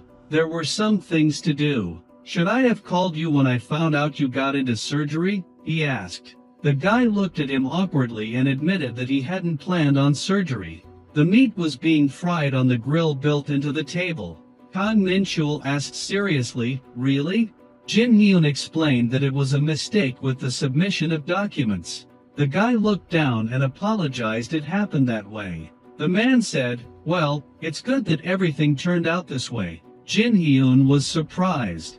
The professor took the meat with chopsticks.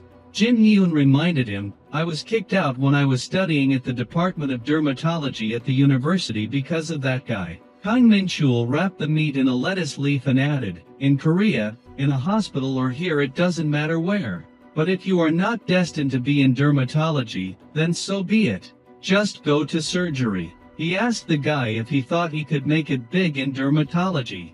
"In my experience, those who did well at university open private clinics to make more money, and in the end, everything collapses. And you are like that too, you will probably go broke." The guy thought with fear, "No.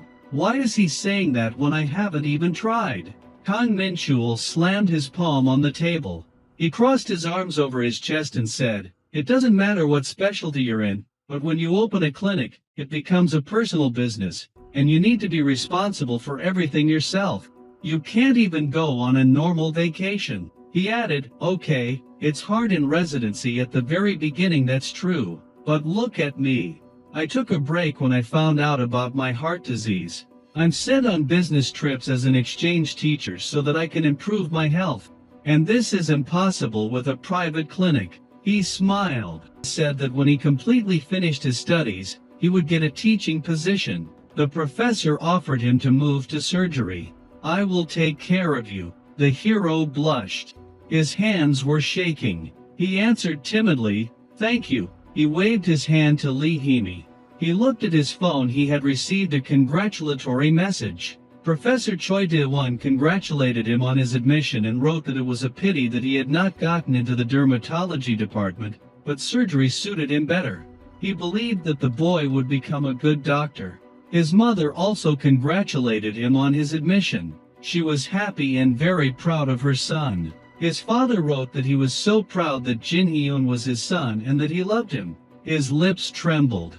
Jin Hyun thought, "Everyone is supporting me. What should I do?" He closed his phone. The guy wondered if he was really in surgery again. He was standing on the embankment.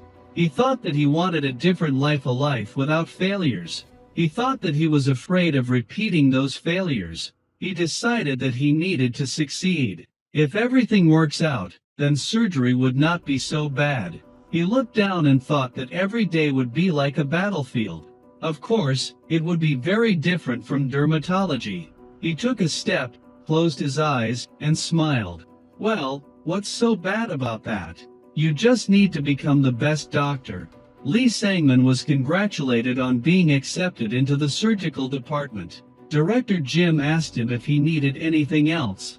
The guy said, "No, nothing." A slight smile appeared on his face.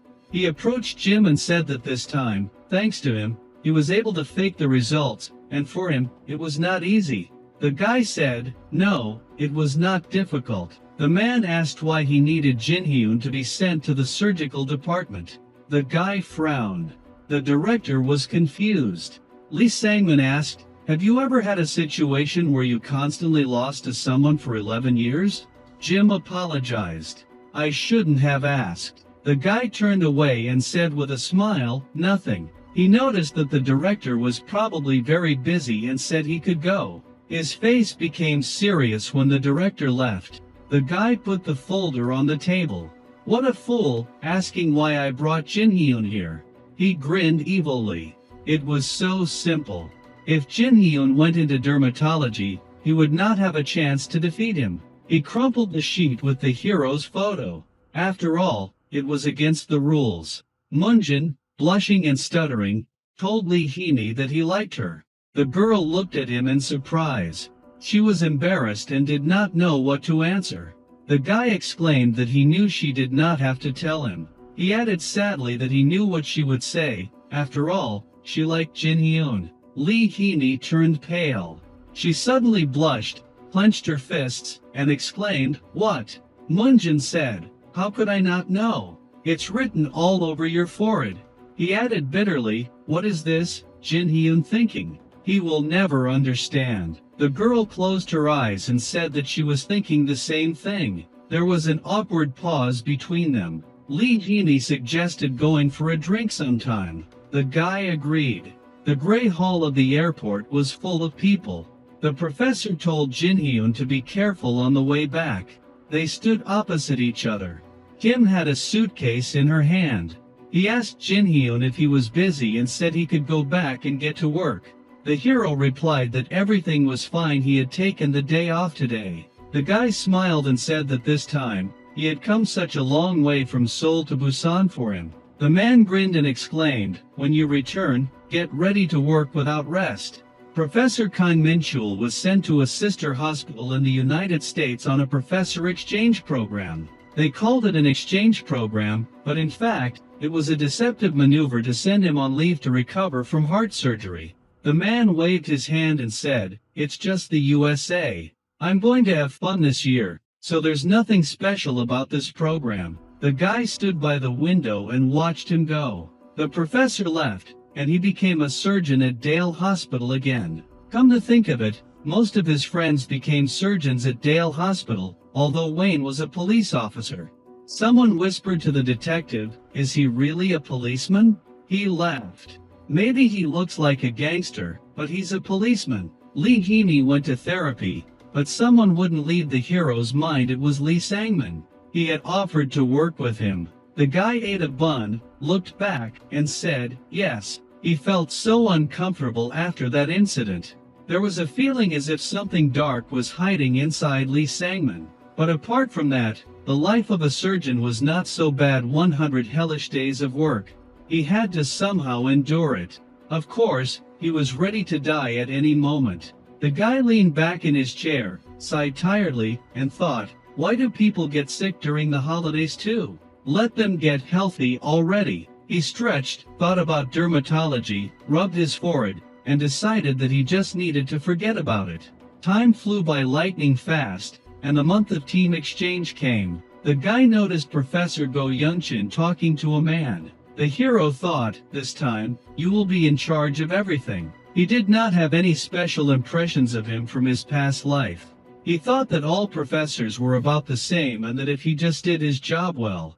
Someone interrupted his thoughts. Turning to him was a man with short dark hair. He introduced himself as Kang Hyung-suk and said he would be working with him this month.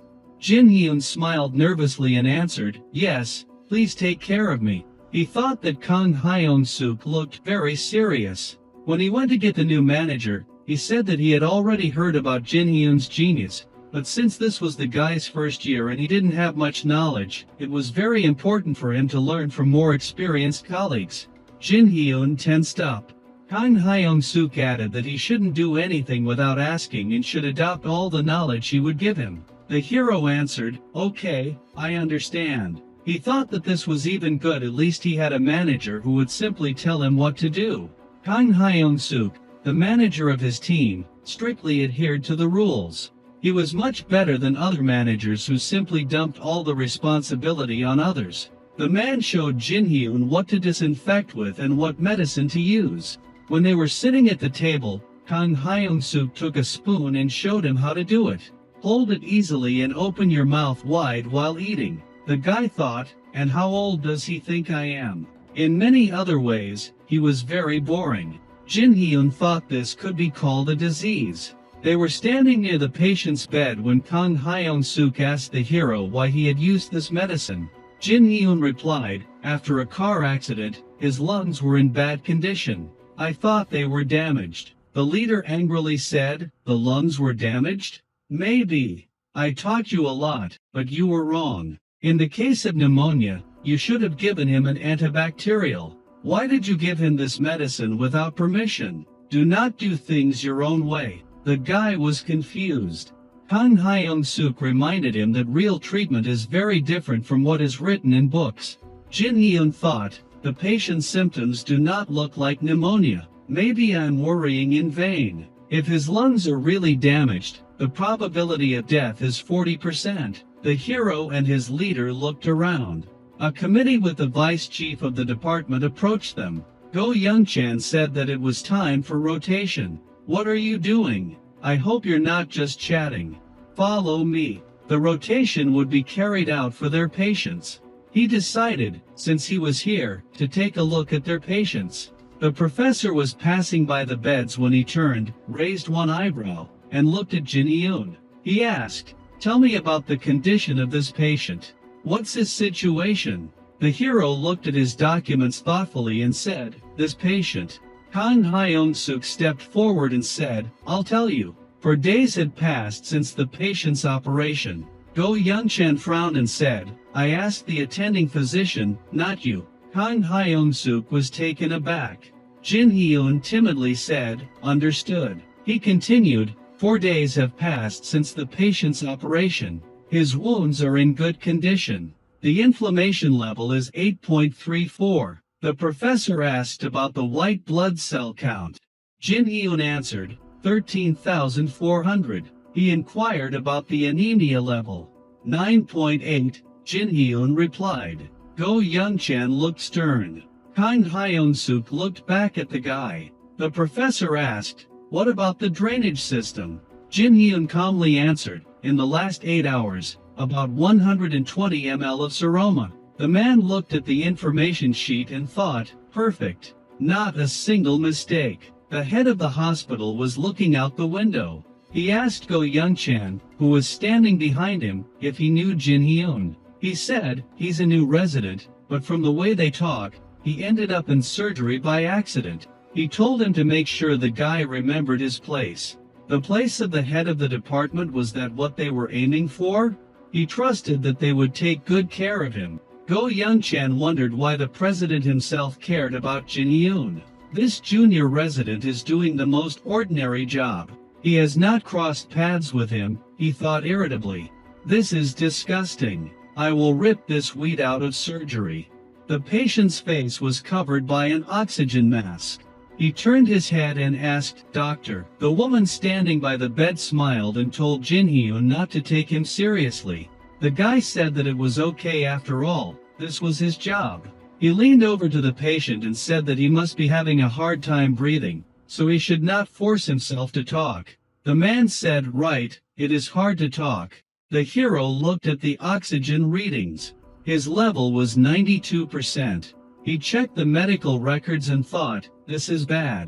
A healthy person's oxygen level was about 97%, but even with an oxygen mask, his level was still 92%. In the hallway, a woman called out to the doctor with concern. She folded her arms and asked how her husband was. He is having such a hard time recovering. Maybe he will recover. The guy replied that they were doing everything to help him. He looked down and added that the condition of his lungs was getting worse and worse. The situation was not the best. She should prepare for the worst. He apologized. She shuddered in horror, covered her face with her hands, and said, "No, I can finally see him. Even our children rarely saw him. I wanted to take care of him." She begged him to save her husband for the sake of their children. The guy clutched the folder with the doctor's notes in his hand and replied that he would do everything he could. The patient's wife kept crying and asking him to save her husband.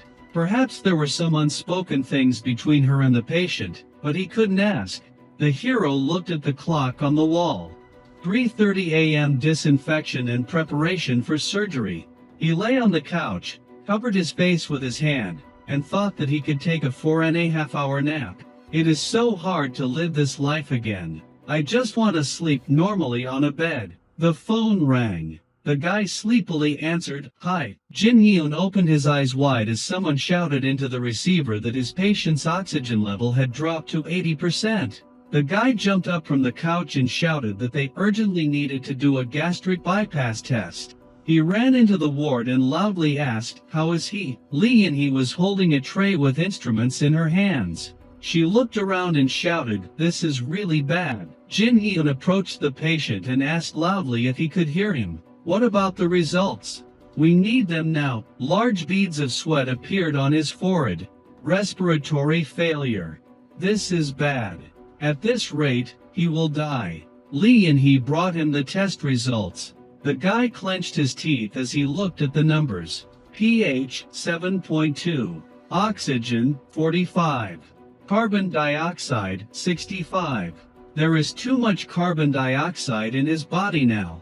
This is the worst case scenario, he will definitely die. He turned to the nurse and said, "We don't have time. Prepare everything for intubation right now." The girl answered, "Yes." Suddenly, Jin Hyun was loudly asked, "What are you doing?" The guy saw Chief Kang Hyun-suk in the doorway. He answered, "Yes, it's me," and offered to talk to him. The hero looked at him questioningly. Now, they were standing opposite each other in the corridor. The manager said that he should have contacted him when the patient's condition worsened to such an extent. He should have told him what to do during an emergency. He said grimly, "I will do the intubation myself, and you will just watch and learn." Jin Hyun was shocked. He could barely contain his anger. Is he going to teach me about hierarchy at a time like this? He was kidding. The hero couldn't think rationally because of the constant stress. They went into the room. The girl screamed at the doctor to hurry up because the patient's oxygen level kept dropping. Kang Hyung-suk asked the guy not to do this next time. He said, "Yes, but thought, this is really driving me crazy." The manager took the oxygen storage tank and told Jin Hyun to take off the oxygen mask. He frowned and confidently said that even with a short-term lack of blood flow, the brain could be seriously damaged, so they should intubate gently. He looked at the guy seriously and added that he should not panic under any circumstances. "Since this is your first year, you will definitely make mistakes and..." The hero wanted him to stop talking and just do it. The man stuck a tube into the patient's mouth. His airway is blocked. "I can't see anything." He clenched his teeth. Lee and screamed, "The oxygen level is 50%. Kang Hyun-suk thought, "No one else can intubate him, but I can't see anything." He decided that the passage was in the back of the throat first. The nurse came up to the doctor and screamed, "It's already 40%. A drop of sweat was running down Kang Hyun-suk's forehead. He tried to insert the tube. Lee and screamed, "You got into the esophagus instead of the airway," he exclaimed, and the man screamed at Jin Hyun, "Call one of the staff." The hero objected, "He will last no more than 30 seconds. It will be too late." He thought that the staff member was another old resident, and by the time he got there, the patient would be dead. Jin Hyun angrily screamed, "I will do it. I have done intubation more than once." Kang Hyun-suk contemptuously screamed, "For a first-year resident." The hero completely lost his composure. "Shut up already. First year or not, the patient is about to die. Let me do it." The manager looked at him in confusion. He said irritably, "I just..." Jin Hyun loudly replied, "I know I'm being rude, but the patient's life is more important." The guy looked at the image. Now it became clear to him why it hadn't worked before. The airway is too narrow. This is very difficult. Jin Hyun clenched his teeth. The nurse shouted, "Oxygen level is at 0. 5 seconds until a heart attack." He opened the patient's mouth wide. The pulse was decreasing. Jin Hyun shouted at the nurse, "Broadcast a blue code now." He thought in horror, 2 seconds. He remembered the patient's wife, who had asked him to save her husband. "It doesn't matter how I have to save him." A bead of sweat appeared on his face. 1 second. It worked. Jin Hyun sighed with relief. He reported oxygen level is rising. The tube is installed correctly. The guy looked at the chief and apologized for what had happened. "I couldn't watch the patient die." He said that he would now book the intensive care unit and prepare a ventilator. "Please wait a little." Kang Hyun-suk said, "Okay. Leave it to me." He told the nurse that he would take an oxygen mask. The hero grabbed his head. His heart was beating like crazy. Good that everything worked out. A professor in glasses and other residents entered the room. She exclaimed, "Why the blue code? What's going on? Who is the attending physician, and what's wrong with the patient?" Lee Hee recognized Jin Hyun and Nurse Lee In-hee. She thought they were both in surgery. The guy looked tiredly at those who entered. "Are you from therapy?" he asked. They said that they came immediately after hearing about the blue code. Due to respiratory failure, he was at risk of a heart attack, but thanks to successful intubation, We were able to save him, Jin Hyun explained. The professor approached the patient's side. This is good news. A large jaw and a blocked throat. Such a case would be difficult even for our senior doctors. Surprisingly, she looked at Jin Hyun with confusion. He replied, I was just lucky. Now, we need to transfer him to the intensive care unit. He asked if it was possible that she was an attending doctor from the internal medicine department. The woman thought, how cute he is. He's my type. She replied, that's correct. The rumors about Jin Hyun were not lying. Kang Hyung-suk looked in surprise at the hero, who asked the doctor to look at the CT image. They were able to quickly select the right treatment for him. Everything could have been much worse. Kang Hyung-suk did not understand. The doctors explained to him that they could not talk about an exact diagnosis judging only by the X-ray, but there was an assumption that this was an unusual pneumonia.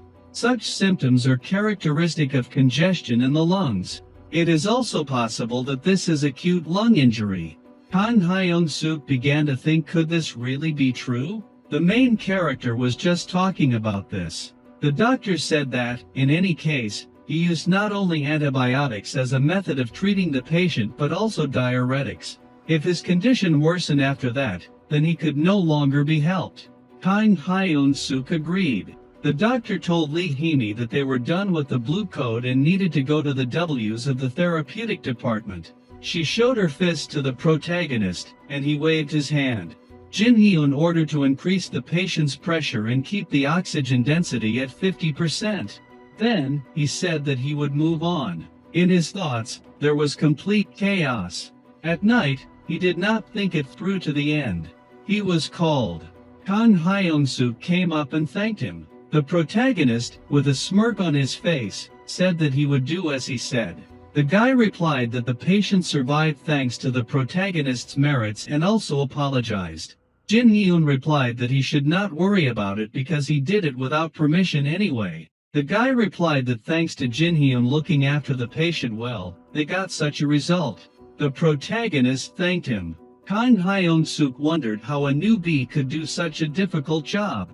He answered that he read it in a book. Thanks to continuous research, the patient was able to return to a regular ward after refusing and continue to recover. Grandma thanked Jin Hyun very much, while he said he just did what he had to. He also told her the good news that the patient could soon be discharged. Go Youngchen thought that now there was no reason to call him. He wanted to set him up and fire him. It came easy to one of the doctors. He then thought, how was he supposed to fire him with nothing? He had to set him up and fire him at all costs. If the president was plotting something against him, he could not allow a random resident to take his place as the head of surgery. Then, he came up with an idea: the emergency room. They came to Jin Hyun and said that he would work in the emergency room. He was in complete shock because if they did not have enough repeaters, then they should put others in. He was only a first year. Kang Hyung-suk replied, eat more slowly. He only came to pass on information. He also heard that everything had already been decided, perhaps because Jin Hyun was the best in the group. The protagonist thought that he would have to go through this hell again. An elderly woman was admitted to the hospital with broken bones. Jin Hyun entered the office, where the nurses greeted him. They asked if the surgery was too difficult and if he should have gone to the emergency room. Another said that if he had gone there, they would have treated him well. One of the girls was glad to see him. A lot of time had passed, but now they were in a difficult situation. She asked to postpone the greeting because there were many patients. Jin Hyun put on a mask and gloves. For him, this place was hell. He asked out loud what he should do. The girl said that it would be great if the protagonist was sent here sometimes. Jin Hyun became embarrassed. He went to the reception, where the girl was sitting. She said that he had set a new record. In just a few days, for the first time, she saw more thank you notes than complaints. He thought he was going to die. Jin Hyun just wanted to sleep for 3 hours. He thought he needed to go to another hospital because people were flocking there because he had cured a patient. He got a call. The call said that someone had been hurt on a hike. He wondered who would go hiking in such weather. The protagonist assumed that it might be Go Youngchan, who had sent him to a hellish job, namely the emergency room. He went into the medical center. There was an old man there. It looked like he had a severe concussion. He had severe bleeding in the abdominal cavity and needed surgery as soon as possible. The patient had hit a sharp stone when he fell. His stomach was torn into pieces. The protagonist asked how he was. The nurse answered that his blood pressure was 95, his pulse was 130, and his hemoglobin level was 9.3, although the norm was 13. Jin Hyun said that they would start the operation immediately. He needed to explain to his guardian. The nurse said that he was found without a phone and passport. Maybe he was homeless. The protagonist thought that he initially needed to be saved, but due to the hospital's internal rules, he could not perform the operation right now. Usually, the responsible professor should be in charge of the operation. In the hospital, in such an emergency, you need to notify the responsible professor to get the green light. Go Youngchen got a phone call. Lee Jongwon told him to answer it. The man awkwardly said it was nothing. Lee Jongwon insisted. Go Youngchen agreed. He answered the phone. Jin Hyun was on the other end of the line. He wanted to ask a question. He explained that the patient did not have a guardian. The man yelled that he couldn't do it without the guardian's consent because the patient could be homeless. The protagonist replied that he definitely needed an operation. The patient was still unconscious. Jin Hyun replied that under such conditions, the patient would die and that the operation needed to be started immediately. Go Youngchen thought to himself that Jin Hyun was very annoying. Lee Jongwon smiled. The man told the protagonist, okay, you can start the operation, but you need to find a guardian first. Jin Hyun was absolutely horrified. He had it in his head that he needed to find a guardian. Jin Hyun wanted to perform the operation but also considered sending the patient to another hospital if he couldn't find one. He picked up the phone and started calling hospitals. People responded that there was a very large influx of patients due to a traffic accident. They also said they could not help because of the thunderstorm. The number of traffic accidents had increased, and accordingly, so had the number of emergency patients. He yelled into the phone that they needed to start the operation immediately. Go Youngchan asked if the operation was a joke or something. Jin Hyun bared his teeth, his hands were shaking. The man continued, saying they needed to find a guardian. The protagonist clenched his fists. A nurse came up and said that the operation was needed right now. Jin Hyun, with a scary face, replied to start and to prepare everything necessary. The nurse asked if he was sure that he would perform the operation personally. He replied that if they didn't do it now, they would lose the patient. He would take full responsibility. The nurse asked what name to use after the operation. The protagonist said to use his name. He went to the operating room. Formally, he had to get permission from the professor in charge, but he knew the professor would not give it. The operation was not complicated. He just needed to open the abdomen with a scalpel, stop the bleeding, remove the damaged intestines, and connect the loose ends together. Jin Hyun couldn't let the patient die over something so minor. He cut into Kim Jong-hyun with scissors, thinking that the operation was very simple. He had done many of them in his past life. The patient's vital signs were good. The operation was so simple that it wasn't even special. After finishing, he fell asleep. The nurse assumed he must have been very tired. Even in his exhausted state, Jin Hyun had done an excellent job. Meanwhile, Lee Jongwon folded his arms and talked about the unidentified patient. He asked the secretary what had happened and whether they had found the guardian. The girl replied that they had not been able to contact the guardian, but the operation had been performed. Lee Jongwon asked, "So what then?" He asked again, now in anger, what she meant by saying that a first-year student had performed the operation himself. The secretary apologized. The man asked again about the patient's condition. The girl replied that he was recovering without complications. There was no problem. The man sighed. What kind of monster is this? Maybe we should just give him a professorship and calm down. Then he reconsidered, thinking it wasn't worth it because he would be compared to someone else. He said that the patient should be registered under the name of the main character. Lee Jong-won then pointed out the problem: their hospital did not work like that.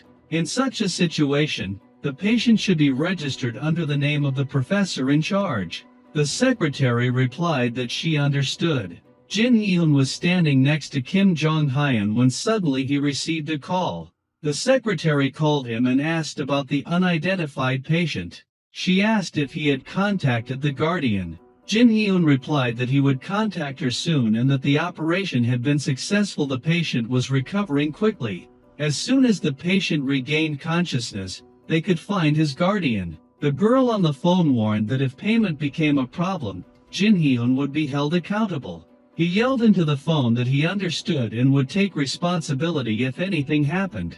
Then he turned off the phone. Jin Hyun said out loud, "Why do they have to complicate everything so much?" Suddenly, Kim Jong-hyun woke up.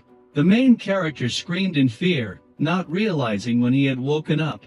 It turned out that Kim Jong-hyun had woken up when Jin Hyun said hello. The man realized that something was wrong. He felt as if he had been beaten. Jin Hyun tried to calm him down, explaining that he had undergone an operation at night and could not make sudden movements. He offered to give him a painkiller. It turned out that Kim Jong-hyun had been drinking and had climbed a mountain without sobering up. He slipped because of the rain and fell off a cliff. Kim Jong-hyun asked if the operation had been performed on him yesterday. He looked like a homeless person, and before he could finish his sentence, Jin Hyun confirmed that he had performed the operation. The man was shocked. It was a young guy who had operated on him. Still, he thanked Jin Hyun for saving his life. Jin Hyun brushed it off, saying that formalities were unnecessary. He was just doing his job. Then he asked for Kim Jong-hyun's name. Kim Jong-hyun smiled strangely and said he was thinking about it. Meanwhile, at the secretary's office, a girl came up and said they had received a phone call regarding a patient. The secretary told her to put the caller on the line. She picked up the phone, introducing herself as the chief planning specialist. The caller was from the Department of Oriental Studies at Korea University. They had received information that one of their artists had been admitted to the hospital. She replied that she had not heard of such a person being admitted. The caller apologized and asked if they were sure that he had been admitted to their hospital. They mentioned that he had recently undergone surgery after slipping and falling off a cliff. The girl's face changed. She started searching for information about the artist on her computer.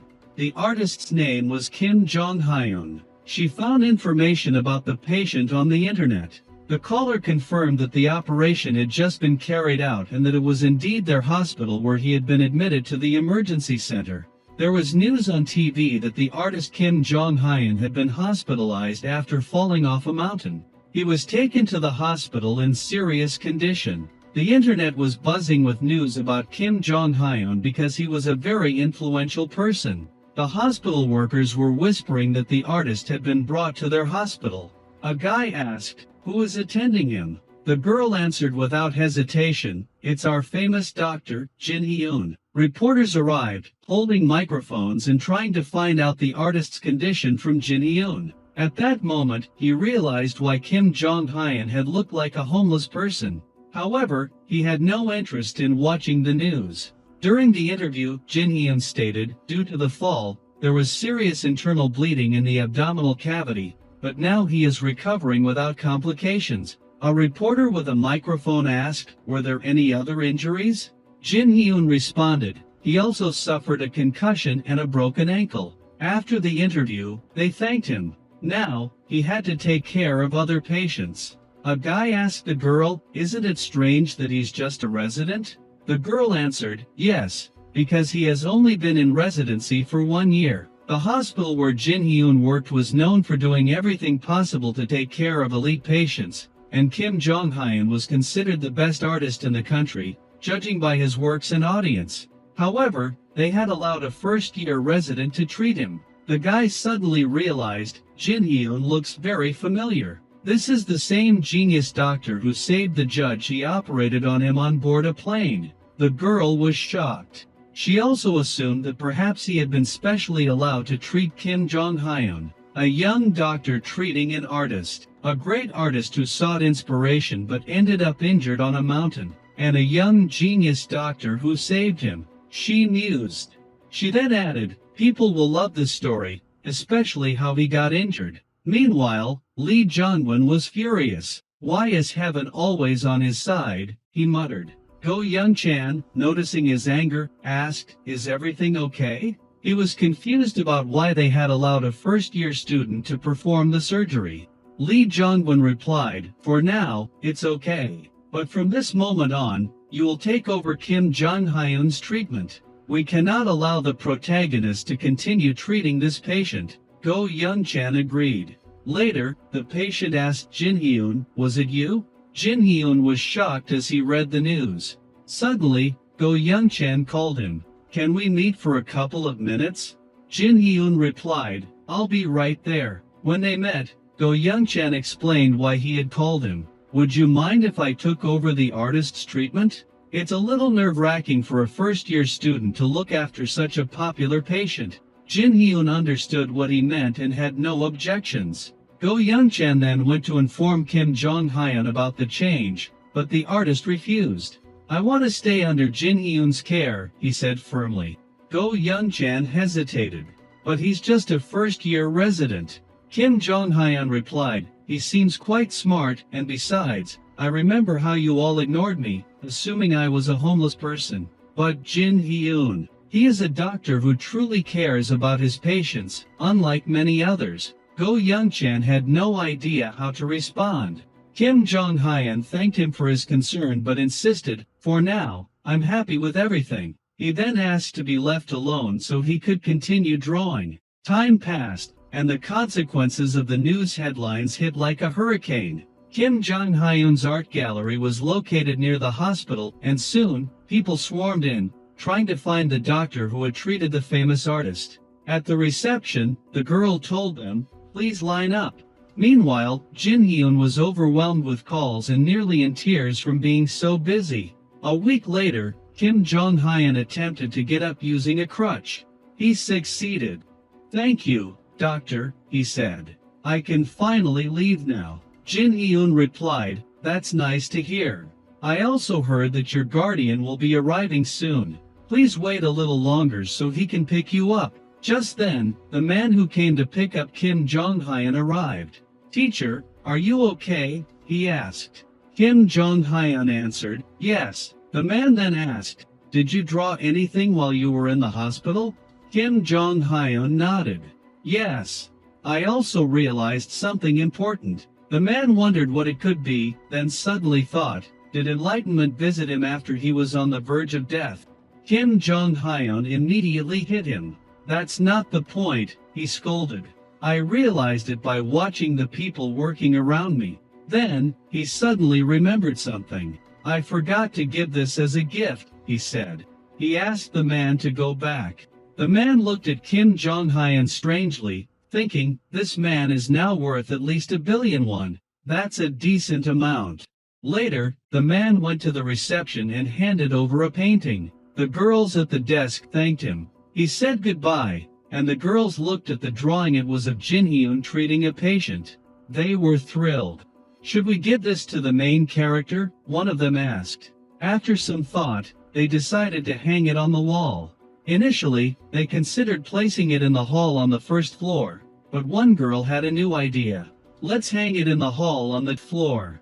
That's where the most people gather, she suggested. The others agreed. It would be good for the entire hospital, one added. They also assumed that Jin Hyun would like it. His reputation was about to soar once again.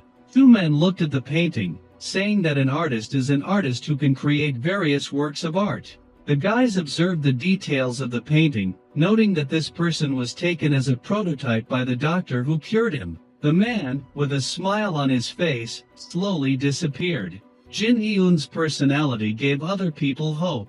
The advertising department, which had been inactive for a long time, finally found a job. The hospital's emergency room had more free time, but for the hero, it was nothing more than hopelessness. Jin Hyun bowed his head and wondered what he had done wrong, as he just wanted to rest a little. The man looked at the protagonist carefully. The professor asked the guy in surprise why he was there and if he was okay. Jin Hyun, tiredly, asked how they were doing. The protagonist remembered the professor but didn't understand why they seemed to be the same person. Young-soo, with a smile on his face, asked the guy why he was in the emergency room. Jin Hyun, still tired, answered that the residents had told him that since the second year, they were in a jam from the building. The professor asked how long he had been there.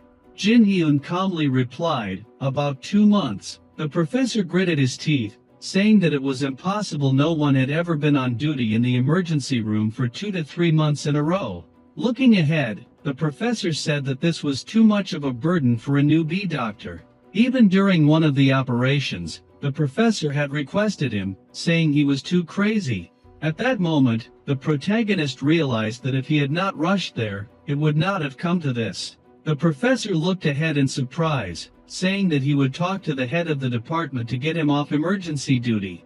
The guy thanked the professor with a smile on his face. His joy knew no bounds. His hand touched the wall. Someone complained that he had taken a 100-day shift, which no one would ever take. Lee Hee-mi looked at the girl with a smile on her face and asked how her boyfriend was. Soo-yeon angrily answered that while she was on duty, they had managed to break up. The heroine apologized to the girl and asked how she was. Soo-yeon smiled and answered that it was better now than later. The girl winked and said that she was not the only one who had broken up and that she needed to have a drink with the newly minted loner. Soo-yeon looked at Lee Hee-mi and asked if there was any progress with Jin Hyun. The heroine, embarrassed, answered that they were not in a relationship since he liked someone else. Soo-yeon, surprised, asked if it was a nurse. Lee Hee-mi looked at the heroine in shock, saying that it was true. Jin Hyun was always next to Lee In-hee. Soo-yeon thought about it, answering that she did not believe that the guy liked Lee In-hee. The heroine confidently replied that she definitely liked him, but no one knew her. Lee Hee-mi, with a smile, answered that everything was right. The heroine looked at Soo-yeon in surprise. Soo-yeon answered that he liked her.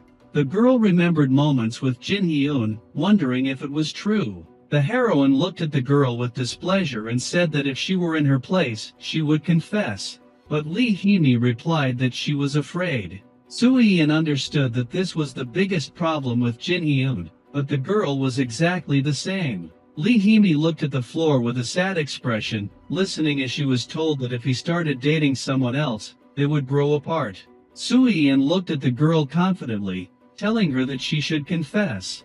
Lee Hee-mi thought about the girl's words. Standing on the street, she remarked that she was going to work in a coat, even though some people were already walking around in t-shirts. For the first time in 3 months, she was able to leave the hospital. As her legs crossed the road, she thoughtfully noted that Jin Hyun had lost a lot of weight during his 100 days on duty. She began to wonder what would happen if she cooked him various dishes and tried to make something tasty. Her eyes looked ahead with apprehension. The heroine shook her head, answering herself that she was not going to confess. From the street came the voices of girls talking about wanting to cook something. Lee Hee-mi, puzzled, said that they were close friends and that she had nothing better to do anyway. She thought about it and reassured herself that she was just making food for a loved one. There was no personal interest. Lee Hee-mi looked at a bench. Voices could be heard in the office, saying that Jin Hyun was on duty in the ER too much. The professor thought that he needed to make changes to the duty schedule. A man angrily replied that he understood everything and would think about it carefully. Young-soo pointed out that Jin Hyun was only a first-year resident and that next month would be his third on duty. The professor thought about it and responded that first years had never been assigned such a duty before. No matter how capable he was, he would move on because nothing could happen. Young-soo noted that there were plenty of second years around, yet for some reason, Jin Hyun was assigned to duty. The man turned away, saying he knew it himself. Angrily, the man shouted that he was a man, so no one should worry about trifles. He turned his head away. Young-soo, confused, asked the guy what he was talking about. The professor gritted his teeth, answering that there was no need to sniff around, as others could get hurt. Young-soo loudly insisted that he would not leave until he was told everything. The man shouted for him to leave. The professor, angry, said that if they interfered, problems would start. Young-soo looked at the floor with a sad expression. The man looked out the window, asking about their students. Another man looked at him with incomprehension and said that it was not just the students but also the people who supported the hospital. Instead of them, they should be grateful. The man stood next to the guy, asking him to tell everyone. The man clenched his teeth and said that if they really wanted to know, many people had suffered. Voices were heard from the room. The man calmly said that he would tell the director. The director calmly looked at Young-soo and warned that if he told anyone, he would have to say goodbye and give up his professorship. The girl swallowed her food with displeasure, closing her eyes. Lee Hee-mi was angry and said that she did everything as shown on the internet, but for some reason, she did not succeed. The heroine picked up the plates. The girl thought that Yeon-hee cooked better than her. Lee Hee-mi calmed herself down, answering that she did not know anything, and the most important thing was sincerity. The heroine called the guy, asking what he was doing. Jin Hyun answered that he was sleeping in the room for doctors on duty. The heroine responded with a smile on her face that she was going up there now just to talk. Lee Hee-mi had food in her hands. The girl did not understand what the reaction would be and what he would think when he saw it. The girl, with a smile on her face, asked the guy how things were. Jin Hyun cheerfully told the heroine about what happened. Lee Hee-mi, with fear, gave the guy a lunchbox, saying that he had not eaten anything lately, so she tried to do everything personally. Despite the fact that it might not taste very good, she decided to cook everything. The guy grabbed the heroine by the hand. Jin Hyun, with a smile on his face, looked at the heroine. The main character asked Lee Hee-mi with bewilderment why she was in such a hurry, because they had not seen each other for a long time and could sit for a while. Lee Hee-mi was getting nervous, realizing that most likely, she and the guy would be alone. Jin Hyun looked at the girl watching him in surprise. The girl covered her eyes with displeasure, answering that she was indeed behaving strangely. Jin Hyun, with a smile on his face, asked the heroine why she had suddenly decided to make him lunch. Lee Hee-mi turned her head away and said that he had not been eating well lately. There was a huge amount of delicious food in the lunchbox. The girl smiled and said that she did not know how to cook, but she made the eggs herself. The hero looked at the eggs. Jin Hyun smiled, thanking the girl for this. The guy ate, saying that it was very tasty. The heroine was shocked and answered that he was lying. Jin Hyun, with a smile on his face, looked at the food, realizing that ready-made food could not be tasteless, especially since the girl tried and cooked it especially for him. The hero began to laugh, answering that he ate well and would always eat such food. Lee Hee-mi, displeased, asked him not to tease her. The girl, looking at the floor, told the guy to say that to his future wife so that she would cook like that. The heroine understood that she could always cook like that for him. Lee Hee-mi did not look at the guy and asked if it was hard working in the ambulance. The guy's head began to fall. Jin Hyun fell asleep on the heroine's shoulder. The girl looked at the hero in surprise. The guy fell on Lee Hee-mi's lap. The heroine looked at the guy, thinking that he was probably tired and had not gotten a good night's sleep in the ambulance. The girl watched the hero's face. Lee Hee-mi looked at him very closely, saying that she was constantly hinting to him, but he did not understand. The heroine looked at Jin Hyun, answering that she loved him very much, but he himself did not know about it. The heroine became embarrassed and quickly stopped herself. The guy's face remained peaceful as he continued to sleep. His eyes opened slightly. Jin Hyun touched his neck, not understanding when the girl left or what she was talking about. The hero looked at her with confusion, answering that it was nice to see her, despite the fact that they had not really talked. Jin Hyun looked at himself in surprise, listening to what he had just said that he wanted to see her again. A bell rang from the room. Jin Hyun listened in surprise to Young-soo, who was asking him how he was doing. The professor calmly asked the guy if he had time to see him. The hero answered that there were no urgent patients in the ambulance right now, so he could meet. Conversations could be heard from their room, so they agreed to meet not far from the hospital. Jin Hyun looked at the phone in surprise, not understanding what had happened.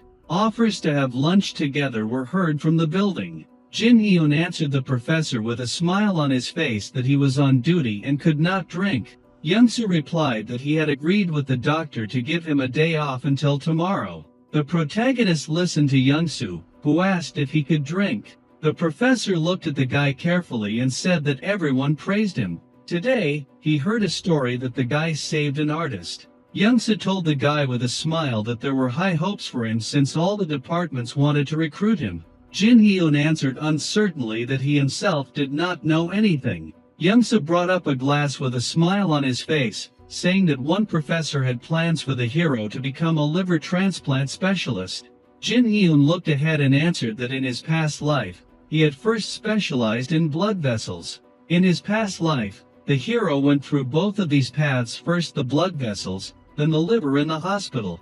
Young-soo confidently told the guy that there was no such doctor in the department. Jin Hyun asked the man with confusion why he suggested meeting. The professor answered with a smile on his face that he just wanted to treat him. Young-soo's face immediately changed. He put the glass back down. Jin Hyun looked in surprise at the guy, who asked if there was anything else. The hospital director, Dale, was the father of the girl. The main character had seen how his friend was on good terms with both but had never met the director in person. The professor lowered his gaze to the floor and said that they should find out what would be the best course of action. Jin Hyun looked in surprise at the man, who then told him that he could determine a leg or an arm. Young-soo confidently looked at the hero and said that he should not be famous. Into the distance, trying to process the information, listening to what he was told that they wanted to destroy him. The main character looked straight ahead in fear, thinking about the fact that the director wanted to destroy him. Why? The man, closing his eyes, said that, simply put, he wanted him out of the surgical department. This was the director's own desire, judging by what he had found out. The guy, amazed, clenched his teeth tightly while sitting at the table. The hero thought about the fact that the director wanted to get rid of him. Was there not a clear hierarchical difference between them? The protagonist wondered, why me? Why now? Sitting in front of the professor, the protagonist asked if it was really the director behind this. The professor replied that he had heard it from the headmaster. Looking away, the protagonist thought about why for what reason would the director get rid of someone like him? He knew that the director was Lee Hee-mi and Lee Sang-man's father, but that was all. Was he trying to make a mountain out of a molehill just because he was close to his daughter? Then, with his mouth slightly open, the protagonist thought no, Lee Hee-mi had mostly stopped communicating with her father after Lee Bumsa died. Then why? Was it because of that guy? Jin Hyun asked if he knew the reason. Why would he get rid of him? Putting his hand to his face, the man said he didn't know for sure, and then added that it was just a guess given the atmosphere. His son. It's all because of Dr. Lee Sang-man, he thought.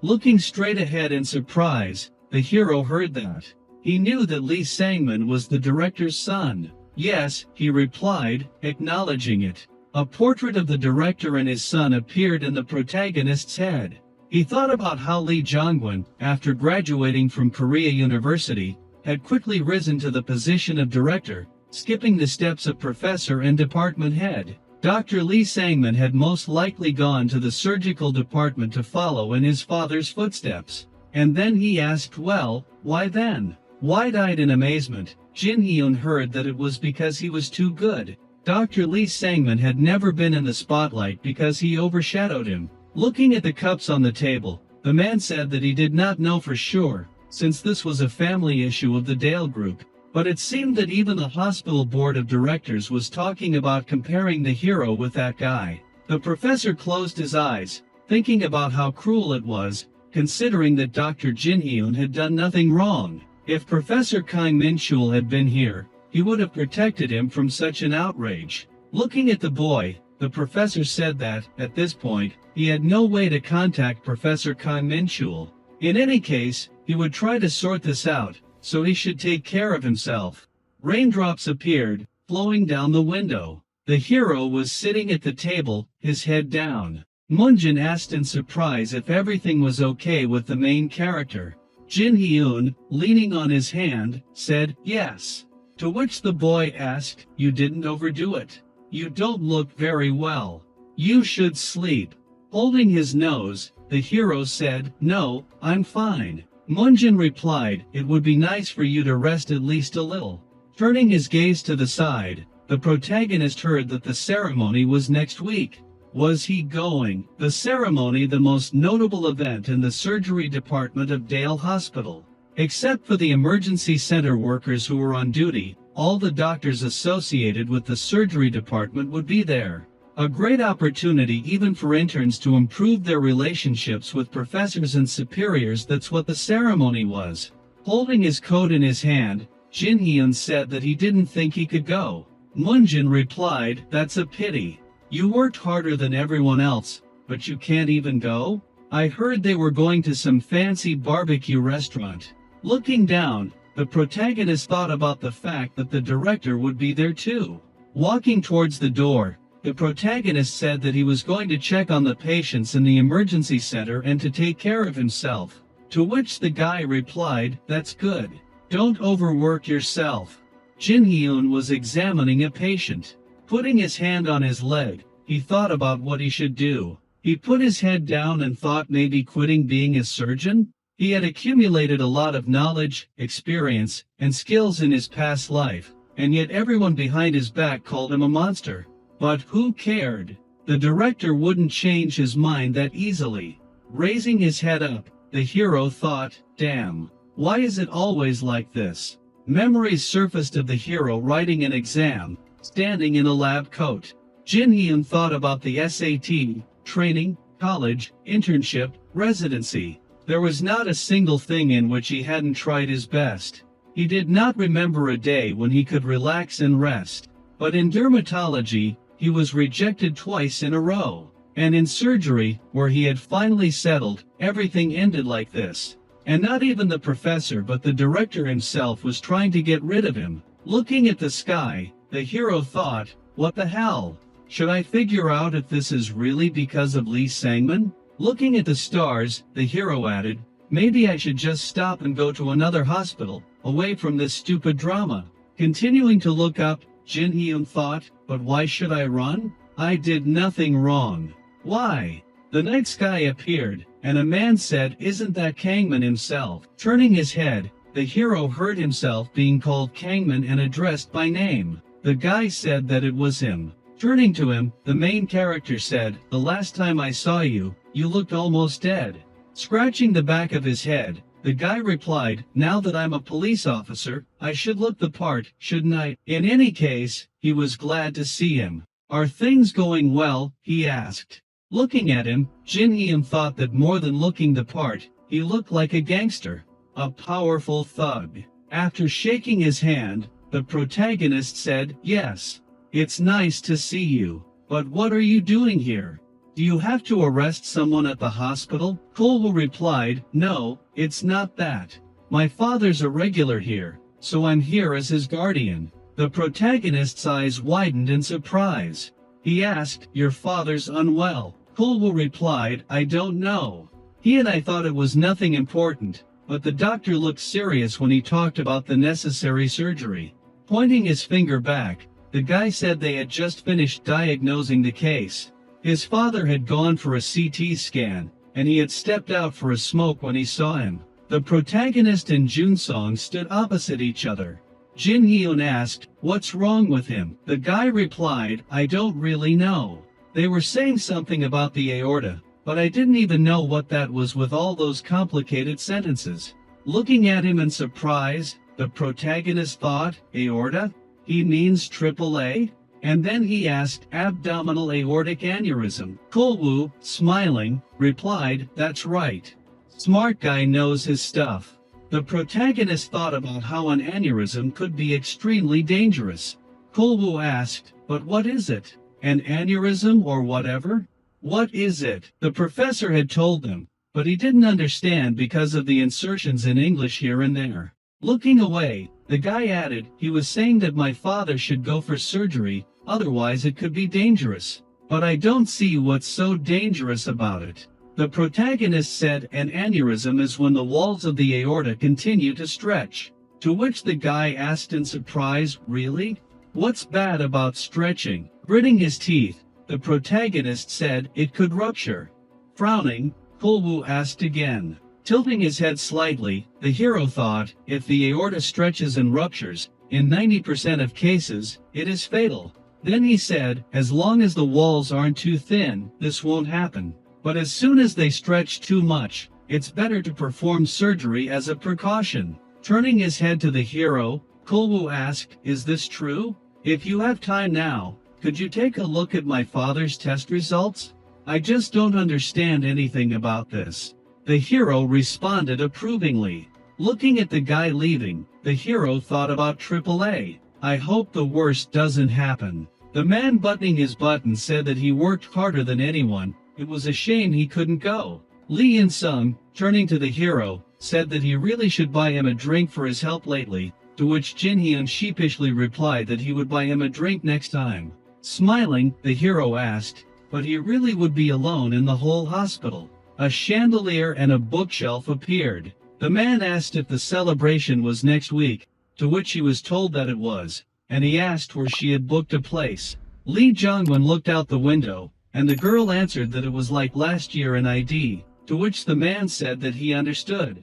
Turning his head back, the man said that, "Okay, how is the main character doing?" The girl closed her eyes and lowered her head down. A picture appeared of all the patients admiring the main character, and then how he was flying on wings, and the girl thought that not only was everything fine with him, everything was just great with him. Some even called him a professor of surgery at the emergency center. The girl thought that the professor's plan, which was to load the main character with work by sending him to the emergency center, had completely failed. Lee Jong-won lowered his head and asked if he would come to the meeting too, to which the girl replied no, he couldn't come because of his work at the emergency center, and the man said he was unlucky. Taking her hand, Lee Jong-won added that everyone would attend except the protagonist. Yes, the girl replied, even the emergency surgery team would be there. Frowning, the man thought about where this monster came from, not a single flaw. Looking away, Lee Jong-won thought about how he hoped that some patient in critical condition would appear during his shift. The image of the protagonist appeared, and the man thought about how the director wouldn't do anything right. Smiling, Lee In-sung said that he wouldn't drink, so he could come at any time if necessary, to which the protagonist responded approvingly. A map of the city appeared, and Jin Hyun thought that after all, the meeting was taking place in Itaewon, and the hospital was in Cheongdam. Even if the director tried to stop the surgical team, they would be able to arrive in an hour at most. Smiling, the protagonist thought that most critical patients could last an hour, usually, except for very rare cases. The guy turned around and said that his phone was ringing, to which the protagonist apologized. Smiling widely, Lee In-sung said that he shouldn't worry. He didn't think anything special would happen. It's not every day that they get critical patients, to which the protagonist chuckled and thanked him. The guy told him to take care of himself, and the protagonist replied that he did. A table in a hospital office appeared, and the protagonist thought that he would really be alone on this night shift. Everything was empty. He could usually take care of a critical patient on his own, so it shouldn't be difficult. But if several people arrived at the same time, it would be impossible. It seemed to be raining outside, and the protagonist asked himself in his head, it would all be okay, right? Looking out the window, Jin Hyun thought that there was a thunderstorm, so no worries for today. Those who are prepared do not worry during the rain. It seemed like the main character was dancing with a broom, and he thought about what it meant that fewer patients were admitted during the rain. What was going on in the heads of the employees on duty on the day of the holiday? Looking away, the hero thought that usually on such days, instead of normal ones, critical patients were admitted, and Moonjin said that he needed to hurry up and leave, everything was bad. The guy's fingers were typing quickly on the keyboard. They called the guy and told him to come here faster, to which he obeyed, and the hero said that he should just quickly finish and go. The monitor appeared, and Moonjin said that he still had not provided his treatment plan, and the hero asked if he should do it for him. Thoughtfully looking straight ahead, the guy said that no, he had to do it because he was the attending physician. Smiling, Jin Hyun thought that sometimes he seemed irresponsible, but he was not. Munjin leaned back in his chair and said that he still had so much to do. Instead of going to celebrate, maybe he should stay at the hospital with him, to which the protagonist replied that it was a big event. If he didn't go, he would be killed. The guy asked, yes, an event, he should go, and then said that his phone, looking at the phone screen, the hero thought about the emergency room, an ominous feeling. I wonder what kind of patient came in. The hero picked up the phone and introduced himself, to which he was told that he needed to quickly go to the emergency room. Putting the phone away from his ear, he heard that they had a patient with an aortic aneurysm. A picture appeared in his head. How cool was said that he said that his father should go to surgery, otherwise it could be dangerous. Well, he does not see what is wrong with that, and Jin Hyun thought that this cannot be. Taking a robe, the hero abruptly ran and said that he needs to run. The hero looked straight ahead, scared, and heard his name. Kulwoo, with tears in his eyes, turned around and said that his father, and the guy from the W told Jin Hyun to go there quickly. On the bed lay a man with a device connected. Looking at the man said that it was an aortic aneurysm. Turning to the girl, the hero asked about vital signs in a blood test, and she answered that blood pressure was 50, pulse was 140, pH 7.15, anemia level 7. Lowering his head, the hero thought that he was about to stop breathing. The girls looked ahead in confusion, and the hero told them to transfuse as much blood as they could, and intravenously too, quickly. The girl with the syringe said that she would reach his central venous catheter, to which the guy replied that no, that was not enough, instead he would use level 1 quickly. A tearful Kulwoo watched the scene and heard that they were heading to the operating room immediately, preparing as many blood bags as possible. The guy's hands were shaking badly, and he asked if he was okay. Grabbing the hero by the gown, Kulwoo said that he should have listened to the hero and forced him to go into surgery. Even if he was stubborn, he should have forced him. The hero bit his lip and then said that he would survive, to which Kulwoo asked if it was true, and Jin Hyun replied that yes, let him just wait outside for a while. Taking out his phone, the hero thought about how they would get from anyone to the hospital in at least 20 minutes. They needed to go to the operating room right now, so they could save him.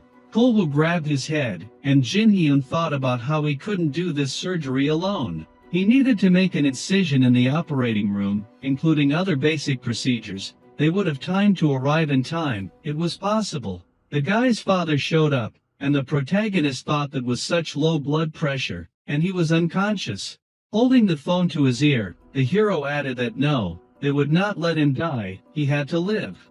The phone on the table rang. Lee In-sung picked up the receiver and asked if something was wrong. The hero said that they had a patient in critical condition. The protagonist's eyes widened, and he said that the patient had an aortic aneurysm, and that he was about to stop breathing due to shock, and that they had to come to him immediately, to which the guy asked again. The man on the phone said that he should wait, that he would come as soon as he informed the professor, that it would be difficult, but that he had to wait. A portrait of a man appeared, and the hero thought that Professor Christopher, who specializes in the circulatory system, was on duty today, with his help, and the help of his employees. Putting the phone down, Jin Hyun said that they were starting surgery immediately, he would prepare the operating room, and they would establish his vital signs. Lee In-sung spoke to the protagonist on the phone, and he replied that yes, he would prepare everything for the surgery before they arrived. Standing in the corridor, the protagonist heard an apology and that they would not be able to leave at the moment.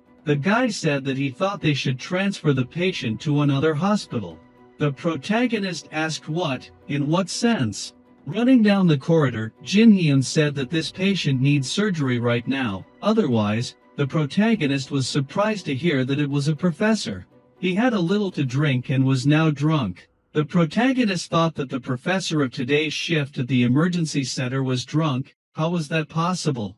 Jin Hyun asked if he was sure he was really drunk, and Lee In-sung replied that he was not going to drink. Peeking out from around the corner, the guy said that apparently one of the projects he was responsible for had been successful, and so the director kept offering him drinks. Lee Jung-won poured alcohol into the professor's glass, and Lee In-sung said that after 1 or 2 rounds.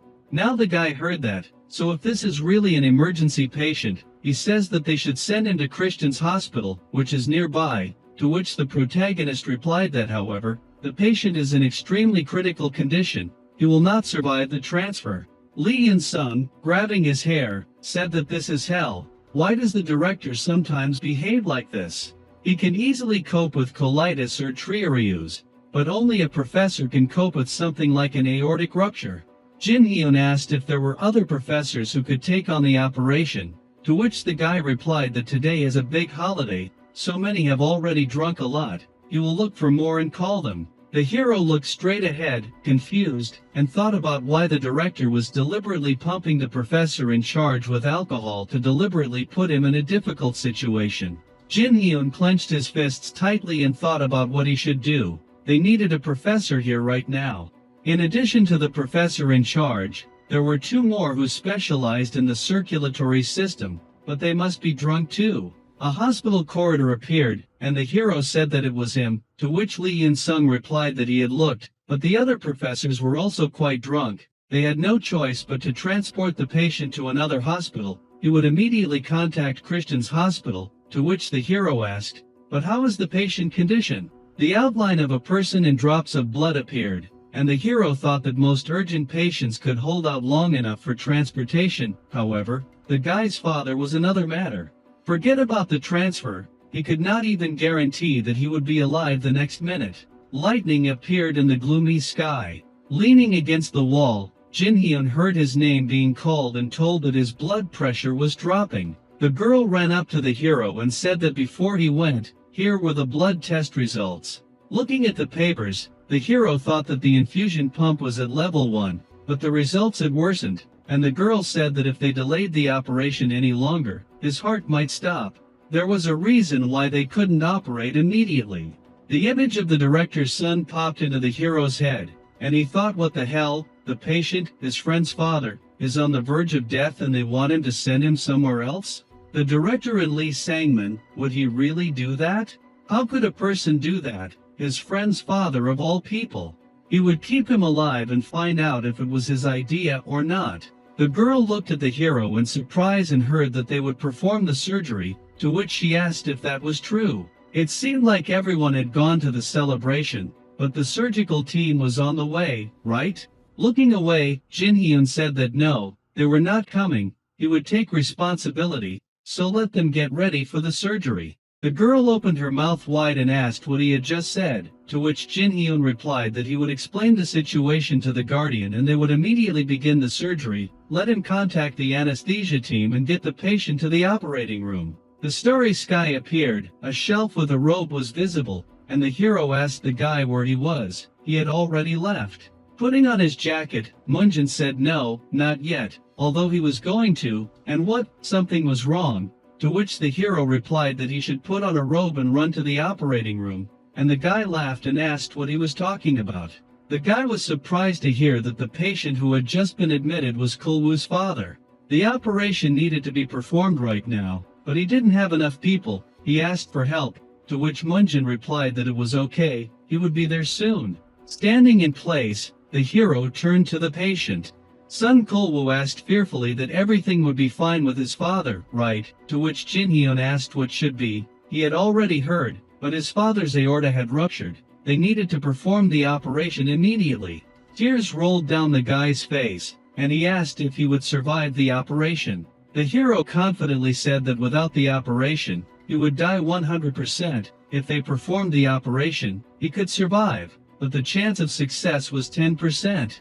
Kulwoo looked down and thought about how that meant he was almost dead. A memory of his father appeared in the hero's head, and he thought about how Kulwoo, yes, in the past he was just like him, his father. He couldn't let his father just die. A tearful guy appeared, and the hero turned to him and said that statistics said so, but gritting his teeth, Jin Hyun said that he would make sure that he stayed alive. The hero thought that yes, numbers and statistics mean nothing. Kulwoo began to sob, and the hero added that what was more important was whether his father would live or not. Wiping his tears with his hand, Kulwoo asked the hero to save his father. The man put the glass with the drink on the table. The director, smiling, looked at the professor and heard that he looked quite happy, to which Lee Jongwon replied that it was true. probably because he finally got rid of the caries that had been tormenting him all this time. The professor turned to the side in surprise and asked when he got the cavity. He should tell their head dentist off. It was his job to keep an eye on the director's dental health, to which the man laughed and replied that he was actually happy that he was on his side. Lee Jong-won frowned, thinking that he was about to force him to make a mistake when the patient arrived. But who would have thought that it would be a patient with a ruptured aorta? Jin Hyun, what an unlucky bastard. The man picked up his class and thought that it would be difficult to sort this out, but at least he would finally be rid of him. Originally, Jin Hyun should not have been held responsible for anything. As a resident of the emergency center, he made the correct diagnosis, but he could not perform the surgery because the professor could not arrive. The guy's legs appeared. The protagonist washed his hands thoroughly, and the man thought about it, but this is if he did not care about the patient. Knowing him, one can assume that he would do everything. He performed the operation while on the plane. Smiling widely, Lee Jong-won thought about how he would do everything for the patient, no matter how reckless it was. 3 people in lab coats appeared, and the man added that this was exactly what he wanted from him, a dying state with a 90% chance of dying, even though the operation was being performed by a circulatory system specialist. Cracks appeared around the hero, and Lee Jong-won thought that no matter what kind of monster Jin Hyun was, this was impossible for him. What if he made a mistake in the operation he was conducting? What if the patient died? He would have to take full responsibility for his actions. Looking away, Lee Jong-won thought about how Jin Hyun could successfully perform such a complex operation.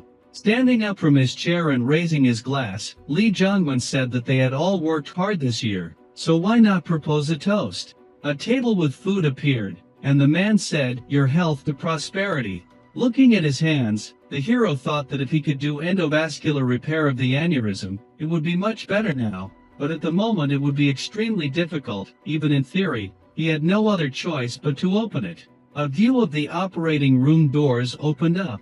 The guy ran into it and said that he came after the hero's call, to which Jin Hyun replied that thank you for coming right away. He already heard when he called him, but it repeats itself. It is an aortic rupture. The operation is needed immediately. Looking ahead in surprise, Moonjin asked if they could do it together, to which Jin Hyun replied that the professor in charge, as well as the rest of the professors, were now drunk at the celebration. No one could come. The boy's eyes widened as he thought about how it was an aortic rupture. It was known for its extremely high mortality rate even when operated by a specialist, and then he turned to the protagonist and said that even so, right now he really thought that the 2 of them, first-year residents, could perform an operation like this. He was serious.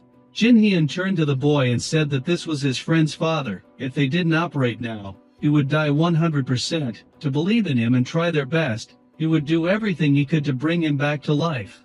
The boy's face was dripping with sweat from excitement, and he thought that it was impossible. An aortic rupture was a difficult operation even for world-class surgeons. Even if he was a genius, that was different. He clenched his fingers and added that but his friend's father was dying. He couldn't just sit and watch. Looking at the protagonist, the boy said that yes, Jin Hyun, they would do it. He would help as best he could. They would succeed. And the protagonist replied that yes, they would bring him back no matter what.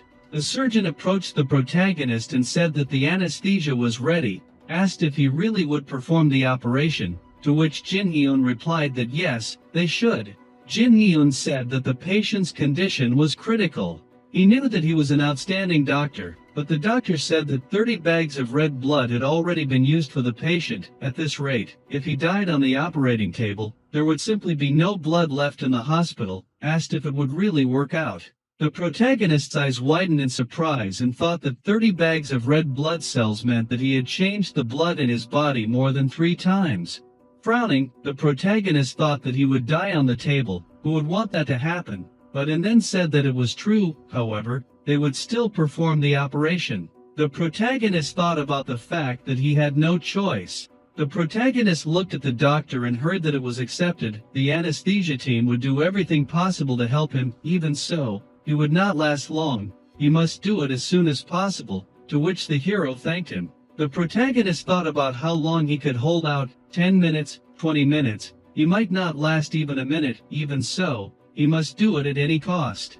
Jin Hyun said that they were starting the operation. Lowering his head down, Jin Hyun said that they would open him up immediately, let them check his blood pressure, to which the doctor agreed. The doctor said that there were no problems, they could continue, to which the hero lowered his hands on the patient and said that yes, now he would open him up like this. The protagonist said that it was open and asked the nurse for a scalpel, to which she agreed. The protagonist made an incision with a scalpel, blood splashed on the protagonist, and the doctor said that it was blood pressure and asked the protagonist to stop. The man turned to the hero and said that there was bleeding, they had to do something, know his blood pressure. The hero's coat was completely splattered with blood. Turning to the doctor, Jin Hyun asked what was wrong with his blood pressure. To which he replied that it was dropping quickly, they would try to restore it, and asked him to focus on the operation. The guy's bloody hand appeared, and he thought about how to let it be visible once they opened it. Frowning, Jin Hyun thought about what he had found. The protagonist turned to the guy, to which he responded. Moonjin tensed up, hearing about pressing his hand here to stop the bleeding. Placing his hand, the hero said, like this. Looking at the guy, the protagonist thought about what he needed to do right, but since this was his first aortic surgery, he could only be patient. Looking away, the protagonist thought about how the real surgery was starting right now, finding the tear along the aorta, then grabbing it from above with clamps. A pipe had burst, and the protagonist thought about how just like a water hole bursts, he could only take care of the rest of the parts after the top was sealed. In the same way, he could stop the bleeding of the torn aorta, but the problem was time and complexity. A human organ was exposed, and the protagonist thought about how the aorta was a blood vessel located deep within the body. He could only grab it by going through the rest of the internal organs.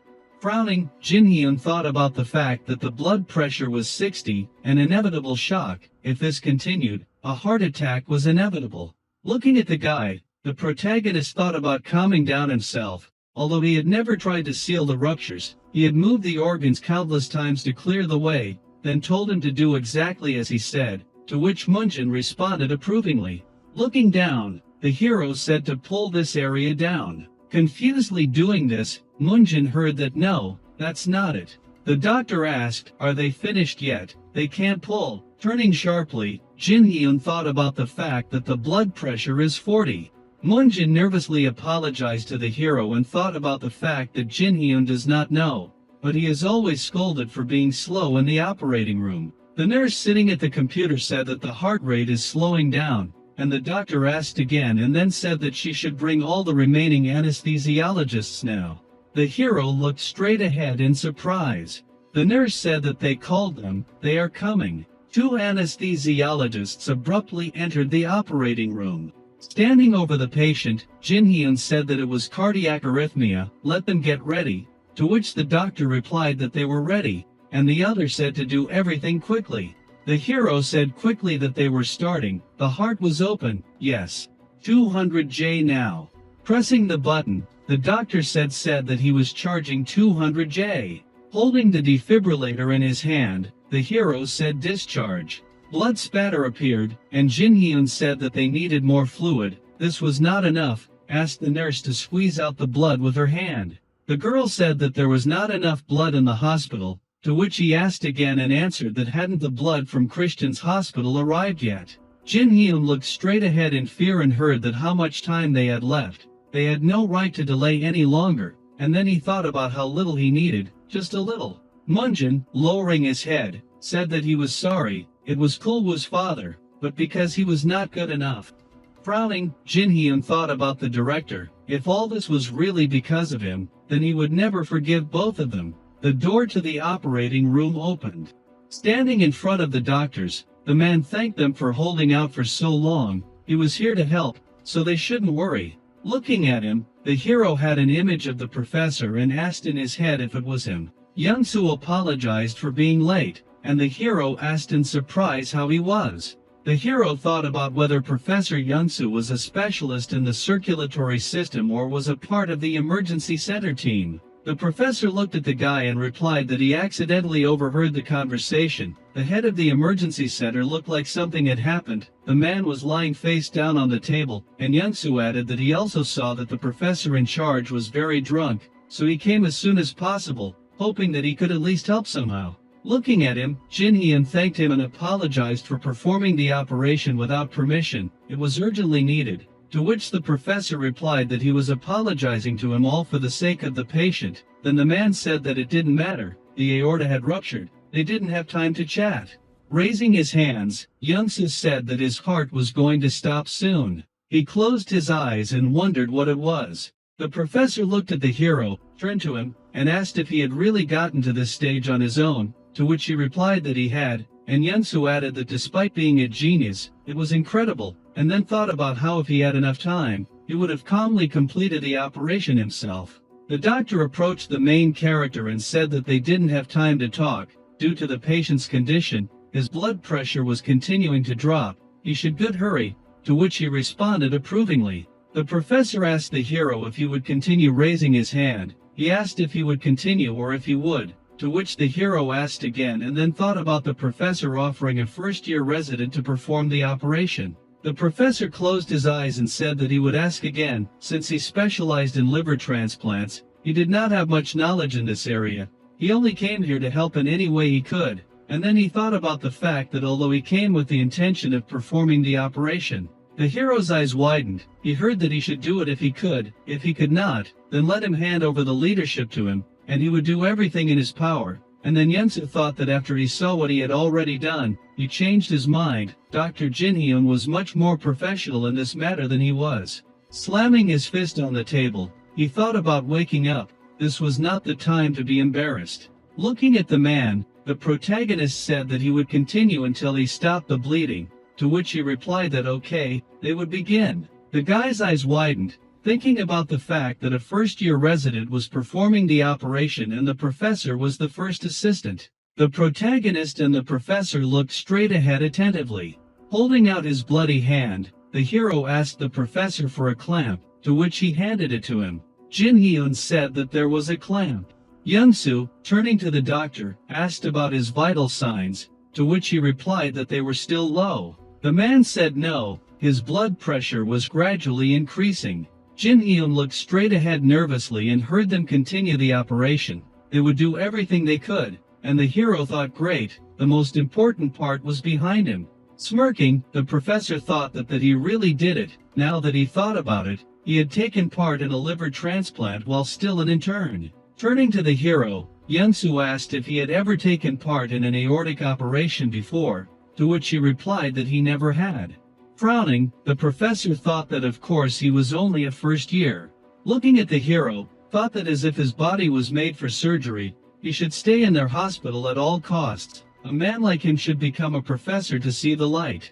To which the hero asked to take over the leadership until the operation was completed. Looking down, Jin Hyun thought that now they should work on the lower part of the area fixed with a clamp, remove the stretched aorta, and replace it with an artificial blood vessel. They must act quickly.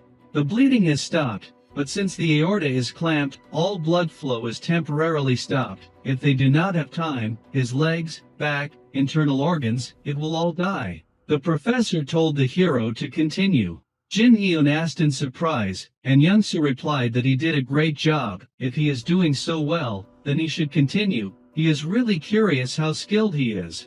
Closing his eyes, the professor said that as he had already said, all his life he has only been involved in liver transplants. He has never participated in such an operation. Looking straight ahead, the protagonist heard that he wanted him to be the one to give the finishing touch to this operation, and Young-soo thought that he was a man born to operate. He was eager to see all his skills. The man picked up the scissors with the thread. The rest of the operation went without complications. The internal organs were not affected, the legs were not paralyzed, the back was not damaged. All the doctors stood over the patient. It was just a perfect operation. The man was lying in bed after the operation.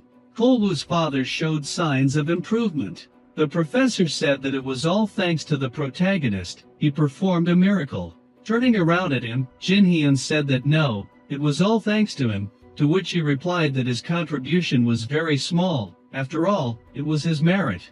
Yunsa said that the protagonist did a great job, he would like to imitate him, to which Jin Hyun laughed and thanked him. The professor thought about the fact that he brought a patient with an aortic rupture back to life in his first year of residency. It is considered that an aortic rupture is one of the most difficult operations. The guideline document adopted by the world medical community says the same. The documents appeared, and it was written there that if there are no specialists in the circulatory system, the patient must be sent to another hospital. In the first year to perform such a frightening operation, this time Professor Kang Min-chul was wrong. Jin Hyun is not just high-quality raw clay. Looking at the papers, the protagonist said that he was worried because his vital signs were still unstable. He was already a finished product. To deny his amazing individuality, the director went crazy. They must keep him here at any cost. The professor said that the hero should not work.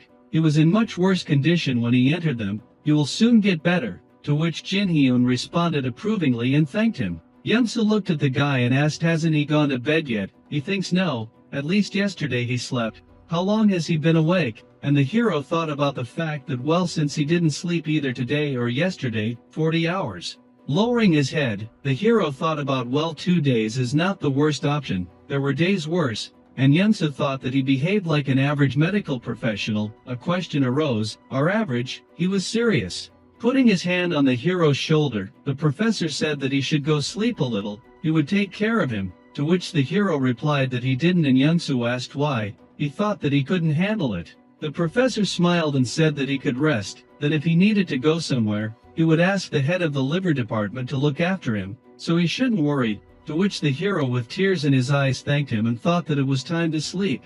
The hero thought about that.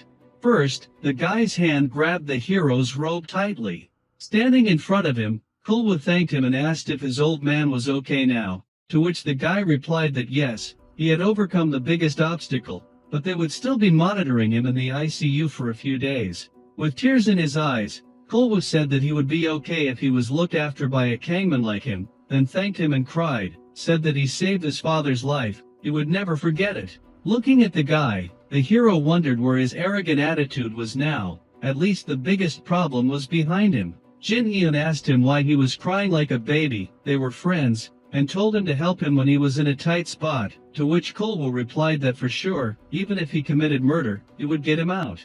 The hero tensed and thought about the fact that he was not a cop. Jin Hyun smirked and said not to say that even as a joke, to which Kulwa replied that he was just grateful. Lee Sangman, what was this brat up to? He did not know. He thought they were all friends, but he does not pick up the phone and he cannot find him anywhere. Surprised, Jin Hyun asked what, he tried to call him yesterday. Looking away, Kulwa said that of course he called him, but he hangs up without even answering. Damn brat, he regrets being friends with him in high school, he should have spent more time with them kind mints. Jin Hyun lowered his head and thought Lee Sangman, well, I need to think about more important things. The hero thought that if his guess was correct, taking the phone in his hands, he added that he needed to meet him, the morning shift, which meant he should be at the hospital. Putting the phone to his ear, the hero turned to the guy and asked what he was doing. Smiling, Lee Sangman answered what was the matter. The hero said that he needed to ask him about something, where he was. Lee Sangman answered that right now he urgently needed to disinfect a patient, to which the hero replied that it was important. Holding Cau wool and a scalpel, the guy said that he was a little busy, asked definitely now. Lee Sangman heard that yes, right now, let him come to the backyard of the hospital. Standing on the street, the protagonist thought about the fact that he wanted to smoke, but he would soon have to take a cancer test, he needed to limit himself, everything was still ahead. But he was diagnosed with cancer at 40 years old. Since he does not smoke in this life, perhaps he will not have it. Grinning, the protagonist thought that what difference did it make? He could take the test another time. If he found it early, the chances of recovery were 100%. A guy in a robe came out. The protagonist turned around and thought that he was worried. Of course he was worried. Lee Sangman appeared walking towards him, and the protagonist thought that since this time you would meet him face to face. Smiling, Lee Sangman turned to the protagonist and said that they had not seen each other for a long time, asked how he was doing, to which the protagonist thought that he had seen the same smile 11 years ago. The guy's face appeared. and he added that it was a smile that looked like a mask. Jin Hyun thought that this brat had ever shown him his real self at least once. Memories from school surfaced, and the protagonist thought that in high school they had a fun time. He did everything to beat him in something. Looking at him, the protagonist thought that this side of him was completely gone, and before he realized it, only an empty shell remained of his, as he thought, friend from the past. Lee Sangman asked why he called him, to which the hero replied that yesterday, and the guy asked again. Frowning, Jin Hyun asked if he really didn't know Kulwoo's father. The guy said that he called him. Looking away, Lee Sangman said that sure, Kulwoo's father ended up in the emergency room, so what? The hero angrily said that Kulwoo wasn't his best friend. Why didn't he help him when he asked him? He should have understood what was going on since his team leader was looking for surgical personnel at yesterday's meeting. Looking directly, the guy said that how was he supposed to know what his team was doing? Plus he was already better at surgery than him. He thought his friend could handle it himself. The hero asked again in surprise, and Lee Sangman said that of course they were friends. The guy repeated that of course they were friends. Putting his hand over his face, Jin Hyun said that if he really considered him his friend then he should let him asked him one question, to which Lee Sangman asked what? The guy frowned, and the hero said that yesterday, know everything up until now, he knew everything didn't he? Smirking, the guy said that he had no idea what he was talking about, and the hero responded angrily that he didn't know, including what happened yesterday. How could the director's son not know about what was going on? He thought he would believe it. The hero added that wasn't this all part of his and his father's plan to get him kicked out of the hospital? Looking down, Lee Sangman asked what he was making up, to which Jin Hyun told him to answer, and he replied that no, he was overreacting, it was just an unfortunate coincidence. Jin Hyun asked if he was involved in this, to which Lee Sangman replied no. The protagonist said to let him ask again. He said he got it all wrong, to which the guy replied yes, that was it. The protagonist said he understood, and then asked so he was talking about all this delusion, sharply punching him in the face with his fist. Jin Hyun furiously said that he thought it was all a joke, garbage. Narrowing his eyes, Lee Sangman looked at him and weed blood spattered, and the protagonist said that Kulwoo's father almost died and that it was an overreaction. Holding the guy by the shirt, the protagonist said that after this he still considers himself a person, so let him ask one more time why the hell he did that, to which Lee Sangman said to let him go. Gritting his teeth, the guy said to let him go again. The hero abruptly threw the guy away. Lee Sangman asked why he did that. He really wanted to know. Lighting a cigarette, the guy said that his father had a different wish but he was not trying to drive him out, to which Jin Hyun asked again. Smiling, the guy said that he simply wanted to destroy him. The image of the protagonist appeared, and Lee Sangman added that his reason was simple. It was always behind him, he was always standing in the way of his goal, so he just wanted to destroy him. He was going to do just that, carefully and in the most terrible way possible. Lee Sangman said that very soon he can be sure. Smiling widely, he asked what, scared? If he was scared just let him end his career as a doctor after he handed over the 10 billion won and then they would return to the original state of affairs. The hero laughed and then clenched his fist tightly, said that it was just for this stupid reason that he did something so vile. Hitting the guy, Jin Hyun angrily said that for such a stupidity he seriously committed such an inhumane act. Leaning towards him, the protagonist said that sure let him do whatever he wanted, let him try his best to ruin him or whatever, but he should remember this, he would never follow his path, he would do anything to stop him. Gritting his teeth, the hero thought about how he had changed his mind. He couldn't let these bastards do whatever they wanted, this bastard, and he had treated this idiot like a friend all this time. The hero thought about how the director and Lee Sangman, the two of them father and son, would regret this. Cigarette smoke appeared, and the guy said it hurt. Leaning on his hand, Lee Sangman said that was true, and then he added that he should hate him. He had waited 11 years to defeat him. If he backed out it wouldn't suit him, he knew it. The clouds covered the sky. The voice asked how this was possible and said that he did not believe him, and that even if he was a genius, it was impossible to successfully perform an operation on a ruptured aorta. Until now, the protagonist had done many things that considered the name impossible, but from a professor's perspective, these are not such amazing things. But this operation was different. The mortality rate was 90%, an extremely difficult operation. Jin Hyun brought back to life a patient who everyone else seemed to have already considered absolutely dead. A patient with a ruptured aorta. Even professors would have had a hard time. The man was sitting next to the professor and asked if it was him, and that Jin Hyun was his assistant. The professor laughed and said no, he did nothing. Dr. Jin Hyun did everything. The man looked down and said it was impossible, but in his thoughts he was thinking that there were no complications during the operation, and how could such a thing be possible? The man turned back to the professor and asked if Dr. Jin Hyun was really in his first year of training, and if he was sure that he had never practiced surgery before, and how was that possible? The professor thought that was simply unbelievable and that they were not in a third world country where doctors without a license were free to practice as much as they wanted. After all, it was concluded that Jin Hyun was a legend among legends, a genius sent from heaven.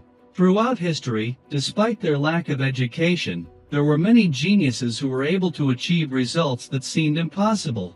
The professors had no choice but to think that he was one of those geniuses. The man frowned and replied that even so, that was usually how it worked with the fine arts, for the medical profession's experience was most important, and that it was impossible to say that he was just a natural genius. The professor closed his eyes, and someone asked how they would then explain Dr. Jin Hyun's skills that were undeniable.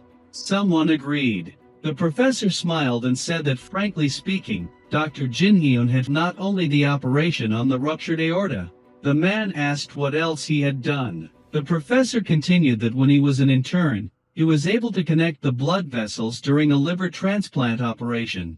Jisung, the man asked in surprise, that when he was still an intern, not a resident, when the professor was unable to continue the operation due to heart problems, it was Dr. Jin Hyun who was able to connect the blood vessels and complete the operation. Jisung thought in surprise that interns were four useless creatures, always sleepy, going crazy when hungry, freezing when they saw a patient, clueless when trying to make a diagnosis. He continued the thought that so he was a genius among geniuses, and he was incredible now, but how much more brilliant he would become in the future. He thought that they should keep him in their hospital now as a professor of the hospital. The professors were a pack of jackals hunting the protagonist. The protagonist walked straight, then he turned around, his eyes widened. Right behind him were four doctors who took turns saying that he was great at vascular surgery, he would specialize in circulatory surgery. Jisung replied that he meant that, and that a talent like Dr. Jin Hyun should be working on the thyroid gland, to which the man asked again and said to work on the intestines. Quite a lot of patients suffer from cancer, to which the protagonist thought what was going on here, and that pancreas best intestines thyroid. He wondered in confusion that this was his first year as a resident and wasn't it too early. They already wanted him to choose his specialty. Right in front of him was a man. The professor closed his eyes and said that Dr. Jin Hyun would specialize in liver transplants. Jisung asked him again in surprise and told him to forget the professor and his terrible personality and move on to him. The voices started saying yes, come to them, they will treat him well, and that they are much better, he guarantees him a professorship. The other man laughed and asked if he wanted to go there, and that he could do the same if not better, to which the protagonist laughed. Changes also occurred in the emergency room. The voice introduced itself to the professor as the protagonist. The professor asked if he was okay, to which the protagonist responded with a look and said that he was calling him because they had a patient who needed surgery for acute cystitis. The man asked again and clarified if there were stones in the bile duct. In 90% of cases, cystitis occurs due to gallstone blocking the bile duct and creating inflammation. Jin Hyun replied yes, and that they were only in the bile duct, to which the professor said that he understood, and that then it was worth performing the surgery. The protagonist started walking and said that okay, he had prepared the operating room. The man replied that he would do it, to which Jin Hyun asked in fear. A question arose in the protagonist's mind. The professor was lying in bed, and the protagonist asked if he wanted him to perform the surgery, to which he replied that he was good enough and besides it was not a difficult surgery. Jin Hyun thought that he knew that it was not difficult, but for someone like him, a first-year resident, to perform the surgery. The voice on the phone continued that compared to an aortic rupture, colitis was just child's play and wasn't it? The protagonist looked at the phone in fear, and the professor continued that he was not far from the hospital, so he should call if anything happened, that he would arrive within 10 minutes and wished him luck. The call was disconnected. This was only the beginning. The man spoke on the phone with a smile and asked about tonsillitis, that they called him for this, and that the protagonist would cope. The professor spoke on the phone and asked that there was intestinal bleeding and that it was located in a hard-to-reach area, then said that it wasn't even in an awkward position, that he had done it before, and that he could handle it easily, that his house was near the hospital and that he should call if anything went wrong. The man asked on the phone that there was an operation and that he had drunk some sake and that he should do it, and when he finished the operation please don't come to them and that they would drink together. Most of the emergency center's operations were assigned to the protagonist. The basic protocol became emergency transport to the protagonist, then the Professor Dale Hospital seasonal protocol of limited duration emergency transport to the protagonist. The joke of the professor in charge of the emergency center was becoming reality. The professor stood at the protagonist and said that everything was fine thanks to him, Dr. Jin Hyun, and asked if he should call him Professor Jin Hyun, to which the guy tiredly replied, "Do not call him that, not even as a joke." The patients were happy because of the excellent treatment. The surgery department was happy because of the neat, fast, and precise execution. The professor in charge was happy because he could laze around. Everyone was happy except the protagonist. He thought that he needed help. It was too much, that he bragged to Lee Sangman that he would not stray, but at this rate his body would give faster than he had crushed this father and son. Jin Hyun dried his eyes and thought that this was not the director's plan. Lee Jongwon grabbed his head, cursed, and asked what kind of monster he was. Then he called the professor. The man came up to him and bowed. Lee Jongwon asked what he was going to do with this idiot, the protagonist. The man began to stutter. A moment later Lee Jongwon screamed what he was going to do about it, and the man apologized. The professor frowned and thought about how he was going to destroy him. Who could have known he would be such a monster, that they had to pin something on him that he hadn't done and fire him on the spot. The intern and resident positions in the hospital were usually extremely unfortunate. They were employees, but they were nearly impossible to hire or fire. Also because of the incredible workload they were forced to endure, many levels of society were very sensitive to unfair treatment. It was nearly impossible to get rid of them without a good reason. The man thought that if it worked like that he could just fire him despite the risks. But now the protagonist was too famous to do anything with him, and in the past only Kang Min-chul had boasted about being a protagonist, but now every professor of surgery had his eye on him and he was impossible to fire. Lee Jongwon said it was pathetic and for the secretary to bring him some whiskey. The girl got out a bottle, the amber liquid poured into the glass, the man took a sip, the stars lit up the sky. Lee Jongwon turned to the professor and the secretary and told them to leave him and to go and find a way to kick the protagonist out or do something else. Then he turned to Lee Sangman and told him to stay there. The guy was standing in the man's office. Lee Jongwon turned around and asked him how he had managed to get these injuries. Lee Sangman turned away and said that he had fallen. A moment later the man screamed that he was pathetic, that he never achieved anything good, and that was the only reason he could not win against the protagonist. Then he continued looking at the guy that if it were Lee Bumsu he would have dealt with him a long time ago. The guy pursed his lips. The liquid poured into the glass. Lee Jongwon took another sip and wondered where this guy had come from. At first, Jin Hyun was just a talented resident and that was it. In fact, it was a plan that worked in the opposite direction and made the main character even more popular. In the end, Lee Sangman was the first to experience the consequences of it because despite the title of a true genius who had no experience they were compared, but for Lee Jongwon it was not about the title of a genius. The man furiously opened his mouth and screamed that if he had dirty blood he should have at least some skills, always in second place, and that this damned idiot because of him he can't say anything good to the board of directors. Lee Sangman pursed his lips and listened to what they were saying, that he couldn't hand over the hospital to a bastard idiot and that he had to answer that he had opened a professorship for him. He wanted him to give it to the protagonist too.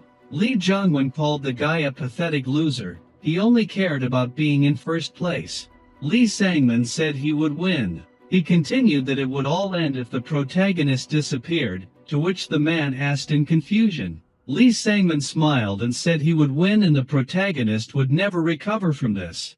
Jongwon wondered what he would win and said yes if he could. The guy said yes, he understood. He smiled and put his hands in his pockets, then he said he would throw the protagonist aside. The meat was grilling. For now, there was peace. The voice said that he had started the game in a big way, and there was a lot of attention to him, so it would be difficult for the chairman to weave his intrigues. The protagonist asked in bewilderment if he had spread the rumors. Young-soo answered that yes, he had done so on purpose. The man said with a smile that they would wait until Professor Kang Min-chul returned. No one would be able to come close to him with him, to which the protagonist thanked him. The professor frowned and asked what he was so busy with that he could not be contacted and that he at least checked his mail. The protagonist thought what had happened to him. He was not one of those who ignored letters for so long. Then he thought that for sure, at this time, he remembers something from his past life. When Professor Kang Min-chul went to America on an exchange, he did not feel very well and ended up in St. Joseph's Hospital. Young-soo told him not to worry about anything, just do his job because he was learning from their professors and that their students were extremely valuable, and they should cover up the dirt that was pouring out. It was probably hard for him to go against the director. The protagonist thanked him seriously and said that he was afraid that he was burdening him too much, to which the man replied that it was okay. He didn't have the best relationship with the director anyway, and not only him, but all the professors working under Professor Kang Min-chul. He hadn't liked him for a long time. Jin Hyun smiled and said that he shouldn't overexert himself in case he got fired, and the man replied that he shouldn't worry about it. These weren't empty words. Not only was he burdening him, but he was also planning to leave this place soon. If this problem wasn't resolved, he would just leave. At first, it was hard for him to stand up to the director, but it only became scary when there was something to regret. This wasn't the only hospital in the world. Jin Hyun thought that shouldn't the hospital be kicking itself for missing out on a guy like him? Then he thought, okay. Lee Sangman came into his mind, saying that he wanted to destroy him. He'd try again. It was Lee Sangman who had to leave this hospital, not him. The professor said with a smile that the meat was ready and offered to eat. The protagonist thought there was too much dirt, which was why he decided to go all the way, not out of regret, then said that he enjoyed his meal, to which the man replied that next time they would have to invite other professors. Young-soo said that he helped the young professors a lot, so they would like to treat him once and asked if you like beef. The protagonist answered affirmatively and said that he also treated him to meat. The man looked straight ahead. The girl called the protagonist a professor and asked what about this patient, to which Jin Hyun said that he had enough of the jokes. The protagonist looked at the girl and said that the patient had gotten better. It seemed that he could be discharged. The girl asked if he had to stay in the hospital. Jin Hyun replied that he could take antibiotics at home, and the girl said that if the professor said so, then that's what they would do and that she would prepare him for discharge. The voice called the doctor and asked him to listen. The protagonist turned to the man, and he said that there was one patient he needed to report on, to which the protagonist asked who the patient was. The man began to stutter, and Jin Hyun wondered what was wrong with him and that he was afraid of him. To be honest, there are doctors who often take it out on interns, entrusting them with checking the patient's condition because they are very busy. Jin Hyun said to tell it like it is and that he would not swear, but he never behaved like that. The guy continued that it was an ordinary patient with abrasions. The protagonist said that if these were ordinary abrasions, then he did not need surgery, to which he replied that yes, it was like that. Then he continued that the patient said that he wanted him to treat him. The protagonist closed his eyes and thought that it was a patient who was chasing a famous doctor. Jin Hyun said that there was nothing to be done, asked where he was now, and thought that he needed to treat the wounds and send him home. The guy replied that he was in the dressing room and that it was a foreigner. Jin Hyun asked again, and the guy said that yes, a very important foreigner. Opening the door, the protagonist thought that an important foreigner was looking for him, then his eyes widened. A girl with scraped knees greeted the protagonist. The protagonist stood in front of her and asked how she ended up there, to which the girl replied that she got hurt. The protagonist found out how she got hurt, and the girl said that she had been drinking, then dancing in a club, and fell. Jin Hyun thought about how badly you have to fall to get hurt like that and that she was dancing like crazy or something. The guy started putting on gloves, saying that you have to be careful and that he will treat her wounds. The girl screamed, then she asked the protagonist to go easy. He held her knee, treated the wound, and said that it would hurt a little and that she should be patient for a little while. In his thoughts, he added that she was not a small child. The main character finished and said that that was it. He would give her a remedy for treatment, to which the girl asked if she could treat it at home, and Jin Hyun said to do it every day. The stars lit up the sky, and the girl called the main character. He turned to her and asked if she had any questions. She asked him to fulfill one of her requests, and the protagonist asked which one. She asked to hospitalize her. The man asked in surprise, what, to hospitalize? But she was not in that condition, she just needed to treat the wound. This could be done at home. The girl grabbed his hand and said that it was impossible and that she was only asking him once. She looked at him sadly. The guy called Amy, and she replied that she really wanted to go to the hospital and could she stay here. The protagonist looked at her perplexedly. The moon was shining in the sky. The girl went to the window and said that there was such a beautiful view. According to the rules, they cannot hospitalize for personal reasons. They already do not have enough space in the wards, but in this case, it is possible. The vice president of the Korean branch of the large pharmaceutical company Haynes expressed a desire to stay in a VIP ward worth 1 million won for one night. The protagonist called Amy and asked what happened to her, what to do. She needed to be hospitalized. The girl looked out the window and replied that it was simple. She would rest a little and then be discharged. She put her hand on the glass and asked if there was anything else he could help him with. Then she said that, to be honest, the glare was reflected on the window. The protagonist's phone rang, and he told Amy to wait a bit, and she said okay. Jin Hyun picked up the phone and said he was listening. A voice asked where he was and that a patient had been admitted with intestinal bleeding. It was urgent, and an operation was needed. The protagonist answered the professor that he understood and would be down now. He apologized to the girl and said that he needed to go to the ambulance and that they would see each other later. Amy replied that they would talk later then and thanked him for walking him to the ward. He replied that they would see each other then. The girl bared her teeth, then she exhaled. Another sleepless night in an operation. In his thoughts, there were processors that took turns calling him, asking him to do it, saying that they trusted him, that he was the best, that there was a request. The protagonist thought that everyone should do their own job themselves and that everyone had relaxed too much. He grabbed his head and thought that he understood that no one wanted to go back to work for an urgent patient, but he had to know when to stop, and that while he was saving patients, he himself could kick the bucket. The protagonist stood up and continued his thought that it was time to make rounds. According to hospital rules, residents were not allowed to hospitalize patients, but the protagonist had a great privilege. Besides, too many patients came to him who wanted to get to the famous doctor only, so he sent them for hospitalization. Yawning, Jin Hyun thought that when would this work in the emergency room end? He did not want to spend his whole life here. He entered the ward and continued his thought that besides, he had even more patients than the professor. Then he said hello and asked the patient how he felt. He thought that what a fuzzy system, and was it okay for him to behave like this? The patient said that their Dr. Jin Hyun was also a handsome man. The protagonist smiled and said that he was glad that he was feeling better. Then he thought it was the last round. A painting of palm trees hung on the wall. The girl sat up in bed and said good morning to the protagonist. The guy replied good morning and asked how her legs were, to which she replied that thanks to him, she felt better already, although the treatment of the wounds was a bit rough.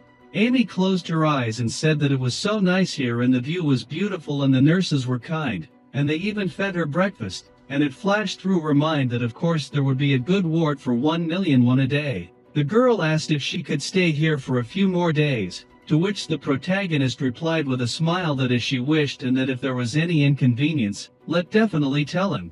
Then he said that it was time for him to go. The girl grabbed his hand and asked him to wait. She asked him, frightened, if he could sit with her for a while and that she had something to tell him. The man asked again, puzzled, and Amy replied that it wouldn't take long and that he would only be delayed for about 10 minutes. Jin Hyun pulled out a chair. He sat down opposite her and told her to tell him what happened. The girl looked down sadly and said his name. She hesitated, looked at him, and said that she thought she was going to get fired soon. Jin Hyun looked at her, shocked, and asked what she was talking about.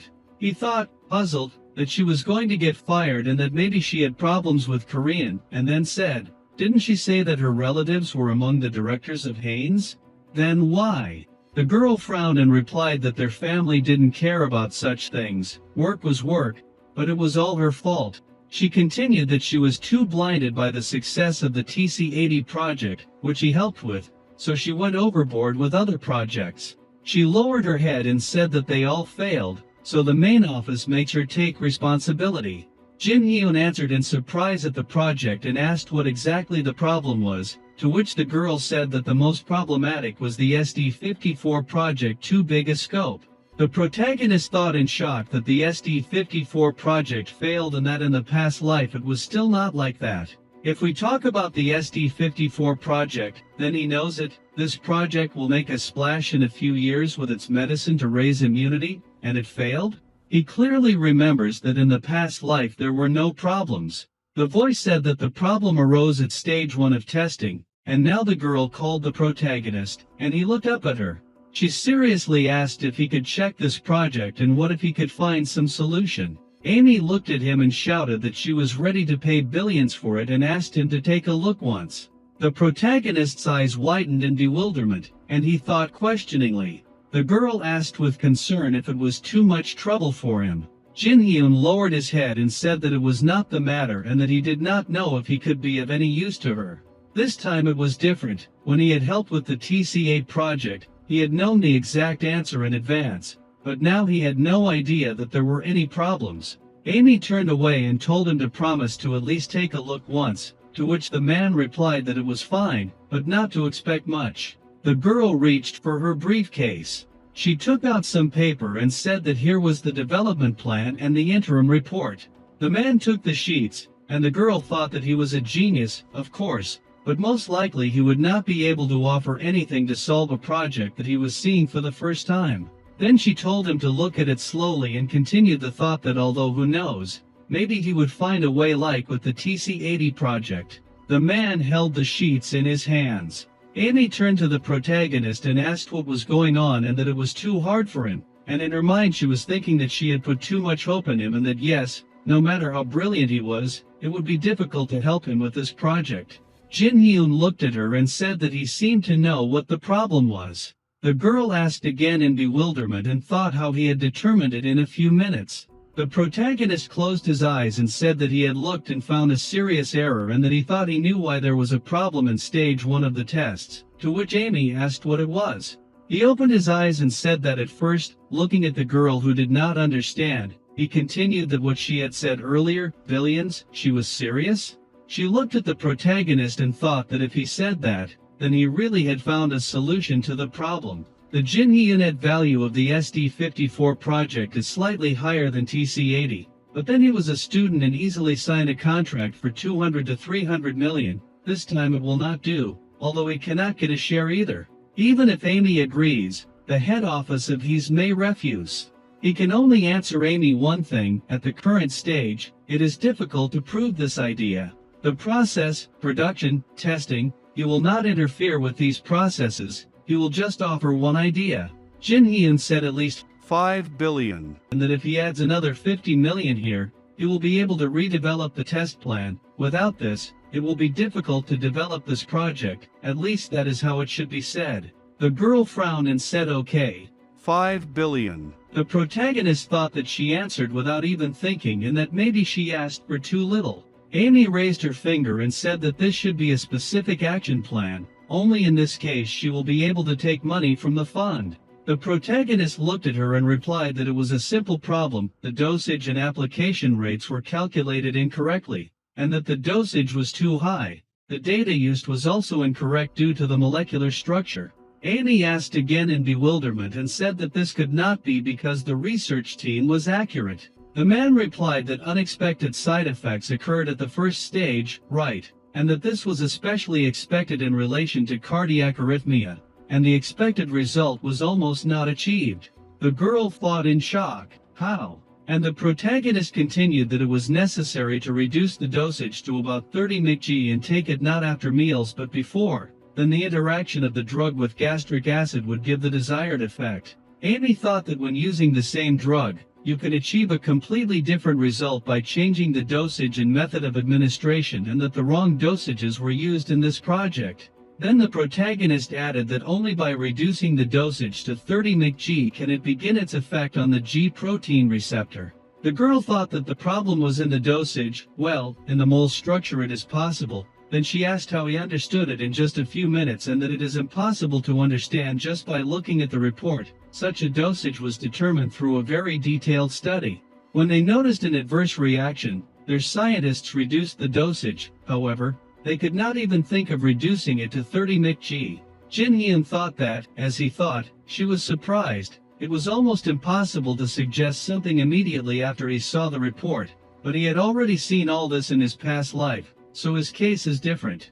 In his past life, he had already used this medicine and seen the trial report many times. He does not know why, but compared to what was in the past life, now the trial is going on with completely wrong data. Otherwise, there is no problem. You just need to correct the dosage, and everything will be fine. Jin Hyun closed one eye and thought that it looked like a trick, but the main thing is that everyone is happy. Amy thought that if she followed Mr. Jin Hyun's advice, everything could be fixed, but it was only a probability of success, and until they tested the medicine on people, it was impossible to say for sure. The protagonist looked at the girl and thought that she could not make up her mind, then told her to check for herself. She could pay him when his words were confirmed.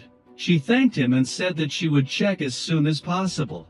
Amy frowned and thought that it would be enough to conduct a small test. Even if he was wrong, she had nothing to lose. If so, then she happily jumped up and asked if he could check other projects. The man looked at her and thought perplexedly that it seemed that there were no urgent patients since he was not called. Well, he only needed to find a mistake, and that's it. The man answered affirmatively and asked what needed to be checked. Even if there was an urgent patient, it needed to be done. Couldn't he earn a little extra money for a few $100 million? Even just being involved in such a project is already a huge achievement. She offers a solution to the problem, so his work will be valued even more. The protagonist grabbed the phone and thought about the owner of the building and the penthouse. Then he thought how he could miss such a chance. What could be better than the excess of all this: achievements, money, house, car? He looked at the papers and said that this project needed to be fixed. The girl asked how he kept it all in mind. Jin Hyun thought that it felt like he was cheating and being praised, and that he felt a little uneasy. Amy put on her glasses and said that they would have 3 projects in total and told him to sign the contract right now. The protagonist agreed, then he bowed and said that he would come to see her next time. The girl said goodbye to him. Jin Hyun walked out the door. The total amount of the contract for his ideas and research plan, he clenched his fists and thought that 12.5 billion won. In the last 2 projects, his help was insignificant, so the payment was relatively small, but still 12.5 billion won. Exchange for 3 ideas that have not even been proven yet. Jin Hyun smiled and thought that their trusting relationship with Amy helped, and that it is usually difficult to sign contracts with just one idea, especially for such amounts. But for Haynes, such a contract would not cause losses anyway. If his proposals did not work, they simply would not pay him. If only they could resume the projects, then these several $100 million would mean nothing. If at least one of them was successful, then she would earn much more. Who knows, maybe she would be able to compensate for the losses and she would be promoted, and that the idea was not bad. There was a possibility of success. Perhaps everything would work out. Putting the papers in the folder, she thought, what if all 3 projects were successful? She grinned and continued the thought that then money would not be a problem at all. If a drug with an original effect was successfully developed, its content would be published in the world's leading newspapers. Among them, the most influential in the world of medicine are the journals NJM, JAMA, and Lancet. These journals are known for their huge citation indexes, and EJM 53, J31 and Lancet 28. The girl took the remote control in her hands. Even if it is more than 3, it is already in the top 25% in the world. Nature and Science, the best scientific and technical journal, has a score of about 39. The average citation score of NJM JAMA and LAND is 37.3, which is really high. And what about Dale Hospital? I wonder how many scientists have published their dissertations in these journals. She doesn't even know for sure. There are barely 3 people or maybe none at all. Although this hospital is the best in Korea, but it is also difficult for them to get into the journal. If Haina's project is successful, she will have to publish the article. She will do it at all costs. It is a great Jin Hyun move, an article in a leading journal, and Mr. Jin Hyun is the main author of this dissertation. If all 3 projects are completed successfully, he will be a real sensation. NJM, J, and Lancet, a young doctor who is not yet 30 publishes a dissertation in all 3 leading journals, and if you count the previous TC80 which will soon be published in JAMA, then you get 4 projects in 1 year. The publication of 4 dissertations, the citation index exceeds 120 points. Even the best world masters of reviewing medical textbooks cannot achieve such indicators. The protagonist appeared before her eyes, and she thought that in this case, he is not far from a professor. The whole world will talk about Mr. Jin Hyun. Of course, if only his ideas are successful. Clouds floated in the orange sky. The protagonist looked out the window and thought that because of his special schedule, there is not much time for development. He said that it needs to be done, then he yawned. Smiling, he thought that if he finished these reports, he would be able to get 12.5 billion won. And when these Deal Corporation and Mind Bio stocks reach their peak, they would be worth at least 3 billion won, and that at this rate he would soon be able to buy a real estate in Gangnam. His phone rang. He would think about it later. First he needed to check his phone. He put his finger on the screen. He received a message that Yeon-hee needed to talk. Whether he had time tonight. He thought excitedly about what had happened. It was dark outside. The stars were visible in the night sky. Jin Hyun was sitting on a bench, looking tired. Since he was tired just from examining one emergency patient, the guy thought about how difficult it was to just go for a walk in the park in front of the hospital. He did not understand why this was happening. Jin Hyun looked at the stars. They were already shining brightly in the night sky. After waiting for a while, a girl stood in front of the bench whose legs the guy saw. Jin Hyun raised his head. Yeon-hee was standing in front of him with a back. The girl asked the interlocutor how long he had been waiting for her here. After dozing off, Jin Hyun realized the girl had arrived and asked her what she was going to talk to him about here. Yeon-hee sighed and looked down. The girl said that they hadn't seen each other for a long time, and they shouldn't discuss business like that right away. She insisted that she missed the guy and asked his feelings. The girl said that Jin Hyun was thick-skinned and didn't understand anything. She opened the bag on her lap and said that she had brought the guy dinner since he hadn't had dinner as usual. Jin Hyun looked at the food and thought that Yeon-hee was acting strange today. It wasn't like her usual state. The guy thought in his head that these were sandwiches again. He didn't want to upset the interlocutor and said that he agreed to dinner. Jin Hyun took the snack carefully wrapped in napkins and began to chew it. The girl asked him why he hadn't eaten yet since the food was already getting cold in his hands. Jin Hyun took the package in his other hand and said that he would eat it all now. Yeon-hee turned away and asked to try her food quickly. Jin Hyun did not mind and said that he would try it little by little. The guy started eating the snack and praised it for its taste, suitable for sandwiches. He also asked the girl why she needed to meet him at such a time, to which Yeon-hee replied that she simply missed him. Jin Hyun swallowed the piece in his mouth and said that the girl had offered to talk to him about something on the phone and not sit silently. Yeon-hee agreed that she had said so. She became embarrassed and said that this was a very important conversation for her. The girl exhaled nervously and tuned into him. She took the guy's hand in hers and pulled it towards herself. Jin Hyun did not understand what she was doing and asked about her intentions. Yeon-hee did not say anything except his name. A little later, the girl gathered her strength and confessed her love to Jin Hyun. The guy did not expect such a proposal from her and remained silent for some time. Yan-hee said that she did not know how the guy felt about her now, but she always wanted to be with him. The girl admitted that he would never understand her feelings and intentions, but she definitely wanted to confess her feelings one way or another. Yan-hee said that she had been waiting for this moment for a long time and thought that the guy himself guessed about her feelings. She did not care, and she was going to wait until Jin Hyun understood everything. The girl said that this could continue for the rest of her life, so she decided to confess now. Yan-hee squeezed the interlocutor's hand tightly and asked if he would date her. The guy knew that in the past the girl was his wife, so he did not see anything wrong with starting to date her in this life too. He believed that this time he would not make the same mistakes as before and would not allow the breakup of the marriage. However, Jin Hyun pulled his hand out of the girl's embrace. He sincerely apologized to her, which caused a slight shock in the interlocutor.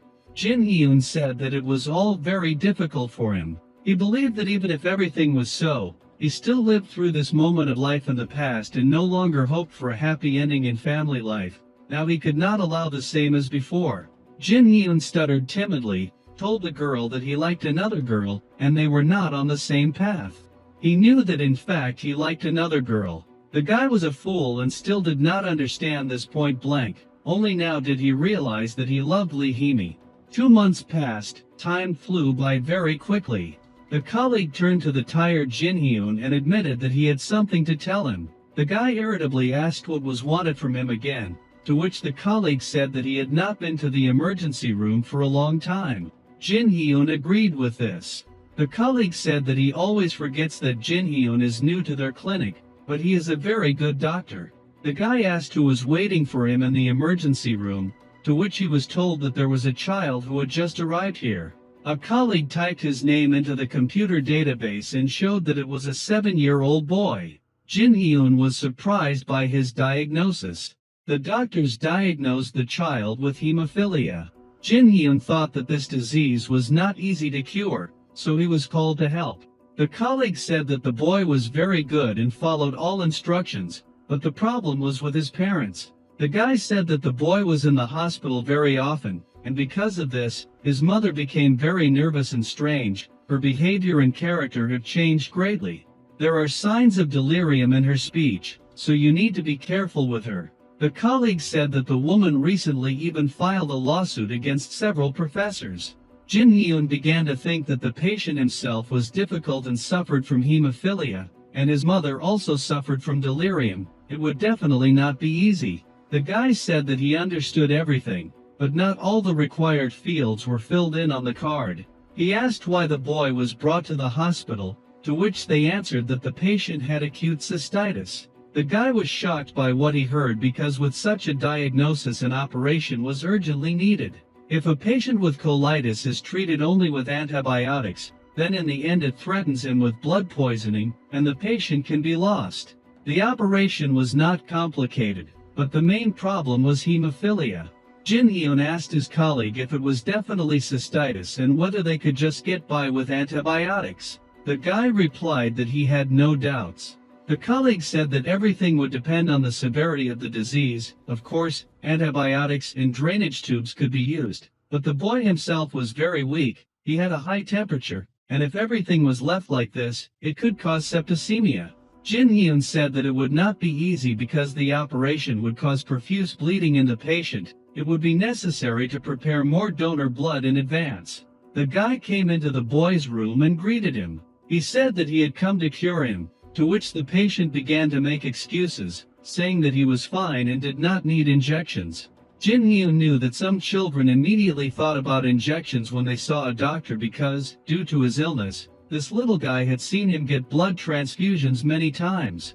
Jin Hyun asked the patient if he was sure that he was fine. He noticed that the boy was in a lot of pain. He noticed his pale face, high temperature, bruises on his legs and arms due to spontaneous bleeding. He was still very small. Not only did he suffer from hemophilia, but he also suffered from cystitis. A woman came into the room and asked the guy who he was. Jin Hyun turned around and said that he was an emergency surgeon. The child's mother immediately asked what year he had been a resident, to which the guy replied that he had only been in the hospital for a year. The woman indignantly asked Jin Hyun if he knew anything about his son's illness, to which he replied that he had been informed. The mother insisted that a person working as a surgeon for the first year could not know anything about this disease. The guy replied that he had already met such patients. Jin Hyun did not often see such patients in his past life because it is a very rare disease, so he could say that he had experience for such a diagnosis. The woman said that she was informed that the boy needed an operation because of cholecystitis, and she wanted to clarify whether this was true. Jin Hyun replied that it was better not to do it if possible, but in this situation it could not be avoided. The mother asked the guy if this was his opinion or if he had asked the professor. Jin Hyun thought that the woman knew the hospital system very well. The guy said that he was going to call the professor now, to which the woman asked which one exactly he was going to call.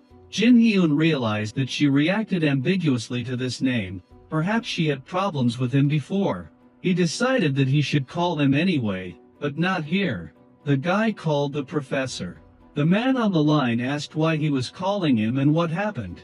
Jin Hyun said that his regular patient had been brought to the ambulance. It seemed he needed an operation, but he had colitis. The professor said nothing. The guy asked the professor to rule out a loss of contact. The man sighed and asked to meet in person. Jin Hyun went into the man's office and greeted him. The professor said he wanted to ask him about something. He mumbled a few words but decided to collect his thoughts. The man asked to take the patient on himself. To be honest, he had seen him several times, but his mother, there is no point in even talking about this. The guy agreed with the man's words. The professor said that the boy had always been treated without any particular problems, but his mother had already sued him twice over some trifles. In his opinion, he said that the guy could not even imagine how hard it had been for him the last 3 years. She probably did not want to treat her son with him anymore. Jin Hyun was surprised by what was said because the professor was a very talented doctor and a good person. They wouldn't sue him for no reason. The guy said that apparently his mother didn't want to treat her son with him either because he was a 1-year resident. The man said that he didn't have to perform the operation himself. He offered to transfer the patient to another professor as soon as possible. Jin Hyun thought that no one was going to take this boy if a professional in this field refused him. The guy had no choice but to agree to the operation. He didn't know what to do next. Jin Hyun stood in the corridor and looked at the woman with a worried look. The boy's mother ordered him to wait and stop.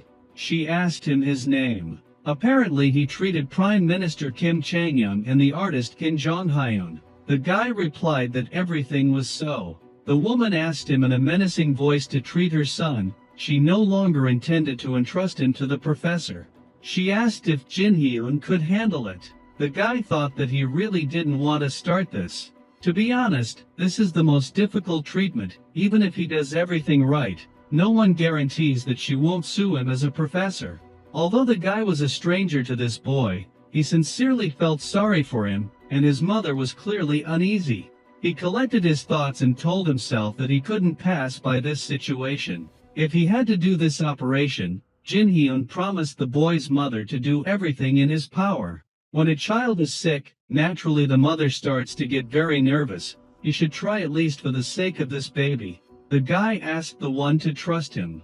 After several hours, the operation was successful. It was quite difficult to stop the bleeding, but since all the factors were taken into account, the patient did not lose much blood. Problems will start right now.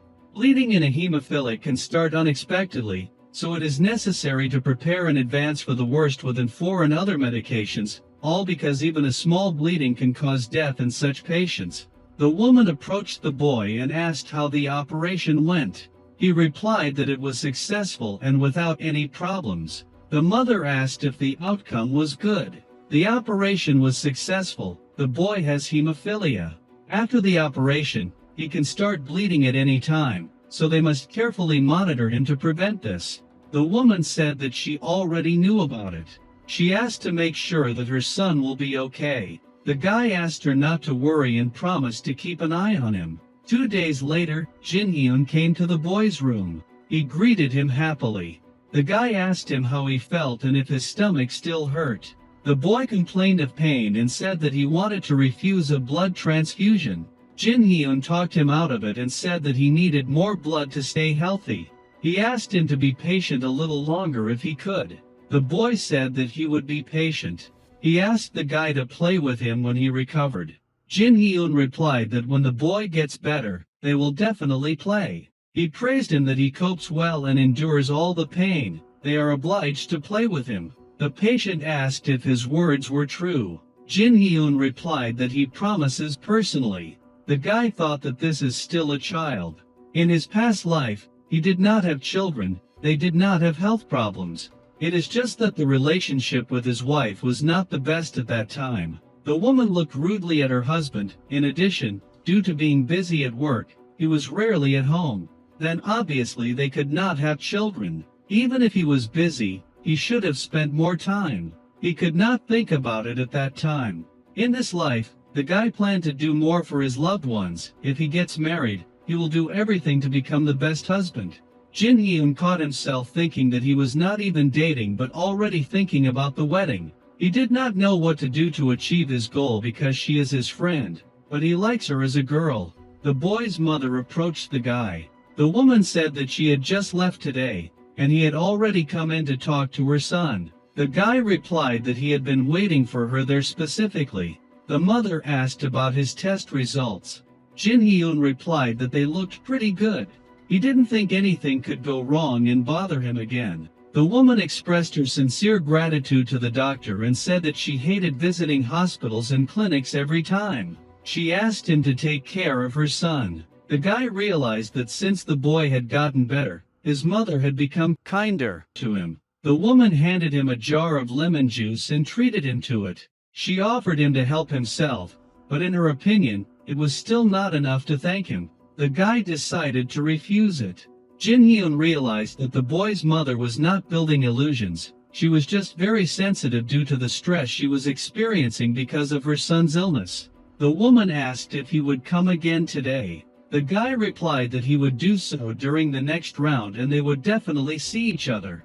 The mother wished the boy a good day. In the corridor, Jin Hyun met Lee Sangman. He thought that his friend was still worried about the boy. The interlocutor said that their meeting was a complete coincidence and said hello. He asked what kind of ward it was that the same ordinary patient was lying in it. Jin Hyun was seriously angered by the remark about the boy's ordinariness. He said that this child had hemophilia. Lee Sangman said that his friend was praised for his fantastic work, as expected of him. This is not surprising. Jin Hyun said that they still had to watch him. The guy replied that he knew what could happen to him if they did not.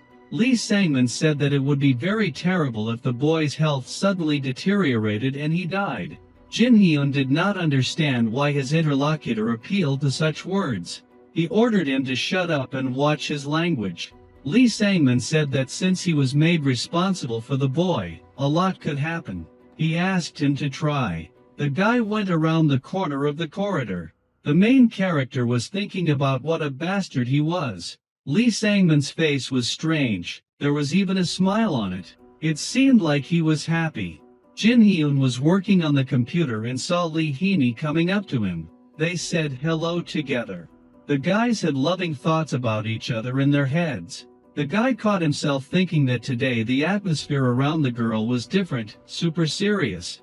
Usually, she looks like this when she works hard. The girl came up to the counter, and the interlocutor asked her what she needed in this center. Lee Hee-mi answered that she was here to visit a patient. She was his attending physician. Therapists start working at the emergency center in a year and a half, so the guy often sees her here. Posters with recommendations for maintaining your health were hanging on the walls everywhere. An awkward situation reigned between the guys. Jin Hyun answered the phone and asked how he could help, while Lee Hee-mi did not understand why she was acting like that. Someone was shouting into the phone, asking her to come to the room with the boy. According to him, something was wrong with him. The man said that the boy had breathing problems and a fever and asked to hurry.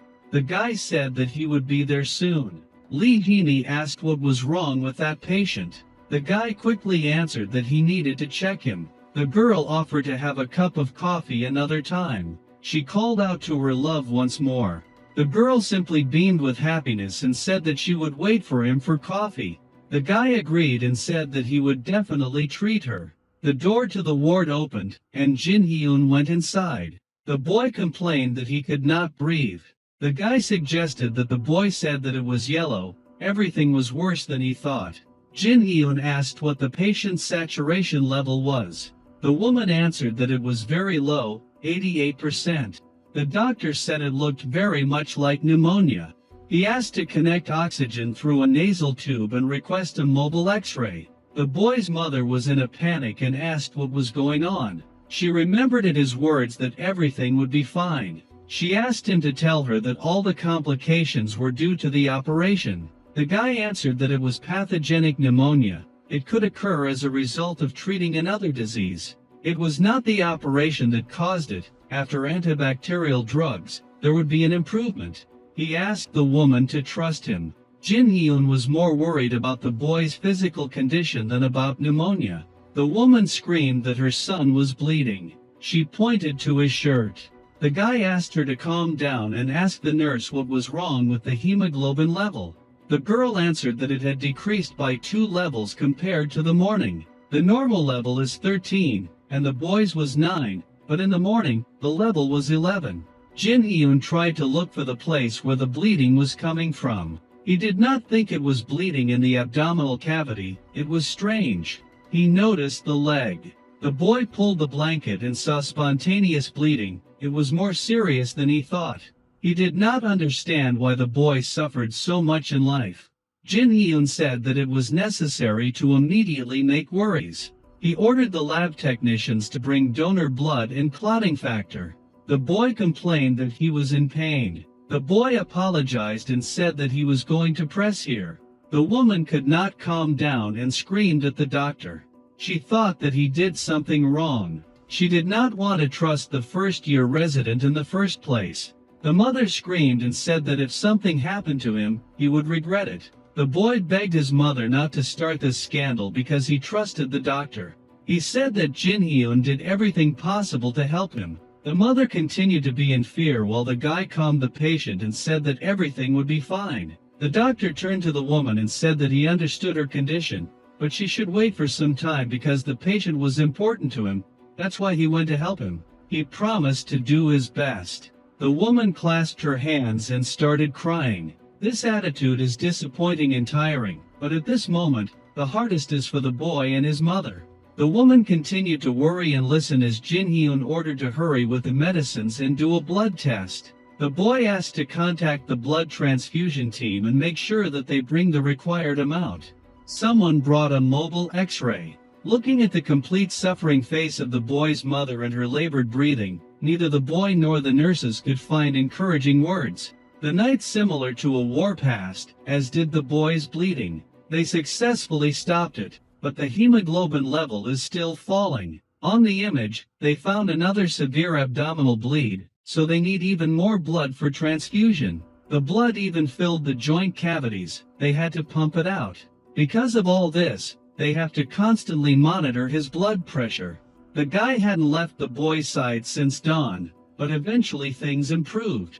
The guy was thinking that his condition had finally stabilized, and the woman came up to him and spoke to him. Her hands were clenched, and she wanted to say something. The woman asked to talk to him alone. Office 201, Jin Hyun and the boy's mother were standing in the hallway. The woman spoke to the guy. She thanked him very much for his help, and she even apologized for her behavior. She had crossed all boundaries. Despite the fact that the guy cared about her son very much, just the thought that she could lose him forever was a trigger for her, and she said a lot of unnecessary things. The woman said that she was very sorry. She knew that the guy would do everything possible to help her son, but when he was sick, she couldn't stay calm. Everything seemed so suspicious, and she couldn't trust anyone. She was afraid because he was everything to her, and just the thought that he could leave her just drove her crazy. The guy said that she shouldn't worry, to which the mother said that she shouldn't have done that and apologized for crossing all the boundaries. Since the boy got sick, everything in her life changed a lot. The woman couldn't work normally since she had to look after him. In the end, she was fired. She was forced to sell her house, her cars, sold everything she had, and what else could she do? Because of this whole situation, she had a fight with her husband. As a result, the husband asked for forgiveness, said that he could not do this anymore, and offered to break up, so she got divorced. He pays her alimony, but everything is not as good as it could have been. She asked if Jin Hyun knew about something. The guy didn't understand, to which the girl said that the boy was very afraid of doctors, but he was the first one to open up to him. The woman assumed that her son understood what a good person he was. She asked him to continue taking care of him. The guy agreed to this. There were many more dangerous situations later, but the boy coped with everything. As a result, the boy became very close to his family. Many sleepless nights strengthened their bond.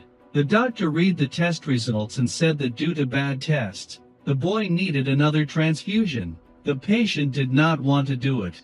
As a result, the mother convinced her son to listen to the doctor. The boy thought that the treatment for pneumonia was helping well, and soon the patient would even be discharged. The boy was still happy to hear and see the doctor. He asked if they would play outside with him when he got better. Jin Hyun promised that this would definitely happen, so he needed a transfusion. The nurse said that the doctor was asking them to go to the emergency center. Jin Hyun said he would be there now. Lee Sangman stood in front of the boy and said that they had been seeing each other very often lately.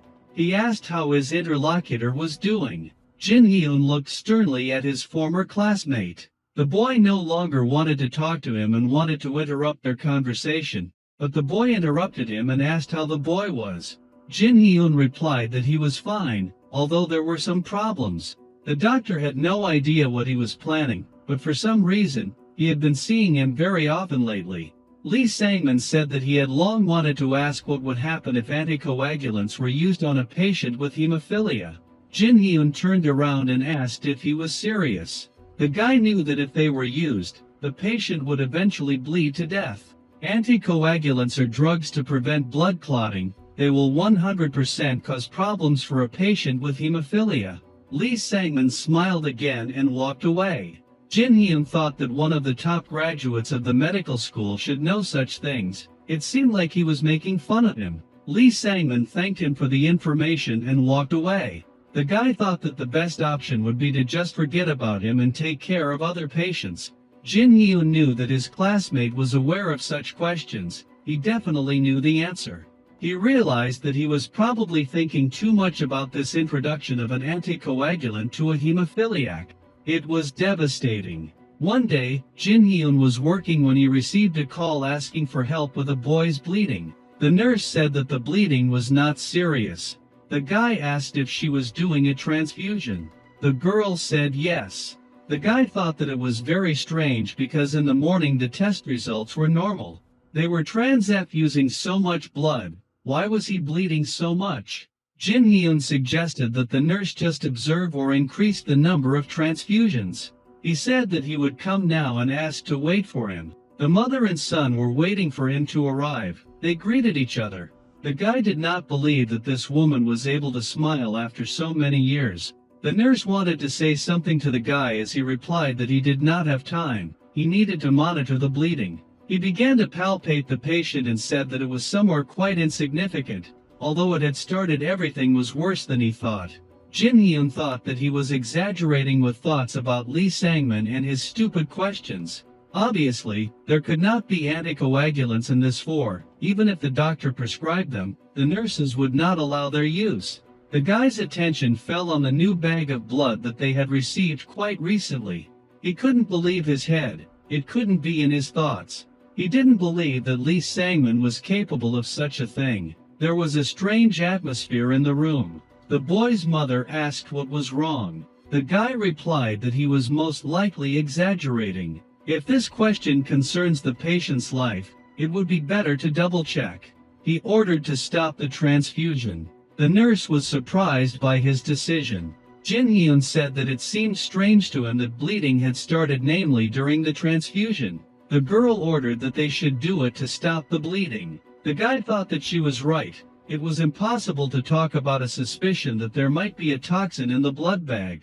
He said that it was just a precaution. He would like to do tests before the transfusion. The nurse in shock mentally asked the doctor not to say anything like that to his mother. The woman said that if Jin Hyun said so, then it really was necessary. She gave the go-ahead. The assistants didn't understand what kind of magic the guy had used that she was so condescending towards him. The woman said that she would not listen to others. The guy thanked her for her trust. He was sure that she would get angry and say that he was irresponsible in such a case. Jin Hyun approached the boy and said that he would take a little blood. It would not hurt him, it was just a test. A loud sound was heard in the corridor. Jin Hyun banged on the table while the guy was thinking that this was impossible. He asked the girl at the reception to urgently put a Jin Hyun and do the test. Suddenly, an unknown number called Jin Hyun. He answered and asked who was bothering him. The man was calling from the lab. He said that the patient coagulogram test results were wrong. The level was much higher than the set limit of the device, so the results were disastrous. He thought that this was a mistake, and they needed to repeat the test. The guy did not understand why a carefully adjusted machine made a mistake right now. He thought that there really were anticoagulants in that bag of blood. He promised to put the guy in jail and take revenge on him. The girl said that the test results were justified. He ordered to immediately remove these substances from the boy's body. The nurse obeyed. Fortunately, the patient recovered without any problems since they immediately removed these substances. There were no special problems. This boy could have died from an intracerebral hemorrhage. The guy went into Lee Sangman's room and ordered him to come down. Jin Hyun said that it was the guy who poured the substances into the blood bag. The interlocutor tried to make an excuse. Jin Hyun knew that he wanted to pass it off as a coincidence. The guy asked why he was asking him such things directly in the emergency room. It was clearly him. Lee Sangman with a sly smile said that he had no idea what he was talking about. The guy said that his interlocutor looked tired and he should rest. He asked those around him not to accuse him of something incomprehensible. Jin Hyun was furious. He hit the interlocutor in the face with his fist. The guy said that this was the only thing he could do now since he simply had no evidence. He kept saying that the man would take off his medical gown. He would make him rot for attempted murder in prison. He asked him to wait. Lee Sangman wiped the blood and said that it was painful. He noticed that the guy always had a punch. A car with flashing lights drove up to the building. The man said that he was glad to see the guy's face. They had not seen each other for a long time. Jin Hyun greeted the professor and asked how he was doing, to which the man replied that everything was fine. The professor said that he heard that the guy worked at the Dale Hospital. The guy said that he wanted to ask for a favor. The man was interested. The guy presented a sealed bag of blood and pulled it out. He asked the professor to check the chemical composition of this drug. The man asked what happened to the guy. The director of the hospital blood bank asked how he could help. He had a meeting soon and asked to hurry. Jin Hyun said that because of this new bag of blood, his patient could die on the spot. The man was surprised by the statement. He looked at the bag of blood. The director asked what it was. Jin Hyun said that this package was given to his patient, a boy. After the transfusion, his coagulogram indicators worsened, so they barely saved him. After this incident, the guy requested an examination of the package in the laboratory of the National University of Korea. They confirmed that there was a large number of anticoagulants in the package. The man was shocked by the results. He insisted that the guy would be held accountable if he was lying now. Jin Hyun showed him the phone number of the director of the laboratory of the National University of Korea. The professor looked at the bag of blood and wondered what was wrong with this plasma. Jin Hyun asked the professor of the laboratory to check the package for anticoagulants. The man asked why he decided that these substances were contained. The guy said that something happened to him the other day, and he had every reason to think so. The man asked why the interlocutor did not contact the laboratory of Dale Hospital if this happened there. Jin Hyun said that the university laboratory is the best in the country. To be honest, he was afraid that the management of this hospital would try to falsify the results of the examination. The professor said that their lab could do such an analysis, especially if such a good specialist asked for it. The man asked if the guy was going to use the package for shady business. Jin Hyun said that his intentions were the opposite. The professor took the blood and said that he would contact him when he got the results. The director of the blood bank said that he understood what had happened. He did not understand how such a thing could happen. The man claimed that no one from his department could do such a thing. It was unthinkable. They had no reason to interfere with the death of a patient. Jin Hyun said that he believed him, but it did not seem that the employees of the hospital blood bank could make such a mistake. The professor became very worried and agreed. The guy said it wasn't the blood bank's fault. The Red Cross had nothing to do with it either. He thought they should check for any oddities during the bag's transportation. He assumed it couldn't have happened by chance. It was his patient. He planned to check everything connected with it. The man gave in to the guy and told him to look at everything he needed. Jin Hyun sat down at the computer and thought about how Lee Sangman should have been caught on camera before his teeth because of their high-value blood bags are not transported by vehicles. They are transported directly by personnel. He had already checked the nurse and the male nurse who received the bags. The guys didn't do anything with them. Then the travel bag was on the hospital bed. The woman thanked Jin Hyun for his help. The guy said he was glad the boy had recovered. The mother said she really hoped she would never come back here again, but if she did, he should be their doctor. The woman asked her son to say goodbye to Jin Hyun, to which the boy said the doctor would go with him. The guy squatted down and said that if the boy was not sick, he would visit him very often. The child screamed that he did not want to leave him. The incident with that bag made a lot of noise. The Guardian brought serious charges against the employees of the hospital except for Jin Hyun. 3 employees including the director of the blood bank resigned, so he could not find traces of Lee Sangman on the records. An accident with an unknown cause. That was the end of the incident. The guy had already checked all the fingerprints and even requested an internal investigation. He had no evidence. He remembered Lee Sangman with an unkind word. Jin Hyun remembered how he put him to sleep. Most likely it was he who tried. The guy acted like he did not understand what was going on. Jin Hyun said that the problem was in the blood bank. The guy's father told him to drop the ends in the water before he finished the case because there were people who almost got to him.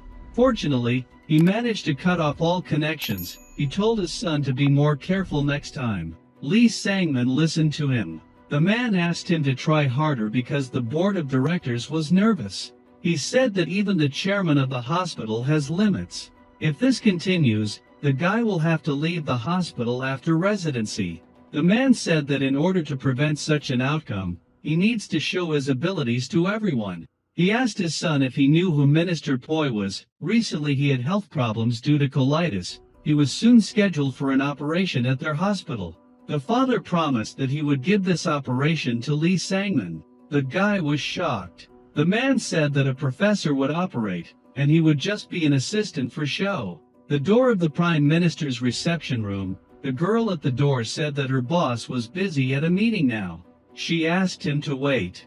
The man agreed. Soon a man appeared from the doorway, introduced himself, and said hello. He called the man a genius and asked him to sit down. The minister said that he had recently been diagnosed with chronic colitis and because of his age and other reasons, he wanted to avoid surgery, but it seemed there was no other way. Because of the constant flare UPS, his doctor had strictly advised him to have the surgery, and he would like to have it done in their hospital if possible. The man said that it was not impossible, he would involve his best doctors.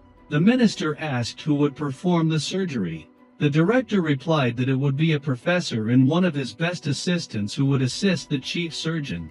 He thought that such an operation was not too dangerous, and if he could get his son in there, he would kill 2 birds with 1 stone. The Prime Minister said that he already had a doctor in mind whom he would like to see perform his surgery.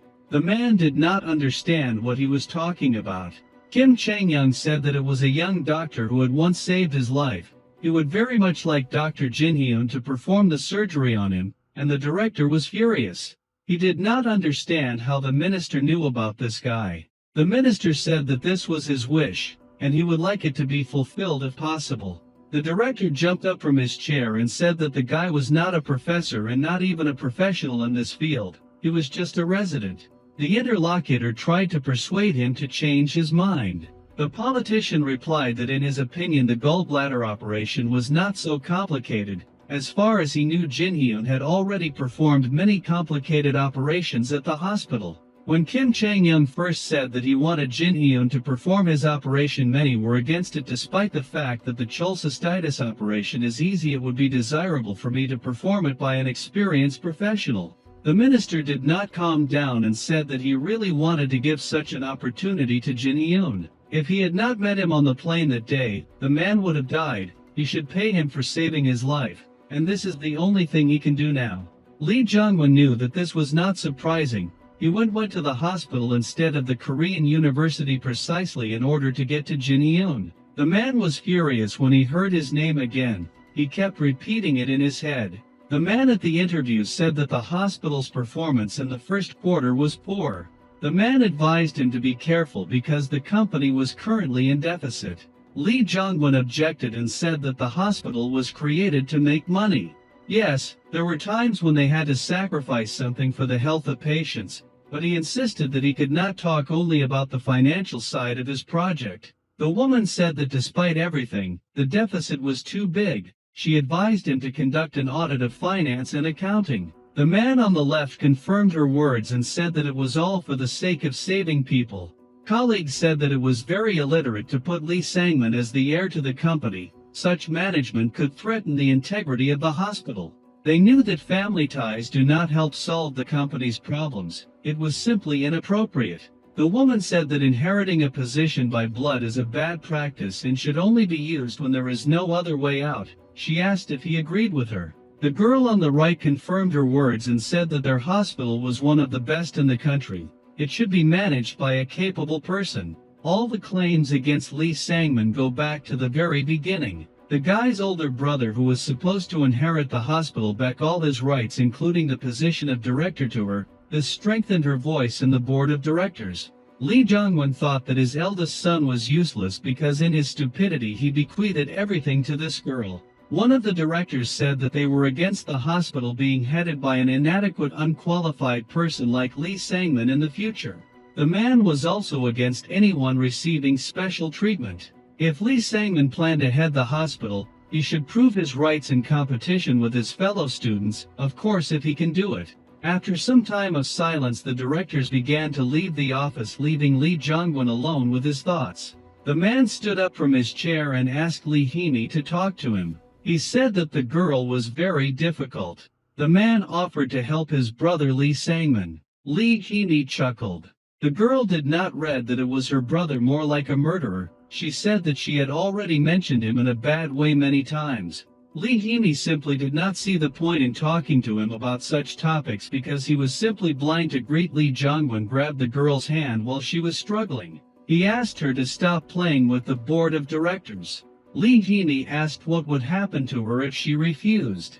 Lee Jong-won was shocked by the statement. The girl tried to pull her hand away and say that she was not going to do as he ordered her. Her hand slipped out of the man's hand, and she walked away. The girl had a serious intention to shed light on her brother's death.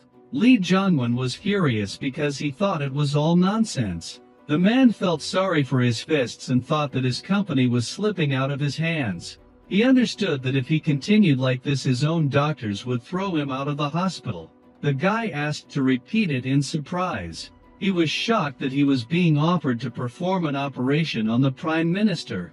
The guy knew that he was not a professor or even an experienced specialist, but he was tormented by thoughts about why he was the one to have this operation. The girl opposite said that the field had personally asked for him to perform this operation. She asked if everything would go smoothly. Jin Hyun replied that it was a very easy operation, but he was just a resident. He was a real VIP patient among all the VIPs. The minister's secretary said that the guy had already performed an operation on him on a plane. He would like him to try again. Jin Hyun did not know then who he was helping. He did not understand why they would not leave him alone. He said that he could not refuse him. He suggested that the girl think about it because someone had more experience in such operations. They had more qualified specialists in the hospital. The secretary said that the minister would not change his mind. The minister's operation was scheduled for the following Tuesday. The guy was in a panic. The news spread throughout the hospital in an instant. The girl asked who would be the chief surgeon for the operation. The guys knew that the guy was very good at what he did, and everything would go perfectly, but the girl said that it was still very amazing. They did not know who would be his assistant. It was a miracle team consisting only of residents. The guys understood that if a resident was to perform the operation, then the assistant would also be a resident. It was quite dangerous, after all. It was the Prime Minister's operation. Even if the hospital's chief surgeon was the first president, they knew that the team had to be very good. After much debate, Jin Hyun, the first assistant, and the second assistant joined the surgical team. It was a fun team, but it was decided in case Jin Hyun could not cope with the task. Before the operation, the guy was having a pretty good time. The athletes were preparing their bodies for the competition, and he was preparing for the operation and resting as much as possible. The girl next to him strongly recommended the guy not to use a scalpel but to get by with just a laparoscope. A guy came out of the room and asked if Jin Hyun was ready for the operation. He and the professor were already prepared. The guy asked to contact them if something went wrong. Jin Hyun replied that he would definitely try. The guy picked up the phone and asked who was on the line. The person on the line was calling to ask something. The man said that there was one patient in their department. After the operation, he had complications. The guy recognized an acquaintance and asked how he could help. Where she was, he intended to come right away. Lee Heaney was waiting for the guy in the ward and asked how he was doing. Jin Hyun came up to her and said that he was doing well. He asked where the patient was. The girl replied that the patient was undergoing chemotherapy, but an old bowel operation had caused complications. She asked him to take a look. The guy agreed to help and asked to transfer her to his department. He promised to take care of him. He looked after her and realized that she was beautiful. Jin Hyun called out to the girl. She turned around and asked what else she needed. The guy asked if she was going to just leave. The girl did not understand what was wrong with that. Jin Hyun said that he had not seen her for a long time and was glad to meet her. He did not understand what was happening to him. The guy decided to pull himself together and start acting. Jin Hyun asked if Lee Heaney would like a cup of coffee or that black water that she liked. The girl did not understand what he was talking about. The guy answered that it was a cold Americano, and he would treat her to one if necessary. Lee Heaney was embarrassed and looked at her interlocutor. She replied that she could not right now. Jin Hyun persistently offered to meet her in a cafe in the evening. The girl replied that she would be free by 8:30 p.m. since she was having an operation the next day. Jin Hyun asked if everything was okay with her. He offered to just have a snack. Lee Heaney looked him in the eyes shyly. The girl thought about the cafe he named. She agreed after a couple of seconds. She did not understand because the guy had said earlier that he wanted to go to this place with a person he liked. The girl began to guess. The colleague screamed in surprise. She began to shake Lee Heaney with all her might and say that the guy would confess to her tomorrow. She answered that this was impossible. He just wanted to take a walk in her opinion. The colleague asked if the guy had invited her to such places before. The girl answered that she did not remember this before. She thought about the fact that they usually met at a barbecue and at a bar that he really liked. The colleague said that this was a sign. She offered to dress up her friend, to which she said that she now had a patient who needed to take bone marrow. The girl did not understand how you could think about bone marrow at such a moment. In her opinion, the guy would do everything for her if she moved. The girl opened her work wardrobe and began to examine it. She began to suggest different outfits for tonight, simply sorting through what she liked and didn't like. Lee Heaney said that she liked one row. Her friend asked her to just wear it. She looked at the girl shyly. The colleague understood that it looked simply stunning. She beamed with joy and asked her to wear it tonight. The girl agreed. The guy asked his friend. He was interested in what kind of suit he had. Moonjin said that he had one. He thought it would suit him. The guy opened the wardrobe and looked at the dull variety of colors. The friend didn't understand what was going on because his friend had been wearing the same thing for a whole 4 years. He assumed that some kind of event was planned. He asked if the guy could definitely go for a walk because the minister's operation was tomorrow. Jin Hyun replied that he would just go to a cafe to drink coffee, he wouldn't even try any alcohol. The guy pulled his friend up, asked him about it in surprise.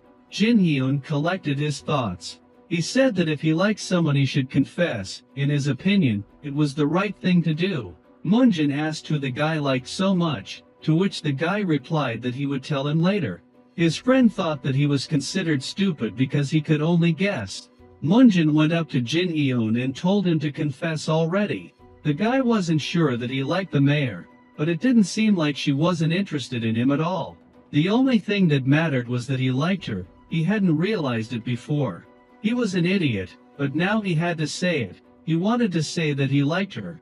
Jin Hyun's phone rang suddenly. The guy ran away and said that this always happened at the wrong time.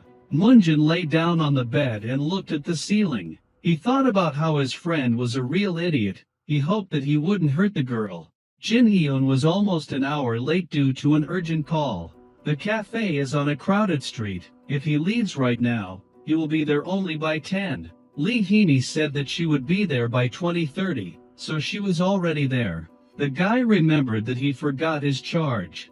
Jin Hyun asked the taxi driver to drive to the right station. At that moment, the girl was waiting for him and thought that he should come soon because he liked her. The man said that they had arrived at their destination. The guy thanked him and got out. Jin Hyun ran as fast as he could. There were still 10 minutes to the cafe. He wanted to be on time. There are always people who speed on such narrow streets. Everything was fine. The driver of the car did not plan to slow down for a second. Jin Hyun saw the approaching glowing headlights that were about to catch up with him. He did not understand when he managed to miss them. Despair was visible in his eyes. The car crashed into him. The guy was lying unconscious on the ground. He was thrown towards the garbage bags, leaving a trail of blood underneath him. Lee Heaney continued to sit in the cafe and think why the guy had not come. She assumed that an urgent patient had arrived, but for some reason, she could not get through to Jin Hyun. The girl did not understand why he had not written to her in advance, even if he had been called to the operating room. The guy came up to her from behind and touched her shoulder. She thought it was Jin Hyun and looked back. The girl was surprised to see Lee Sangman behind her. The guy sat down opposite her and asked how she was doing. Lee Heaney saw some strange manner in his face and voice. The girl asked how he knew that she was there. Lee Sangman replied that he was passing by and saw her. Lee Heaney asked him to move on since he did not want to talk to him. She asked to leave her alone. The guy took a cup of tea and asked if she was too cruel. He had heard that they were throwing dirt at her in front of other family members. The girl took a sip from the mug. She said menacingly that she would make sure that the guy would not work in this hospital for long. Lee Sangman wished her good luck. She asked him why he had come after all. The guy stood up from his chair and said that he was just passing by. If she didn't like it, he could leave, but he asked if she was waiting for someone. Lee Heaney was surprised that the guy knew everything in advance. Lee Sangman said that her chosen one was very late. He offered to look for him to make sure that he was okay. The girl did not understand the guy's intentions. She did not even understand how he ended up here and whether he was really passing by. She was looking for a reason why the guy was here. Suddenly a bad thought about Jin Hyun appeared in her head. She closed her mouth and said that she could not imagine if something happened to him. Moonjin was in touch with the girl. He asked if she had met Jin Hyun and what had happened to her. Lee Heaney, divided and hysterical, asked the guy where his friend was. Moonjin didn't understand why the woman was screaming so loudly. The girl asked where Jin Hyun was. Maybe he was in the hospital. The guy was surprised because he should have been with her already since he left around 9 p.m. Lee Heaney fell to her knees in fear. She couldn't get the bad thoughts out of her head. Moonjin tried to find out through the phone what was going on with her. Lee Jongwon asked what his son was up to. The man said that at this rate, he wouldn't inherit the hospital in his dreams. The board of directors was doing everything possible to get rid of him. They didn't like the guy from the very beginning. They used every opportunity to throw Lee Sangman out. Lee Jongman said that he tried to push him to perform the Prime Minister's surgery, but even there, Jin Hyun beat him to it. A brilliant surgeon performed the Prime Minister's surgery, and there would be a bunch of detailed articles published. No matter how complicated the surgery was, he would still become famous. Jin Hyun could become the Prime Minister's physiotherapist. Many high-ranking people hired personal decorators to receive special treatment. It would be a great honor for a doctor if Jin Hyun became the Prime Minister's personal physiotherapist, and many people would look at him. Was this really what he was afraid of? The man thought that being the personal physiotherapist of someone high-ranking had many opportunities, including becoming a doctor at Korea University. He thought that Jin Hyun would rise in status without doing anything, and after finishing his residency, he would have to make the guy a professor. This was unheard of in Korea, but considering all of Jin Hyun's achievements, it was not unachievable. Besides, this would not be the first time something like this happened. The boy tried to argue with his father. Lee Sangman asked if the operation had already taken place.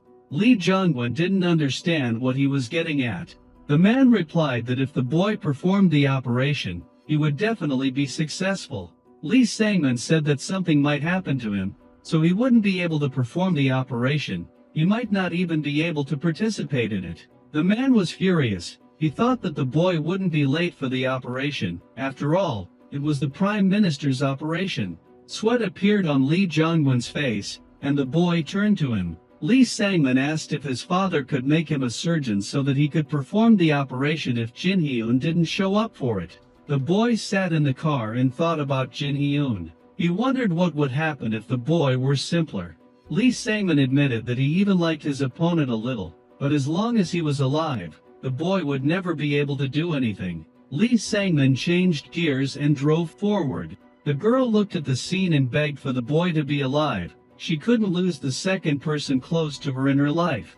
The man from the side asked her to calm down. The girl received an incoming call from Lee Sangman. She answered with tears in her eyes. Lee Hee-mi did not understand why he was calling her. The guy was sitting at home and smoking a cigarette. He was happy for himself. Lee Sangman shook the ash down together with the police. They searched everywhere, but they did not find the guy. He just disappeared. The next day at 6 in the morning, the operation was supposed to start in an hour, but no one understood where Jin Hyun was. Everyone was shouting that it was a complete disaster. They asked to call him again and send messages. Moonjin said that he called him, but the phone was switched off. The assistant did not know where the surgeon was. They should have already been preparing for the operation, but he was most likely scared and chickened out. The guy said that his friend was not one to run away. The guy said that they needed to go to the operating room already. The secretary turned to the Prime Minister. The girl said that no one could contact Dr. Jin Hyun. The man was surprised by this turn of events. He said that the guy was not the type to be late. Lee Sangman Willem asked if this was his doing. The guy said that he had no idea. He tried to talk himself out of his involvement in this. The man thought that his son was a real snake, not a person. Even his crazy mother was not that scary. He remembered how Lee Hee-mi called the guy a murderer. Lee Sangman said that he could not cancel the Prime Minister's operation because of the missing doctor. He had to prepare himself. The man continued to think that it was impossible to prove his son's guilt since there was no evidence. He was sure that he imagined it then with his mother. Lee Jongwon told the guy to follow him to greet the Prime Minister. He was a candidate for the post of the next president. They needed to establish contact with him. The secretary met them at the doorway and said that the chairman was calling a conference and asked Lee Sangman to attend it. The man said he had an important operation planned and asked to cancel the conference. The girl said she had her reasons. Lee Jongwon again demanded that she leave him alone. The man ordered his son to follow him. He asked him to try harder today. They had entered together. They were greeted as they entered the hall. It was 6:35 in the morning. The man thought that after the greeting, he would go straight to the operating room. The minister also greeted the chairman. Lee Jongwon asked if the patient had been comfortable at night. The man said that everything had been fine. They had taken care of all the details. The man was more interested in who was standing behind him. Lee Jongwon introduced his son and the leading surgeon professor. The Prime Minister objected that Jin Hyun should perform the operation. The man replied that they had not been able to contact him this morning. He promised that the operation would be carried out as planned. No changes were expected. Their attention was drawn to a man from the side. His was barely visible from their angle. The guy said that he would perform the operation on the Prime Minister. Jin Hyun said that he would perform the Prime Minister's operation as planned, adding that there was no need to worry.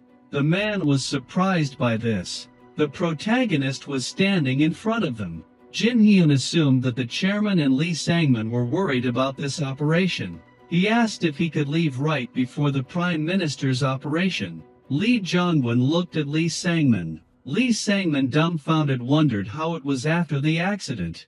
Jin Hyun was walking around the room. Lee Jongwon asked him what he was thinking, being for the Prime Minister's operation. The protagonist looked at him and said that it was almost 7 in the morning, and he was on time. The Prime Minister with a smile on his face said that he entrusted himself into his hands. Jin Hyun noted that he would not even notice how it was all over and asked him not to worry. He was asked if everything was okay with the protagonist. Lee Sangman was trembling behind his back. The protagonist thanked him for his concern, noting that everything was fine. Jin Hyun suddenly turned around. Lee Sangman was dumbfounded by this. He was trembling with fear. The door to the operating room was open. The man looked at him and said that he was worried because he could not contact him. He asked if something had happened. The protagonist replied that it was not and apologized for worrying him while tying his robe. The man asked if Jin Hyun was sick, adding that he looked bad and if he felt that he could not continue, he could tell him. The protagonist replied that he would be fine. Jin Hyun held his hands in front of him and noted that they would begin the operation. The man with a puzzled look thought that the protagonist looked very bad, and if he got worse, he would immediately replace him. He said that the anesthesia was working, and they could begin. Jin Hyun asked the nurse for a scalpel and asked the professor to separate the wounds. After the incision, the protagonist began to cut the stomach with a scalpel. He inserted a tube into the wound and said that he was inserting a laparoscope. Jin Hyun looked back and noted that they were lucky and that he had found an inflammation, adding that they would remove everything immediately. He picked up the inflammation and began to cut it off. The man looked at the protagonist and wondered if he was always so good at surgeries. Jin Hyun continued to perform the surgery. He asked for a tray, noting that he had removed almost everything. He clarified that there was an anesthetic and that the lungs were okay. The protagonist removed the inflammation. The man watched him and thought that even an experienced professor did not have such skills. Jin Hyun said that everything was removed. Apparently there were no other inflammations, and he was finishing. The protagonist raised his head. He was told that this was a fantastic job. Jin Hyun suddenly fell to the floor. He woke up in a dark space and asked what was happening. He said that he remembered being hit by a car. With a blank look, he noted that even if this was true, he had lived a good life. The protagonist closed his eyes and emphasized that he did not want to think anymore. The girl was flying towards him. She stretched out her hands. The girl touched Jin Hyun's face. He imagined himself holding a potion in his hands and asked how the protagonist managed to step on the same rake. The girl said that the day he saved him and her brother, they became his debtors forever. She held Jin Hyun and asked the heavens to protect this poor soul and bless his earthly journey, adding that this heavenly girl was watching her without taking her eyes off him. The girl noticed that they had not yet repaid their debt to this man. She turned her gaze. She looked away. She directed a bright light at Lee Sangman. The girl thought that this was a sinful soul and this was not his first attempt to harm human life. He dared to touch their savior and must be punished for his actions. She said with an enraged look that until Lee Sangman's sins were atoned for, he would not be freed from punishment. Jin Hyun suddenly woke up. He thought with an exhausted look that he had not been able to complete the Prime Minister's operation. He suddenly frowned in pain, looking at his hand. The protagonist said that he thought it would be worse. He looked at his leg and noticed that he had a fractured patella, broken ribs, and intra-abdominal bleeding. Looking up, Jin Hyun remembered the woman who had brought him back. Lee Heaney was lying next to him. She was sleeping. The protagonist thought that she had always been there for him in good times and in bad. Jin Hyun touched her face and thought about what he was going to confess to her before the Prime Minister's operation, but he didn't have time and almost died. Lee Heaney suddenly woke up. He told her that she should go home and rest. Lee Heaney started crying. The protagonist, taken aback, and asked why she was crying. She started yelling at him that she was very worried. Lee Heaney hugged him. Her hands were shaking. She closed her eyes and said that she already thought that something very bad had happened to him. She asked what she would do in that case. Jin Hyun looked at her. The protagonist mentally noted that he was very stupid and Lee Heaney had always taken care of him. Looking out the window, Jin Hyun said that he had something to say. The protagonist emphasized that he did not think it was the right time, but he would say it now. Jin Hyun stood up. The protagonist looked her in the eyes and said that he liked her. Lee Heaney said that she hated him. Jin Hyun was dumbfounded. He asked her to forget his words with an embarrassed look. Lee Heaney was upset that he had made her wait for 7 years and caused her pain. She began to cry and said that she loved him. She repeated that she loved him very much. Thank you very much for watching the series. Please click on the like button and press that subscribe button if not done yet. Jin Hyun was lying on the bed. The plot tells us that his wounds were quite serious. However, despite the scale of the accident, he did not receive many dangerous injuries. He had broken bones, bleeding in the chest and abdominal cavities, so it was necessary to remove part of the intestine. Moonjin asked Jin Hyun with an enraged look how he performed the operation. The protagonist apologized for making everyone worry. We are told that he also had a torn cruciate ligament in his knee. Frowning, Young-soo said that he did not need to apologize to him but to his body. He asked if something irreparable had happened to him and if he knew what had happened when he had become ill. Young-soo said that the Prime Minister was fine. Jin Hyun noted in his mind that this was the first time Professor Young-soo had scolded him like that. The protagonist told us that while he was unconscious, the Prime Minister had managed to leave the hospital, asked to convey his gratitude for the successful operation, and that he would come to thank him later. And thanks to Professor Kong Minchul, he was in the VIP ward, where he would never have been able to get in his life. Young-soo closed his eyes and thought that he had been very scared when Jin Hyun had lost consciousness. There was happiness on the protagonist's face. Young-soo emphasized that Jin Hyun was very lucky, as if someone was helping him. The plot tells us that since the protagonist had been mercilessly exploited as a resident, he decided to have a good rest during his recovery.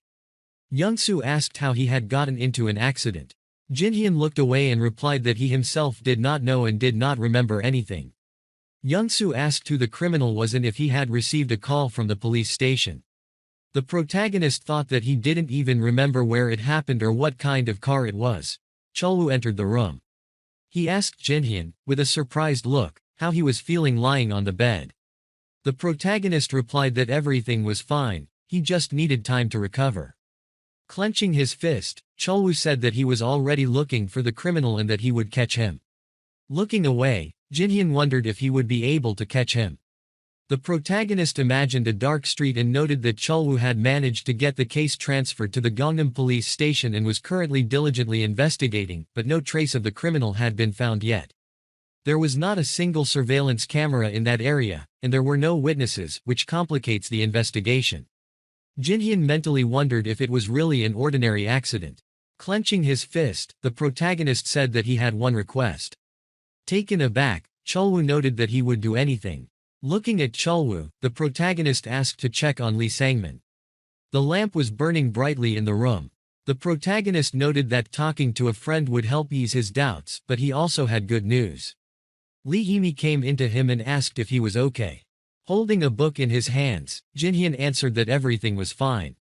He told us that after that day, they started dating. Looking around, Lee Heaney asked where his parents were.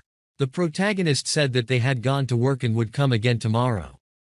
Jin Hyun thought it was very strange to meet a friend with whom he drank and ate meat, but it cannot be said that he did not like it.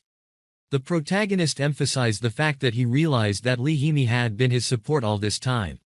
The parents were sitting next to Jin Hyun. The protagonist said that when he had an accident, his parents were in shock. They spent several days near him. When his condition improved, they left for work. Jinhyun emphasized that Lee Hee-mi had also been near all this time. He asked her if it bothered her that they treated her like a daughter-in-law. Lee Hee-mi was taken aback and asked not to ask. She sat down opposite him. The protagonist asked her if she was tired and had slept after being on duty. He put his hand on the bed and asked her to lie down next to him. Lee Hee-mi mentally asked if he was asking her to lie down next to him right now. We are told that Lee Hee-mi's first peculiarity is that when it comes to touching, she is very vulnerable. Lee Hee-mi, embarrassed, said that it was a bit fast. The plot tells us that her second peculiarity is that in a panic attack, she stops thinking. The protagonist was taken aback by this. We are told that he had nothing in mind and that he was very naive. Jinhyun began to shout that she was thinking about the wrong thing and that the bed was just wide and she could rest. Lee Hee-mi put her hand on the bed. The protagonist turned away from her and tried to show that he had no vicious intentions. Lee Hee-mi thought that she never thought she would lie next to him. He was lying with his back to her.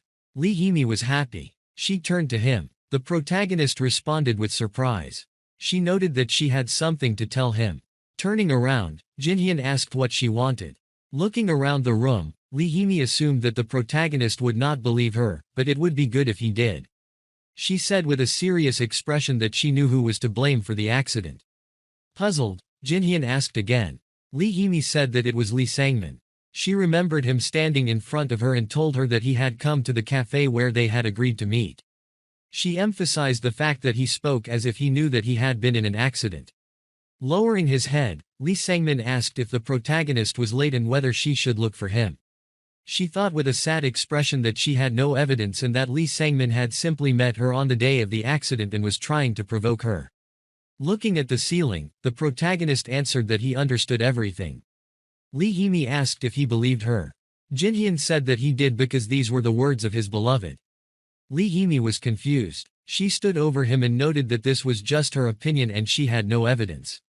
The protagonist explained that he also thought that if this was not on an accident, then it was his doing. Frightened, Lee Hee-mi asked if Jinhyun knew who Lee Sang-min really was. He answered with a serious look that he did not know the details, but he was absolutely sure that Lee Sang-min was capable of murder. The protagonist introduced the boy.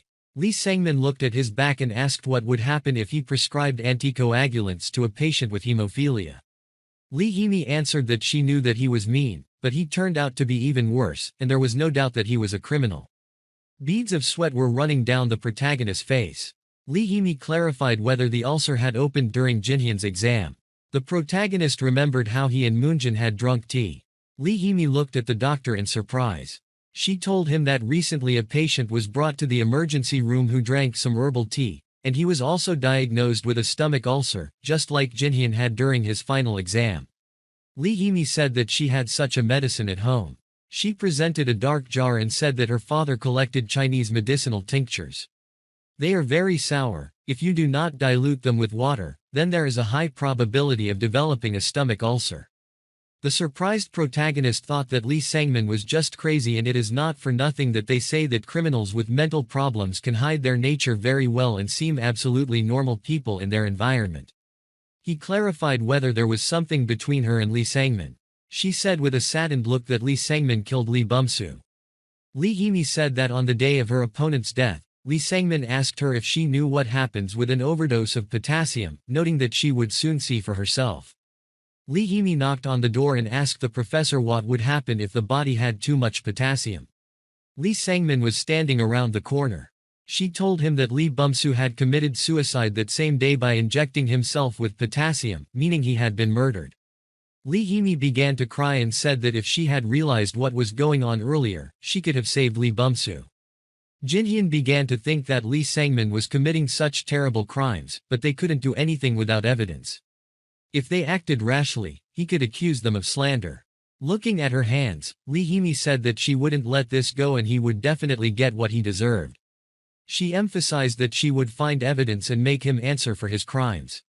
She imagined Lee Sang-min putting a scalpel to her throat. Lee Hee-mi noted that she would act in addition to evidence. She stated that the only reason Lee Sang-min was doing all this was for the position of chairman of the Daeil Hospital, and she would make sure that he was thrown out of there. Lee Hee-mi asked him to fulfill an important request.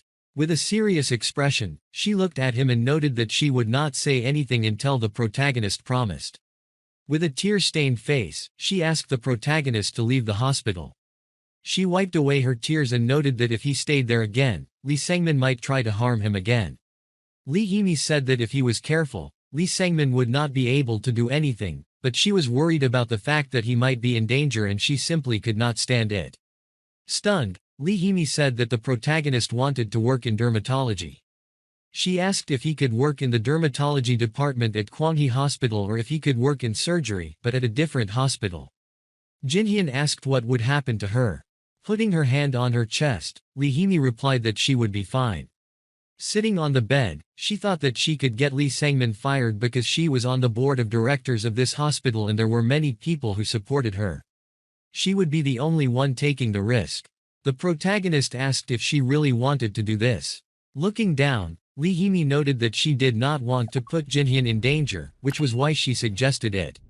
The upset protagonist asked what he would be after that and if she was suggesting that he leave her there alone and run away to another hospital. Frowning, he said that he could not do that. He said that he also could not forgive Lee Sangmin. If he ever planned anything again, he would not just stand there and endure it. He emphasized that he would definitely find evidence and send him to jail. Jinhyun imagined himself watching him and noted that he would not be able to do something nasty and run away again as a fictional character, and if you were prepared for his antics in advance, then it would be okay. Looking at his hand, the protagonist said that he would become the best so that Lee Sangmin would not even dare to look him in the eye. He clenched his hand into a fist. Lee Hee-mi thought that the more successful Jinhyun was, the harder it would be for Lee Sangmin to endure, and the faster they would be able to kick him out of there. Lee Hee-mi agreed with a surprised look, noting that she had one condition. She took the protagonist's hand and noted that he should be careful. She held his hand and said that if something bad happened again, she would not survive it, and Jinhyun was the most valuable thing she had. The protagonist was embarrassed. They held hands. Jinhyun reached out to her. He kissed Lee Hee-mi. The car drove down the street. The door to the room opened. Kang Min-chul was holding bags in his hands. Kang Min-chul screamed for someone to come to him quickly. Lee Jong-gun folded his arms and asked how Kang Min-chul was doing in America, adding that he should have rested after the flight. Lee Jong-gun frowned and thought about how Kang Min-chul had been his headache since university and that he should have dealt with the main character before he returned. Enraged, Kang Min-chul replied that since he had not been aware of Lee Jong-gun's tricks, he had been resting very well. An angry Kang Min-chul said that he understood that Lee Jong-gun wanted to advance his son, but everything had its limits. Lee Jong-gun slammed the table and asked if Kang Min-chul knew what limits were. Kang Min-chul slammed the table too and screamed that he was no longer talking about Jinhyun but about the fact that Lee Jong-gun almost killed a patient. Kang Min-chul shouted that Lee Jong-gun was not a doctor or a chairman, but a murderer. Lee Jong-gun frowned at this, pointed his finger at him and noted that if Lee Jong-gun tried to do anything to Jinhyun again, he would not stand aside. Turning around, he asked to keep this in mind. The door slammed. Lee Jong-gun was dumbfounded. He hit the table. The protagonist said with a smile on his face that Kang Min-chul looked good. Kang Min-chul stood in front of him and said that they had not seen each other for a long time. He apologized with a serious look, noting that he could not even imagine what was happening there.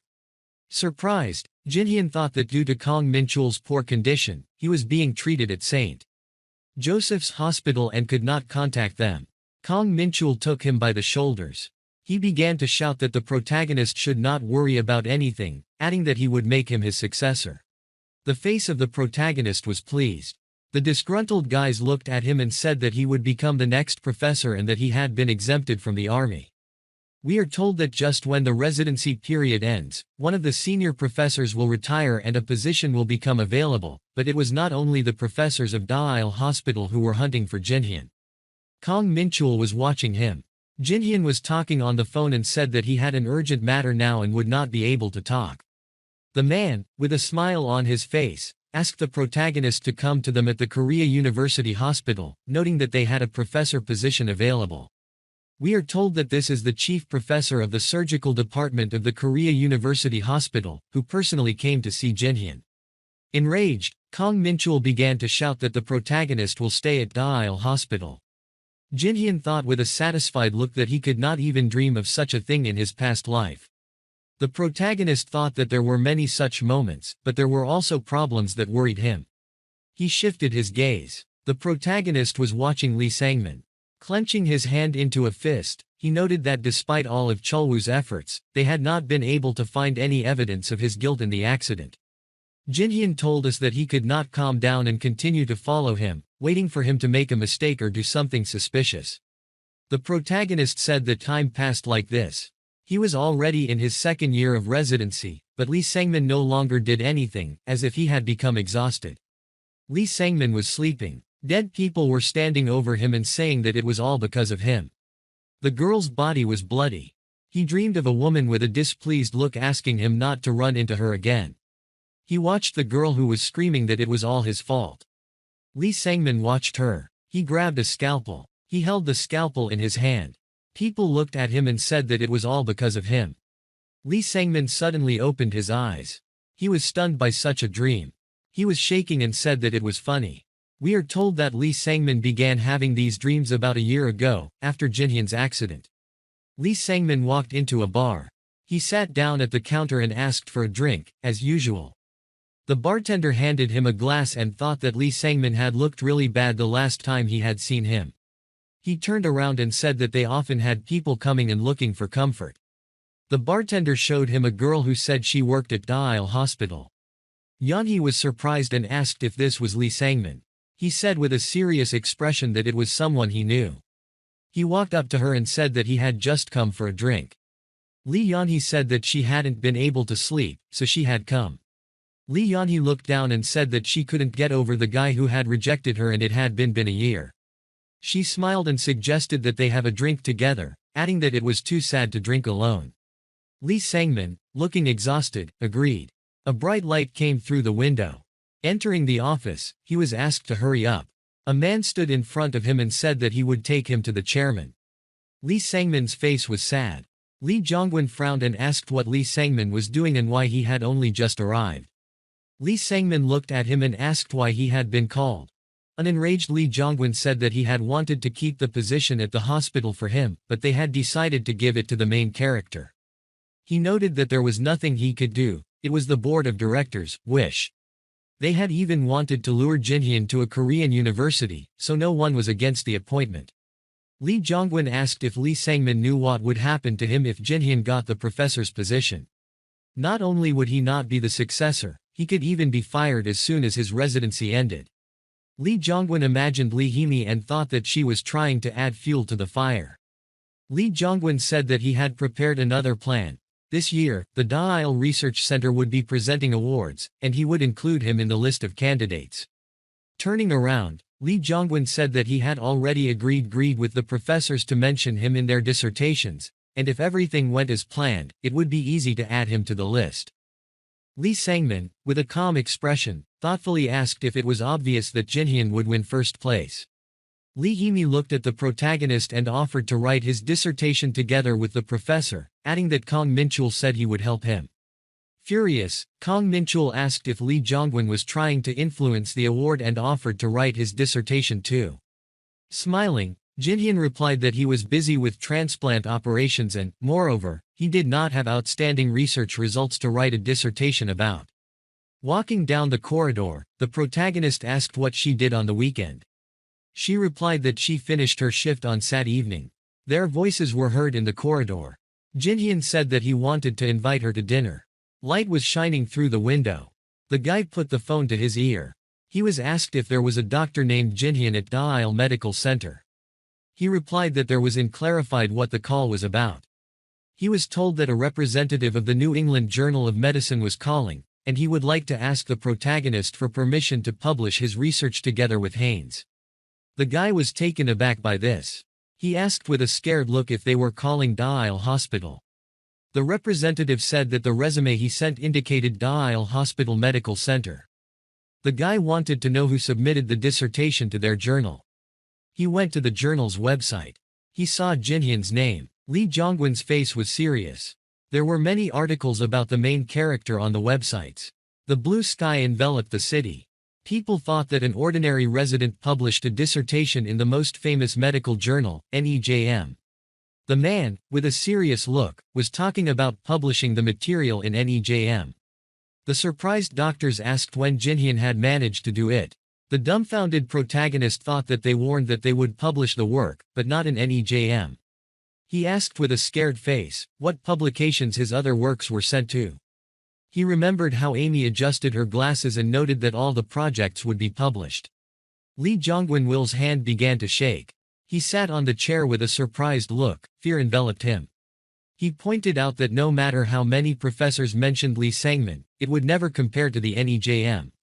A whole year of research by the surgical department of Daeil Hospital would never compare to an article in the NEJM. We are told that the amazing news did not end there. The journals published the number of points that Jinhyun received. People looked at him with shining eyes. The protagonist emphasized the fact that usually, if at the end of residency you manage to get into a study with a citation index of 2 points, the doctor will be considered a genius, but he has 122 points. People pounced on him. Lee Sang-min looked at him, he turned away. We are told that after all, this was an unthinkable achievement, and nothing could compare to this. The research award from Daeil Hospital does not even come close to this. The protagonist held a stack of letters in his hands. He was disappointed. He said they were business-class airline tickets and INV patients from surgical departments of hospitals all over the world. Amy came to him and asked if he had considered transferring to Haynes. She crossed her arms and said that she would guarantee him a position as a branch vice president and the best salary that Jinhyun could offer. Jinhyun refused. He started to throw Amy out. The door slammed. The protagonist put his hand to his pocket. He answered the phone. He was told that it was the production director from the media company KBC. People were sitting at computers. The man held the phone to his ear and said that their company had a medical show called Old Stars of Medicine.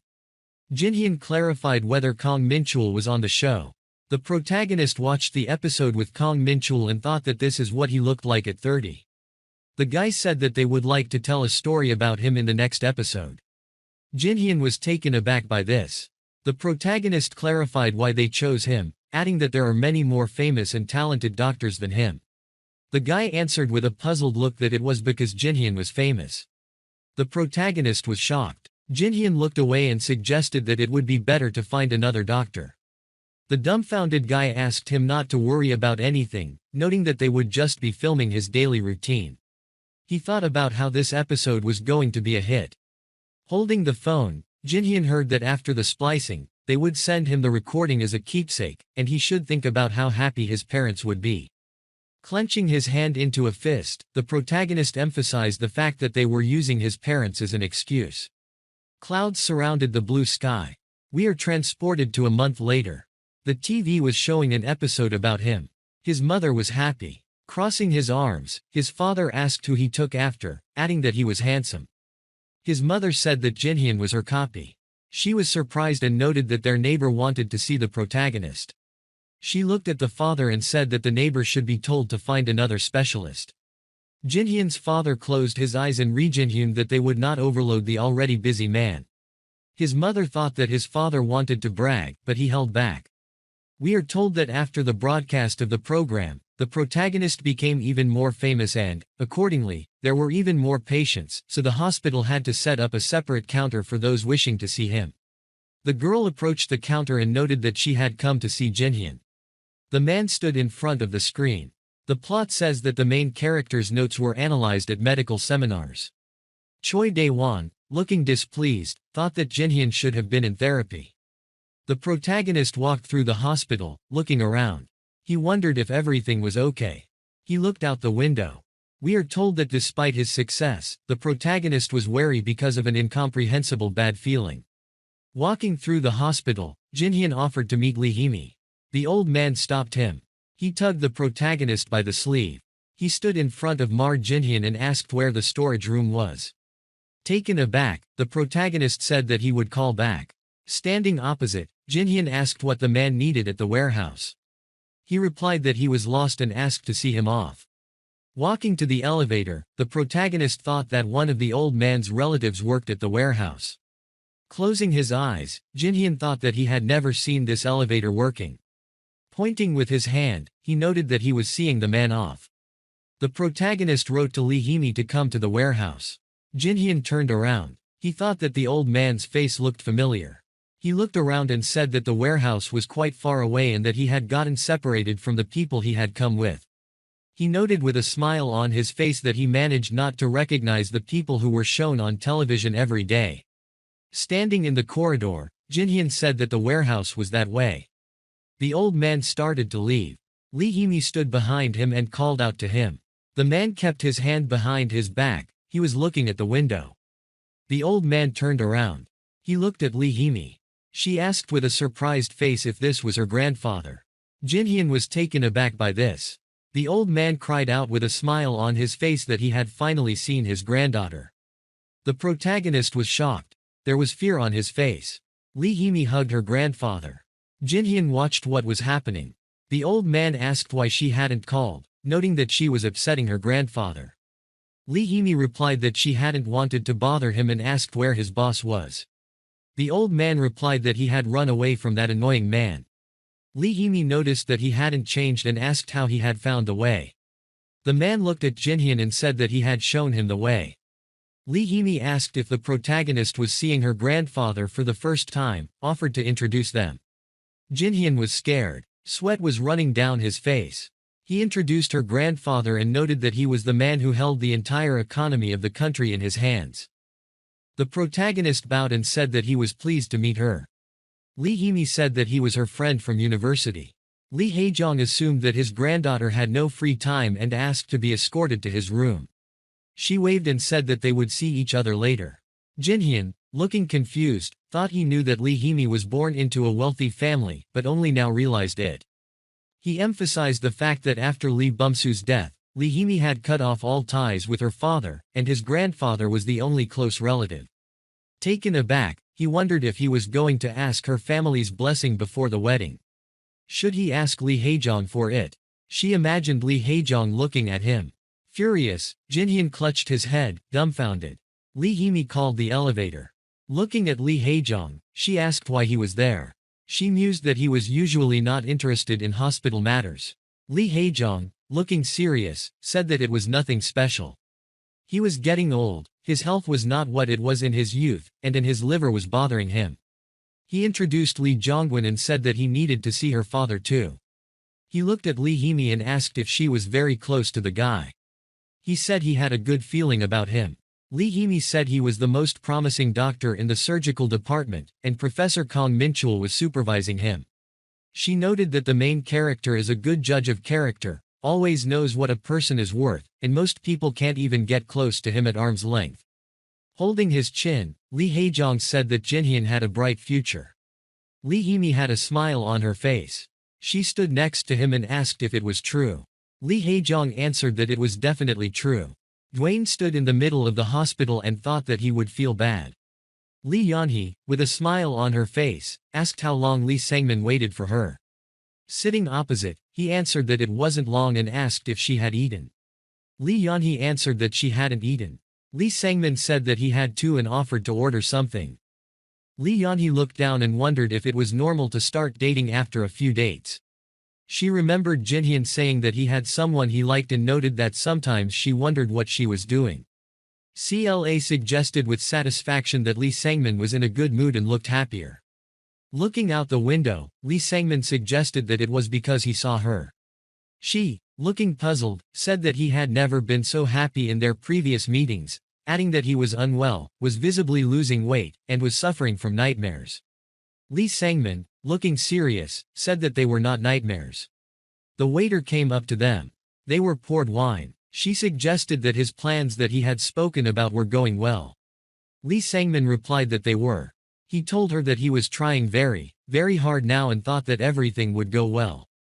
Smiling, Lee Sang-min thanked her and noted that he would try. Stunned, Jinhyun looked at the many messages and said that if they needed anything from him, they should write in English. He saw a call from the doctor. Putting the phone to his ear, he heard that they needed to discuss the schedule of operations and that they could drop in to see Professor Kang Min-chul. Looking at the messages, Jinhyun replied that he would be right there. He thought that he wasn't going to Russia or China anyway. He selected the entire message. He held the mouse in his hands and deleted the messages. Kang Minchul had an ominous aura about him.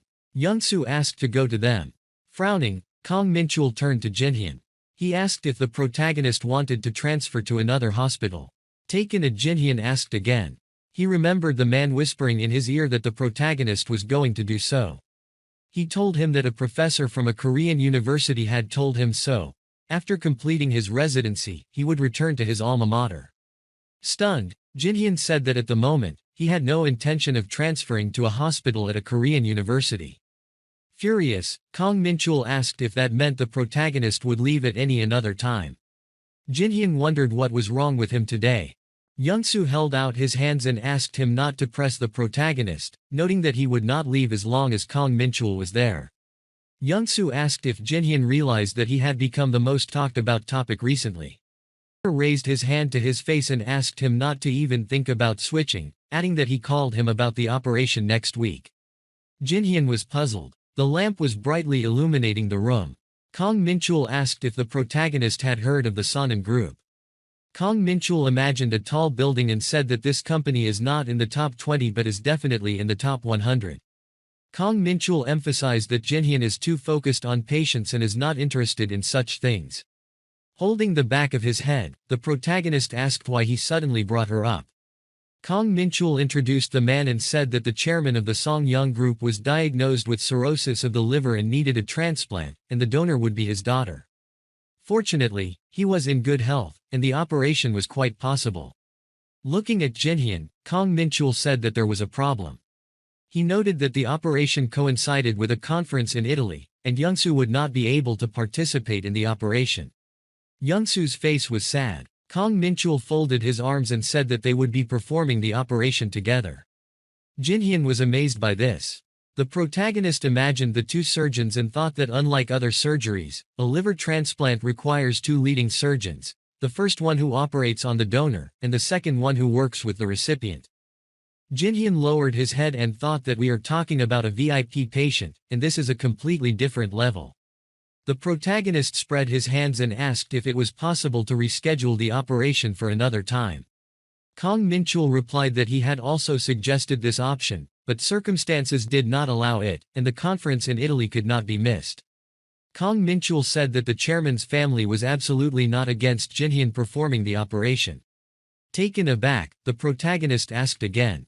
Kang Minchul looked at him and said that they were impressed by the program about him and wanted the doctor who treated the prime minister to perform the operation.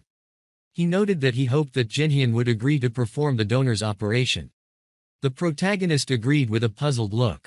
Jinhyun clenched his fist and suggested that there should be no problem. Kang Minchul said that he would be his assistant. Lee Hee-mi came home and thought she had not slept more than 3 hours in the last 3 days. She looked at her phone and thought that she wanted to see the protagonist. She noted with an embarrassed look that she wanted to see him. The light suddenly turned off.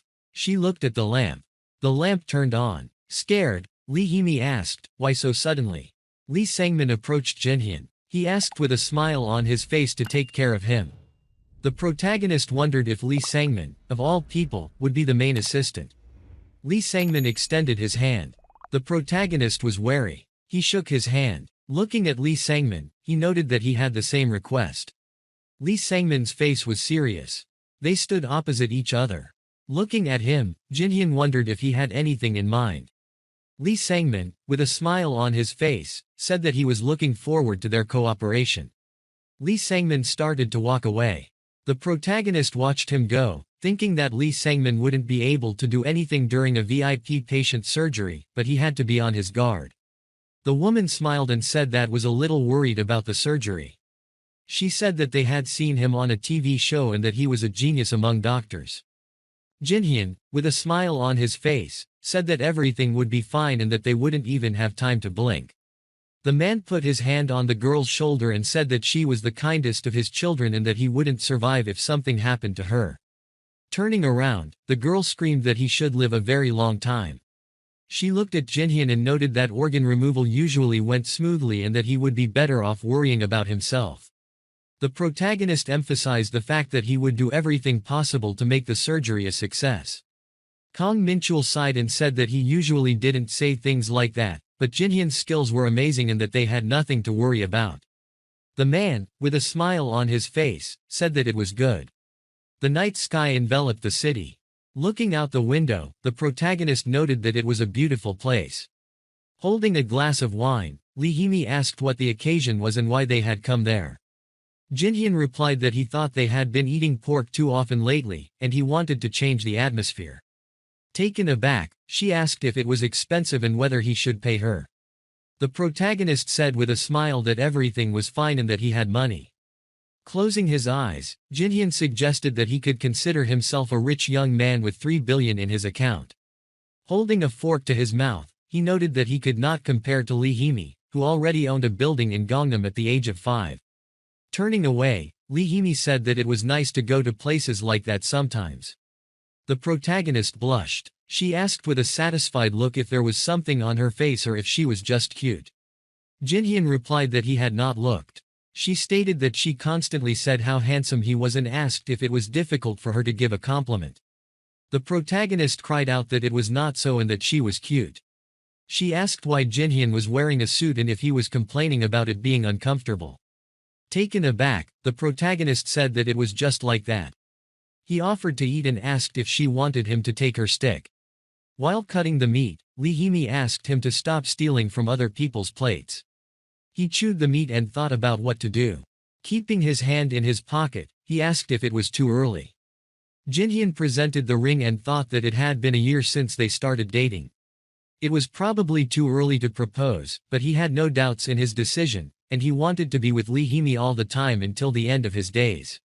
Lee Hee-mi looked at the excited protagonist and asked if he wanted to say something and, if so, he could start. Lee Hee-mi thought about how she understood everything when Jinhyun invited her to such a place. She asked herself with an embarrassed look how it was possible not to guess when a person who did not go to such places suddenly invited her there. She looked at him and thought he was going to propose. In the restaurant, they could hear Jinhyun shouting that everything was fine. They left the restaurant stunned. Lee Hee-mi wondered in her mind, why couldn't just ask? The scared protagonist wondered when was the best time to ask. The night sky surrounded them. Lee Hee-mi asked if Jinhyun had said he would be back at work. She stood in front of him and said she was going home and that she would not go far. Lee Hee-mi turned around and thought the protagonist was stupid. She sighed. Turning around, she addressed him. She said that something was bothering him and asked him not to worry about it. Looking away, Jinhyun asked again. Lee Hee-mi closed her eyes and noted that he was slow-witted. She remembered her friend's words that when it came to feelings, the protagonist was the dumb. Looking at the traffic light, Lee Hee-mi said goodbye to him. The protagonist grabbed her hand. He looked at her, stunned. Lee Hee-mi mentally asked why he was going to propose there. His face was serious. Lee Hee-mi was surprised. He stood next to her and suggested that they eat together again. He pointed his finger at the building. The stunned protagonist said he wanted to go there. Smiling, Lee Hee-mi thought it was funny that she was dating a guy who didn't know anything about romance, but he still seemed cute. She said it was too expensive. Lee Hee-mi kissed him. She looked at him and said that he didn't have to propose there. She started to walk away and said that the most important thing was not to do it at the barbecue. Jinhyun kept his hand over his mouth and said that he would make a note of that.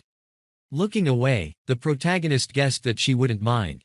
He imagined Lee Hae-jong standing in front of him, furious. He waved his hand, mentally asking him to forget it, adding that he needed to get back to the hospital. The night sky enveloped the hospital. Jinhyun put on his glove. Clenching his fist, the protagonist noted that he had to get ready. He imagined Lee Sangmin and thought that it was impossible to trade this fool for another resident. Even professors can't choose their assistants for surgery, but he had to understand that a VIP patient cannot be harmed. While setting up the machine, the protagonist reasoned that since assistants were assigned based on the schedule and order, he could not refuse him. Taking the assistant, Jinhyun decided to make sure that the equipment and medicine were in order. He looked at the blood bag and checked it. The protagonist left the operating room. Taking off his gloves, Jinhyun wondered if this meant that he was not going to do anything before the operation. The protagonist noted with a serious look that he needed to be careful during the operation. The plot moves to 7 o'clock in the morning of the next day. The blue sky enveloped the city. Lying on the bed, the girl asked to take care of her. Jinhyun took the girl's hand. With a smile on his face, he said that he would do everything in his power. The girl, with a satisfied look, noted that she was counting on him. The frightened man again asked to take care of his daughter, adding that if something happened to her, he would not survive. Jinhyun asked him not to worry. The girl looked at him and asked him to worry about himself, noting that he would not even notice how everything would pass and they would meet again. Sighing, he suggested postponing the operation.